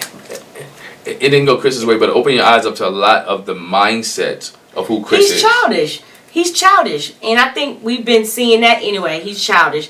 And especially, like you said, I mean, the not receiving from Pastor Dwight and from your friends and your pastor, like, bruh, just stop it. But anyway. Funny part is Chris, if you go back and watch it, Chris tipped out like he was tipping out of church. Right. Look how he gets up. Go back and watch how he gets up. He tipped out like he was in church. Only thing he didn't do was put up the one finger. Right. But anyway, oh man. Thanks for watching the review. You leave your comments in the comment section below. Make sure you hit the subscribe button. Make sure you hit the bell notification. Make sure you leave your comments, because this was packed. A lot to deal with, Chris and Paige, but also with other couples where Brianna and Vincent, Eric and Virginia. Not so much with and Haley and Jacob as well, but not so much with Claire and Ryan. But hey, there's some more coming down. Make sure you join us this Sunday night at 7 p.m. as us and some other great YouTubers get together with Little Black Book 91 on his YouTube channel and discuss this episode of Married at First Sight even further. Yep. So thanks for joining us. Thanks for joining us. Bye. Bye.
Hi, welcome back to the Jac and Glen channel. I'm Jackie. And I'm her husband, Glenn.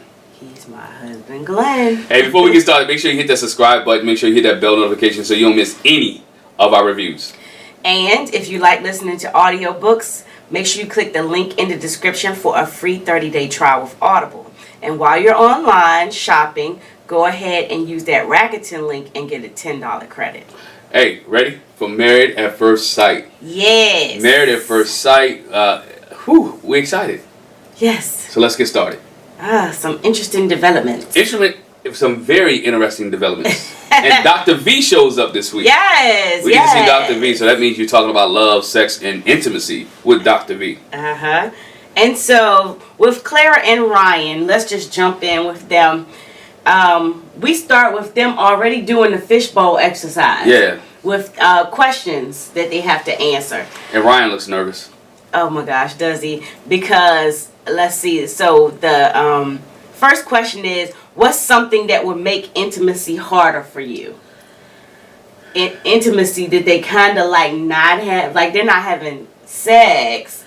But they're doing everything else besides sex. Yeah, but his thing is, he says, what would make intimacy harder for him is not being able to trust and not being comfortable. Well, he wants to be comfortable. But he's already not comfortable. He really doesn't trust her. He trusts her to, he trusts her enough to yank him off. Wait, we ain't say that. I'm sorry. I can't. I'm gonna get there in a minute. He trusts her enough to do other things besides have sex with her. Sorry. Right. And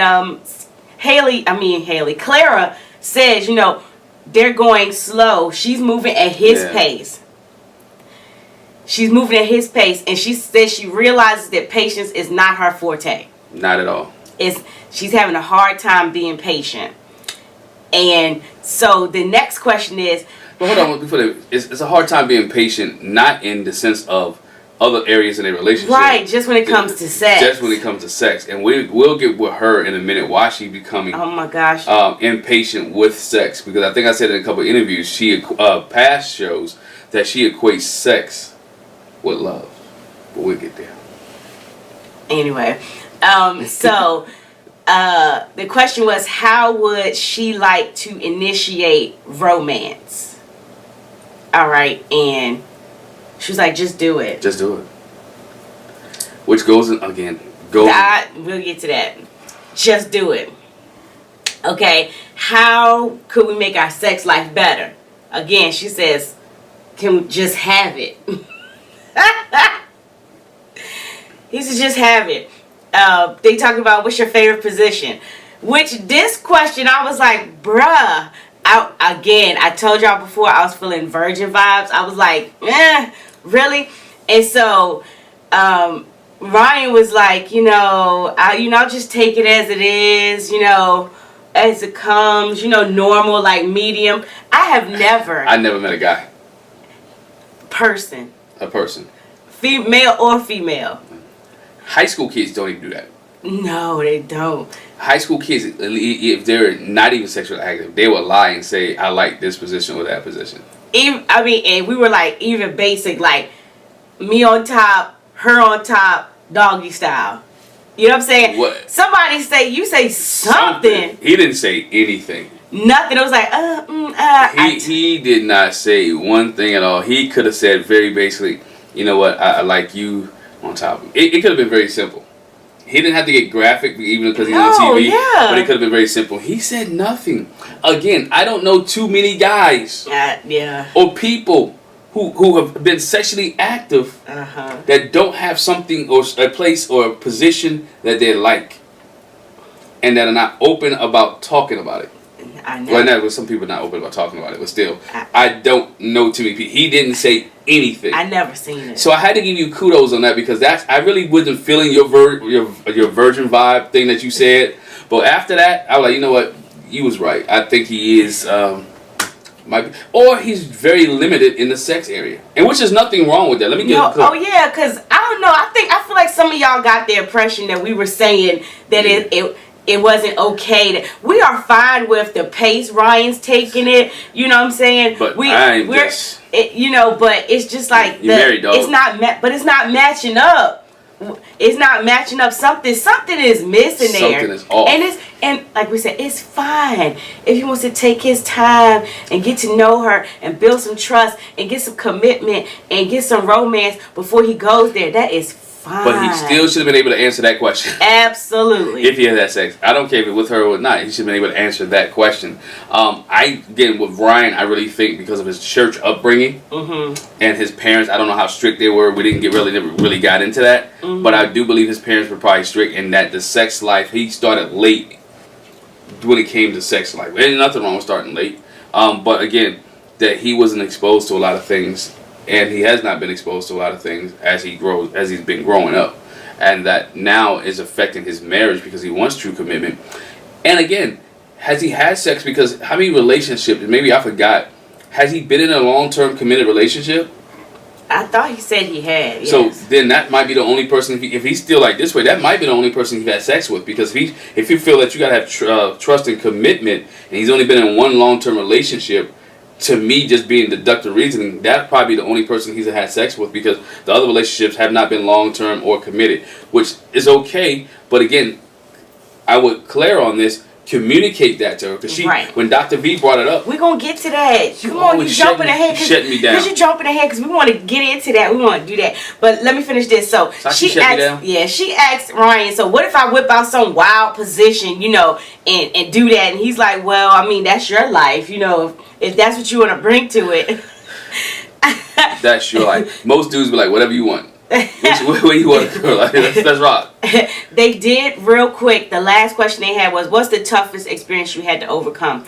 And for her, she said it was the realization of how unhappy she was in her last relationship, and to actually get out of it. She basically said, she was settling in it. And then she realized that she wasn't stuck, that she didn't have to be in it. And she said it was the most difficult but the best decision she had to make. And the one thing that Clara said that kind of gave us a preview of her conversation with Dr. Viv was, she said she was in this relationship for 3 years. And she said she barely had sex with him. She said she might have had it like 3 times a year. 3 times a year. So a total of 9 times. And so her fear is because Ryan is going so slow. Oh, and let me say this. Her thing was he didn't want me sexually. She felt like she wasn't wanted, period. Yeah. Like she wasn't desirable.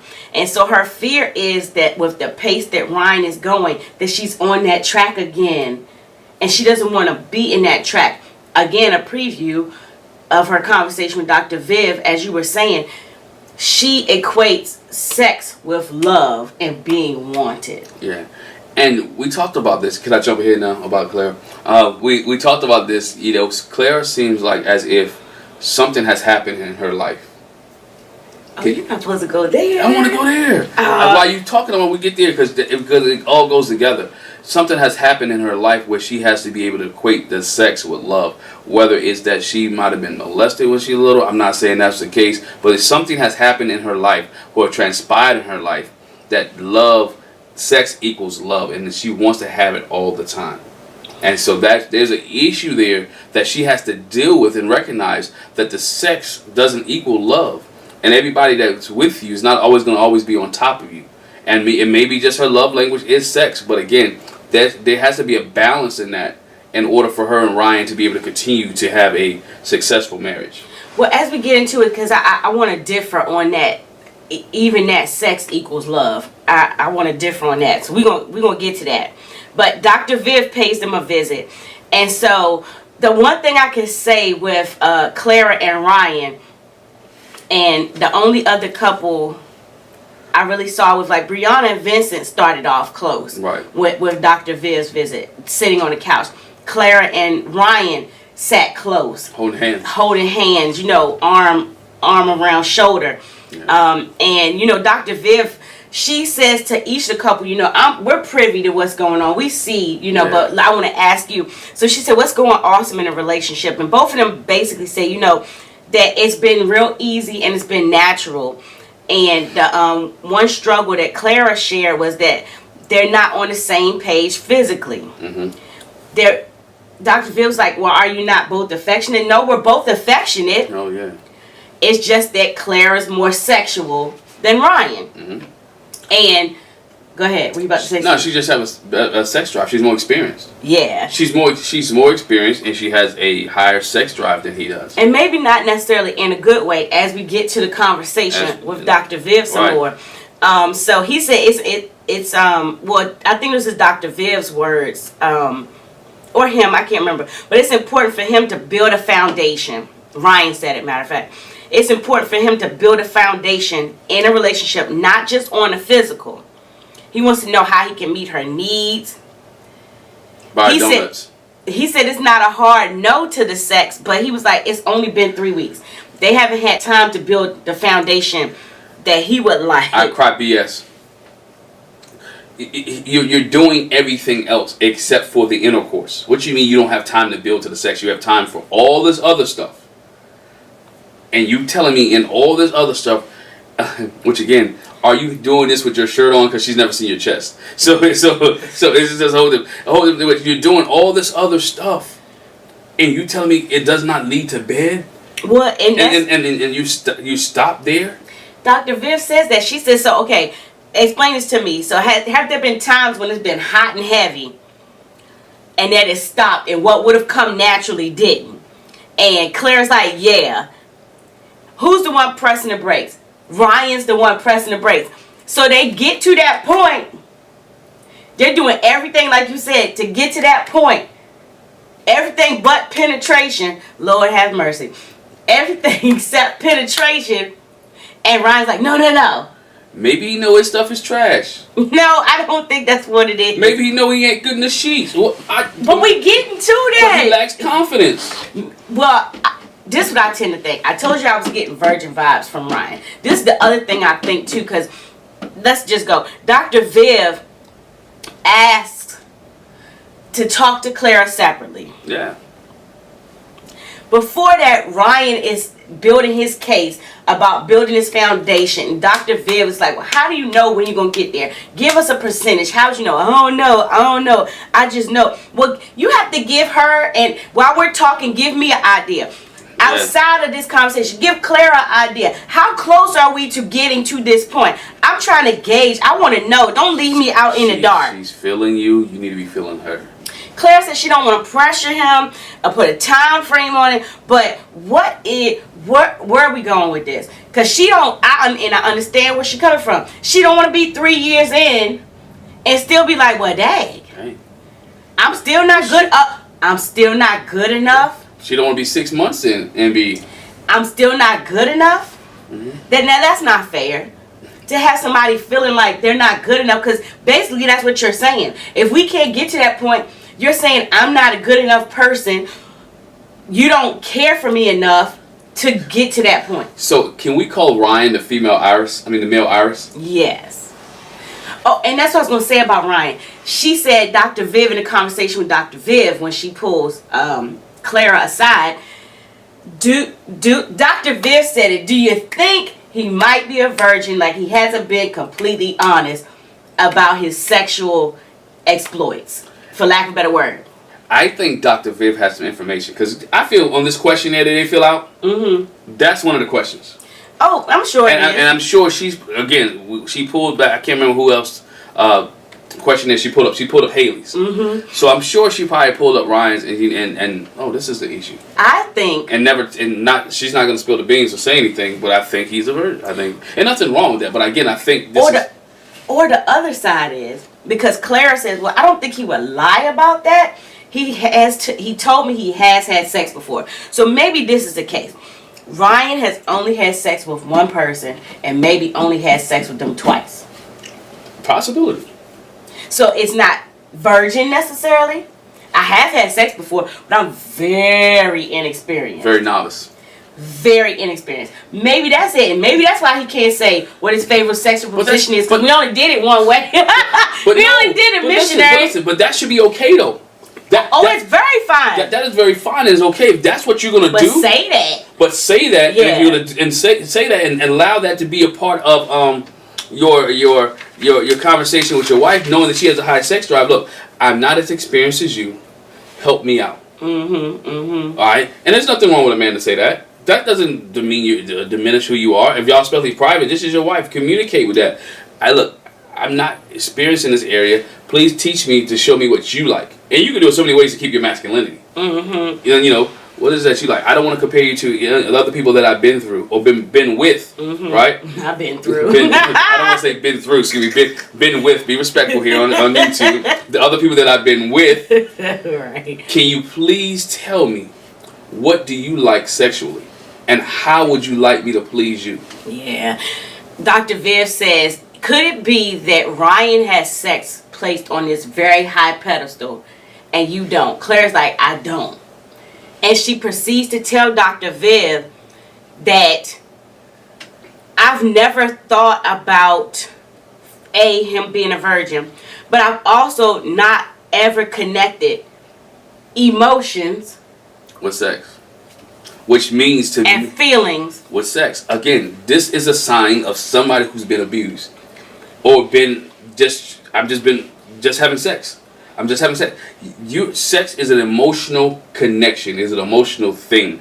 It is pleasurable, but in the person that you're having it with, you want to be connected to. When you've been hurt and when you've been abused and when things have happened to you and you don't have that connection with you don't have that emotion with sex. It's just something that's done. You know, we used the example a couple weeks ago about Color Purple. The scene in Color Purple when Mr. was on top. There was no emotion. He was just doing what he did, and Celie had no emotion or connection to what Mr. was doing. And when Clara said that, the first thing that came to my mind was she might have been abused and not say anything. Something has happened where she can't equate emotion to sex because she's never felt the emotion when somebody had sex with her. It's just the act. And I was saddened by that. I'm like, because you think about, so the first time you had sex, like it was just, we just did it. An old preacher we know, he said, man, you got to pet and rub the horse before you ride it. Before you ride it. So, whoever it was, like you said, Mr. and Celie just hopped on top of the horse and did the business, and she never connected. And it had to be more than one time. And so she's been affected emotionally by this, and now she's struggling in any area of her relationship with this, and that's why she's equating sex with love. Or not even love, it's just the act. That's what I'm saying. That's why I would say, I wouldn't even say she equates it with love. She equates it with being wanted. Being wanted. And just the fulfilling bodily desire, a sexual desire. Yeah. But she doesn't see the connection. Because Dr. Viv says, you know, do you feel like sex can have a sacred place in your marriage? And she said, I don't have any experience with sex meaning anything other than sex. Other than sex. It almost sounds like she don't even sound like it being pleasurable. It's like it's just something I go through. We do it because you're supposed to do it. When you're in a relationship, you're supposed to have sex. Probably no kissing, no hugging, no like. Good God, I felt so bad for her, but we really talked about that. We was like, it sounds like, because we know people that have been sexually abused, and like for them, it's like that's what it is. It's just an act. It's just an act.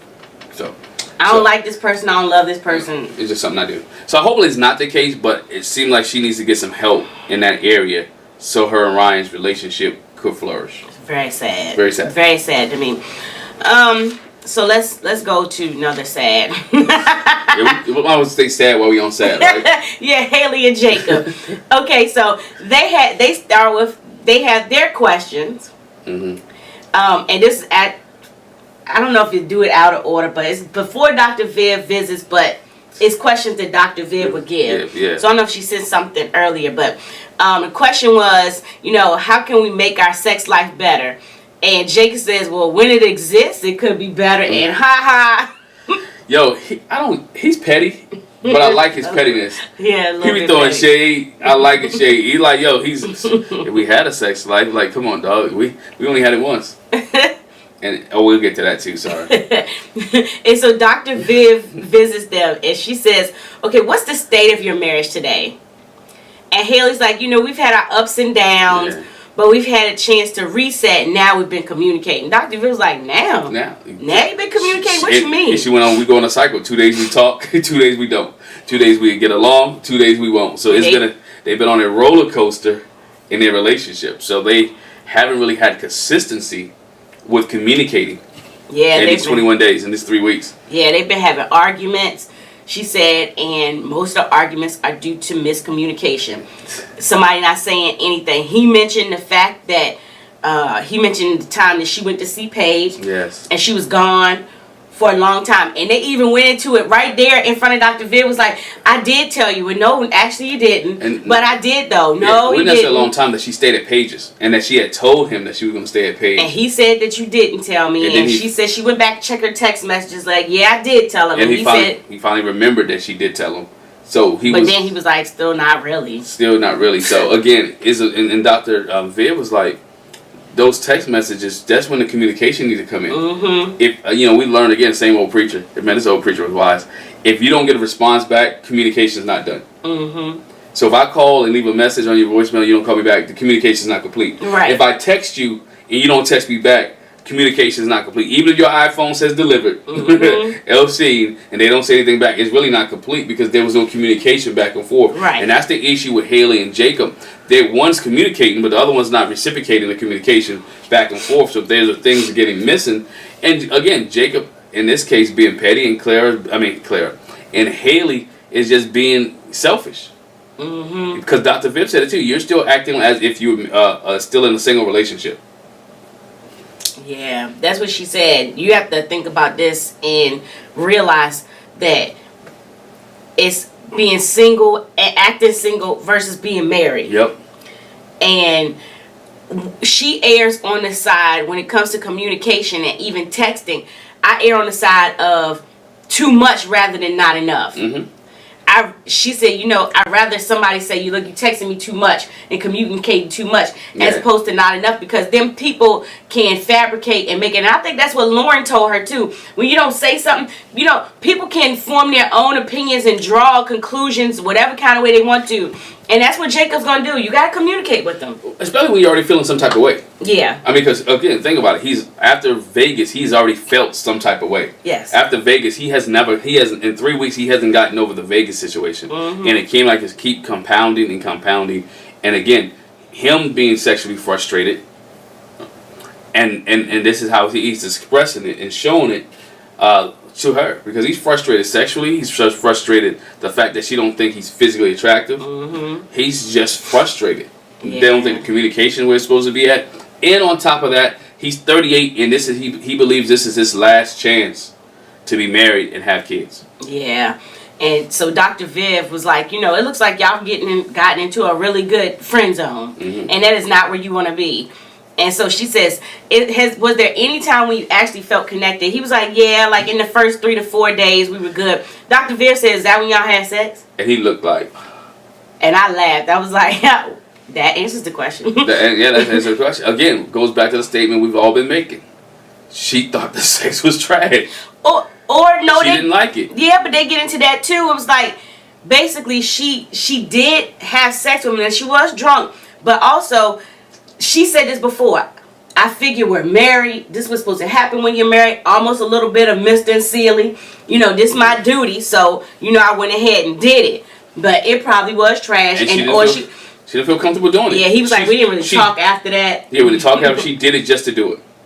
And again, a lot of alcohol had to play in that. The fact that she thought she was married. Again, she said she wasn't attracted to him. Mm-hmm. Again, she did the same thing Chris did.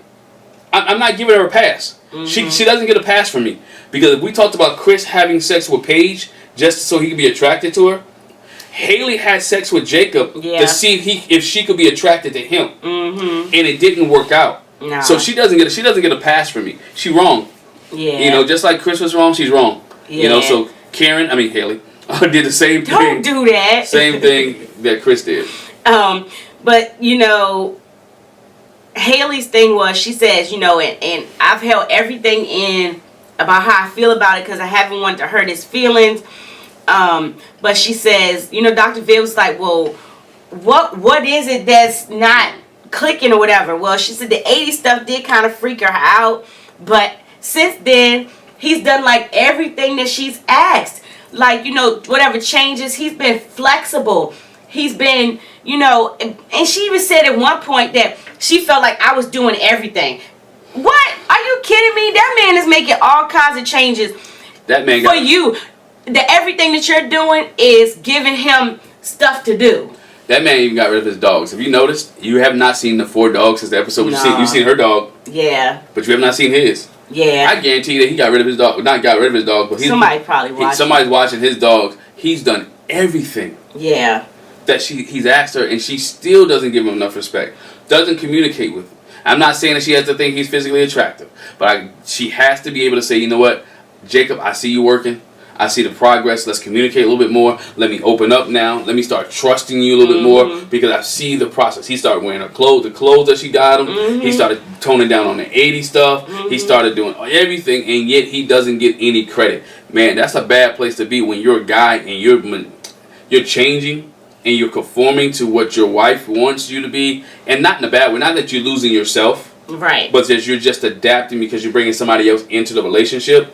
And you don't even get a good job or kudos, a pat on the back. Because there's a misconception that men don't like that stuff. But men do like some affirmation every once in a while. That you're doing a good job. You know, husband, I see you changing. By the way, thank you for opening the door for me. By the way, thank you for putting on a shirt that I paid for. You know what I'm saying? All that type of stuff. Men like that stuff. Yeah. And Haley's frustrated because she says, I connect with people so easily. But she also acknowledged that she was the type that Dr. Viv pointed that out to her. Just jump to that since she's talking.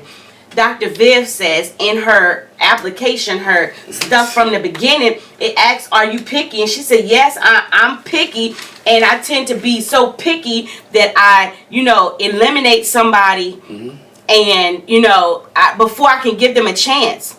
And Dr. Viv said, well, what was the difference from then to now? When she felt like she could get over it, she said the difference is, initially I was attracted to those guys and I could not be as picky, or move past it, because what she says, Dr. Viv asks, is there physical attraction? And Haley says, when I first walked down the aisle, I was kind of middle of the road as far as, is he cute, is he not, do I like the way he looks, I don't know. And she says that getting to know each other was doing most of the work. And it still hasn't been attractive to him. God, dog, girl. But again, Dr. Viv, to jump forward, Dr. Viv brings up, y'all not even sleeping in the same room. No. She said y'all are both lost. You're lost. You're not even sleeping in a room. How can you have that physical attraction or that communication? Even if you have busy schedules, right? But you're both home together at night, you could at least have the conversation in bed. Have the conversation and communicate in bed. You're apart. So there will be no intimacy. There will be no connection. Again, you're apart from each other. How do you expect sparks to fly if you have nothing that can rub each other to get together? You can't do it. Sparks are not going to fly. So therefore, Dr. Viv was like, look, I need y'all to come in here. This is what I want you to do. She gave them an assignment. The assignment is I want you to kiss each other before you go to bed at night and to wake up in the morning. And Haley was like, I'll try. It'll be uncomfortable at first. It's uncomfortable at first. Like, you ain't never kissed anybody? This is your husband. This is where I call BS again. You kissed him on the wedding day. So is the kissing trash too? You kissed him within let's say 20 or 30 minutes of knowing him. She's checked out. She is checked out. She's done. She's checked out. If this marriage makes it to 8 weeks, I'll be surprised. Yeah, she's checked out. She's done.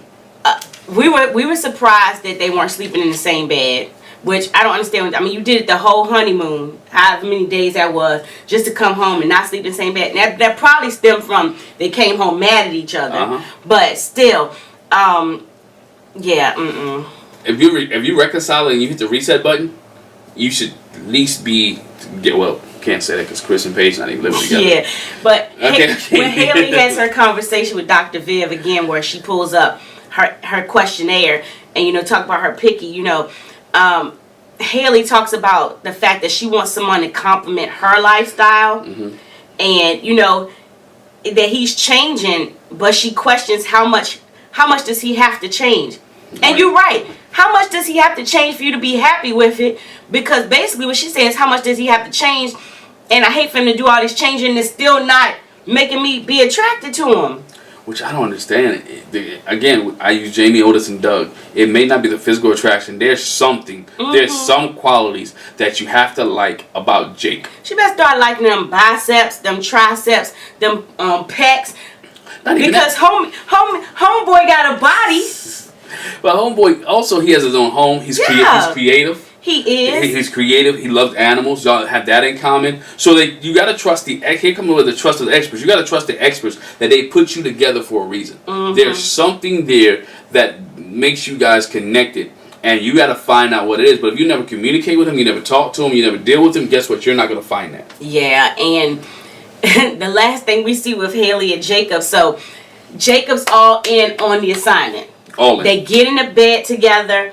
And he was like, maybe we can get a good night kiss. And she's like, Well, he said, since I brushed my teeth, he's doing levity can I get a good night kiss? And she's like, And so when they get in the bed, they put the dogs to bed, and we did see it was more than one dog. Yeah, more than one dog. But they put the dogs to bed, and they get in the bed together. And they talk about, what's your sleep environment? Do you like it cold? Do you like sheets? Do you like this? Which again goes to the point, they have not slept with each other since Vegas. It's like you're asking these questions like, dog, I don't know. You go to the other room. Yeah, do you want TV on or off? I feel like you should know that. This is week 1 question. This is day 1 question. This is day 2 questions. This is after the honeymoon question. This is the night that you stay up at your honeymoon and you ask those type of questions. Because y'all slept in the bed together honeymoon night because you had sex with him. So you must have drunk that you didn't realize what he likes to hide, that he likes to hide a cold. But they slept in the bed together more than just that. I understand. I know they slept in the bed together the whole time. Come on. They did, but again, these are questions. You don't just ask these questions. This is longer than... You're 3 weeks in. Anyway, again, you have 8 weeks. Yeah, I'm about done with them. The only thing I want to say is that... I'm done with her. He was like... Yeah, I'm done with her. I'm done with her. He asked about the good night kiss. And then he asked, can we do some spooning? Like Dr. Viv told you to do this. It's going to be uncomfortable because you could at least try. She didn't want to give him a good night kiss, and she didn't want to spoon. He was looking like, come on. And she's like, no, He went to bed mad. Bye, Haley. Karen. Bye, stop. No. Oh, bye, Haley. Haley. Bye, Haley. All right. So, let's talk about...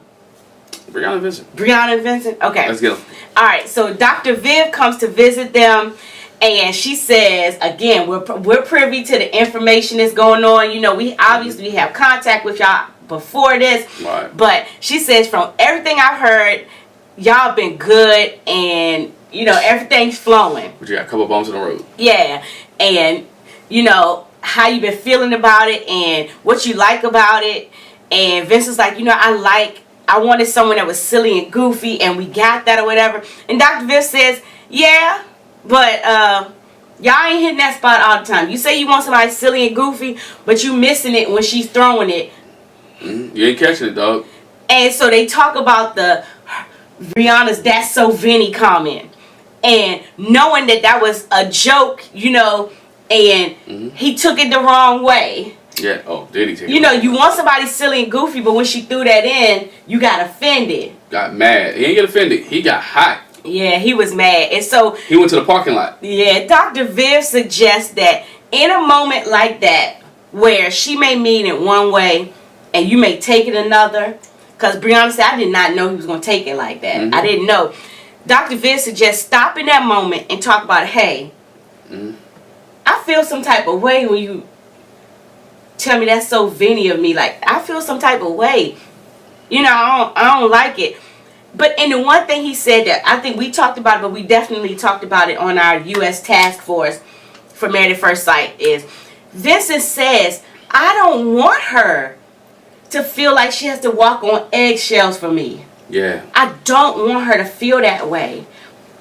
Which I think was good for him. Yeah, for him to recognize that, and for him to say, you know what, this is not what I want in my marriage. Right. So now let me do what I can to fix it and to help it out. This is all we want. We want the experts to come in and help them fix some of the issues or realize that there's an issue. And I'm glad Vincent was transparent enough to be able to say, I don't want Brianna to walk on eggshells. I want to be the husband.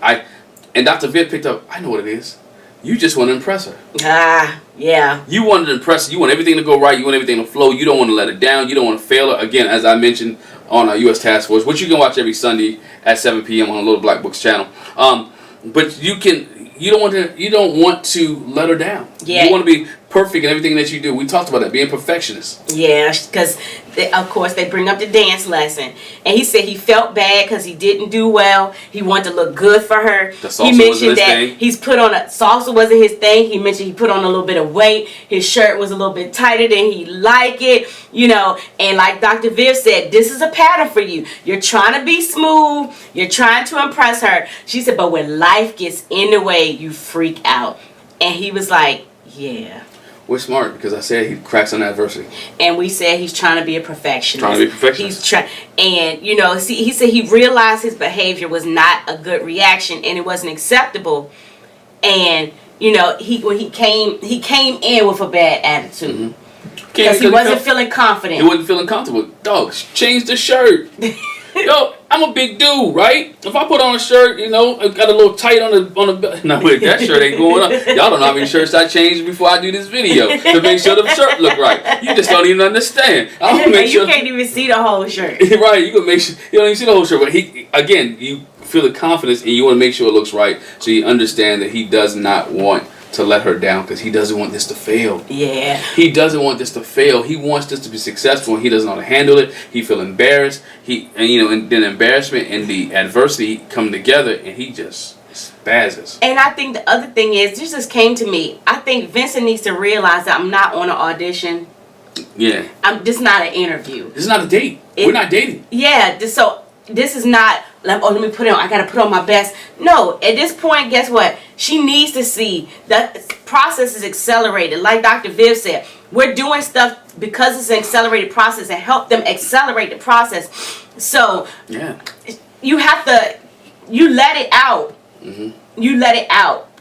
And so Brianna says, she likes the quirks, and she tells Vincent, don't try to impress me. I like what I'm seeing so far. I like seeing the you. Let us see the real you. I like seeing the you. Just be yourself. And she said, the small things you're doing are impressing me. Yeah. The bicicleta, the Spanish words on the board, it's impressing me. Yeah. Even the champagne you got it on the floor, but that's impressing me. Champagne. And she said, just be yourself. Don't try so hard.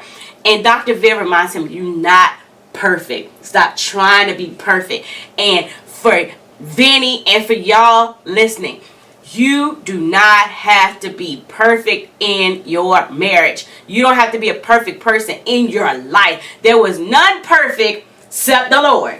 We're striving for perfection, but there's none of us that's perfect. But again, so stop trying to be perfect. I'm saying it to myself too. Yeah, but if you love the person, you love the person unconditionally. Absolutely. I love the fact that you are a perfectionist because there's some areas in I'm just me that I'm not a perfectionist in. So you get me straight. Again, you don't complete each other, but you complement each other. Yes, absolutely. And so that's the key thing. In relationships, you complement each other. Where I'm weak at, she can be able to pick me up, and where she's weak at, I can be able to pick her up and encourage. And that's one of the things that you have to do in relationships. And that's one of the things that Vincent has to understand. In this area, Brianna may look perfect. There's some issues that Brianna has. The bossiness and the straightforwardness. And he's kind of helping her with that. She don't understand Spanish, but you see she's learning to pick it up. Why? Because Vincent is doing it for her. So you can see the things that she's working on so she can make Vincent comfortable, and Vincent just has to become comfortable within himself. Yeah. So they get sent to exercise, and it's so they can talk about the big and the small things that might be uncomfortable. Right. And so the question was, what's the one thing, if you could change one thing, what would it be? And Brianna went straight practical. If you're a short girl messing with it don't even have to be or dealing with or married to a tall guy or taller than you guy. We all have this problem, especially depending on how your shower is. She said, the shower head, like I'm short, I get in and it's hitting me in the face. And Vincent was like, I was wondering why, like I get in the shower, I'm like, I gotta fix this. And she was like, look, that's the one thing I would change. I know somebody that does that. Is the adjustment of the shower head. Yes. I do know somebody that. I apologize to you on camera for doing that. That made me. I felt convicted when I heard about that last night. I felt bad. Like I'm the one always adjust. You get in and the water just be hitting me. Because I'm short. I'm short. You gotta understand. So he'd be like, "Why you got the shower head?" Just like Vincent was like, "Why is the shower head like this?"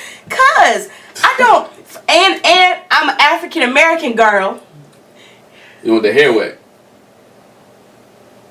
Show 'em what you're working with. I don't want the water hit me in my head. Of course, we wearing shower caps, but dang, nobody want water hitting them in the head, and you don't want the water hitting you in your face the whole time. I'm trying to bathe my body. You know what I'm saying? But anyway, from there we see Brianna Vincent. He has this nice little setup with pillows and some crackers and cheese and stuff, and they're gonna play Truth or Dare. Production did a great job. He didn't set that up. I feel like he did, son. He did play a part in it. He played a role in it. They got him the items, I'm sure. He played a role. Production did that. But yeah. And so he was like, we're gonna ask questions that we made up, blindfolded, and answer the questions, and then you gotta eat something. Mm-hmm. You don't know what it is, and so that's your reward if you do the task.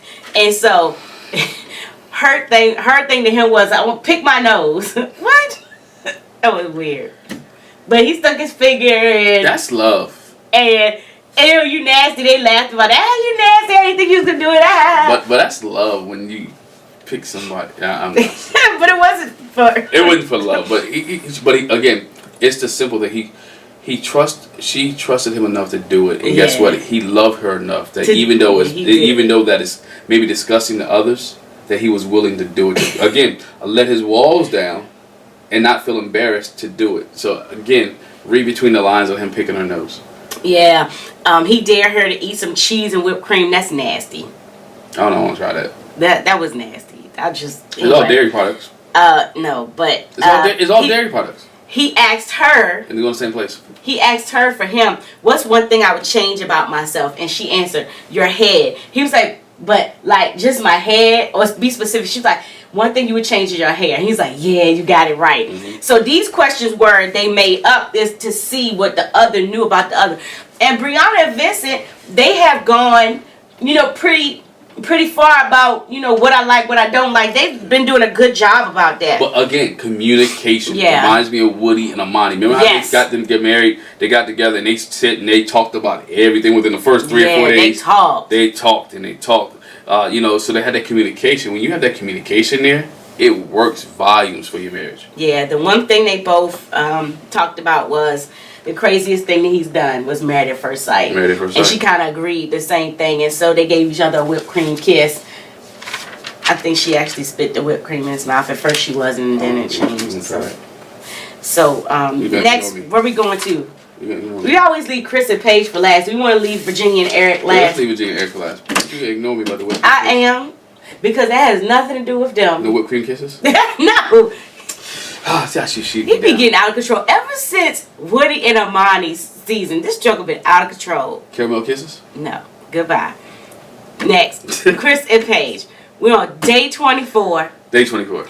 And Paige says the last time she saw Chris, they agreed to go back to square one, to be cordial and be amicable. And since then, she has got nothing from him. I'm going to apologize to Paige. Because in my last review, I said Paige slept with him that night. Paige, I apologize. He did. It seemed like you didn't sleep with Chris. No, he did. She did. I'm apologizing to Paige. She didn't sleep with him. Yeah, no, she didn't. She said she hasn't heard from him. She's called him. His phone is going to voicemail. He's with Mercedes. Not getting no text. I mean, we pretty much found out that's what it was. Yeah. And so she says Dr. Viv's in Atlanta, and so she told Chris that she wanted them to meet her, and she hopes he shows up. Again, a meeting with an expert, and you're hoping this dude shows up. Because this is the thing, even if we're not together, we should still meet with the experts. To try to work on it. Or whatever we're going to do. But why hit a for the rest of the...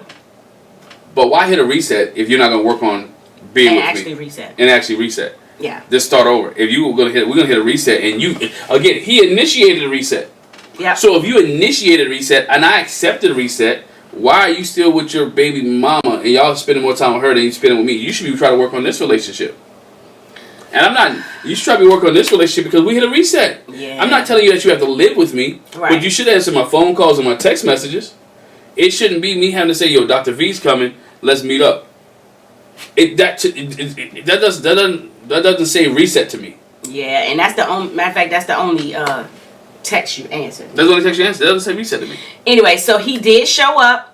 And he comes in the door like, "What's up, yo?" What's up, yo? And gives it this. They give each other this weak hug. No emotion whatsoever. And he says he doesn't have any expectations of what might happen. I don't know what to expect. He says he thinks it'll be good for them to revisit the reset conversation. And he said he's paused on thoughts of divorce for now. That's what he said. Anyway, so. So while he's there, they're sitting on the couch. No, I can't let that go. I can't. I was gonna let it go. I can't let it go. You're not thinking about divorce now, but you're not doing anything to stay together. Yes, and so with that, they're sitting on the couch awkwardly. He's off. You be awkward too. You coming into her apartment or the house that you got. No, but you should say something. You should say something. Like they just sat there, and thankfully, I don't know how much time transpired, but thankfully, a knock came at the door. Dr. Viv came pretty soon, and the funny part was a knock at the door, and they look at each other. He was like, "This is your house, yo. Hit the door." What? This is your house, yo. Supposed to be both of our place. But no, but she lived in one. He never moved in there. Yeah, it's supposed to be both of our place. Like, it's the door, yo. He want to be respectful. That's his way of being respectful. I'm not gonna answer your door. Because it's your house. Again, hold on. It will be both of their house, but he's like, I'm not going to answer your door, yo. I know. I know. Yo, again, if we can't even reset, we can't even conversate. Converse. Excuse me. We can't even converse. He never starts a conversation. We're going to see that again, too. Let's go. Let's go. So Dr. Viv comes in and she says, we got a lot to talk about. Well, I'm privy to everything that's going on. Do you see room for improvement, help, or hope? She asked them, do you see room for improvement? And, she says, Dr. Viv says, you're a different person. It's a different person that I'm seeing now than when we first met you. What is going on? And he gives some lame-o reasoning. He was like, well, at the wedding, I was, pre-wedding, I was 1992, Chris. And post-wedding, I'm like in a depressive state, with the pregnancy thing and everything. I'm torn about what's wrong and what's right. I just don't know. I don't understand. And Paige says, I'm reliving this nightmare over and over again. Chris smokes. And this is not what I anticipated. In 92, I'm going to say Chris about 30. So again, and he said I was a 92 Chris, you were a child. You're still a child. I guess that's what he was saying. And I came into a child life. Yeah, he came into a child. But afterwards I'm a man. Not. But he came in a child. So it is, he acted as a child. Yeah. Paige said, I came into this wanting to start a family and get a husband. And she's like, now that's secondary. These other issues have pushed those desires that I have to the back. And she said, Dr. Viv said, so why stay? Why are you staying, Paige? It's $1 million question. Why are you staying? And, she was like, I feel like I want to be the woman God intended me to be, and that's a supportive wife, and that's why I'm sticking in here. Yes, God does want you to be a supportive and a stick-in-there wife with somebody that's worth it. Not somebody who doesn't want to support you back. Where it's reciprocal. With somebody that has your back. Paige says she just wants what she wants is very simple. I want basic contact with some calls, maybe some FaceTime. Dr. Viv says, and how frequently? Let's put some boundaries. Put some measurements on that thing. And she says at least once a day. She don't want to talk to him or FaceTime this joker that she's married once a day. Hold on. And here he goes. Stay there. You're begging to FaceTime a person who should be living with you, but he's living with somebody else or living by himself, and he's not even with you, and you're begging him to FaceTime you, but you still want to be a supportive wife. At this point, guess what?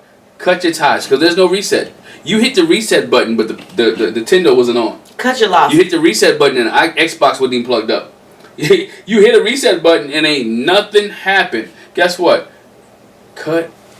And I like Dr. Vivian, like, yo, why stick around? Why are you even here? Mm-hmm. Again, goes back to the expert said. We've been giving Paige advice. We've been telling Paige what to do, but she's not following it. So I'm going to put, this is where Dr. Vivian's smart. I'm going to put it on camera so people can see that we did our due diligence with Paige, and she said she wanted to stay. We're not making her stay. She's saying that she want to stay. Mm-hmm. So all you out there who thought the experts wasn't doing their stuff, this is Paige telling you she want to be a supportive wife. That she said, I took my vows seriously.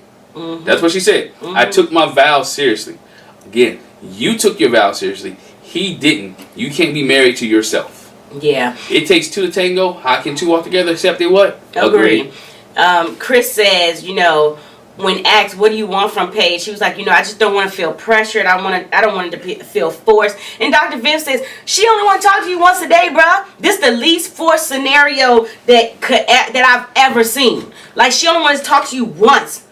And you are not giving even 100% effort for that minimum, for the bare minimum. Like, bro, y'all need to have a conversation. He's telling her again, I'm not attracted to you. I don't want you. If it wasn't for this TV show, I would not be But here. even worse to that, he says that. He says, I'm passionate about things I'm 100% about.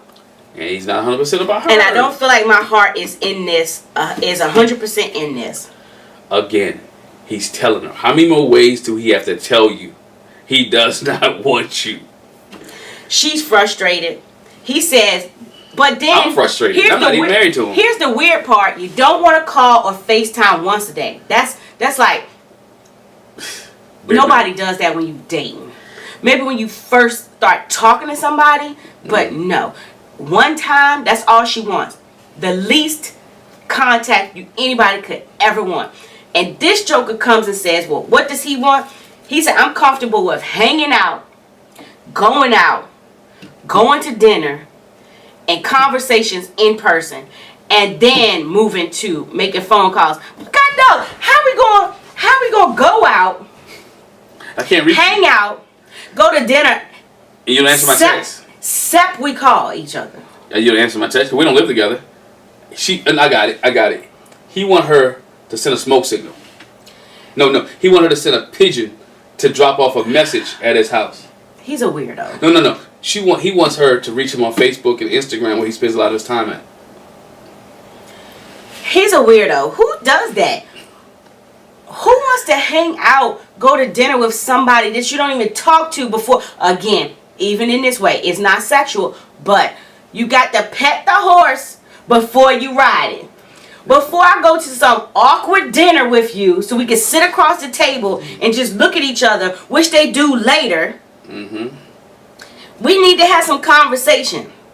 He said it's sad. I know it's sad because it's just so confusing. Bro, he's double-minded. I wonder, is Chris on meds? Have you not been taking your meds? Bruh, something is wrong with this dude. What is wrong with you? He doesn't want... He irritates me bad. He's not interested, so he's not putting... I think Chris is a very smart, intelligent guy. I do. I think Chris has business sense. But again, Chris knows how to shut down when it doesn't work for him, when he's not interested in it. So he's not interested in this, so he's not giving... Again, he said I'm not going to give my time, my effort, or my energy to this because guess what? I don't see this going anywhere. So guess what? I'm going to spend all my time and energy to what I want to spend my time and energy with. And it's not you. It's not this show. It's not what I signed up for. It's not none of this. So guess what? I am going to go through the motions and give you the bare minimum. And again, he's not dumb by no means. And he's always, and truth be told, he's not a liar. He's always been honest. People call him a liar. He's been honest on this show 100%. He's been brutally honest. And that's why I think people don't like him. But he's not a liar. He's not lied. He's been brutally honest. And he told her. So guess what? This is where he's at. And he's telling her again, I'm not 100% invested in you. I'm not 100% invested in the show. I'm not going. It's her fault that she's not catching it. But it's because then he comes behind and says, I'm pausing on plans for divorce now. So if you pausing on plans for divorce, then you need to do something. He's pausing on plans of divorce. Read it between the lines. He's not lying again. I can't divorce you while the show is still going on.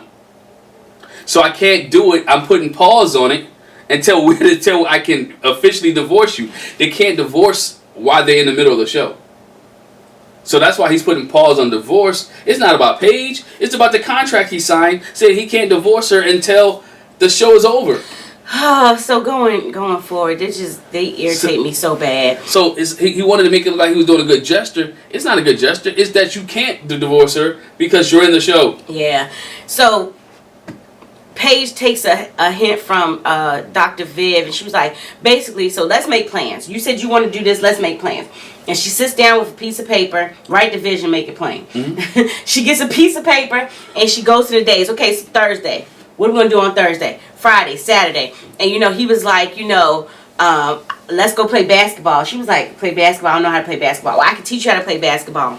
And we can go out to eat on this day. Then she says, well, when we can have dinner together. I can bring some food. I suggest, me bringing some food. Wait, before that, he said, I can't do Sunday. I'm about to get to that. Oh, okay. That's what he said he has plans. She says, what are we going to do on Sunday? He was like, yeah, I can't do Sunday. I can't do Sunday. There's a singer that has a song about he's just mine on the weekend. I think it's Summer Walker. She's like, he's just mine on the weekend. So apparently, he has a Sunday, Monday, Tuesday, Wednesday, Thursday, Friday, Saturday love. He's got a Saturday love into Sunday. That's what he's got. Maybe at church. No. Maybe he has a revival. Church don't last all day. Oh, they got an evening service. Well, no, in the pandemic, sorry. Church don't last all day. Well, in the pandemic, no evening service. Trouble don't last always. Church don't last all day. But he's indisposed on Sunday. Anyway, so then he says, I could bring some food. And she was like, well, can we play cards? What we're going to do, just eat food and look at each other. I don't play cards. So that leads me to believe that Chris grew up old school. In some areas, according to your religious beliefs, like, you don't play cards. I grew up not playing cards, not really. I played Uno, but I didn't play no cards with no spades, clubs, hearts, diamonds. I didn't do it. I played it all. Yeah, he did. I didn't grow up like that. We couldn't play cards, you know what I'm saying? And so he was like, I'm not going to play no cards or whatever. She was like, well, what are we going to do? He was like, well, we can have Bible study. Okay. He said, because I think that's what's been missing in this. We've been missing God in this. So I want to include him in this. Yo, we've been missing God. You've been missing God, sir. I'm a godly person. I'm a godly person. But they talking too much about God, and God ain't in this. God ain't got nothing to do with this. He didn't even stamp his approval. He ain't signed his name on the line. He ain't do nothing to this. This ain't got nothing to do with God. You want to have Bible study? That's fine. And this is from the former minister, because I'm going to get that in there. This is the former preacher, the former minister who comes from a church of family members, who are preachers and who are teachers. Not a church of family members. Excuse me. A family of church people. Church people. Ministers, preachers, ministers, been around it. Was a minister. It's because he stopped being a minister because he couldn't make any money. Not my Which lets you know that he was in it for the wrong reason. Not my words, his. He did say that. And so, when it time to Bible study, he said, well, I ain't had time to prepare. Yeah, okay, yeah, so let's get to that. So he comes over. He's got Harold's Chicken, famous Harold's Chicken from Chicago. So our question was, did he fly to Chicago and get it and bring it back? We came to the conclusion. There's a Harold's in Atlanta. But it ain't the same, but okay. Yeah. So he brings over Harold's Chicken, and it's time for Bible study. And so they sit down. He asked her to bless the food. Okay. He won't pray on camera. So she blessed the food. What? No, she didn't bless the food. She prayed. I thought it was funny because she prayed and she didn't pray nothing about the food. They ate salmonella and everything because she didn't pray for the food to be blessed. She prayed for their interaction. Which that's what she thought was the important thing. She wanted us to interact well. But I need you to bless this food because I don't know where this food came from. Again, I'm gonna go back to this. Chris didn't want to pray on camera. He don't know how to pray. He knows how to pray. He just didn't want to pray on camera. He don't know how to pray. And so she was like, okay, so they start eating and they're not really talking. And he says, oh, we were supposed to do Bible study. And she says, yeah, we're supposed to do Bible study. So I'm interested to see what you've got prepared. And he was like, well, I didn't really have time to prepare anything because, my week's been so busy. And, I was looking forward to seeing what you had prepared. If you're a preacher, you keep a message in your back pocket. And he said, you know, I'm feeding us naturally. You know, I brought the food. I like for you to feed me spiritually. You lame-o, wacko. You're so whack, bruh. No, you know, that word have I hid in my heart. You ain't got nothing. Hold on. We got to go back to Vegas. Rewind. Go back to Vegas. Because he said he's spiritually attracted to her. Remember? She prayed for him.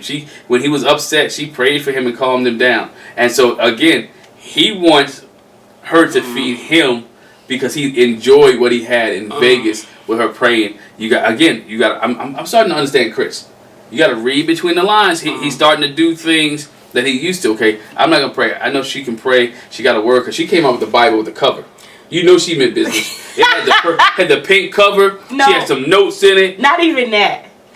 She came out with a physical Bible. She didn't go to her Bible app. She is not playing with She y'all. ain't go to no app. She ain't go to nothing. Paige was like, I need to see the pages flip. I only feel the anointing when the pages flip. So she had to go get a physical Bible. Yeah, and she says she was thinking about when she was thinking about Bible study, which I'm good. You know, good thing, honey. I think the Lord led you to be prepared. Mm-hmm. Because he knew that Chris wasn't going to be prepared. Again, Chris didn't want to do Bible study on camera neither. She was led to prepare, so she was prepared. Or she just studies every day anyway. Anyway, so she said she was thinking about friendship and where they are with friendship and how she went to the book of Isaiah chapter 55. And so she asked him to read it. He looked like he didn't want to read it. He read it though. But he did. He read it. With no anointing, but he read it. They at home. How you supposed to read it? And the word of the Lord says in Isaiah 55, his thoughts are higher than I. Hey! Okay. But he read the scripture and, you know, they correlated it to friendship. Yeah. You know, I probably wouldn't have used that one, but you know, they talk about, you know, being a friend and she was like, you know, in order to be a friend to you, you know, we have to be a friend to God first and understand him first. And so what does our friendship look like to you? And how have we both demonstrated friendship? And she said, he didn't even really answer the question, but she said for her, she felt bad. She felt like she didn't demonstrate friendship to him besides the married stuff. Yeah. I didn't demonstrate friendship to you because when this baby thing came up, basically I shut down. I didn't know what to say. I didn't know what to do. I didn't want to offend you. I pulled back. And in me pulling back, I left you in, which he acknowledged to Dr. Viv and previously, that he kind of went into a depressive state. It's like overwhelming, and she wasn't there for him when it came to that. And I agree with that because he messed up. And again, she could have been more, I don't want the word supportive. But again, when you don't know what to ask, she started walking on those eggshells. How do I feel? Again, self-preservation. This is supposed to be a happy time for me. Mm-hmm. I'm married. I got what I wanted. I got a guy who I perceive to look good. I got a guy that I like. I got a guy that I can trust. And to come to find out on my second day of my first day of my honeymoon, or second day of me being married, that he has a baby. Yeah. She's hurt. And the worst part is that after she explains how she feels bad and apologizes about the baby situation, I got something to tell you. He says, speaking of babies, I got something to tell you. So, you know, I got something to tell you. It's never good when somebody said I got something to tell you. 6 years ago, Mercedes was in a really... here we talking about Mercedes. What does it have to do with Bible study? Mercedes was in a really bad car accident, and it was so bad she shouldn't have walked away alive. The car was totaled, and so since then, she hasn't really been driving. She hasn't had a car. You know, she's been doing a lot of ride sharing, and, you know, which, by him saying that, the next sentence made no sense to me. Because Mercedes seemed like the type of person that has the means to do this for herself. Mm-hmm. But he felt the need to buy her a new Mercedes-Benz to make sure she had transportation and that she didn't have to ride share anymore. A Mercedes for Mercedes. He got a Mercedes for Mercedes. I don't know why Paige ain't flipped that table over. She looked like if I want to drive and if I want to get a car, I can get it. Like he just contradicted himself because he made it sound like This accident was so tragic that she was shell-shocked and didn't want to drive and didn't want a car. So she's been ride sharing. And so you buy her a car? So you're going to make me come out of my PTSD, come out of my trauma? It wasn't about Mercedes. Bro, It wasn't about Mercedes at all. I want my baby that's getting ready to be born. I'm bringing a king or a queen into this world. And shouldn't they ride in a chariot? And shouldn't they ride in a chariot? It wasn't about Mercedes. It was about his baby. Your baby, you can't put the baby car seat in the ride share. You can't put the baby car seat in the Uber. You could, but you have to take it out. That's a hassle. So, not that I know. But he wanted, this was all about his child. It had nothing to do with Mercedes. It was all about, I'm bringing a child into the world, which is not here. But I'm like, Paige, that's fine. I'm like, Paige, she questioned, you bought her a brand new Benz though? You bought her a brand new Benz though? A brand new Benz? Not a gently used Benz? Not a, what they call it, a program car? Not a rental car that used to be a car. Right, that's been kept up. You bought her a brand new, and of all things, a Benz. Not a Nissan Altima. Not a Honda Accord. Not a Honda Accord. Not an SUV. A brand new Benz. I'm with you, Mercedes Lord. I'm with you, Paige. The heck, you could have bought her a car. You didn't have to, cause brand new, dude. I know that's costing you a whop. He got that married at first sight check. And it's a Benz. That's costing you a whop. Dude. That right there tells Paige he wants to be with who? Mercedes. He wants to be with Mercedes. Anytime let's make sense. Would you allow your husband to buy another woman a brand new car?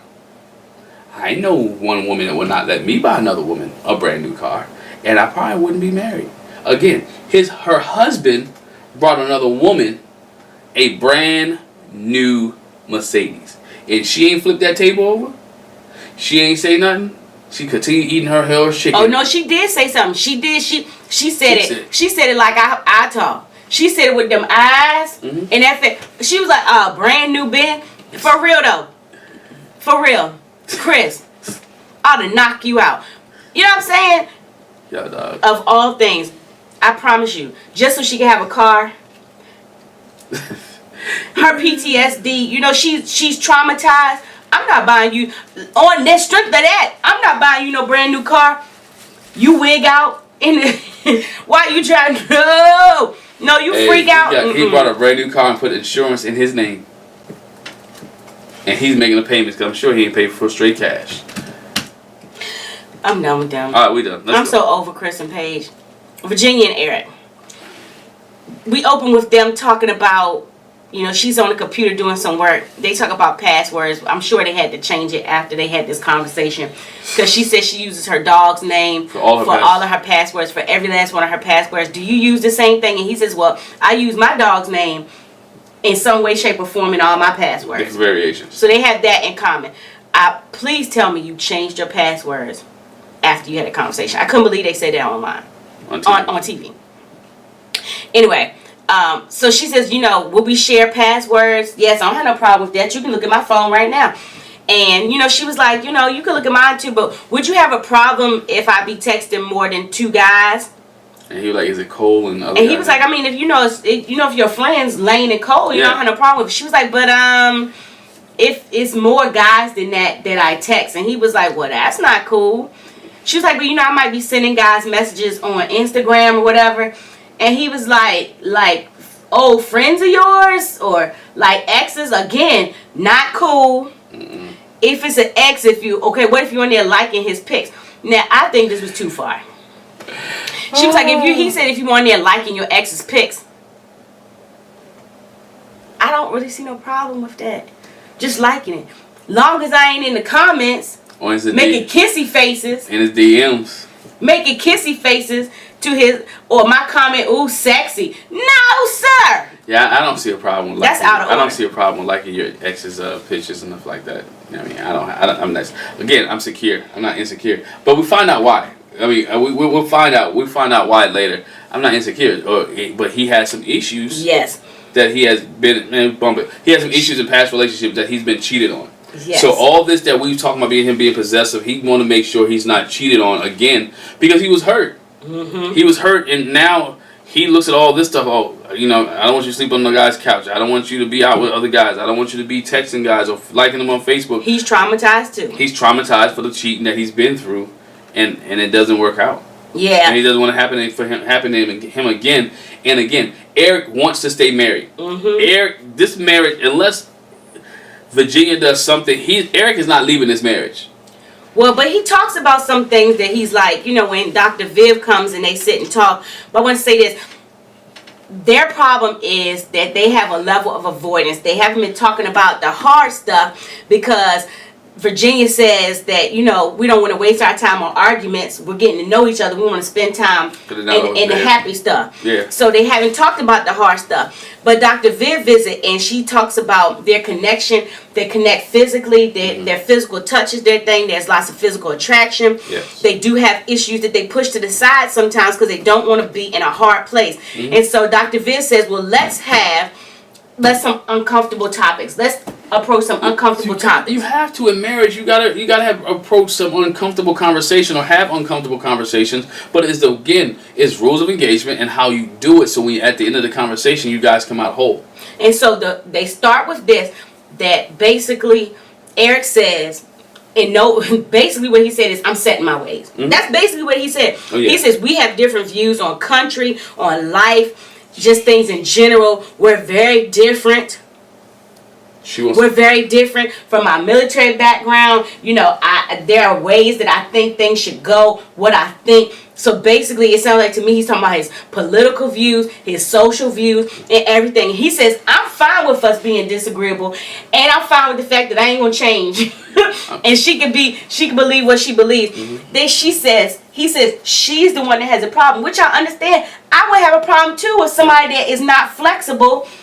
And not even that I want you to come to my side, but to even understand and grasp my thinking. Well, he said this was key. Eric looked up to his dad. So everything his dad has done, mm-hmm. Eric has done. His dad has been very conservative. Eric is very conservative. His dad has been a pilot. Eric is a pilot. See, he looks up to his dad, even since he was a young age. This is what he wanted to do and what he needed to do in order to make himself feel whole. And so he even comparing his marriage to the marriage of his parents. Mm-hmm. And so he wants what his parents have and not knowing that he has to grow to it. And that's what he's trying to get Virginia to be like his mama. Yeah, because she says, he says she's very passionate about social issues, and he doesn't bother with it because it's hard. I think the hard that he's talking about is, how do I balance this with my beliefs and, that people have issues, how you're going to change people's minds, the social issues that we're going through. And she stresses that, we both came from the same backgrounds. My parents still have those same kind of ideals and ideas, but I'm just different. Me and my siblings, we different. Like, we are caught up, I don't want to say that, in the culture of this age. She's like, I've gotten away from that. The religiosity, whatever you want to call it. She was like, I'm gotten away from that. And she says that he said he doesn't know if they can compromise when it comes to those things, and she's got a problem with that.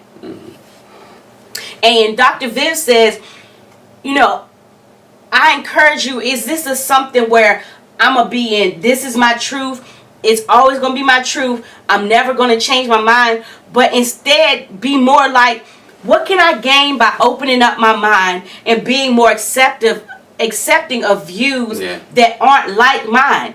And he says, I know what I believe, and that's it. That's it. Set in my ways. I know what I believe. I'm not changing my mind. You're not changing. It ain't changing over here. And again, you can't be that when we come to marriage. You can't be that way when it comes to life. In 2021, you can't be that set, because guess what? There are people in this world that don't believe, don't live, don't act like you. You could be firm in your beliefs, but still be tolerant of other people's. I'm not going that way. Like, I'm not going down that rough, rugged road. I'm going to take the smooth path. But if you want to go the rough, rugged road, I wish you Godspeed and safe travel. But that's kind of what he said, but he didn't say it in that right. He added the extra to it that I'm not changing. And so again, if you want to go march and protest, Virginia, go ahead. If you want to go and be in this movement, go ahead. If you want to go fight for this right or that right, go ahead. I ain't coming out there. But I'm not coming out there to support you. You know, again, this is where here's the age difference though. This is the age difference and the place where he's at, where it's confirming things to make things flow. Mm-hmm. You know. Dr. Viv brings out to them that, you know, she asks, are you open to exposing your kids to both of you all's point of view and then letting them, you know, decide for themselves? And that's when we get into this conversation. He said, well, I don't even know if she want to have kids. Mm-hmm. She said she's middle of the road. She's half and half about it.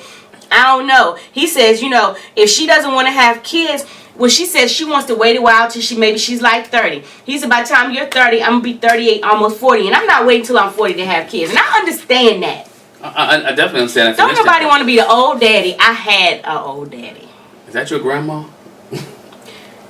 Nobody wants to be the old man going to pick up your kids from elementary school. And by the time they graduate from high school, you 65. Yeah. Don't nobody want that. No, nobody wants that.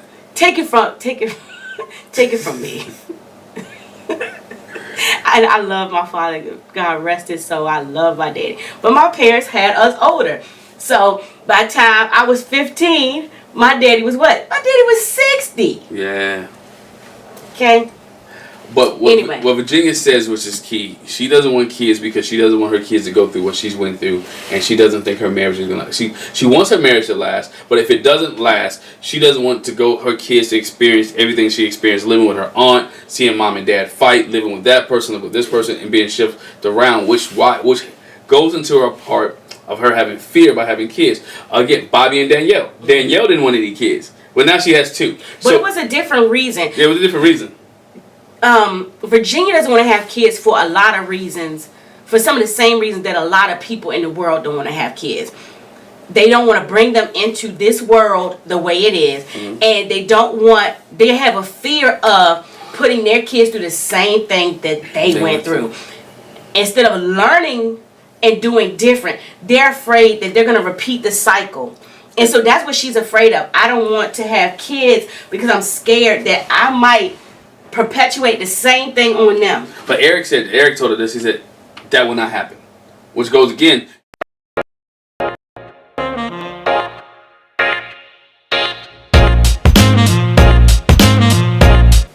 Hi, welcome back to the Jac and Glen channel. I'm Jackie. I'm her husband, Glenn. He's my husband, Glenn. Hey, before we get started, make sure you hit that subscribe button. Make sure you hit that bell notification so you don't miss any of our... Click the link in the description for a free 30-day trial with Audible.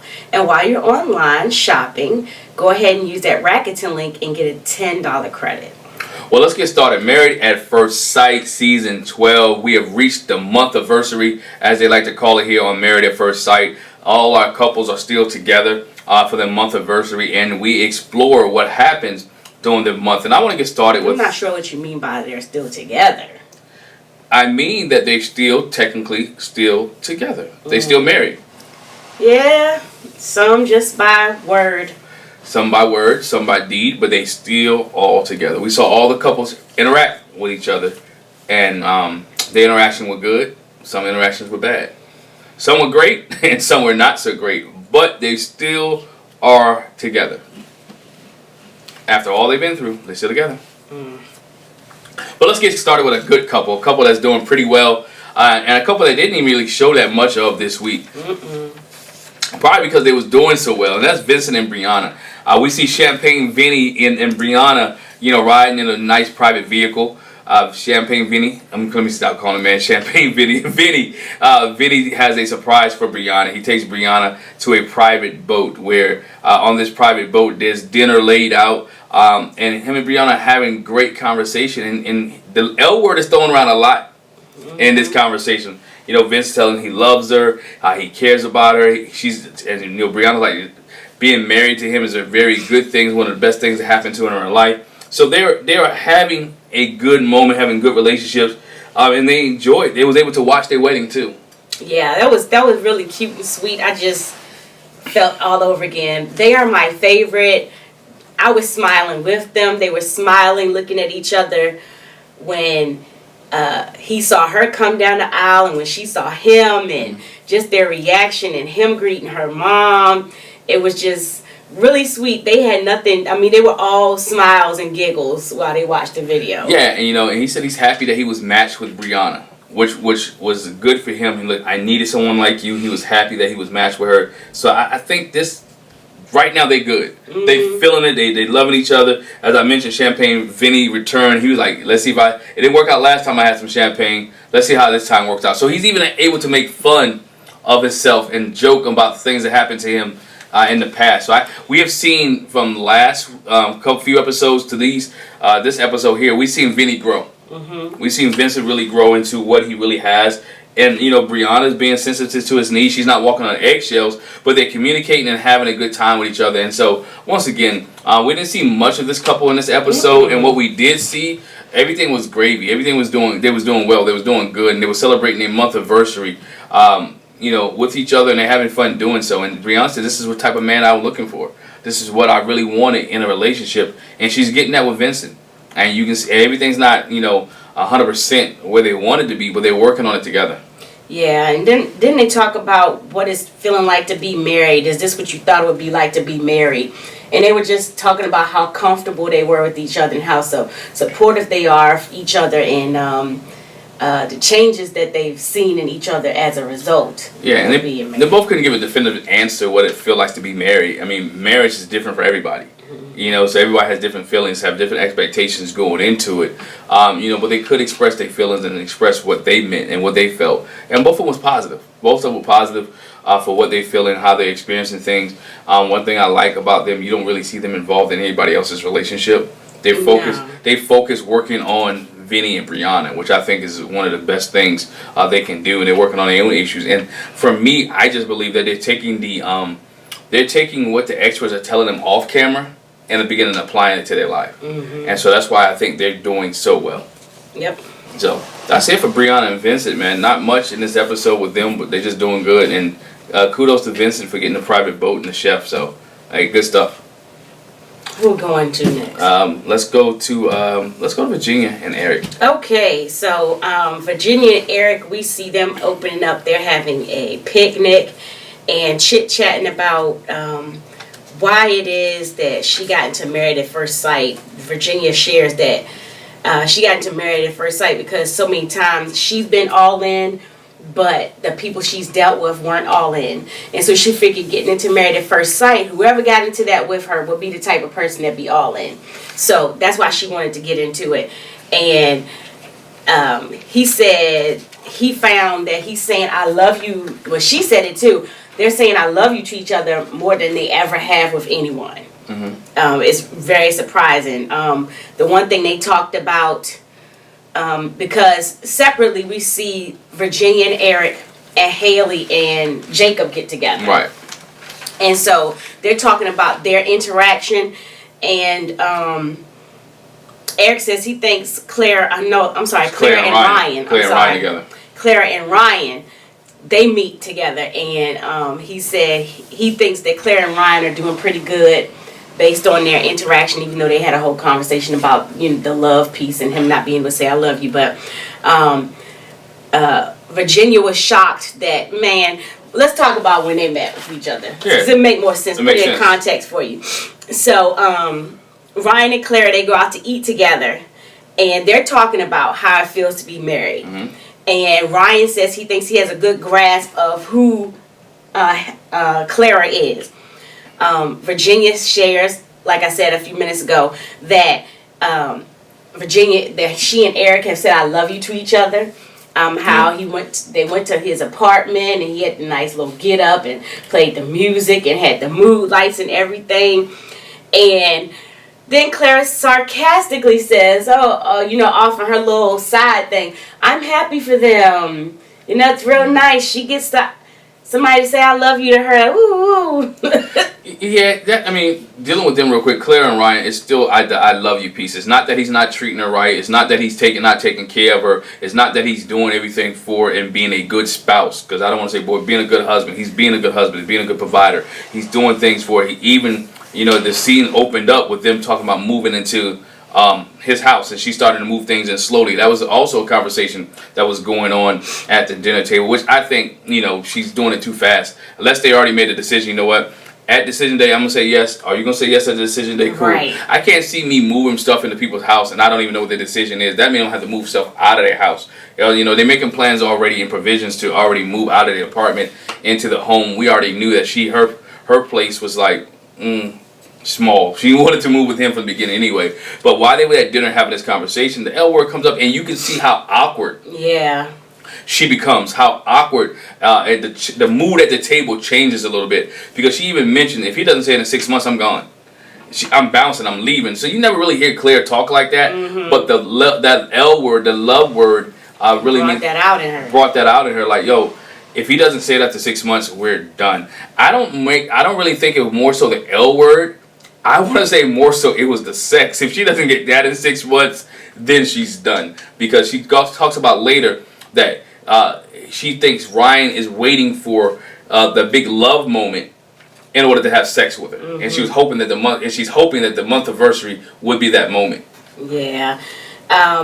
They have a conversation about what's the earliest that you've ever told somebody I love you. And Virginia and Eric said this is the earliest they've ever told anybody I love you. And they talked about Ryan being in a relationship. He said the longest relationship he was in was 2 years, and he never said I love you to this person. And Virginia was kind of leery about that, like, wow, okay, you were in a relationship for 2 years, you didn't tell this person I love you. And Virginia said she realized that it's affirmation for Clara if he says, like you said, if he says, I love you. And Virginia is optimistic, hoping that Ryan will get there. But you can be in a relationship for 2 years and not love the person. There's people who've been in a relationship for 2 years and you really haven't loved them yet. Y'all growing to love each other, and or they've been in a relationship for 2 years that was toxic just because you're in a relationship. So just because you're in a relationship for 2 years don't mean that you have to tell a person that you love them. You may be infatuated with them. Again, it may be like Eric. It may be an arrangement that you have. It could be anything. So when that statement, I was like, obviously he didn't love her because the relationship didn't work. They're not together. I can't say that. Well, sometimes you love people, and that's something that Clara talks about later. That Ryan is doing and acting, doing love things. Maybe he just hasn't put that label on it and doesn't realize it. I can't imagine being in a relationship with somebody for 2 years without having some kind of love for them. You may not have been in love with them, like you weren't smitten by this person, right, but you have some kind of love. Love being caring and affection, concern for the person, looking out for them, feeling like you will miss their presence, them not being there. So being with somebody for 2 years, even for real, let's be honest, even in toxic relationships, there is some love there, or else the people wouldn't stick around. It's still love and respect, but I think when you look at the love is a verb, right? So he's doing, which means all the things you're talking about are things that you do when you're in love. But she's focusing on the word. He's focusing on the noun of love because they want to be spoken. Not the verb of love, which is the acts and the things that you do. Same thing we had to deal with Austin, with Jessica. She was worried about the word, the noun love, meaning him verbalizing and him saying it instead of the verb love, which was the actions and the things that he was doing. So I think so many people get caught up on the noun love, which is the one that, just speaking it, and more so what the person actually is doing. I think people should appreciate, and this just me, appreciate what people are doing more so than hear the word I love you. Because their actions say that, then it was great. Because we seen Ike and Tina Turner. He always told Tina Turner he loved her, but he was beating upside her head. You know what I'm saying? So again, what kind of love is that? So you got to be able to express it outwardly and not just verbally, with your actions and not just your words. Yeah. So like I said, Virginia and Eric, they get together after having dinner with Clara and Ryan, and so they talk about that conversation again, and they really do feel like they have hope that Ryan's going to get there with Clara. They're both surprised that she's moving stuff in, which we were surprised that Clara was moving stuff into Ryan's apartment. I kept saying, oh, it's too soon, but I never thought about, like you said, maybe they've already agreed that when decision day comes, we're going to say yes, or else why would you be moving stuff in? But so Virginia, go ahead. No, I'm about to say that sparks up a conversation with Virginia and Eric. Yeah, they have a conversation about whose place they're gonna move into. Yeah. Eric owns his place. Virginia rents. He said it makes more sense for them to move into his place. She doesn't want to move in his place, but he really doesn't want to move in hers. It doesn't make sense to go from somewhere you own to someplace you're renting. And basically her thing is we want to have our own place. And Eric is saying, I understand that and I don't have a problem with it. But in the meantime, do you know how long it takes to sell a place? And do you know how long it takes to get a place? We're going to need to reside somewhere in the meantime. And, she's like, I know that. I'm not dumb, But it still didn't seem like she was getting a grasp because, it still don't make sense that, okay, so while he's trying to sell his place, for us to then rent another place before we get a final place. Or live which apart. is what it sounded like she said. That too. She mentioned that to live apart, live separate. But why would you live separate if you spend these last 2 months with each other living together? I think one of her biggest issues was, that's his place. But go back to her past. She probably seen some things in the past where one person had ownership of the house and they put them out. Where somebody had ownership of everything and they let them go. Now, if Eric, talking about, how long it takes to sell a house? It don't take that long when you're in a good market. We've seen houses sell in our neighborhood in about a week or 7 days. But I think what Eric should have said was, Eric should have mentioned, let's make sure we get past these 8 weeks. Right. Let's make sure we get towards decision day, and then we can figure out what we want to do with the living arrangement, what we're going to do with the house. I want to live with you. I want you to be together. Even if we rent this apartment that we're living in right now for a minute or just for a second until you get comfortable, or you start slowly spending nights at my house until you get comfortable with spending the night here, which I don't understand. She stayed there before. I guarantee after he serenaded her, she stayed there. Right. So to me, it wouldn't be any different. We're going to get a house together. So we're not moving from this place into a brand new house. But guess what we're going to do? Let's have a conversation. Let's look at our finances. Let's look at how things shape out economically. And let's make a move. Not just rush to a decision, but let's count the cost and make an economic move. And I think that's where the immaturity of Virginia comes in at. And the youngness of Virginia comes in at, about the being able to move and sell his condo. Is it worth him selling his condo right now? How long has he been in there? If he's been in there less than 5 years, he may not get a return on his investment. How much equity does he have in his condo? So there's a lot of things that go into that decision of selling the house and where you're going to live at. I'm not sure that she fully grasped that concept of what Eric was saying. Because the other thing that I feel like she didn't get, and I know she seemed like it bothers her when he says this, but he says, I've been there before. I've been married before. I've had to live with somebody before. I've had to combine our lives and be in one place together. So you're fearful, and I think this is rooted maybe in what she's dealt with other people, but most definitely what she's seen in her own parents is that, he's trying to make her understand, I don't have a problem with making my place our place. Once that's what it is, I won't make the distinction. You're scared that I'm gonna do that, but I'm telling you I'm not gonna do that. It's a way that we can make it our own if you can get that thought out of your head. But he just goes back to the fact that I have experience in this, you don't. And I think that's a problem because he keeps bringing it up. There's two things he keeps bringing up. One, I have experience in this, you don't, which is bringing up the fact that you've been married before, it did not work, and the fact that he'll bounce. To me, again, you don't have to keep saying about having experience in this. There's other ways that he can tell Virginia, this is how it works. Well, let's go, when you want to look at it this way, let's check and see. Let's look at the numbers. Let's meet with somebody. Let's show you how it goes. Yeah, you want her to take your word for it, but she's not at this point. So, again, instead of throwing up, I've been married before and I've done this, and she could either say, guess what, you have been married before and it didn't work.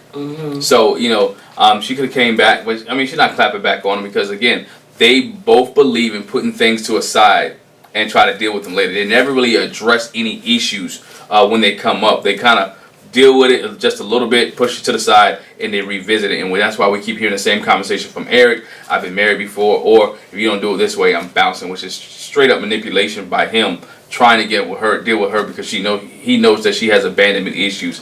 They're not going anywhere. Again, they should have that conversation, which I don't understand. Maybe somebody can help me out there. If we're 4 weeks in, 5 weeks in, and we see this with the other couple later, have that discussion. Where are you at right now? Do you see us being together in the next 4 weeks? Unless something happens real bad, we should still be together. You see what I'm saying? That conversation should be had, especially after a month. Yeah. So the next thing we see with Virginia and Eric, They celebrate their Monthiversary. He takes her to the hangar, his family's hangar, where their planes are and stuff, and shows her around. They talk about how they're growing every day. They look at their wedding pictures, and they talk about how it was such a nervous time for them and awkward, and it's still kind of weird, but it's a different kind of weird. It's not awkward so much anymore. It's a good kind of weird, she says, and she likes being able to come home to someone every day. And they give them their vows. Their vows are framed. They go through their vows. So they just have a nice little Monthiversary. They sit and have dinner, and they exchange gifts too. And he takes her up in the airplane. Yes. And, you know, he takes her before they have dinner. He takes her up and flies over Atlanta. And, you know, she really enjoys that because he like, you nervous. But it provides to me when he does that. Again, he's in control of the situation. But she relinquishes control and gives trust to him. And to allow him to take her up in the plane. This was her first time in, you know, a private little plane. And she was nervous. But at the same time, she trusted Eric to lead her and to guide her in the way that they should go. Or the direction that should go. And so I think he likes that control because that's his place. That's his area. That's his thing. Up in the air, he's free. He's in control of this thing. So she enjoyed it. And she liked it. And so it was able to, because she got comfortable with him. Because she even asked, can you do that stalling engine type thing? And he did that for her. So it was interesting to see how she got relaxed and started trusting Eric even more while they was up in the air. Well, and again, that's some more of bringing you into my world, because that's his world. Yeah. And it's one thing for him to fly on a plane to Las Vegas. He's not flying that plane. So she got to see that Eric, the pilot Eric. Mm-hmm. And so, like I said, he got to bring her into his world some. So that was good for them to relate to each other. And then, like I said, they ate dinner together and they exchanged gifts. And I want to jump to his. He said, you know, he knew exactly where they got married, that, you know, so they can remember that. And so he gives her framed coordinates. And she looks at it like, yeah. It took her a minute. She looked at it. Hey, there's some other things he could have gave her, but I'm not knocking his gift. He put some thought into that. Yeah, and after a while she smiled about it. She was like, oh, this is nice. Oh, this is cute.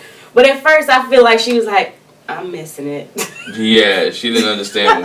She didn't understand what was going on. But again, back to his pilot background and the fact that he's always driving past this place. Mm-hmm. He's like, I wanted to give you something to always remember us, or what we met and where we had our first marriage, or where we got married. So. And, oh, I remember. And she gave him a blanket. With her and a dog on it. Of her, but not her dog. Was it Rocky? I thought she said it was Tex. Yeah, it was her and Tex. Yeah, his dog. Mm-hmm. A big old blanket. And he seemed kind of awkward about that at first. He was like, oh, okay, well, I'll get used to, your face on there. She's like, oh, my face so big. And she said you could take it everywhere you go. Yeah. And wrap up in it. And so when you're gone flying and you're gone for 4 days, you take me and Tex with you. And so you can just wrap up in it. I mean, the gifts were thoughtful. Mm-hmm. The gifts were thoughtful, so they didn't spend, it's not the year anniversary, so he didn't spend a whole bunch on it. It was a month anniversary. I mean, I guess if you set the bar high for the month anniversary, you really got to blow it out for the year anniversary. Maybe. So, maybe. So, we'll see. But all in all, Virginia and Eric had a pretty decent episode where it's the usual for them. The usual for them, where they got into a touchy situation, never really closed it or finished it, and then moved on to the next situation. Mm-hmm. And moved on and ended the night whole. Like, one thing I say about them, they always end the day or end this episode, I don't know if it's because of production or whatever, they always end whole. You know, if they have something in the middle of the show or at the beginning of the show, by the time the show ends, that Virginia and Eric's already made up and they ended pretty much whole. So yeah. All right, who we going to next? Let's go to Haley and Jacob. Oh, okie dokie. So we got Haley and Jacob. She was talking about how, just trying to get a gauge of where they are, and she had an idea that she has a friend that does like card reading and witchcraft again, and that kind of stuff. And so she wanted to have a card reading with Jacob. And so her friend Shay, or her associate Shay, comes over to do a tarot reading. And he's willing to try. And so she puts the cards out and she says, I just want to put the cards out and read y'all's energy. And, you know, he says that she wants a friendship first and he wants romance. And the card reader says, you know, I feel that. I got that strong energy noted. Yeah. And so we need to release that energy. She says it's causing her anxiety. It's causing Haley anxiety. And they have a tendency to secretly control the other. And Haley admits that she wants to have the upper hand. Yes. And she agrees to like release control, and he agrees to release control too. But basically the card reader says she sees the compatibility between them. That, let me say it right, their light path and moon sign correlate. I don't know what none of that means. Had to look it up. And I looked it up. What it means is that as they move in the realm of light, they go past each other. They should be able to coexist at the same time with each other. Which I still don't understand it, but anyway, it works. So she said their light path and moon signs correlate, and she said that doesn't happen much. And they're on path 8 and 6, and they're compatible. Didn't look that up. Don't know what path 8 or 6 is. But so she just really tells them that y'all, you need to chill on the forcing it. Y'all are compatible. Work on being compatible. Besides the tarot reading thing, I mean, what she said was making sense. It's not something they haven't heard before. It's not something they had heard before. I hope they didn't pay her a lot. It's her friend. It's a friend, but I'm saying it's the same. They're compatible for a reason. I think when you get on this show, this is what I think you have to trust the experts. That if they say that you guys are compatible, they looked at it, they read it, they did your analysis, your psychological test that you've been through, everything that you did to get on this show, you have, to me, 4 weeks in, I think I'm still trusting what the experts say that we are compatible. I'm still trusting that, you know what, they saw something in us that needed, let's find out what it is. It may not be, and we'll get to that in a minute, it may not be attraction, physical attraction. It may be other things. So you have to be able to find out what that is in this time frame. So I agree with the tarot reader. I was going to say the witch, but she's not a witch. Tarot reader. Tarot reader. Haley says she wants to try. She's trying to be more positive, and she wants to continue the connection. So we see them. They go barrel tasting, and I've never heard of it. But they go barrel tasting. But let's just come on. I'm not a wine drinker. But I'm not a drinker at all. So wine tasting. Let's call it wine tasting. Yeah. Well, but they're taking it right from the barrel, not the bottle. It's coming from the barrel. It's coming from the barrel. And she's done the barrel tasting before, but he hasn't. And as far as the relationship, she says it's a lot of work getting it all together, but she's willing to try. And she feels like the reading reset them. Again, my thing is, the reader told them the same thing that the experts have already said. Even the same thing her friend Lauren has said. Y'all were matched for a reason. There's got to be something there. Find what makes you compatible, you know, and work on that. But sometimes a different voice makes something different. I mean, sometimes your friends, they're supposed to say nice things, or the experts are supposed to say things. But when you have somebody who really don't know anything about anything, and they tell you, it makes a little bit more sense. Yeah. You know, the reason why people can go to different places or counselors and heard the same thing your mama been telling you since you were 6, and it seemed like the counselor has a new revelation, but you've been hearing this since you were 6. A different voice, different person. Yeah. So they also are celebrating their Monthiversary, and so Haley asks, you know, how do you feel about making it to the 1 month? And he says, as he said before, we didn't start off great. Yeah. And we're not where we want to be, but we're glad to be having a friendship and building on that. And they say that instead of pressing each other, that they want to help each other out. Pressing was not helping. No. And that he's trying to be patient. She's trying to get out of the awkwardness of it. Yeah, she's trying to be more active and more involved. You know, she's trying to be more involved. If you really notice, I believe that J-Cat one of the shirts on that Haley bought purchased for him. So he's trying there. She's trying to have, because we see a good dialogue between them two. Yeah. They're having great conversation. Until it broke down. And so, you know, they both say they've been present. They wanted to keep going that way, keep communicating, keep the lines open, and just go that way. So they look at their wedding pics, and it is very obvious that she says, I was in shock mode, but I was optimistic. But the pictures were visibly awkward. Too much separation. Too much space. The kiss was awkward. How she she actually jerked back, kind of pulled back when he kissed. That was obvious when they watched the video. Yeah. It was just uncomfortable to watch. It bothered him that he said, "Oh, I saw a pull back. You pull back." Right now, I'm thinking about it. You pull back. Yeah, which I think kind of springboarded them into the other conversation. It did. They made a toast, and the toast was that they'll have a better second month than they had the first month. They didn't get it the first month. And he doesn't know how to approach connection going forward. This is when it goes downhill. Yep. His thing is, I don't know how to approach our connection going forward. We got a good friendship, but, how do we get it from friendship to where I'm looking for it to be, where it should be with us being married, a romantic connection. And he says, I feel like you're not looking at me, you're looking past me. Yeah, here come his insecurities again. Here we go.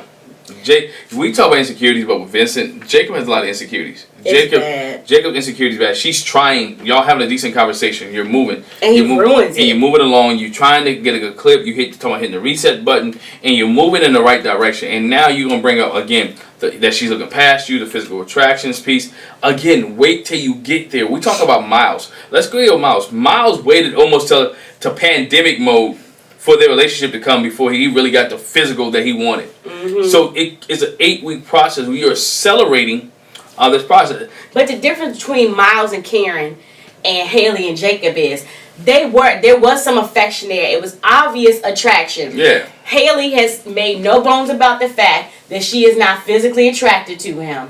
But she is attracted to him in other ways, though. She's having I don't think so. Conversation where she's dealing with.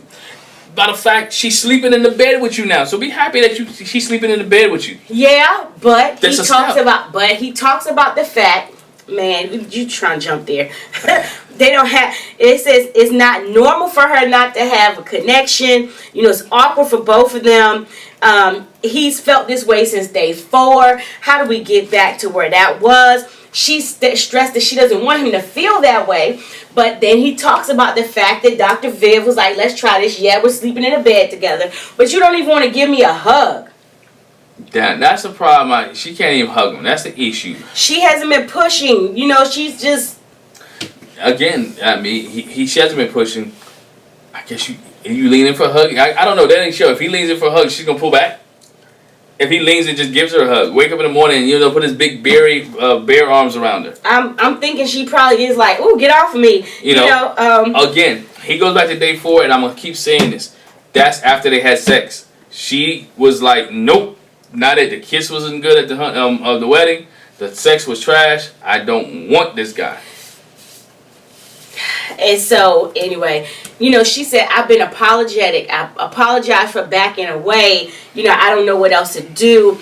And, he says, I go in and give you a hug, and you give this sigh, this disgusted sigh, and you hug, but you put him off. He's like, we hug strangers. Why can't I at least get a hug? Like, I don't understand. We're married. We're in this together. We're trying to build a friendship. You can't even give me a hug. You hug a stranger. And she was like, yeah, because I hugged a stranger. I hugged them then, and I don't see them anymore. I don't see them anymore. She needs to tell him, look, I don't like you. Again, don't if she doesn't like him, don't string him along. I think she's trying, but she just doesn't know how. I think the emotionally attachment. Again, we go back to the fact that she hadn't been in a relationship since she was 21. She's still young.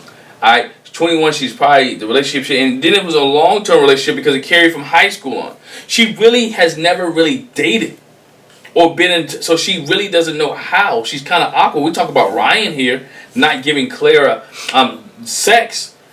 Haley's kind of the same situation. She's not giving Jacob any affection, and Jacob's handling different from Clara because I'm sure Clara's trying to ease Ryan into the situation. Jacob's not trying to ease Haley. Jacob is pushing. I need a hug. I need affection. I need you to hug me. I need you to kiss me. I need some more sex. I need this. He's pushing a little bit. He didn't say he wants more sex, but I disagree.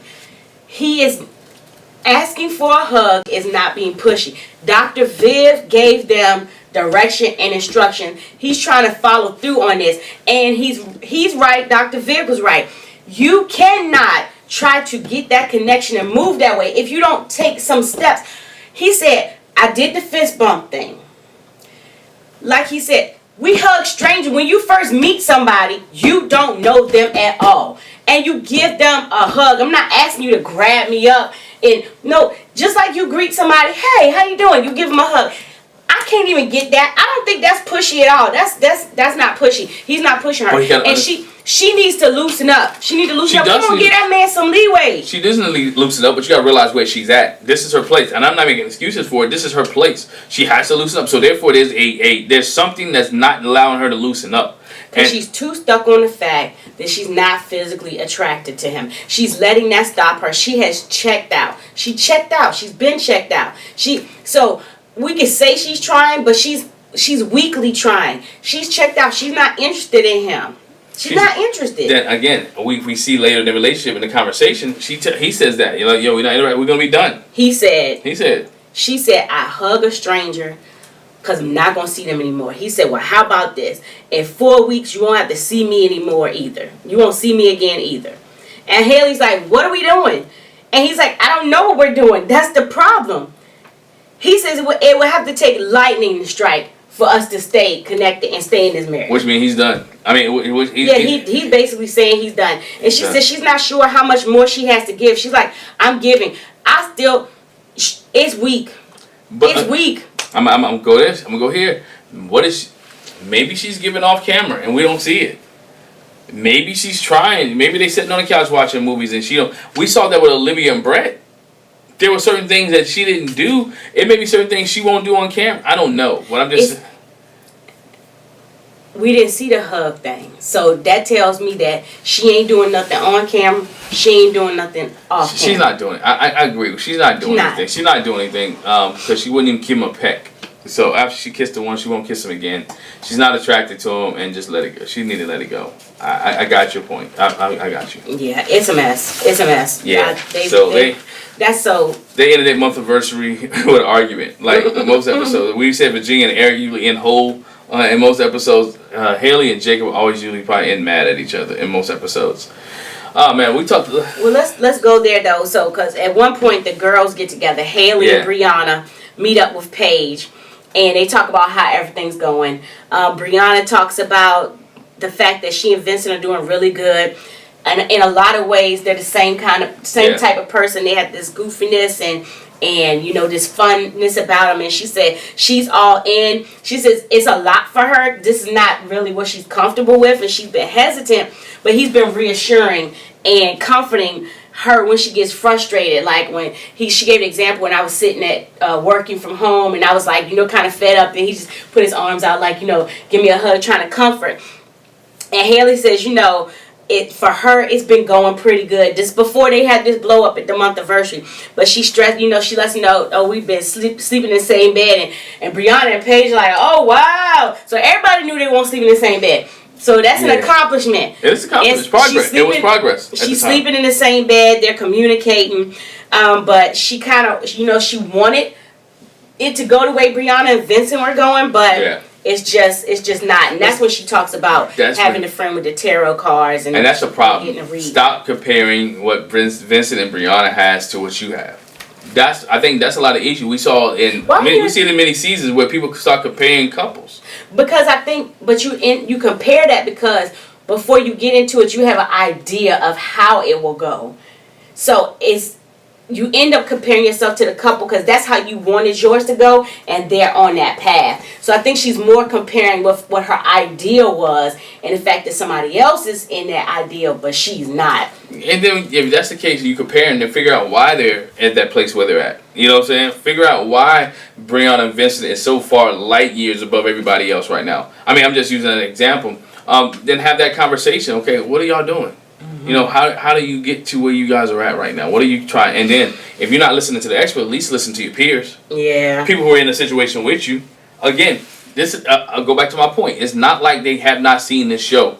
I'm sorry. Unless you signed up and you blind, why would you sign up for the show if you have not watched the episode? Even when I'm going through the process, even if I got called from a casting director, whatever the case may be, oh, you want me to be Married at First Sight? Cool. As I'm going through the casting director process and all that, I should go and Google, YouTube, check out Jac and Glen, whatever case may be, and figure out the show.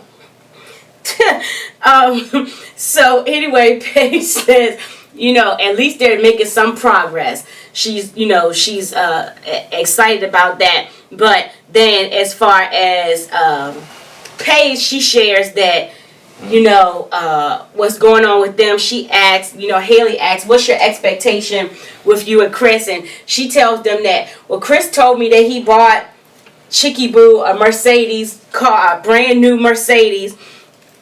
And they talk about the same thing that we said, because she explains the situation, how she was in an accident, she wasn't driving, she didn't have a vehicle, she was ride sharing. And so when she tells them that he bought her a car, Haley's like, well, what's gonna make her, she hasn't been driving all, so what's gonna make her comfortable driving now? If she wasn't comfortable driving before, what's gonna make her comfortable driving now? And I don't know if they kept doing this, but Haley's head kept going like this, like she was a bobblehead.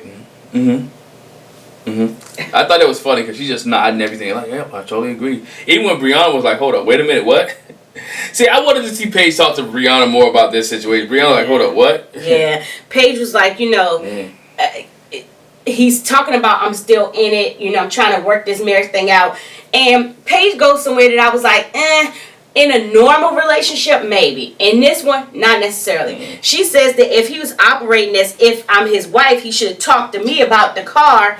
No. And even if it was a last minute decision where he was just like, oh, you know what, I'm going to go get Mercedes a car, you know, that he should have talked to her about it. Well, yeah, in a normal relationship, a normal marriage, yeah. But he don't owe her to tell her nothing. He didn't have to tell her that he had already done it. I think he owes it to her, but the place that they're at didn't make it conducive. Yeah. They are technically still married, but this is where he does, and this is where I agree with you at, because again, they're not living each other. Their money's not combined. He already said he wanted 50% of the wedding money they received.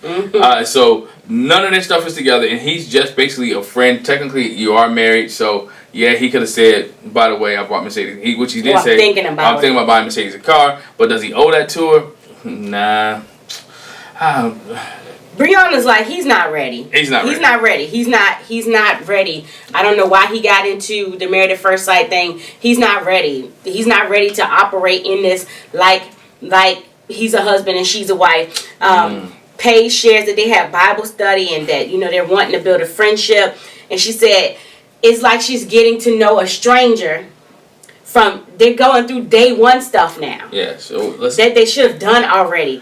And he gave her hope that there was potential, but Brianna straight up is like, you know, you never know what can happen, but right now it sounds like a bunch of BS to me. Bunch of BS. And so while we on there, let's stay with them because she got that conversation from when they was playing basketball. Chris and Paige, we see them first open up the conversation, open up the scenes. They're playing basketball. She comes in playing basketball, and Chris is already in the gym playing basketball. And you know, let's go to 5. They go to 5. Chris is winning. He helps Paige to learn how to shoot. You know, so she's doing that. So they sit down and have a conversation. They start having a discussion, and they start having friendly conversation. Chris asked her, you know, you never really answered my text about this 5-year goal. Mind you, she didn't answer his text about this 5-year goal plan that we had, and you didn't respond to that. And so he told her, you know, yeah, my 5-year goal plan is, you know, I have 3 or 4 businesses, each one making about $1 million a piece, so I can take care of my family, take care of my home, and do all that. So the conversation is going good, going decent, and here come Paige and Pastor Dwight. All right. Well, I heard that you was married before. Engaged. I heard that you was engaged before. Before Mercedes. Before Mercedes. Can you tell me about, you know, you didn't mention anything. And he kind of sighs his face like, oh, okay. Lord, here we go. Here it comes. Let's just talk about it. Let's talk about it. And so he goes into, you know, he was young. He was 20. He didn't go into, this is what was interesting. I don't know if anyone caught. He didn't tell her how long they were, how long before he asked the young lady to marry him. So which way goes. Oh, yeah, because she asked and he was like, yeah, I'm not going to say that. So which goes to Chris's track record. He doesn't stay engaged. He doesn't date you long before he wants to marry you. He said that he was like, you know, I wanted to get married. Yeah. I want to get married. Married. That's always his goal. And then he walked off, or he left out of the man. He left out of the relationship. Didn't feel right. They tried to reconcile. Get back together, and then somebody advised. I'm gonna say, counsel, pastor, family member, father, whoever, advised her not to be with Chris because he was broke at the time. That he didn't have any money. That he was broke. He couldn't provide for her, and advised her not to marry him. And so, and this is what he said. They advised her because he didn't have any money. Now, of course, a lot of you out there may say they advised him because they saw a lot of different other red flags in him. Probably. That wasn't good. It wasn't just about the money, but he said it was about the money. So we probably know that they probably saw other red flags and was like, girl, don't do it. Don't do it. Don't do it. So nonetheless, he doesn't get married. And then we know about the Mercedes situation. But all in all, him and Paige are having a great conversation. Paige brings up what you mentioned earlier about, man, we should have had these conversations from Jump Street, and we would have been in a much better place. Here is my thing. You can't have these conversations from Jump Street because from day 2 of your wedding, you had an issue that you needed to deal with. Right. You had an issue that he's been dealing with that he didn't know how to handle. I do believe if Mercedes were never pregnant, we might have seen this side of Paige and Chris from the beginning. I don't know, because even besides that, they could have had these conversations honeymoon night, but you too busy trying to make yourself attracted to her by getting the draws. But he said he's attracted to it now. But again, no, he hasn't said that. But these comments, he did. He said it on his review that again towards the end he said I'm more attracted to her. And when he was talking about it, I'm more attracted to her now and than before. He's full of crap. And so again, if I just really looked at it and I thought hypothetically, if they was not a baby situation that came up, Chris and Paige might have been on a different plane. Think about all the drama and all the situations have come from the fact that he has gotten Mercedes pregnant at this point in time. None of it was because of Chris. A lot of the issues because he got Mercedes pregnant. If the pregnancy of Mercedes was not involved in this situation, Chris and Paige might be in a better place than they are right now. Mm-hmm. So we see them, talking and conversating. Then we go on to see Chris and Paige. I don't want to call this the anniversary month. Or the anniversary celebration. It was a get together, gathering that Chris and Paige had, where they was playing pool. They challenged each other, which again, Chris is competitive. He doesn't like to lose. Paige is competitive, doesn't like to lose. So they had a little challenge and but a little challenge playing pool. Eventually, Chris wins the pool game. Yes. And so now here comes a conversation piece where Chris and Paige sit on the couch and start having conversations about their relationship, about what they're doing, where they want to go, about their friendship, and where they want to go. And it comes up, and Chris says, Paige talks about communication. And Chris said, well, it's funny because I called you and I text you, and you never called or text me back. Well, and this one, the main thing was I called you. Yes. And I called you several times and you didn't answer. Oh, in fact, because Chris said, I am not a texter. Right. I don't like to text. Primarily, he's not a texter. I'm a talk on the phone person. He may not be a texter, but he is an Instagram and social media type person. But because he sure be typing and anyway. So, but he says, I've called you and you haven't answered. And she was like, I was doing something with my mom, or I'll be busy working. How can Chris think I'm just going to, I'm not just going to stop what I'm doing to talk to him. And, she was like, again, she said, I text you, you didn't answer me back. They talk about the fact that, it was some time passed from when I called you and try to call me back. You didn't, She should. Because, again, out of her own mouth, she said, I want you to call me at least once a day. Right? She said, I want to communicate. Call me, FaceTime me, whatever case may be. Now, if the man starts calling you and start FaceTime you, doing what you ask, respect the fact that he's doing it. I don't care if you like him, dislike him. Just like if your husband, ladies, if you tell your husband, man, it'd be nice if you start opening the car door for me. And then he start opening the car door. What you doing that for? Because you asked me to start opening the car door. And so don't look like him like he's boo-boo the fool. You asked something, and so when he started doing it, appreciate the fact that he started to do it, and he not only appreciate it, recognize it. Right. Recognize it. So I know you're mad, but if you're saying you hit the I'm going back based off of her. You said you hit the reset button. Y'all try to be friends. You try to work this thing out. So you wanted him to call you. He's calling. You're not answering. Not only are you not answering, you see he's called 6 or 7 times, and you're not even calling back. This was the one time that Chris kind of pulled us to his side. I hate to say it, but he pulled us to his side because the other thing that he says is that, basically you doing it for the cameras. I'm trying to connect outside of when we filming, outside of the cameras, and you're not giving me anything. I feel disrespected. Rejected. Which makes much sense here because, again, we wonder why Chris is not talking on camera.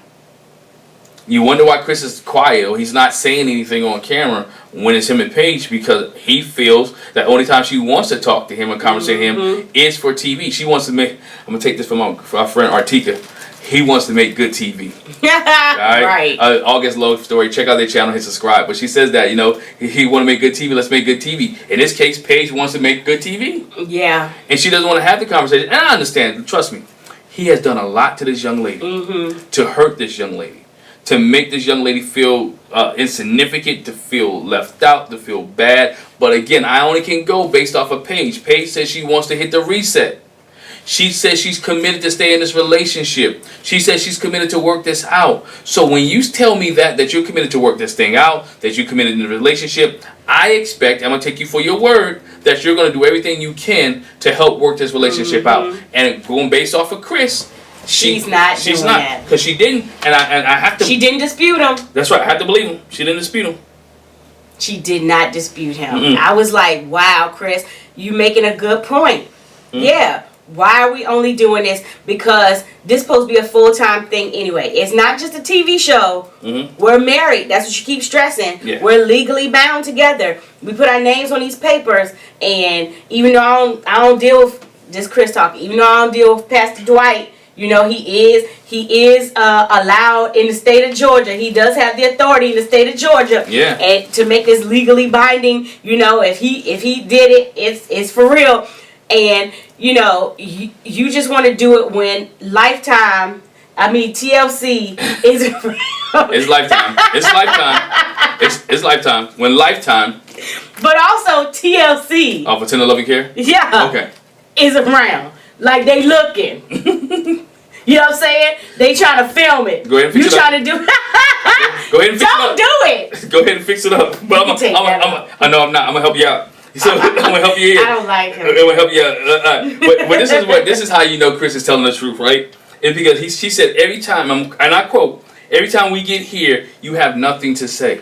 Every time we get here, which means outside of here we talk. So when we get here, your cat has your tongue, and he explains to her why. Because you're a different person. You're not communicating with me off camera. I'm trying to work with you. I'm trying to deal with you. Now, granted, if she says she's hurt and she don't want to deal with him, let him know. But she ain't say that. She ain't say that. And she didn't dispute him. So it's right. She's not feeling. Again, she's talking to her mama probably saying, boy, girl, leave that boy alone.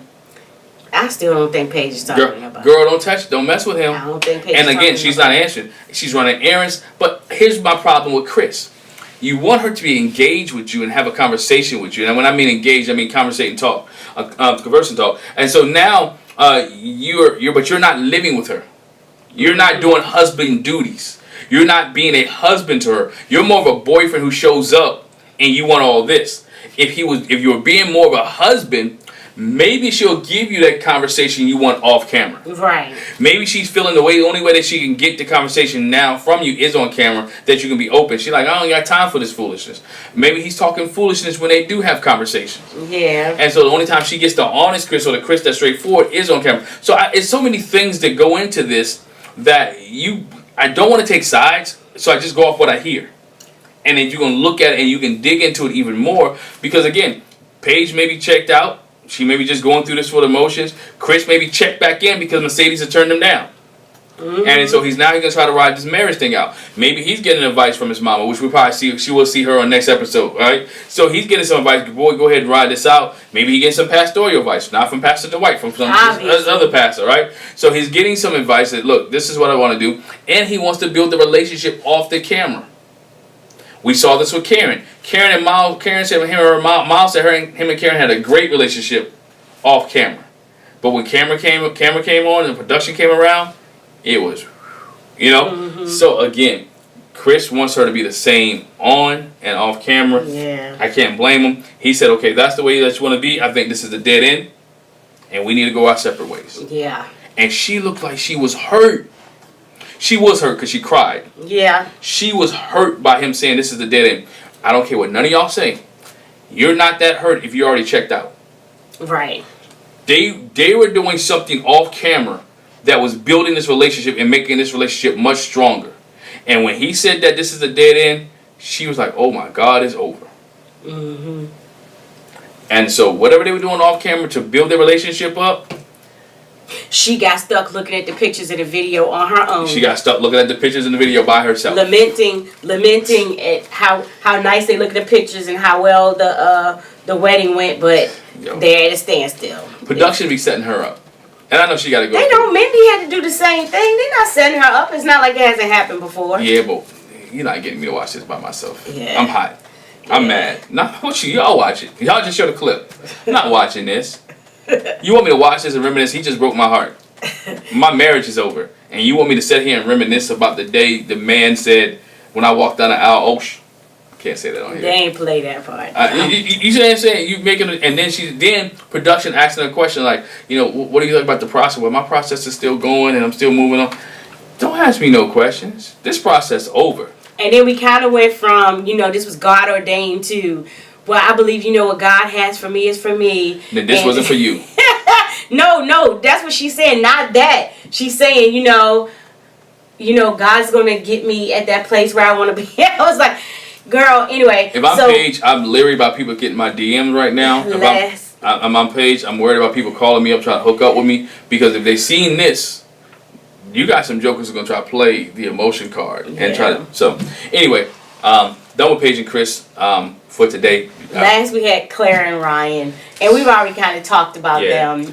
Claire and Ryan, the biggest thing with them that she's moved into this house where she's there. They fixed up the backyard, and she's moved. She's already talking about, this is misorganized. She had her shirt flipped up and organized, and I can't remember what style that was. Somebody told me earlier, and somebody told us in the chat, but the style that she had her shirts and stuff in. So she's misorganized. So she's already been in this house trying to fix his cabinets. Mm-hmm. She's been organizing with spice rack in there. She's organizing where the Mika's gonna go. Try to make room for her and the dog. She's already talking about what she wants to do with the backyard. She's came into his house and I'm gonna do it right. She's adding a woman's touch. I'm not saying she's taking over. She's adding a woman's touch. She's taking over. Ryan was uncomfortable. Yeah. He was. And she was talking about doing this and doing that and organizing. And, he's particular, but she's way more organized than probably he's comfortable with. And it's on some takeover stuff. So he was like looking kind of bug-eyed like, oh, wow. Okay. Yeah, wow. And she even talked about the siding of the house. The siding of the house wasn't good. So she's on some takeover, but she's organizing and getting what Ryan needs, There, we talked about them in the big L word. The L word was a big thing that came up. The moment that I laughed at was they watching the videos outside on the projection screen, and they talk about the relationship. They talking about they had a great dinner. They talking about everything, and she's looking at Ryan like, all right, are you gonna say it? Right. She's looking like, all right, this is a great moment for you to go ahead and say I love you. This is a great moment. We watch. He's tight-lipped. He's tight-lipped. She tried to lay. She ended up laying her head on his shoulder, and he missed his opportunity. He didn't miss the opportunity. It was not an opportunity to him. It was an opportunity to him. So it wasn't. She was expecting an opportunity for him to say I love it. She's already had pumped herself up that a Monthiversary is a great time for him to say I love you, and it didn't happen. It didn't come through. Nah. It didn't come the way that she wanted to come. I think he does eventually say it. He told production, we're getting there. We're getting to that point. We're getting there. He's moving at a snail pace. So again, just like Austin, I think he gets there maybe by decision day or on decision day. So, Claire, hey, just hold out. It's okay to hold out. Yeah. But she also wants the sex too. She's brought that up still brought that up. She wants the sex. She wants to have it, and he's not giving it to her. They've been a month in, and she's not getting the penetration. So, not at all. So she wants it. But that's nothing much with them. They just had a decent conversation. The L word is the biggest thing that's there. Then she's organizing this house. Again, we talked about moving in. Too soon. Let us know. You think it's too soon to move in after a month of being married? Or to even be talking about it. Like, we haven't even come to the decision day. Anything can happen before then. Yeah, I don't know.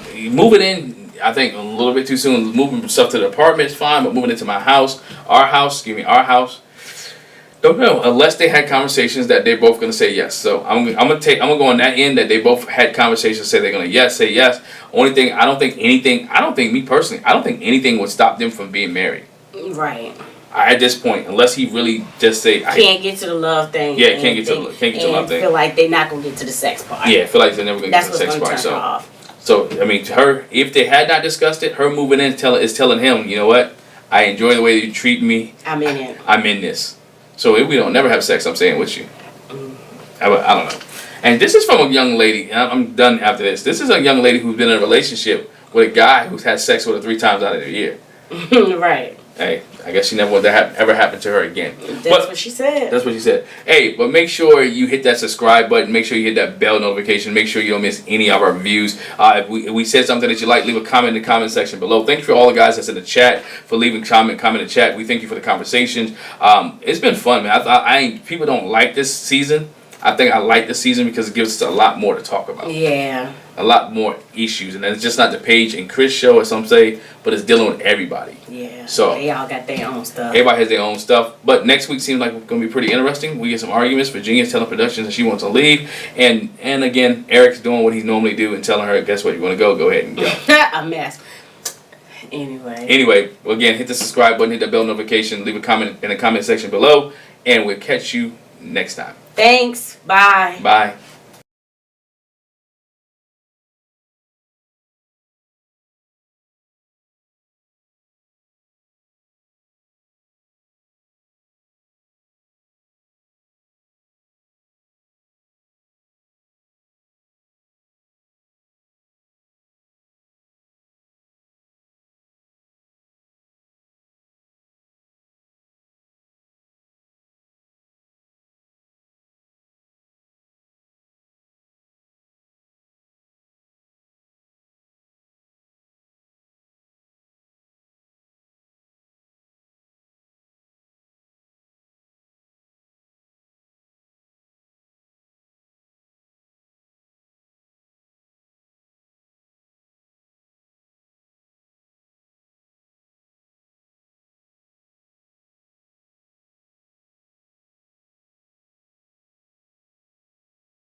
Hi, welcome back to the Jac and Glen channel. I'm Jackie. I'm her husband, Glenn.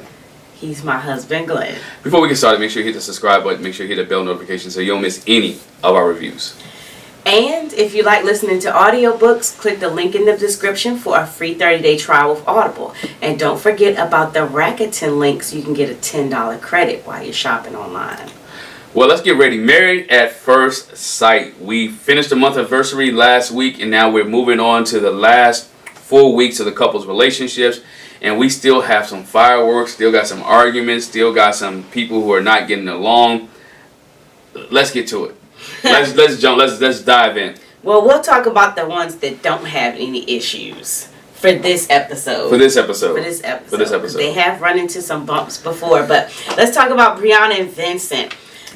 So we open with them talking, and they're talking about their Monthiversary plans, the outing that they had, and Brianna's giving Vincent kudos. Like, you know, you hooked it up, bro. Was it a lot, you know, putting that together and plans? He said it was a lot of calls he had to make and arrangements that he had to do or whatever. He had to call the chef. He had to call all kind of people, and he arranged some things. And everything was going smooth. Now, this is where I don't, you know, everything was going good.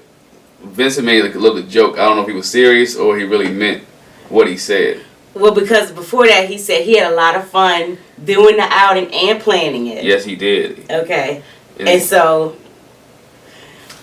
let me say this. Go ahead. They talked about what their favorite parts were. Yeah. And they talked about the fact that Brianna said her favorite part was watching the video and seeing his reaction when she came down the aisle. They laughed about the fact that she was like, "Oh, my dress has pockets. Look, it has pockets." Yeah, he was like, "Oh, they got a good little chuckle out of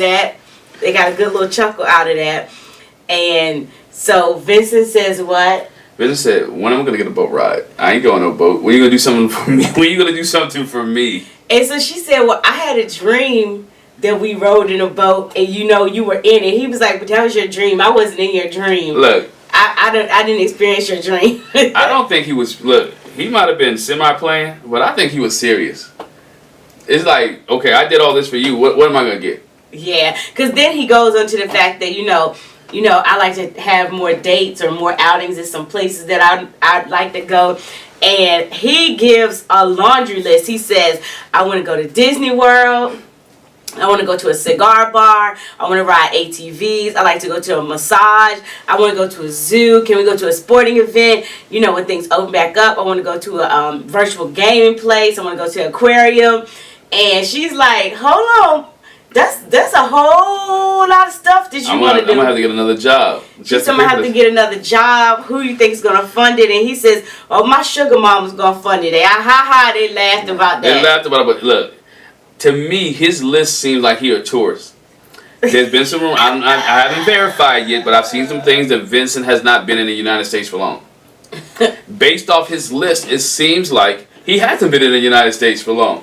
It seemed like there's some things that he had, unless he was playing, going to the zoo, going to the aquarium. You live in Georgia. You have one of the best aquariums there. You live in Atlanta. One of the best aquariums in the United States is right there in downtown Atlanta. Well, I guess for some people, like, all right, unless you take the time to go to these places, it's a lot of people that live in cities and states that got these places and they just don't go. Maybe some people think the zoo is for kids, so they don't go to the zoo. Maybe the aquarium might be for kids. I don't know.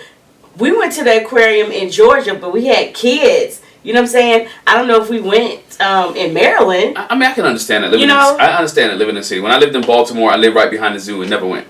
there you go. No, I never went. Lived right behind the zoo and never went. But I understand. But I've been to a zoo before. His thing was I want to do things that I've never done or he hasn't done. And I understand Disney World. Everybody hasn't gone to Disney World. Right. You know what I'm saying? I definitely understand that. But it just to me it seemed like a lot of the things he named were tourist things more so than dates. Now they could be dates. He said he wanted to go snowboarding. That's something. That's different. I understand that. So it just to me his list was like, dang, dog, you ain't really do nothing in your life. Like, it really goes to what I saw. I don't know if it's true or not. It goes to what the rumor I saw online that he's only been for 5 years in the States, which explains a lot of things on his list that he hasn't been able to do prior to, most kids been to the zoo. So I'm just saying, most things. Most of them. Most things. His list was just, to me, was like, God, it was a whole lot of stuff. It was like a list that, some of these things you should have already done in life. Yeah, it was a whole lot of stuff. But anyway, so she was like, they joked about who's going to fund it and where's my trip going to be. And he said, your trip going to be to HOME.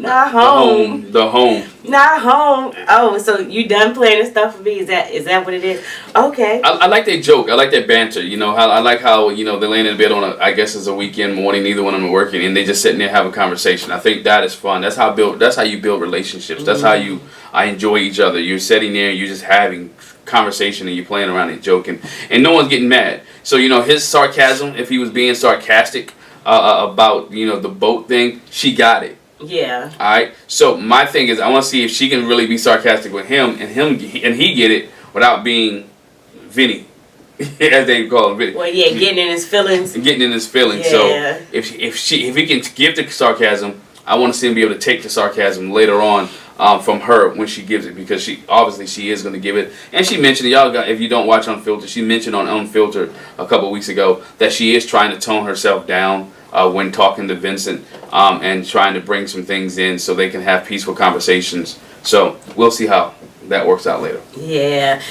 Later we see them go bike riding together. Previous episode he bought her the cruiser, the bike. He likes to bike, and so she's trying to do some things that he likes.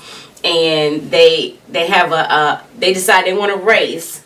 Yeah. And so what's up for grabs for whoever wins the race? And so Brianna says, well, I think if I win, I should get $500. And he was like, what? 500? I was thinking 1,000. I was going to say 1,000. Ha ha. They both joke. Here we go again with the jokes. They both joke about that. But he said he was just kidding. So the actual prize is, if she wins, he has to clean the kitchen for a week. And if he wins, she gets 20 push-ups. They bargained. He said 20 push-ups. She said 10. They settled on 15. They settled on 15. And in the end, she asked for a head start. So, of course, she won. He let her win. He's a good dude. He let her win. He's competitive. I'm competitive. I don't know if I'd have let you win, though. I ain't going to sit here and lie. I don't think I'd have let you win. That's just because... I know. Some of y'all just, I know, I'm a bad husband. I know. I'm sorry. I'm just competitive. But you win, win's a win. But nah, the funny thing was on her, she still had the bow on her bicycle. Yeah. Is that wrong? For not letting your spouse win in a competition? I'm sorry. Is it wrong? Yes. I've been competitive all my life and everything. You should let your wife win something. Y'all just let her have a victory. She had you have many victories. But anyway, let me know. Is that wrong to not let the spouse? And I understand it was being a good gesture. He could have easy way. He said he enjoyed cleaning the kitchen anyway, and she was still good, and she returned the favor, and she did the 15 push-ups. No, she did 5. She did 5. He negotiated again and brought the 5 down. Well, no, she said even though I won, I'll still do my part and I'll do the push-ups. But I wouldn't have did it on the street, right? She did it on the street. And he was like, okay, you only have to do 5. He was nice enough to let her go 5. Yeah. I'm about to say something based on what husband said, I would have still had to do 15. She probably still would have had to do 15. I can say him lie. and that's when the fight would have started. It wouldn't have been no fight. That's when the fight would have started. I would have did 15 with her. No, because I'm not doing 15 push-ups. But anyway, then the last thing we see with Brianna and Vincent, well, just them together, is them putting the shower head together and just doing some, taking some teamwork. They didn't have any plumber's tape, but still put it up. I want to get on the plumber's tape because that was so husband and wife situation. She's reading the instructions. He's putting it up, and he was like, "Don't you need plumber's tape?" And as most men, I don't need that. Let me go ahead and put it up there. Yeah, until that thing started leaking. I don't need that, and he cut it on and it worked. So it's just like this time. But you see that they're getting comfortable with each other, doing what husband and wives do. You know, they're doing things together. And I think that's the key. They're doing things together. And the argument didn't break out. There's sometimes, you see on the Huxtables with Cliff and Claire.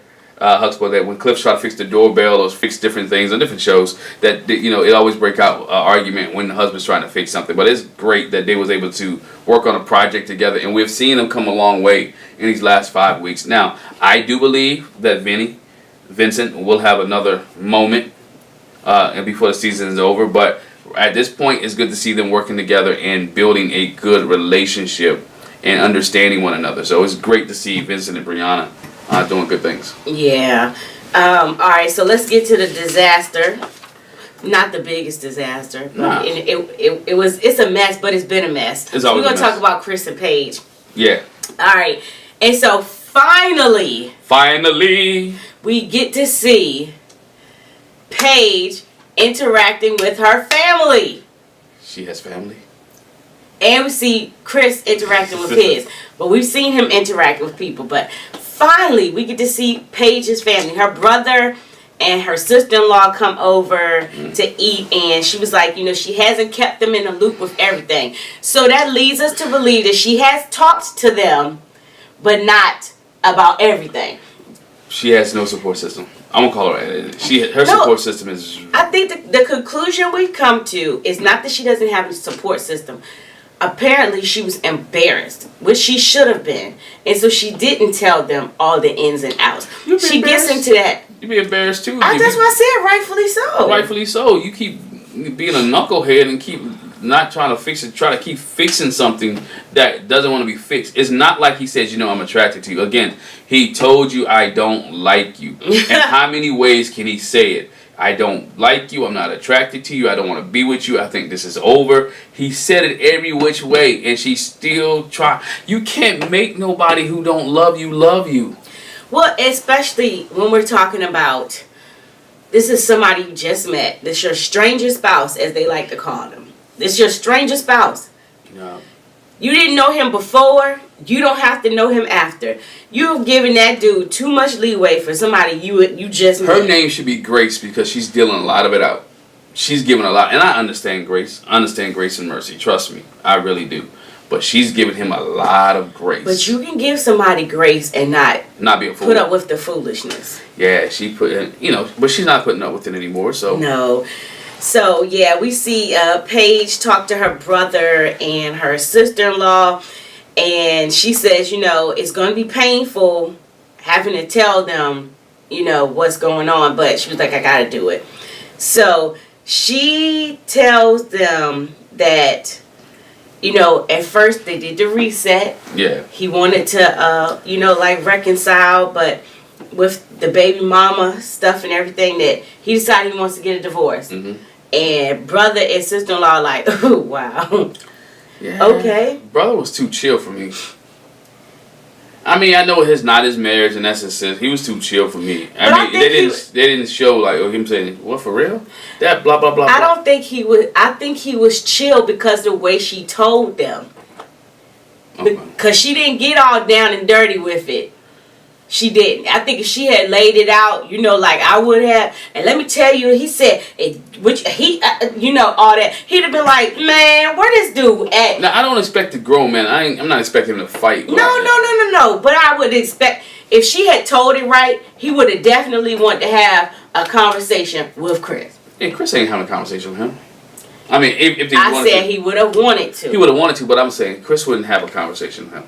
I don't think he'd do other alpha males well.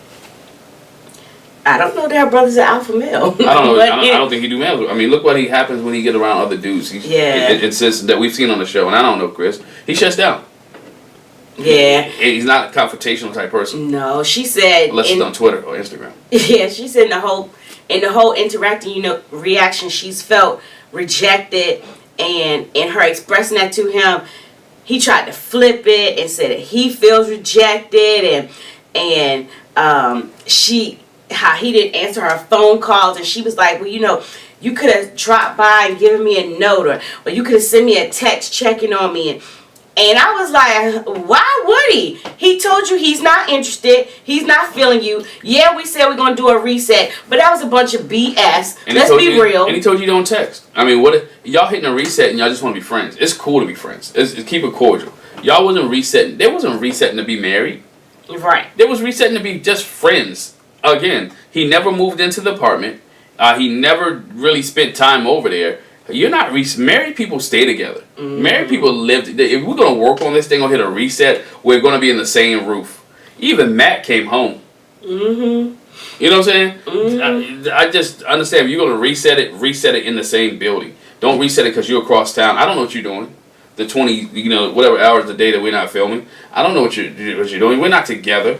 So again, the reset was more of a reset to be friends, more so than a reset to be husband and wife. Well, she did say that, but at the same time, again, if we reset to be friends, you still could call and check on your friend and see how I'm doing. If you say you're trying to be my friend, which I'll give that to her, but I don't know. It's my thing about it is Paige. It's Chris's way or the highway. So what you're expecting him to do, just like when they sat down with Dr. Viv. She was like, I like at least a phone call. He's not trying to do what she wants him to do. He wants to do it his way. But he gave her some phone calls and she didn't answer. At this point, I think she was just tired and fed up. Like, I'm not going to respond to him anymore. Well, and the other thing is, she was like, I was busy. I was doing something, but she could have called him back. Anyway, it's a whole bunch of BS on both sides. It's foolishness. Yes. And the brother was just like, well, at least you tried. You put your best foot forward. It might have been a failing try, but or you went for a Hail Mary and you missed. It is what it is. Yeah. It was pretty chill. She said I feel like I got the short end of the stick. Again, she said she felt devalued. The part that I was like, good Lord, Paige, oh my gosh, I feel like I lost myself in this process. I realized you have to choose yourself first. Honey, we talking about 20-some days in. Now? No, but you did all this in 20-some days in for a stranger spouse? Honey, God knows what happened in her other relationships. Good gosh, that she was in for longer. But look, we don't know the verbal, maybe the mental string abuse that she might have gone through in those 20-some days. All the wanting this to work. This is her last shot. My biological clock is ticking. I mean, all that stuff that she has put on, the pressure she put on this to make this successful. How, not only the pressure she's going to, what am I going to look like on TV? Which we're talking about now. And God knows we done put Paige through a lot. She's put herself through a lot. Devaluing herself. that's on her. She and I say on her That's what I'm because saying. you devalue yourself because you didn't set a standard. That's what I'm saying. And it doesn't set a standard. I tell them, you know, and I say this and I use this when I'm dealing with my daughters. Everything has an instruction manual, right? Everything tells you how to take care of it. From day one, I don't care if you buy a car, you buy a video game system, you go to a fine jewelry store and buy some buy a ring. If you buy a brand new pair of tennis shoes, everything has a manual how to take care of that to keep the value up. Guess what? Paige never told Chris how to take care of her and how to keep him to that standard. And because she didn't hold that standard and she didn't say, I'm not doing with foolishness, I'm not going to deal with this, that, and the other and hold the standard, her value came down because she allowed him to abuse her. And I'm not talking about physically, but mentally, emotionally, and all those. She allowed that to happen because she never put her foot down and say, I'm not taking no more. From day one, if she would have said, you know what, I'm much more than a big booty. This is how I want to be treated in this marriage. If she would have said in Vegas, because that was one of his complaints, you didn't say anything. Well, this is how we're gonna handle it. This is how I want to handle the Mercedes situation. If you want to be with me, be with me. I'll let you talk to Mercedes, but this is how we want to handle the situation. She could have ran all that stuff down, so she wouldn't have been devalued. Yeah, she could have, but And if let's be real. From the jump, I guess she felt like she didn't have no place to say that either, because he said, I'm not attracted to you. I ain't feeling it. But she kept giving him the booty for 8 days. So if you have enough sense to give him the butt, and you should have enough sense You to don't have. need no sense to give nobody the butt. But you have enough. You got to say so in this relationship, in this marriage, or whatever you want to call it. You can't be silent. And when you silent, you allow people to do whatever they want to do to you, and then you devalue yourself. She has to realize and understand that she does have a voice, and that she did have a voice, and some of her devaluing is because she allowed it to happen to her on a continuous and regular basis, and she kept falling for the okie doke. Because I believe this wasn't the first time. Oh, it's not the first relationship she's been in that she's fell for the okie doke. I'm sure. Absolutely, that's what I'm saying.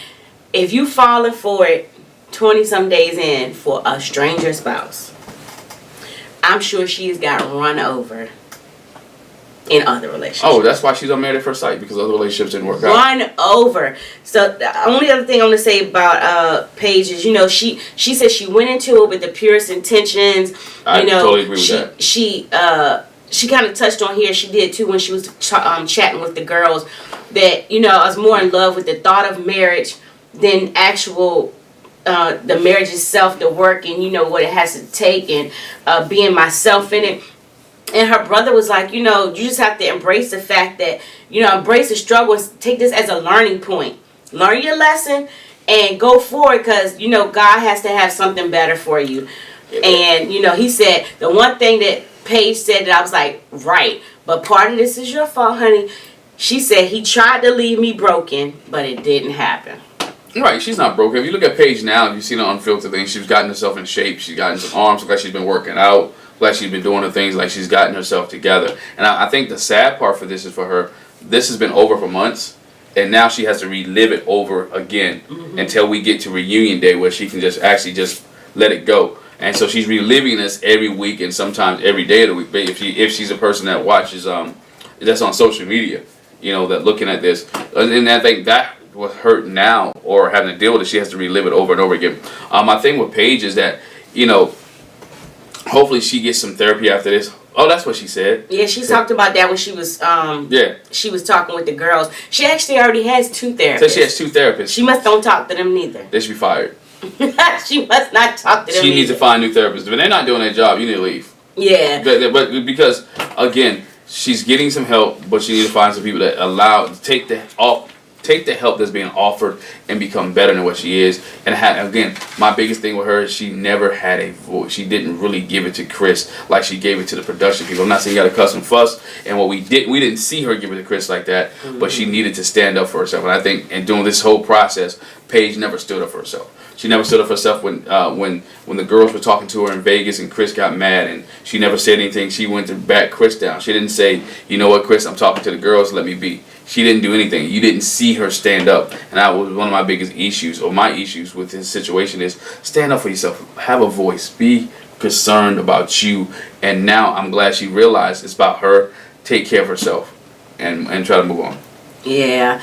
So then we see Chris also get a visit from his family member, his mom, Cindy, who is so very active on Twitter. Very active on Twitter. Defending her lame-o son. She comes to visit, and he said he's, glad to see his mom. She usually gives really good advice. And so she was like, how you doing, son? And he was like, I'm not doing good. She says, how's Paige? And he was like, Chris with that smirk and that funky laugh. I don't know. But wouldn't that be a red flag if your mama come visit and your wife don't show up? Apparently they already knew that. She didn't look like she was surprised. She looked like she's surprised. I'm just sorry. If your mama come visit, and I know we've been married for a minute, we at least gonna be together for a minute, even if I have something to do. I'm gonna greet her, say how you doing, blah blah blah blah, and just roll out. It was no surprise to her. She didn't expect to see Paige there. Nah. But she was surprised that he hadn't talked to her. He said, we don't talk. She doesn't call him. She doesn't answer his calls. They don't have any communication outside of the camera. That's what he told his mom. But see, he is playing the victim role. All right. Yeah. Because if you're a man and you want to have communication with your wife, a person that you really care about, you have communication with him. And I'm not telling him to pull an Eric that she's gone for 30 minutes and I need you to be there. But if you're a guy and you're really involved and really love your wife, you'll find a way to have that communication. You'll find a way to make sure you know where she live at. Go knock on the door. You know what I'm saying? But again, if you really want to make an effort and make this thing work, you'll find a way to do it. He really doesn't want to do that. Well, that's what I was about to say. Again, we're dealing with a double-minded man, unstable in all his ways. So he complains about the fact that we don't have any communication outside of camera. Yeah. She doesn't call me. I don't call, she doesn't take my calls. But then he says later to his mom, you know how I am. If I'm not interested in something, I'm not giving it my effort. So which one do you want? Right. Which one do you want? She's not answering your calls because she knows you're not interested and it's worthless. So what am I calling you for? What am I going to answer your call for? I'm not doing that. And she's figured that out. Now, I give Paige credit. She figured that out in 20-some days. That when he's not interested in something, he don't want to do something, he's not going to do it. Mm-hmm. And his mama knows that, too, because, again... She said so. But I blame the mama.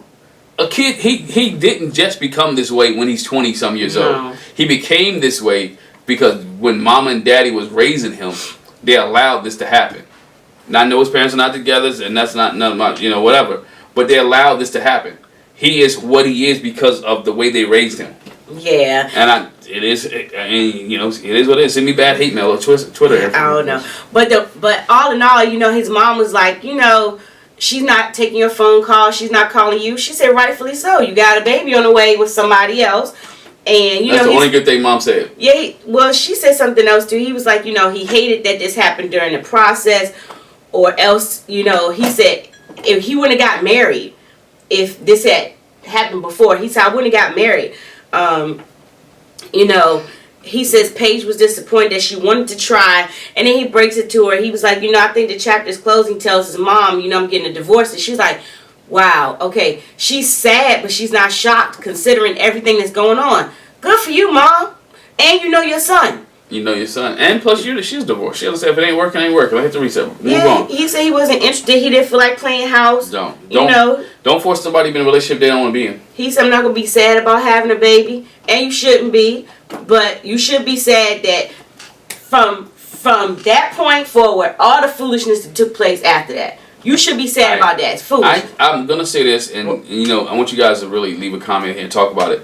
I believe if this baby thing would have never came up, Chris and Paige will be a good relationship. Mm-hmm.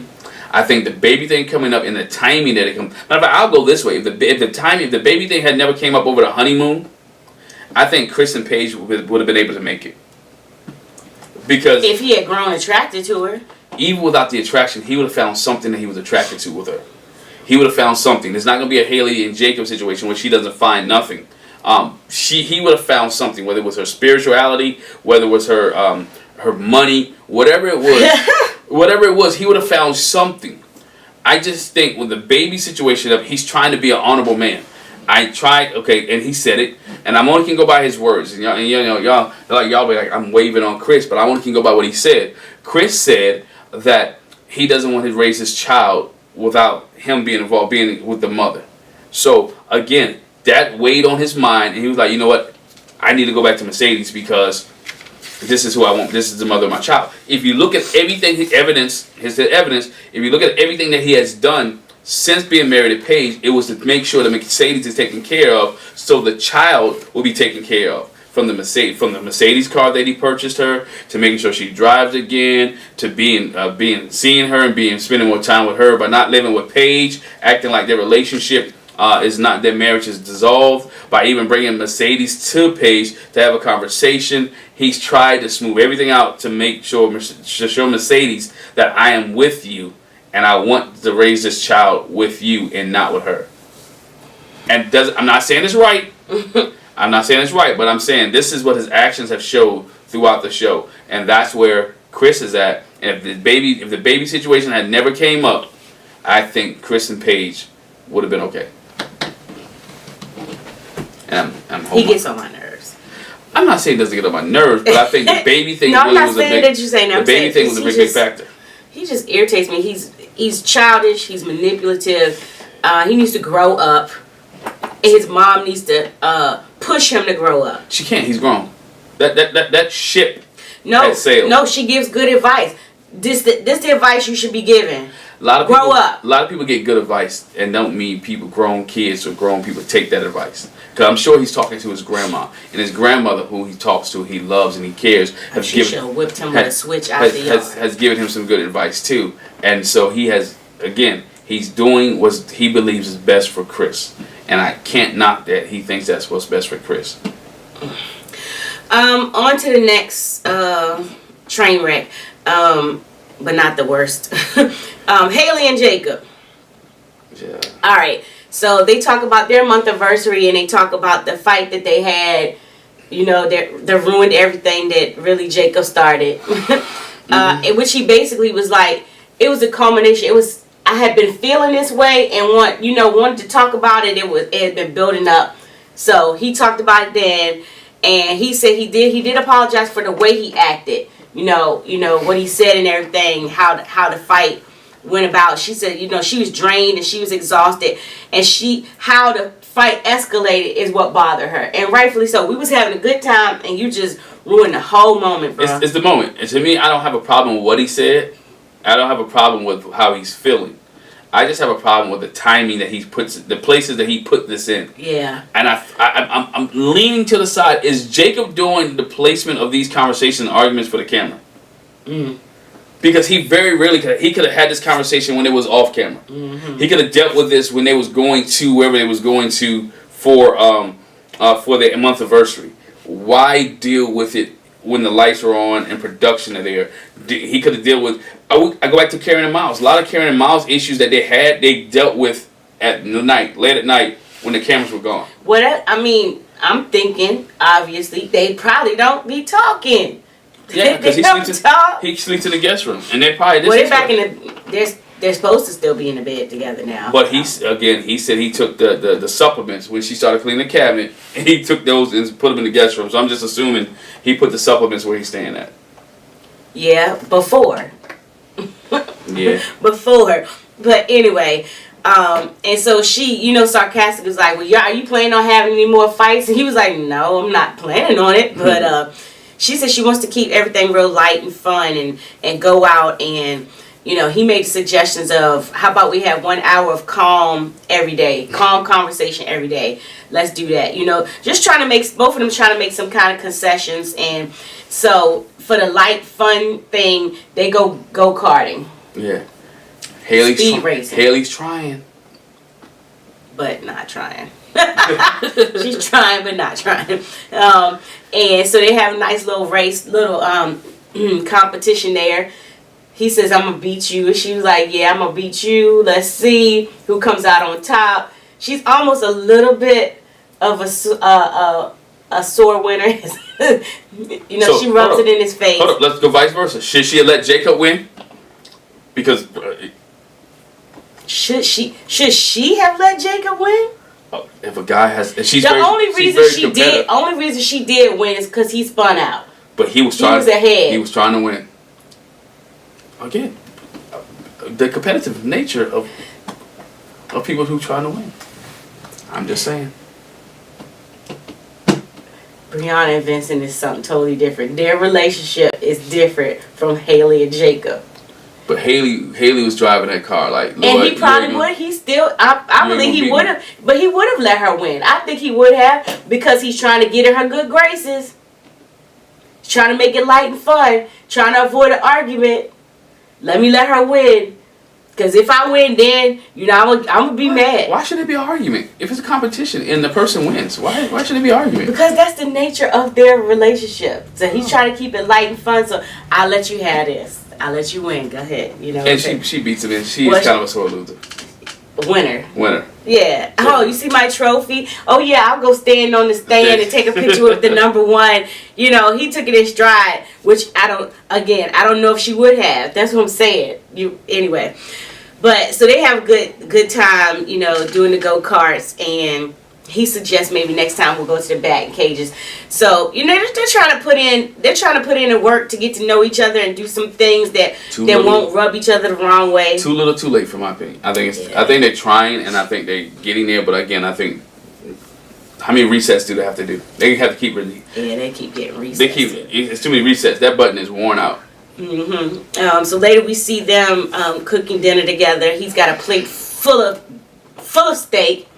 But she makes some special Brussels sprouts. Says you'll like my Brussels sprouts.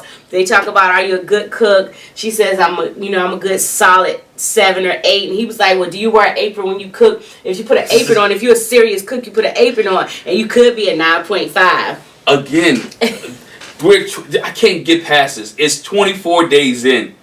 This is what you should have been doing when they got off of Vegas. Mm-hmm. It's like when she got back from Vegas, even though they had that argument, they took the argument in Vegas on the airplane to the house, to the apartment, and they never fixed it. Like, she never fixed dinner before. She never cooked for him. What have they done for the last 20-something days outside of Vegas, the last 17 days? I still say same thing with Chris and Paige, same thing with them. They got off on the wrong foot and never got back on. Like we've said it before, Chris and Paige and Haley and Jacob, they're like neck and neck. Mm-hmm. One is just worse than the other. Yeah. As far as, I'm going to say, attitude and treatment of each other. All in all, Haley and Jacob, they haven't been nasty to each other. They have not. What they had to argue about, it hasn't been nasty. Chris and Paige, it's been nasty. Like, just, it's been ugly. Let me not say nasty. It's been ugly. Like, it's painful. Haley and Jacob are painful to watch too, but not as much as Craig and Piss. Chris and Paige.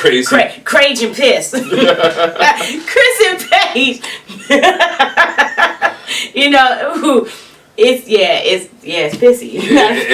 It's bad. But I like that they had dinner and they was able to sit down and have a conversation with each other. Yeah. And even though he's on this high protein diet. Oh my gosh! And then he talked about the placemats. Do we have some placemats? She was like, "Why do you need a placemat?" And so he talks about once somebody he dealt with some placemats, and he says, "You know what? Let's talk about your dating history, because I know about these bad relationships. Did you have any good ones? What about the last time you dated before Married at First Sight?" He said he dated somebody for about 3 weeks.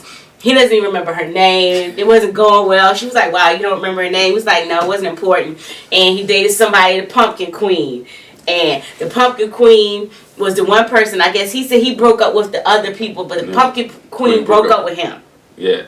Again, conversations they should have had weeks ago. I'm not having these conversations with you. I don't like you. I'm mad at you. Get on my nerves. Accuse me of having a boyfriend back home. I don't want to talk to you. Yeah, but again, they should, too little too late. Yeah. They should have been trying this. I just think right now that she is so far gone, or he is so far gone that there's nothing to bringing that back in. If it starts to come in, it's coming in slowly, and they're going to run out of time. Yeah. The one thing, then they start talking about, when's the last concert you went to? She said it was Pearl Jam. He was like, I don't really like Pearl Jam. But that leads me to, they went on a trip, a little outing with Brianna and Vincent. Yeah. Jake and Haley did. And it goes to the conversation that Brianna and Vincent both had with Haley and Jacob. It's like, can y'all find some common ground? It's almost like with Haley and Jacob, if she says the sky's blue, he was like, well, no, not all the time. Mm-hmm. It's like they not agreeing on anything. They don't have nothing in common. And Brianna and Vince just encourage them, find something you have in common. Find you know, something. Brianna was like, well, Haley's like, he doesn't really talk that much. You know, when I talked to him, they showed a scene where she was talking to him about a trip that she took and what she did. And he was like, she was just like, he don't. If she talked to him about some computer stuff for the 80s. And the reason he don't like Pearl Jam because they're a 90s band. They're not an 80s band. Pearl Jam is a 90s band, so. But you know, but still, both of them have to give each other some leeway. You know, act like you're interested in what she's talking about, and same thing. They both have some give and take, and that's what Brianna and Vincent told them too. You know, you gotta find some common ground. There has to be something that they agree upon. Even the fact that they're both Caucasian. I'm not being funny. It's gotta be something. Whether it's the shirt. We both have feet. We got feet. We got hands. You know. We both have hair. It's something. We both brush our teeth in the same bathroom. It gotta find something. I like meat. You like steak. I like steak too. What kind of beer you like to drink? Whatever case may be, they gotta find something. Or do you like to go to the bar? Something to agree upon. They haven't found anything. Oh, that's one thing. That's the conversation they had too. He was like, I drink, but not that much. I don't really do the whiskey thing. Yeah. And she was like, yeah, but you drank so and so. He was like, yeah. He said it makes me puke. Oh, that's gross. You know, it's the conversations are just. But Brianna shares, you know, that she's excited. She was excited to see where Haley and Jacob were, and she sees that, you know, at the month. Y'all had an argument at the Monthiversary. You're just not on the same page. And Haley says, I feel like our conversations are a one-way street. Yeah. And again, they showed the clip where, you know, she's talking. He don't ask any questions. He really doesn't seem like he's interested. And so Brianna's like, well, maybe if I had talked to him, you think, you know, I could get some more from him. And so, you know, she tries to spur along the conversation. Not really doing a whole lot. They did the go-karts and how they hung out with her friends and they got hammered. They stayed up till 4 o'clock in the morning. Brianna says she thinks they need to work harder. Yeah. I can't really tell anybody that they can work. They can stand and work harder in their relationship, but she was like, they need to work harder. Vincent even tells Haley the same thing. Put forth more effort. Act like you're interested. Find something that y'all can get together on. You need to get more comfortable with each other. You know. Well, it's politics and money. I don't know. It's just something. Jake says he just don't want to have no more arguments. Well, the only way you ain't gonna have no more arguments is if you find some common ground. No. And you know he's done. He's done. No arguments. He's like he's shut down. He's like I'm going. He told us last week. I'm just going through these 4 weeks. I'm done. He's done. He's just still. You know what? I don't want to stress out anybody. I'm just go through these 4 weeks and we're just gonna say no at decision day and that's all. As long as she ain't the goofball to say yes. Yeah, so let's go from there to, since we talk about the double date Brianna, Vincent, and Haley and Jacob had, then we also had a scene where all the girls except for, what was Virginia, Paige, and Brianna. They sit and had a sit-down talk, and Paige talks to them about how emotionally draining the process was for her. Again, she says, you know, I should have and could have walked away sooner. Yeah. Virginia says she had, you know, it was a sigh of relief hearing Paige see this and realize that, you know, that she's done and she's over the foolishness. You know, I think they both were like, whew. Brianna just kind of looked, because I think Brianna was more in on it than Virginia. Yeah. You know, she knew where Paige was, but I think we all kind of breathed a sigh of relief, like, okay, finally, Paige, you're getting it. It don't make no sense why it took you so long. But Brianna talks about how she had so many expectations of what marriage was supposed to be and who her husband would be. Yeah. And she didn't say that Vincent didn't meet that. She said she got what she didn't expect from Vincent. She didn't really know what to expect. She had some expectations, but, you know, she said... And she's having fun. Vinny's all that she needs. Mm-hmm. He's so sweet to her and everything, and Paige is like for real, 100% excited for Brie. And that's one thing I can say about Paige. Even though her relationship, her marriage, her process has been disastrous, she really has been happy for the other girls. She's been supportive. Yeah, she's been supportive, and she's been happy. Virginia talks to them about what's going on with her and Eric, her anxiety issues, and this is when they talk about the therapist. She talks about needing to see a therapist. She's been used to dealing with her problems and her anxiety on her own, and it's hard for her getting used to having somebody there trying to help her work through it. And she's scared that it might be an issue that they can't work through. Yeah. And so we go from there to talk about Virginia and Eric. Yeah. Oh boy, It was a mess. A mess. Hot mess. Yeah, it was. Hot drunk mess. Hot hangover mess.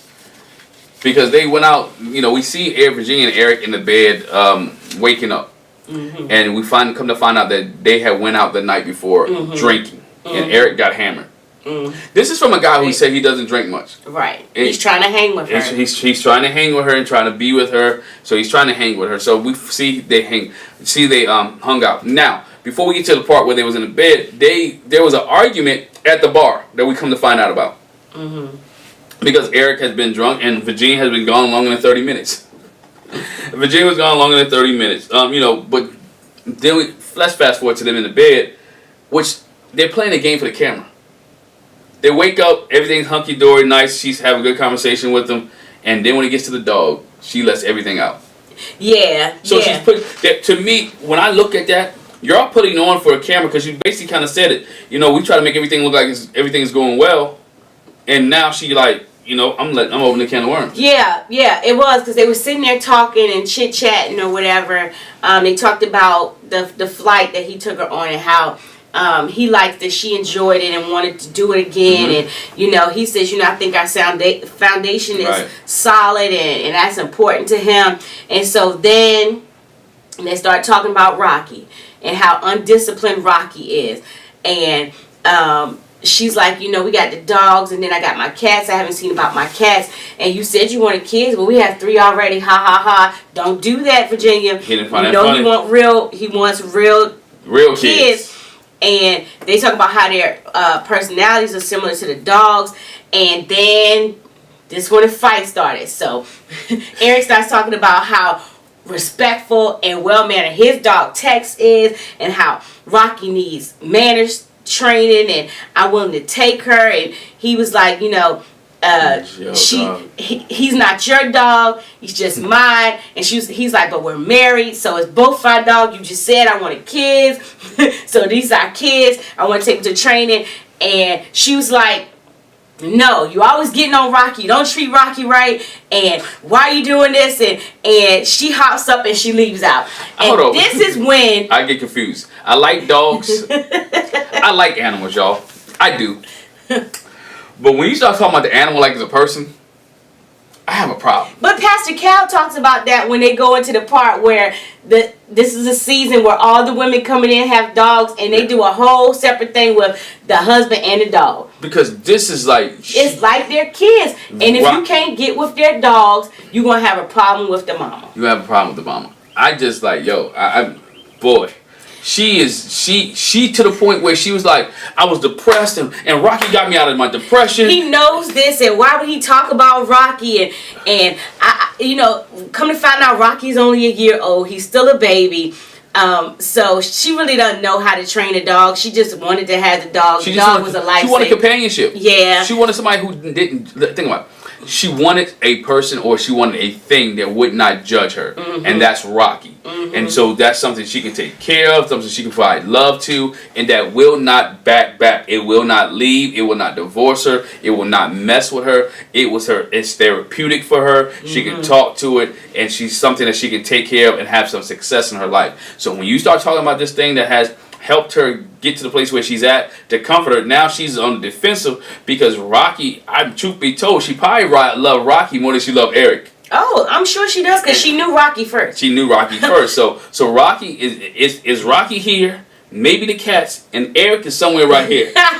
But she gets upset at this conversation, and she leaves out. She's like, I'm done. I'm leaving, And that's when we find out. She talks to the producers like, they're making like everything's hunky-dory, and the dog thing is, no, it's not that. We just had this fight last night. We trying to play like we didn't have this fight But we did. Producers like, what? They didn't even know. Yeah, the thing at the bar, and when she comes back in, we find out, like my husband was saying, that they went to the bar together, but at one point, Eric couldn't find her for like 30, 40 minutes. She said she was in a bathroom. Don't say. She said she was in a bathroom. My husband has a theory about why she's in the bathroom for so long, but we're not going to get into that because it's terrible. She might have met somebody at the bar, and that's why she was in the bathroom for 40 minutes, or else she's doing some other recreational activities in the bathroom. I don't know. I think she might have been in there having a panic attack. That's the only other thing I could see that would keep you in the bathroom for 30, 40 minutes, if she was really in the bathroom for 30, 40 minutes. But she knows she can't do that. That's the thing. You know she can't. She knows she can't do that with that dude. But why would you? My thing is, yes, you can't. But why would you? I can't imagine me and you going somewhere and going out, and you don't see me for 30 minutes, and we came there together and we're married. Like, what the freak are you doing for 30 minutes that I'm not around? If I disappear for 40 minutes, alright, and with you like, hold on, you're ringing my phone up. And if I disappear 40 minutes with my teenage daughter, she thinks it's a Dateline story. But that's what he said. You know, I tried to text you or call you, find you, and you didn't answer. Like, what the heck? I'm not mad at him. If y'all want to know what my theory is, please ask me in the comments section. I just told them what it was. Your theory was that she had a rendezvous with somebody else in the bathroom, and that's why she was gone, or else she was in some recreational stuff in the bathroom. Illegal recreational stuff. Yes. Right, I don't think so. But anyway, so his thing was, again, we back to this. He was like, I'm just trying to be protective of you. I wanted to know you were okay. Yeah. Again, rightfully so. We came together. Where the freak are you at for 30, 40 minutes?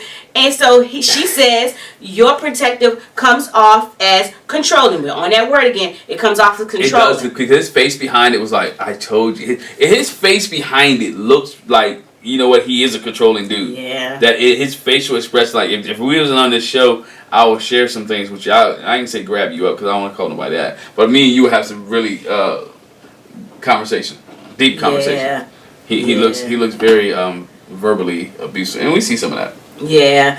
Later they talk about the fact that she went out with Rocky, and he talked about how Rocky's so undisciplined he can't go out without being on a leash like Tex. And so she rubs in his face. We went out for a walk, off the leash walk. Lying. And we came back. Because you go back to the scene when she walked out the door, Rocky had a leash on. Now, maybe she took it off. Maybe she took it off. But she's like, it's like, I don't feel like pretending we're in a good place when we're not.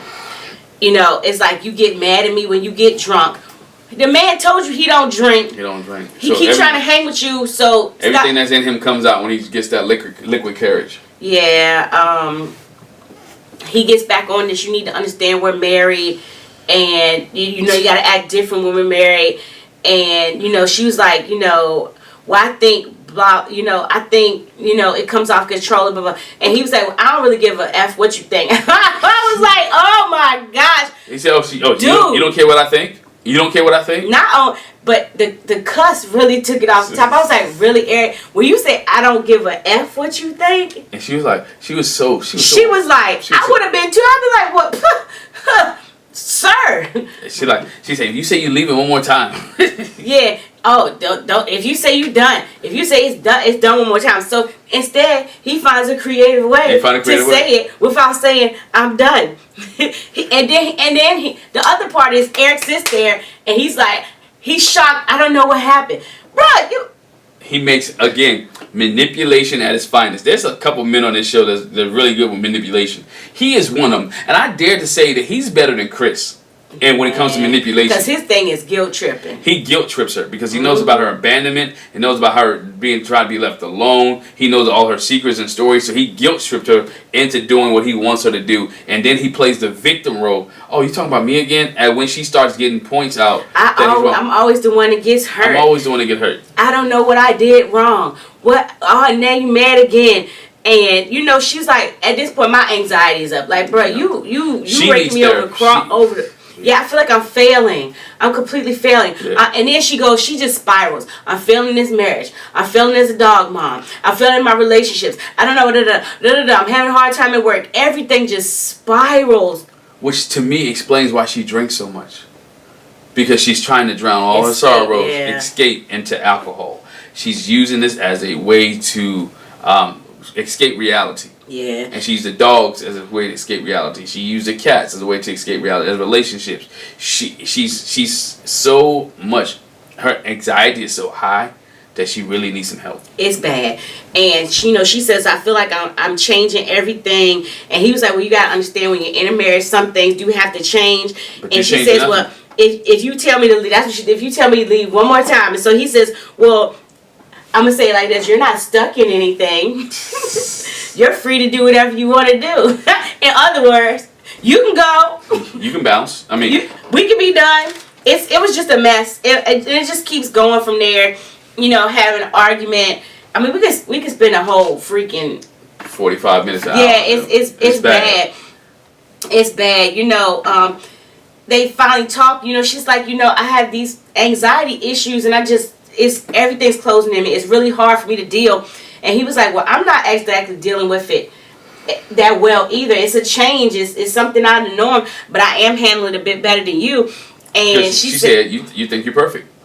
Basically. And you're this great dog trainer, and it's Tex versus Rocky, and it's you versus you and me, and instead of being we, and it's just bad. He said she's got this wall up, and she talks about Rocky. While they're trying to have a serious conversation, she gets distracted by Rocky trying to bury the bone in the floor. You can't bury the bone in the floor. And he was like, I need you to pay attention to what we're talking about. This is important. And, I think that's when she shut off. It's just, it's difficult how everything is at times. And, it was just a mess. But she's telling him, this is where I'm reading between the lines and follow me here. She's telling him why she don't want to have kids. Because she can't focus. Mm-hmm. She can't focus on him and the kid at the same time. Mm-hmm. He's jealous of the dog. Because she's giving the dog more attention to him. Because he said it. She's like, it seemed like Rocky get more attention than me. Could you imagine if they had a kid? That kid gets more attention than him. But he wants a kid? No, that would be his thing. No. But he can't, because he's gone 4 days out of the week. He's flying all over the place. Well, he's the one that wants kids. I promise you, when he's there, then his focus would be all about being a daddy. Then there'd be another argument because she's raising the kid one way when he's not there, and then another way because he's letting him or that child get away with stuff. So they're right now, for them to have kids, won't be good, because you see how they treating the dog, because they treat how he treats the dog, how he's jealous of the dog. Yeah, it's a mess. Jealous of the dog. It got bad. One more time. Jealous of the dog. She started freaking out and wilding out. It always comes back to Rocky, and the producer gets involved and is like, what's the problem? And he's trying to talk to her, and she walks off. It's just she just done up to here, and when it goes off the rails for her, it goes off the rails. Told you, Rocky is here. Eric is here. But besides that, even besides the dog thing, we see again, Virginia does not deal well with being anxious and stressful.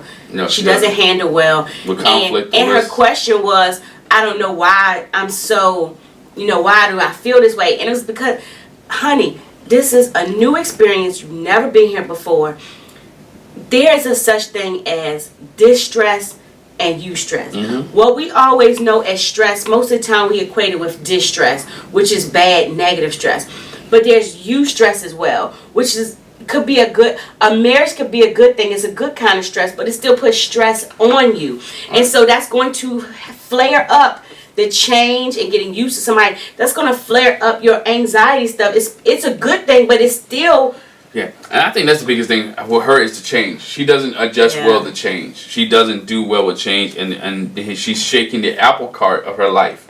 And so when it's shaking, she doesn't know. She can't anticipate the unknown, and so she's stressing over the unknown. Mm-hmm. She's worried about me moving in with this guy, if it's going to work out, not going to work out. I think a lot of that is because of what Eric says, that he's always willing to bounce. So if I get into this house with you and this home with you, and you bounce, I'm stuck. I can't afford this in that sense. When we get to this place, or we're going to have a place where I'm allowed to have my two cats and my dog, Rocky. Mm-hmm. Am I going to have time to spend time with Rocky? Well, you want me to spend time with you. I can't spend time with Rocky, and Rocky needs my attention as well because she is 1 year old. So she has all this, and we're not even talking about what's maybe going on at work. Right. So now she got all this. She is just stressful.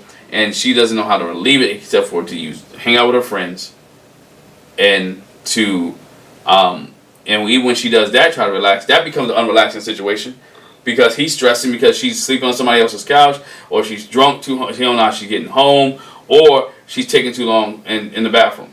Yeah, and then the last thing with them is later they have a conversation where they're in the kitchen cooking, kind of like at one point kind of like ignoring each other, but then they finally talk about it, and she expresses again, I have these anxiety issues, it's hard for me to deal, and really basically what she said was, I feel bad because I'm not perfect and you come across as perfect. She says, I think if you really had an issue, you would never say anything, you always say you're fine. It's like, so I feel like I can't be real because I feel like you're not going to be real. And then when I am real, it's like I'm broken. There's something wrong with me and there's nothing wrong with you. So, she put it in perspective. It's like, this is where I'm at. It's like you come off glowing and I have all these issues. And, and he's not saying I don't have any issues, but he does come across like almost give the I'm better than you type of thing. But he comes across again. I think it's better than you, but it's also I've been through more life experiences. I think this is the age situation. This is where the age comes in at, because there is an 8-year gap.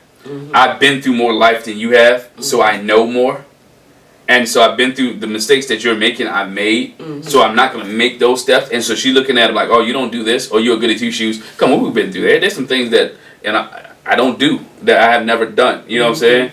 And so, and when we got married, we began to be like, oh, you think you're good at 2 shoes, or you don't do that? Again, no, I just haven't done those things, or I've been through life and I've learned those lessons early. How people have done a lot of things earlier in life, and as they get to a certain age, they don't do those things anymore. So I think that's where he's at, but he doesn't know how to express that to her without coming off as being controlling and aggressive and trying to conform her and try to change her. I think sometimes his narrative needs to change and how he says it. Because he says it mean, nasty, and degrading to her. Really abrupt and it's in a father-like tone. But she expresses that again. She's had to deal with her issues by herself. It's hard getting used to having someone that's going to help her with it, and that he just restated to her that I got your back. I'm behind you. You don't have to worry about anything. And so they kind of get on the same page there, but. Anyway, they were disastrous this time. It was bad. So last but not least, let's talk about Clara and Ryan. We saw this on another show we watched. Ready to Love. They wanted to do some tantric yoga. Yes. Because she wants to try to get close and get some intimacy with Ryan. It backfired.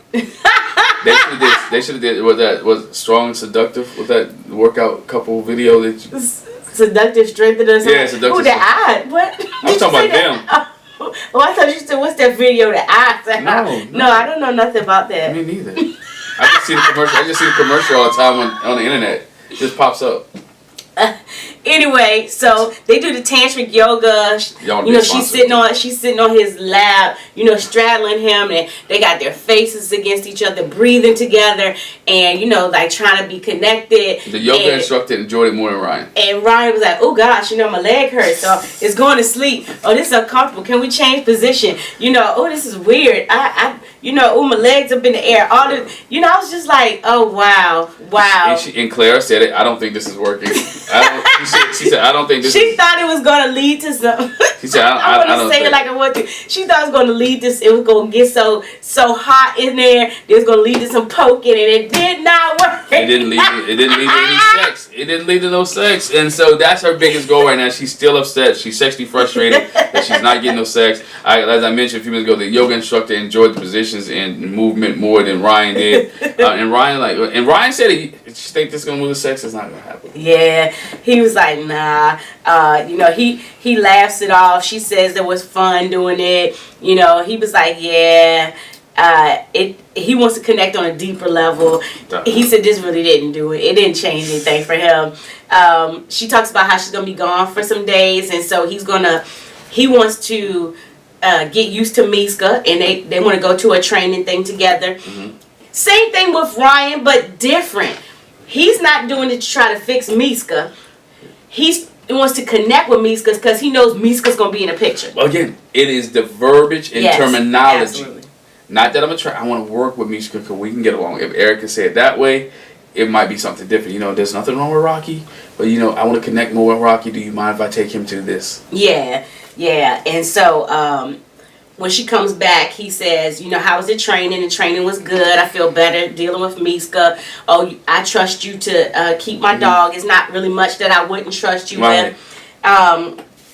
She said, I can't really think of anything.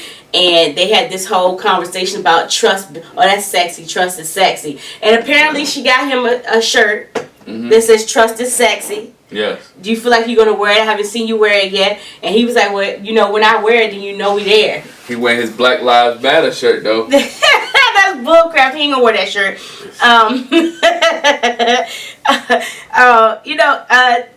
That was pretty much it with Clara and Ryan until we talk about the Trust is Sexy shirt. We're trying to get to the sex part. And we see her talking to... it looks like Haley, Paige, and Brianna. And they all in Haley's apartment. Yeah, they're in Haley's apartment. I don't know where Jake is. Jake is gone. He probably without the guys that night. I don't know. But we saw that, you know, the guys got together. They talked about the dogs. They talked about the training of the dogs. And Ryan gave, you know, some advice about how he connected with Miska and how he's doing in his relationship. Of course, we didn't see Chris there, but the guys have a decent conversation and they each talked about how they're moving in their relationship. They even gave Jacob some advice for his relationship. Ryan talks about, you know, how him and Claire are doing. And so then we see, so that means the girls are together and we see the girls at Haley's apartment. And I want to say before that Ryan talks about their relationship. It's been tough. You know, some things have been tough. You know, that lack of connection, but it's necessary for him. He says, you know, they're just going through the process. We've both been accommodating. That's when it goes into accommodating each other. He says we've both been accommodating and making concessions to make sure we're both comfortable. And she rolls her eyes like, yeah, okay. You ain't doing nothing. You ain't been doing nothing. He says trust is earned with him through special considerations for each other. And like she's not feeling it. And when she talks to the girls, she says so. She's like, you know what? I feel like he's not getting it. I don't get it. I don't get what's going on with us. You know, they're committed to the fact that they're not having sex with anybody else, but at the same time, she's like, why we not doing it then? We're not having sex with nobody else, but we not doing it. And what is the problem? We're married. It feels good. That's what it's Paige, for. like, it does feel good. It feels good. That's what it's for. You know, why we can't do it? I don't know what he's waiting for. You know, he wants more of an emotional connection, considering he's never said I love you to anybody. Is he looking for both to happen at the same time? I don't think it's gonna happen. You know, I'm getting him off every night. We're doing sex things. I'm getting him off every night, and I think Brianna was like, you're not getting nothing in return. She's like, right. Hold up, stop right there. So you can't breeze past that. I'm not gonna breeze We're past not breezing past that. I'm not. We're gonna put a pin in it, as they say in church. We're gonna stop right there, traffic light. Now, mind you, I blame Claire. If you giving this man whatever you giving him, whether it's fellatio, whether it's using your hand action, whatever it is, and you taking care of him every night, and he ain't taking care of you in some way, shape, form, or fashion, and you're sexually frustrated, I blame you. Because you have not yet. I blame you. Because you have not yet stopped taking care of him. I blame you. It's her. And I'm not saying that he shouldn't be giving it to her. I'm not saying they shouldn't have sex. What I'm saying is you dead go right. I'll be darned. If I was Claire, I'd be darned. Bruh, I'm not gonna keep pleasuring you every night. I'm gonna get some pleasure out of something. Some doggone. I was hopeful that they was doing something for each other. But this says to me, this conversation says she doing all the pleasure of him and he ain't doing nothing. He doing nothing, dog. Nothing. Ryan should be ashamed of himself.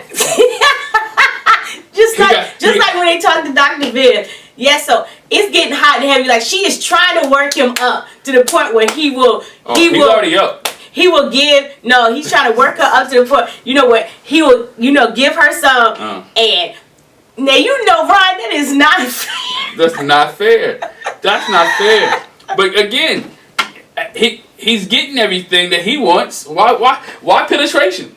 Again, think about it. He's getting everything he wants. Why is he penetrating? She's giving him. He's reaching his climax. She's doing everything. He's like, cool, no problem. I'm done. Selfish. And the one thing that Clara says is that I'm usually the type of person that says whatever's in my head. And she was like, I haven't been doing that for Ryan. Good for you, because if Clara said what was in her head to Ryan, I promise you, they wouldn't have a relationship. They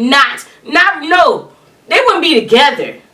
Because she will run that joker down the river. I promise you, the things you can see by her face when he was like, we both making concessions, and she was like, you ain't making nothing for me, boy. She can't say that word. I'm about to say Negro. Ninja, but she can't say that.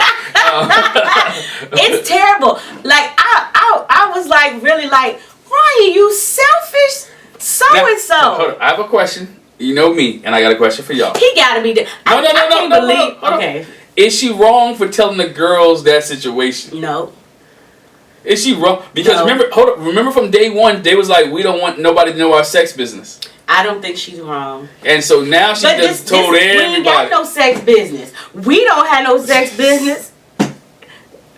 I'm doing everything but actual intercourse for you. So I'm not telling our sex business, because I ain't getting none. That's what she said. God just had hopes. I had hope. Man, I was like, surely they got to be doing favors for each other. But it don't sound that way. Ryan, you are dead wrong. That is so wrong. So wrong. And I'm going to say this, and then we will go. This leads me to believe, too, that Ryan is he's a boring lover. He probably don't do that other stuff. He might be a boring lover. You never know. Again, you said virgin. I'm not going to say virgin. Maybe he's... I told you, very inexperienced. Yeah. Very inexperienced. Very inexperienced. So that's where he may be at. We will see, in the weeks to come, how this is affecting the relationship. I mean, it's already affecting. Everything else looks like it's good except for this issue right here, this sex issue. I think it's bad. I think Ryan needs to get himself together. I can't wait until they really discuss this, whether it's a reunion or whatever. I want to see his face when they talk about this issue, because they need to bring this part up, because there's. It's not right. It's not right. I would just say it's not right. It's not fair to her. It's not right to her. And again, Claire, stop doing it. Stop doing it. And maybe you'll get what you want. Hey, y'all leave a comment in the comment section below. Please let us know what you think. It's been very interesting. The episode's been very interesting. Not a lot of drama, but a lot of things that we can discuss and talk about. If we missed something, please leave a comment in the comment section so we can catch up on it maybe next week, or we'll catch up on it on this Sunday when we know we didn't talk about the dogs and the dads. Yeah, we didn't talk about the dogs and the dads. So when we talk about this Sunday with the U.S. Task Force on Little Black Books 91's channel, maybe we'll bring it up and mention it, that anything that we missed. But leave a comment in the comment section below. Also, thank you for joining us. Thank you for watching our reviews. Make sure you hit the subscribe button. Make sure you hit the bell notification. And please don't leave your spouse out there drying and you taking care of them and they're not taking care of you. Thanks. Bye. Bye.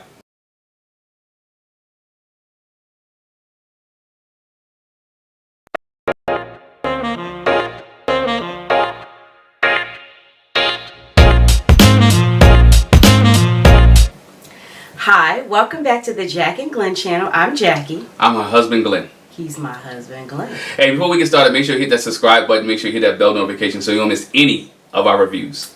And if you like listening to audiobooks, click the link in the description for a free 30-day trial with Audible. And while you're online, go ahead and use that Rakuten link to get a $10 credit. Hey, let's get popping. Married at First Sight. We have. Popping. That's right, popping. Let's get it popping. Let's get it cracking. Let's get it moving. Let's go along. Married at First Sight. We are on the homeward stretch. We're making our way to home. We have one more episode before Decision Day. The couples are spending their last nights together on this episode. They're talking about decisions. They're talking about what they're going to make, the experiences they had. Man, good episode here. Very good episode. Some things are very interesting in here. Some of the couples we got figured out about who's going to stay together, and some of you still up in the air. Yeah. So right. Who we going to start with? Let's go ahead and get Haley and Jacob out there. The train wreck. Yeah. Yeah. The train wreck. Haley, Jacob in his holy shirt.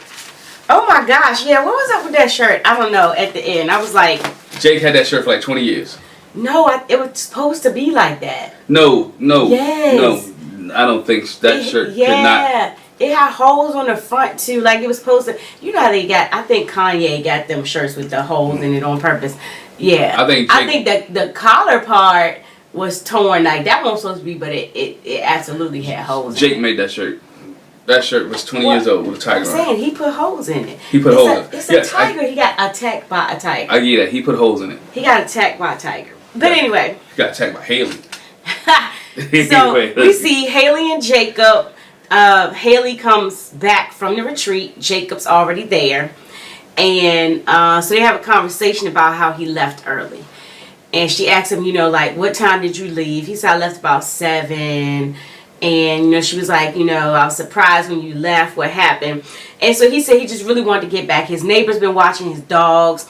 Because of his neighbor's schedule, he actually had to leave out earlier than he normally would. Yeah. And so Jake was concerned about the dogs being there for an extended amount of time without anybody taking them out. Yeah, he was like 14. It would be like 14 hours, 13 or 14 hours, something like that. And he said he looked on the camera and he saw the dog sitting by the door like, please, somebody come. He got up and left. Still does not explain why he didn't say anything. Yeah. And she said that. And she said that. She was like, oh, okay, I get that. I understand that. But at the same time, she's like, she's still a little upset that he didn't let her know. Common courtesy would be to, hey, I'm leaving. Yeah, I'm on the road. Make sure y'all check out for me. This is why I'm leaving. This is why I'm going. Again, she wasn't mad at the fact that he left because she understands she's a dog person. Mm-hmm. And I think her dog's named Sophie. Yeah. All right. So I guess if that was Sophie, she would have left as well. So she understood that. But again, common courtesy. I'm leaving. I'm going on the road. See you when we get back home. I'm going to check on my dog. Or like you said, while I'm on the road, let me give her a call. Yeah. Hey, if you left at 7, give her a call about 8:30. Hey, I left. I just want you to know in case you're looking for me. And in true Jacob fashion, he probably been like, well, I know you're not going to look for me, but... Yeah, I didn't want to wake you up, but, anyway, digress. So at least they talked about it. Yeah, and overall, they said they had a good weekend. They had a good time, with all the couples and actually with themselves. Mm-hmm. So next we see that in preparing for Decision Day, our couples get to talk to a friend of theirs. And so Jacob meets with his friend Adam. Yeah. And Haley meets with Monica. Haley meets with her friend Monica. Mm-hmm. And it wasn't that much conversation between Jacob and Adam. Nah, they didn't have too much conversation. They talked a little bit. Jacob basically told Adam how he's feeling and that they had some ups and downs, and he really wasn't feeling the experience. It is what I'm just not feeling the experience is what it was. Now, Haley kind of relays the same kind of information to her friend Monica, and she says, it's been a long process. Mm-hmm. It's been, kind of hard, and Monica lets us know that she and Haley have kind of been touching bases regularly anyway. Which I thought was interesting. You're talking to Monica, which is cool, but you're not talking to the friend Lauren, who was like really on your neck. Mm-hmm. You know how we do sometimes. You talk to the friend that you want the answer that you want the correct answer from, or the answer that you want to hear. Lauren was on her neck, like, look, this is what you need to do. You need to change this. Is it that serious? Can you get past the 80 stuff? Can you fix yourself? But yet she called Monica, and Monica to me seemed too nice. Yeah, she was definitely on Haley's side. But Haley, let her know it's been hard. There were times I wanted to run. At times it's been an emotional roller coaster, but we have had some good times here and there in between the argument. As far as decision day, she's confused. I don't know if she's saying this just for the show. Like, I don't know. She might be confused. I think, truth be told, we'll get there in a minute. I'll get there in a minute. And keep Monica asked, well, are there any red flags that you've seen with Jacob? She was like, well, first of all, his age. He's 38, almost 39. And he's single. He's never been married before. He talks about his past and past relationships. And there's no big thing that he's been doing in the past few years that really sticks out. But that bugs me right there. What big thing does she expect him to be doing? Like to have a failed marriage or have a failed engagement or to be dating somebody to almost have a kid? He was caught up in his career. He's working. He established a house. He bought a house. I'm probably sure his house is close to being paid off. He built a beach on the thing. Those are big things. Those are big moments in a person's life. I guess she's saying personally, relationship-wise, what have you done? And I'm like... Not be 14 bridesmaids. Not be a bridesmaid in 14 weddings. Right. I mean, who does that? Right, Haley. Right. So yeah. what has she done? She hasn't had a serious relationship since her 20s. Mm-hmm. Well, she's in her 20s. Well, I guess her teens. So she hasn't had a serious relationship since college or whatever the case may be. So what have you done? Right. Every time she says that, I'm like, what have you done major in the last 7 years that you didn't have a relationship? Right. I don't know. That just to me is like doesn't make any sense. To me that's like interpretation. Something's wrong with you. You're weird. Why haven't you? You're weird. Yeah, it's not like he hadn't been on dates. It's not like he had been in past relationships. They just haven't led to the altar. Again, her years of being in a relationship, she wasn't in one, and she was, like I said, a bridesmaid for 14 of her friends' weddings. Anyway, and the last thing she said was, I don't really get his sense of humor. He's got a dry sense of humor. She's not feeling it. But they talk about what's the good things about Jacob. He's loyal. It says a lot that he did this process. That means he's willing to try and get out of his comfort zone. He's a good guy. He's great with his dogs. She runs all this down. It's kind of the same stuff that she put in the letter to him. But it's really nothing about him. Mm-hmm. Loyal, like, that's a dog's loyal. You know what I'm saying? What do you mean by loyal? Because he didn't leave on you or run? Because he stayed in the other bedroom when you put him over in the other bedroom? I mean, what do you mean by loyal? Because he finished the process? Is that loyal to her, or is that just because he's fulfilling his contract? You see what I'm saying? Right. And so when she used the term loyal, I'm sitting here like, really? You really didn't say anything about him. You had a great list because you went in detail about what you didn't like. Mm-hmm. But when he talks about what you do like, oh, he's good to his dogs, and Sophie likes him, and. But she did say he's overall a good guy. Like, he's got a good head on his shoulder. She did talk about him, but yeah, I get what you're saying. Yeah, I mean, as much conversation they had, she could, to me, have a little bit much more. But that's why I think the loyal that she's saying is not just to her. I'm sure he's talked about his friends and sticking with his friends and how he, does on his job and stuff. And so I'm thinking that's where the loyal she's talking about. He's a loyal friend. Trustworthy and person. A co-worker, yeah. Mm-hmm. And so Monica asked her, okay, what if you called tomorrow and was like, let's work on it. Let's get it together once the cameras are off, let's really work on it. And Haley says she might think about it. She lying. She might think about it. She might consider it. She lying. Something to think about. She is totally lying. She is ready. She is ready to go. She's ready to go. I don't know. She says she's confused. I don't know. About what? Okay, so I'm confused as to why we couldn't connect, but I mean we are having some good times and I feel him. The retreat was good. I'm confused why I can't get past these quirks. I mean, I knew he had quirks coming into it, so I'm confused about should I keep trying for nothing or keep trying and hopefully it'll be something, because they have in the last, I mean, they did have that blow up at the table, but the rest of the retreat, they did okay together. Yeah, they had some ups and downs, but to me, I think Jake is already checked. I think he's already done, which goes to my point I was gonna make earlier. Haley might say yes at decision day, and Jake will be the one that say no. But I really think she has to know in her heart to hearts that this is not who she attracted to. Even with the bracelet situation, I'm thinking if she start adding all this stuff up and really sit there and think, she has to know, you know what, this is not what I want. He's a big, again, not even let's take into account the age gap. It is a big age gap, so she has a issue with that. She has an issue with not being attracted to him. She already said that she doesn't like his sense of humor. She said she already doesn't like what else she said she didn't like his was it sense of humor and whatever else she said that she said, like, you know, again, she didn't like a lot of things. Her list of not liking things is greater than her liking things, so why would you even consider being back in a relationship? They don't have a problem with the cameras. They have a problem conversating with each other because, again, when the cameras are on, they're together. When the cameras are off, he's in his room, she's in her room, they're totally separate. So what kind of relationship is that? So she's blowing smoke. That's TV stuff, man. she's gassing her friend's head up because it's not gonna happen. They don't do anything off of camera together. They're two different spots, two different places, and everything. And when they off camera, they argue all the time. So for her to say it might be a consideration, she just said that'd be nice. My opinion. Yeah, that's true. That it's possible.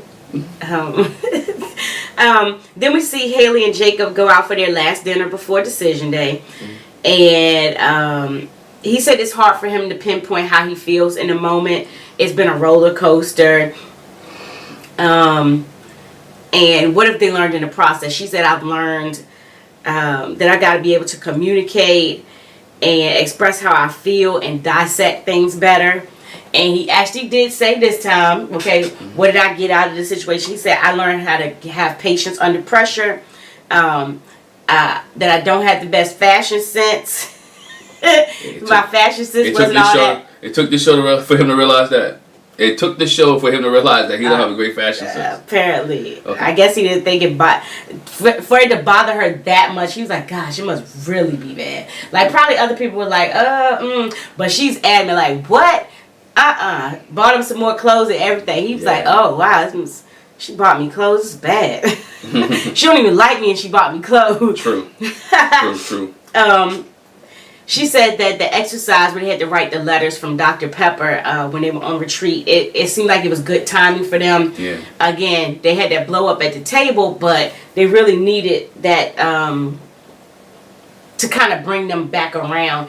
And they did come out of that in a better spot. Because they showed emotion towards each other. And I think that exercise should be done within a week. Not waiting until like 6 or 7 weeks into the marriage. I think you should, or at least 2 weeks, or at the midway point. So at least you have an opportunity to get it right because they have conversation. Now when they did this exercise on the retreat, it was only like 2 weeks left. So it's like, all right, what are we going to fix here? Well, I would say, okay, in that case, I would say maybe midway. Midway, they need to do something like that. Yeah, because now they realize, oh, dang, we done wasted 6 weeks and it might be too far gone. Like, what can we do to recoup this or fix this relationship? I think that's too far gone. Yeah, they're hoping to ride the positive wave into decision day. They're both nervous about, what will come from it. And Jake did say something that was key though. He said we're connected for life. And that's true. That we're connected for life. You're always gonna be Jake and Haley, whether you marry somebody else or you whatever case may be. You're always gonna be, and he's telling the truth. They will always be connected for life. And some people think they are like one of the worst couples out there. I'm not saying me. I'm here for the drama, but some people would think that they're one of the worst couples there. That they're on the lines of a Zac and Mindy. They're on the lines of a Christina and Henry. That Jake and Mindy were one of those weird type couples. The only other thing I want to add with them, because they had the last scene again where he had the shirt that was all ripped up there in the kitchen talking, and again they just talk about they're in a better place. They're hoping to try to ride that wave. They've had ups and downs, but overall it's been pretty radical. And she was like, oh gosh, really, an 80s word. He says radical's coming back. But anyway, he says she's a good person. They need to give it more time. And the one thing I want to say is, so when they're in the kitchen, they're talking, and they were like, oh, where are the dogs? I put the dogs away. Ha ha. You can put your animals away. You can. Virginia, you can put your animals away. You can put them away. Yeah. And they'll be okay. I know, they'll be fine. Again, Reason being, they won't make it. They still have not sat close together on a couch. Yeah, no. In the EDCs. He is in one corner, she's in the other corner, and her shoes are always on the couch. Yeah, well, dirty shoes. Dirty shoes. We don't do on that. The couch. We don't do that. Sorry. All right. Who we going to next? Claire and Ryan? Nah, you mentioned her name. Let's go to Virginia and Eric. Okay. Let's go to Virginia and Eric. Virginia and Eric. So we see Virginia and Eric again. Everybody's come back from the retreat, and they're kind of like decompressing from that. And they talk about how they had a good time on the retreat.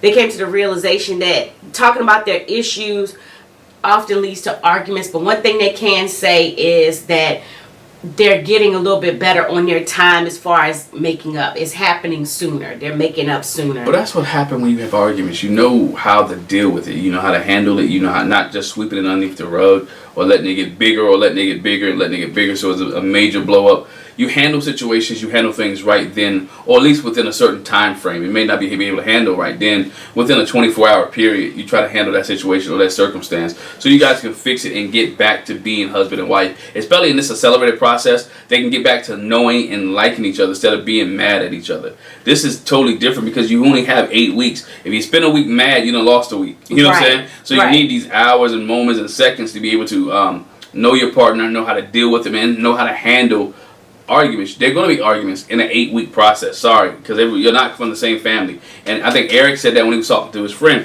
We come from totally two different backgrounds. I come from this type of background. She had a rougher childhood than I did. She had these issues, and so I'm trying to understand who she is. And every day I'm learning more and more and more. And when she tells me something, I'm able to adjust. Yeah. And so when we have these arguments, I'm able to fix the problem that's on my part, so we can not have these arguments again. Yeah, because he says they're still getting to know each other, but he said he feels like she's still holding back some. Right. And she says later, a lot of that is because again we come from different backgrounds, we have different ideals, different ideas of what we think marriage is, and who should do what, and how our life should be together and apart. Yeah. So we see Eric talk to his friend Jim, and he lets Jim know, yeah, we got a good connection. I see why we were matched. And his friend says, well, can you see yourselves together for the long haul? And he says he can, but he's not sure about Virginia because they have stuff to work on. They're dealing with and resolving issues. Again, like you said, they had different pasts. And she lets him in pieces. So he's getting a glimpse of her more and more each time, but it is not in full. And so when he gives her some of those pieces, he can understand her a little bit better. Right. And see how she functions and everything. But I mean, again, that's to be expected. It's an accelerated process. When you're normally dating somebody, you're not going to find out everything about them all up front. You're not. So, it takes time. It makes sense. He told Jim her issue with Eric is that how he expresses himself, how he brings up a topic, and he gets flustered. And basically he was like, I don't know what to do with my mouth. I say the wrong thing. I know what I want to say. It doesn't come out right. And so she takes it the wrong way. No, you said the wrong way. Literally. Well, he said that too. They show the clips of all the times that he gave her ultimatums. Yeah. Oh, I'm gone. I'm out. Then you can do it by yourself. Or this is not. You don't have to stay. You ain't got to stay. So again, he says all. You're saying it, and you say it over and over again. And even when she called you out on it, she's called him out multiple times on him saying it, and he just hasn't fixed it yet. And that's an issue that he needs to work on it. I mean, at least he acknowledged it that there is an issue that he's trying to work on it, but he needs to do a little bit better job. Yeah. And the one thing that we took away from Eric and Jim's conversation, so Jim asked him, how you feel about D-Day? And they had this whole dialogue, he and Virginia, about don't call it D-Day. You know what D-Day stands for? It was a terrible day for our nation. And he got all on her about saying D-Day. And Jim says it, and he says nothing. He says nothing to his friend. Double standard. It's a double standard. Because he wanted to make a talking point with Virginia. And he probably didn't know that she knew what D-Day meant. I'm being honest. I think sometimes he talks to her as again a child, as she doesn't understand some things that he's saying, and so with his friend, he's not going to check his friend because first of all, it's a guy and not his wife. He's not going to check that. I think also what Virginia has brought up, what the friend brought up, was about them being together and her going out. That was one of the issues he talked about as well. Like what's going on with that? And he was like, I'm struggling with it. Basically, he was like, I'm struggling with this issue and her friends. Yeah, he said, I want to be her number one, and I'm realizing I'm not her number one. I'm not her number one. Or her best friend right now. And he feels like as a spouse, that's where y'all should be. And so he says his thing is he doesn't want to get blindsided because he realized I'm not their number one. And maybe because I'm not her number one, she might not pick me. She might not want to stay married. I think, again, I go back to the process, 8 weeks. In 8 weeks, I don't think you're going to be your spouse's number one. I think you'll be close or you're trying to get there, but I don't think you're going to be their number one after 8 weeks. That's where that relationship, he's expecting her to jump into the water and, boom, here we go. You're my number one and everything else pushed to the side. What she has a problem with is balance. She doesn't know how to balance the two or balance the three or balance her. He doesn't know how to balance Eric, the dogs, her animals, and her friends. And they should be interchangeable. The person who talks back, should be up there at least number 2. Right. I'm just saying, the person who talks back should be number 2 if they're not number 1 with your friends. But the dogs, he should be above the animals. But we've seen that Eric is beneath the animals on her totem pole. Yeah. So then we see Virginia meet with her friend Aaron, and I had the same comment. I was like, where are her female friends? They fooled you, didn't they? Where are her female friends? I mean, her friend still wasn't there. I mean, we don't know why, but she did talk. They did call her female friend. They talked to a female. They FaceTimed her. So, but at first I was like, man, all she's got is male friends. But she made a comment about this. She was like, I know that Eric is kind of leery about all my male friends, but they're more than my friends. They're like my brothers. It's not none of that. It's none of that other stuff. They're like brothers to me. And I'm starting to believe her on that because, again, I had to really sit there and process and think about it. She grew up with brothers. Older brothers.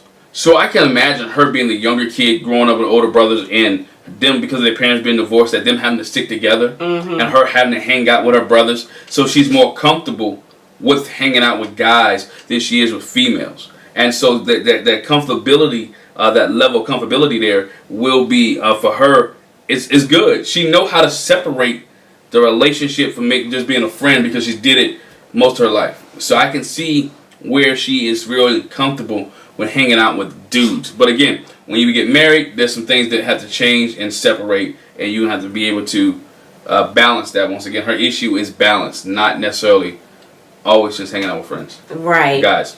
But she talks about it's been weird going from like super single to married. It's been an adjustment for her. Her problem is, having my personal space. I'm used to having my personal space. I don't necessarily have that anymore. Which, I mean, you're married. You do have your personal space. But, I mean, you should be, wouldn't you want to be around your boyfriend? Wouldn't you want to be around your fiance? So you ought to want to be around your husband. I don't understand that because, again, you get 3 to 4 days a week by yourself. That too, with him. Yeah, she's got a unique situation. Yeah, with him, you get 3 or 4 days by yourself a week where you can do you, boo. Where you can get your rest and relaxation, talk to your animals, hang out with your friends, do whatever. And you still not feel like you got personal space. I don't that to me was like, okay, what do you mean by personal space? You're here half the time by yourself. So, I mean, she has to get it together. I think she doesn't even understand what personal space means. Yeah, I don't know. And I'm not saying that she's not intellectual. I'm just saying she has not looked at it being, this is some personal space time for me. This is some time where I can relax, drink, do whatever, hang out, and be Virginia. Yeah, I don't know. I think you're mixing up like me time. I don't think she's talking about me time, like personal space like that. I'm thinking she's like, he's always in my, like when he is around, he always wants to be up under me. But he's making up for the 3 to 4 days he's gone. I don't disagree. So what I'm saying, you want him to be gone for 3 or 4 days, and then when the 3 or 4 days that he's home, you want him to be in the other room around the corner, outside, hanging out, and you don't see him for 5 or 6 days. Right, no. You see what I'm saying? I understand. So, and I understand that you can be hovering. You don't want nobody to hover over you. And maybe she feels so much hover because he's more like that's what it is. He's more like daddy than he is husband, and that's probably is where he's doing so much the hovering. I hope it ain't like daddy. Like getting close to you. I hope it ain't like daddy. No, they they're not doing those kind of things. But anyway, she says her friend asked, like, is it feeling natural? Do you feel like, you're into the marriage? She's like, well, I'm not sure, really. I don't know. I don't know. I feel like the further we get into this, the more confused Virginia gets. She was gung-ho because she's confused about Eric. It's not that she loves him. But again, she's confused about the ups and downs, the arguments. How do we handle this? How do we maneuver? You got to realize she comes from a family of divorce. So, and her dad said it. The kid's seen a lot. So she sees the arguments and some of the frustration and some of the problems that go on with her and Eric. And she's like, are we headed for divorce? Because this is what my parents... And I'm just thinking, this may be what my parents used to do. Mm-hmm. So are we heading this way? Can it be worked out? Can it be salvaged? Can we get things together? Or... That's why she's confused. And that's what you said. And that was one of the reservations that she expresses. They have communication trouble. They can't really get it together there. And this is when she says, I would love to have Abby, her female friend, thank you, to chime in. And so they FaceTime her. And again, she tells them, we had a great start at the beginning. And she says, we're going through what I like to call regression, where we're kind of backtracking. We have this recurring conversation over and over, miscommunication or whatever. She was like, her problem is, like, she likes to go out and have fun, and she would like for him to go with her. But if he doesn't want to go, she doesn't want him to hold her back and keep her from not hanging out with her friends and basically drinking and partying over the weekend. He really never said that she couldn't go out. He just said, I need you to come home. Right. Basically, you can go hang out. So she feels like that's stifling her. But let's balance it. You just can't go out 4 weekends, maybe 2. Remember that conversation? I don't think we talked about that before. I don't think that's unreasonable. No. I mean, you should, as a married, I'm sorry. I just feel like Virginia thinks that they're dating. When you're married, that things aren't supposed to change. They have to change. You can't do it has to change. You can't do things the same way as if you're single. No. Because my question to her, what if Eric was going out 4 weekends out of the month, but he wasn't going to the same bar she was going to? He had his own little hangout spot that he wanted to go to. I don't know. I feel like she probably wouldn't have a problem. She might not have a problem with it. But I mean, again, which is not good. But Eric's staying on his ex-wife's couch. Yeah, no, absolutely not. You see what I'm saying? Yeah, that ain't gonna happen. Or staying on some random females' couches. Her friend asked, do you think it's a lack of trust, or is it just a wanting to spend time with you? And she didn't really say either one. I think she leaned more towards, it's not the trust thing, it's just wanting to spend time with you. Again, that's that personal space thing. And then they talked about the other issue they have is the mutual living space. Yeah, mutual living space. And she said she just resigned herself to the fact that at some point, for some time, I'm going to have to stay in his condo. I don't want to stay there. It's a bachelor pad, not in a bad way. It's a nice place, but it's a single guy's place. It's his place, and I don't want to be in his place. And I understand that, right? I totally get that. I understand how she's feeling. I totally understand she doesn't want to be in his place. It's more set up for a man. I understand that her animals may not be able to come. Mm-hmm. I understand. I understand wanting to have your own, something that you and your husband can build together. All right, but she has to. I think she don't understand that it takes time. It's going to take time. They're on an 8-week process. All right, if they had been dating for months and years prior to them getting married, this conversation could have been done. As they get married, when they come off the honeymoon, they could be walking into their own new house together. All right, but that's not the case here. And this is an 8-week process. Yeah. So if you were in the relationship for a year and a half, all these conversations would have been had months and months prior to you having, married at first sight, saying we need to be out of this apartment in about 8 weeks. You know what I'm saying? And so we handle that. That's what she's not understanding. But what's better and economical for your relationship so you can get to the house that you want with the yard for your cats, your dogs, your hams, your chickens, green and all that, you name it, can keep moving. Well, and then my thing is, I'll compare this with Haley and not Haley, Claire and Ryan. It's an 8-week process. She's talking about permanent things like him selling his condo. What if y'all don't work out? The man don't have nowhere to go to. I think that's the other thing. You're rushing me to sell my condo for something that I don't necessarily know is a sure shot. How about, honestly, I probably wouldn't sell my condo. We'd have to be together six months to probably a year before I would commit to, not saying we can't get our own place, because we're going to get our own place, because I know that's an issue for you. Man, I'm going to rent this out. I'm not selling it at all. Yeah. I'm not selling it because this is not a sure shot. It's not. And she's wanting him to make sure shot stuff when it comes to his dwelling place and the place that he owns. But you're not willing to make it like it's a sure shot when it comes to your hanging out and your extracurricular activities. Not fair. Not fair. I own it. I think I might have got rid of me just like in rental property. I think I would rent it out as well. But I can see where he can sell that, take the money from the condo sale, and then buy them a house. Yeah, together. and then when she up and leaves him, he'd be stuck with it. Again, as long he maintained it financially within the same realms of his condo, he'll be alright. But it might not actually be the one they settled on together. May not be the one that he would want to stay in by himself. Well, if he's smart, you better count up the cost and look at the money. Yeah. I mean, I'm just being honest. That's just the way I would think. But yeah, that I don't know. That irritates me. I'm like, girl, calm down. It's Yeah. an 8-week process. You pressuring him to sell his condo. Stop, because you don't want to live there anyway. So we see them go out on their last date together before decision day. And he's like, I really want to continue in this. And he talks about how much he likes and loves her. How she's smiling. Oh, I just love it when you smile. It makes me so happy to see you smile. Your smile's infectious. And, she's grinning. Yeah, okay. And so he says, but his fear is, and he gets teary about it. And I feel like she just really brushed him off and went to the next thing. He was like, I don't want to be alone. I want somebody for me. He doesn't want to lose that good space that they're in. He's been through a divorce. He just doesn't want to go there anymore.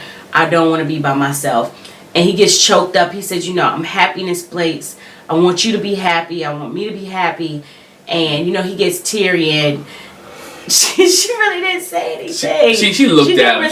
She did, but she didn't really respond. She didn't respond, or we didn't see her respond based on this way. She looked at him like, oh dang. Again, Eric he's like Jacob. His clock is ticking, and he wants these things now because he feels like he's in a place that he should have these. He got his own condo. He had a great career. Only thing he's missing is that wife and eventually some kids. So he like, I need this. And he needs to work out. So that, again, going back to what I was saying later on, Eric is not going to say no. Yeah, I don't think he will. Eric was not going to say no. If anybody says no, it's going to be Virginia. But Eric is committed to this process. He wants to work with Virginia. He wants to stay married to Virginia. He loves Virginia. But I think she said it too. Whatever she said, she told him she loved him. But it's basically, I love him. Or when she was on Abby or a friend, whatever, she basically said, I love him. But there's some things that we need to work out and work on. So I totally understand Eric getting emotional there. Some people may say, he put on some. I don't think it was fake. I think it was genuine. I think it was really genuine there as he was talking and he caught himself because he loves this young lady and he wants her to be right. And I guess he wants to be right not in the perception of what the cameras see, but he wants this to be. I don't want to be divorced again, and I don't want to have to go get married again because I already been through this. Right, it's not cool. Right. She does talk about her concerns as their ideas of marriage are different, and he just let her know up front, it's not that I don't have any distrust with you, but honestly, because of my past relationships, my main thing is I don't want to be disrespected. Obviously, he has been disrespected in the past, and he wants the same respect and transparency from her. He was cheated on. He is hurt. I mean, he was cheated on. He's hurt. I mean, I wouldn't say cheated on, but the way he put him and his ex-wife had a negotiation. They had a deal. So, whatever their deal was, but he felt hurt because of the deal. And basically Virginia says, this list that you have, I don't want to do your list. I really don't want to do the list. He's like, basically, choose one. But she asked, she says, no, that's what she said. She says, well, give me a list of the things. Yeah. And he was like, I mean, I don't really have a list of things. It really just comes down to consideration. Just whatever moves you make, which you should do in a friendship, a relationship, and especially in marriage. You should put in consideration, if I do this or how I do this, how will it affect the person I'm connected to? How would I feel if they did it to me? Outside of that, I know this person. How will it make them feel? Yeah. I know they take this out of context, or I know they take stuff this way. His basic thing is, I always want to be respected and want you to take in consideration my feelings. And so it's not a list in particular. I just want you to keep this in mind. Oh, how would, not WWJD, not what would Jesus do, but how would Eric feel? Yeah, but let's be honest. It is a list. To her, it's a list. You got to look who you're talking to. You're dealing with a immature person. Mm-hmm. To her, it is a list. It is a list. Like Chris Jericho, you made the list, but it's a list. So what happens here? She's looking. Okay, I can't hang out with my friends. I can't sleep on couches. I shouldn't get drunk. What else shouldn't I do? I shouldn't worry about Rocky because you're gonna take care of Rocky. I need my animals. All right, so. Yeah, I can't let the cat sleep in my crevices. Yeah, I can't let the cat sleep in my crevices. So to her, it's like, oh, dang, these are the things I can't do. Well, these are things I like to do. Mm-hmm. So to her, it's a chore, it's a duty, it's a list. It's like he'll put up some rules and like, well, if I break one of these rules, Eric can get mad, and that's how she's feeling. Yeah. So all in all, she's got doubts about the marriage still. Mm-hmm. She knows it's good to acknowledge the issues and getting it out on the table. He says they got great things ahead if they can work on it. Again, they talked about the living situation. He's a little nervous about decision day, what she's going to do.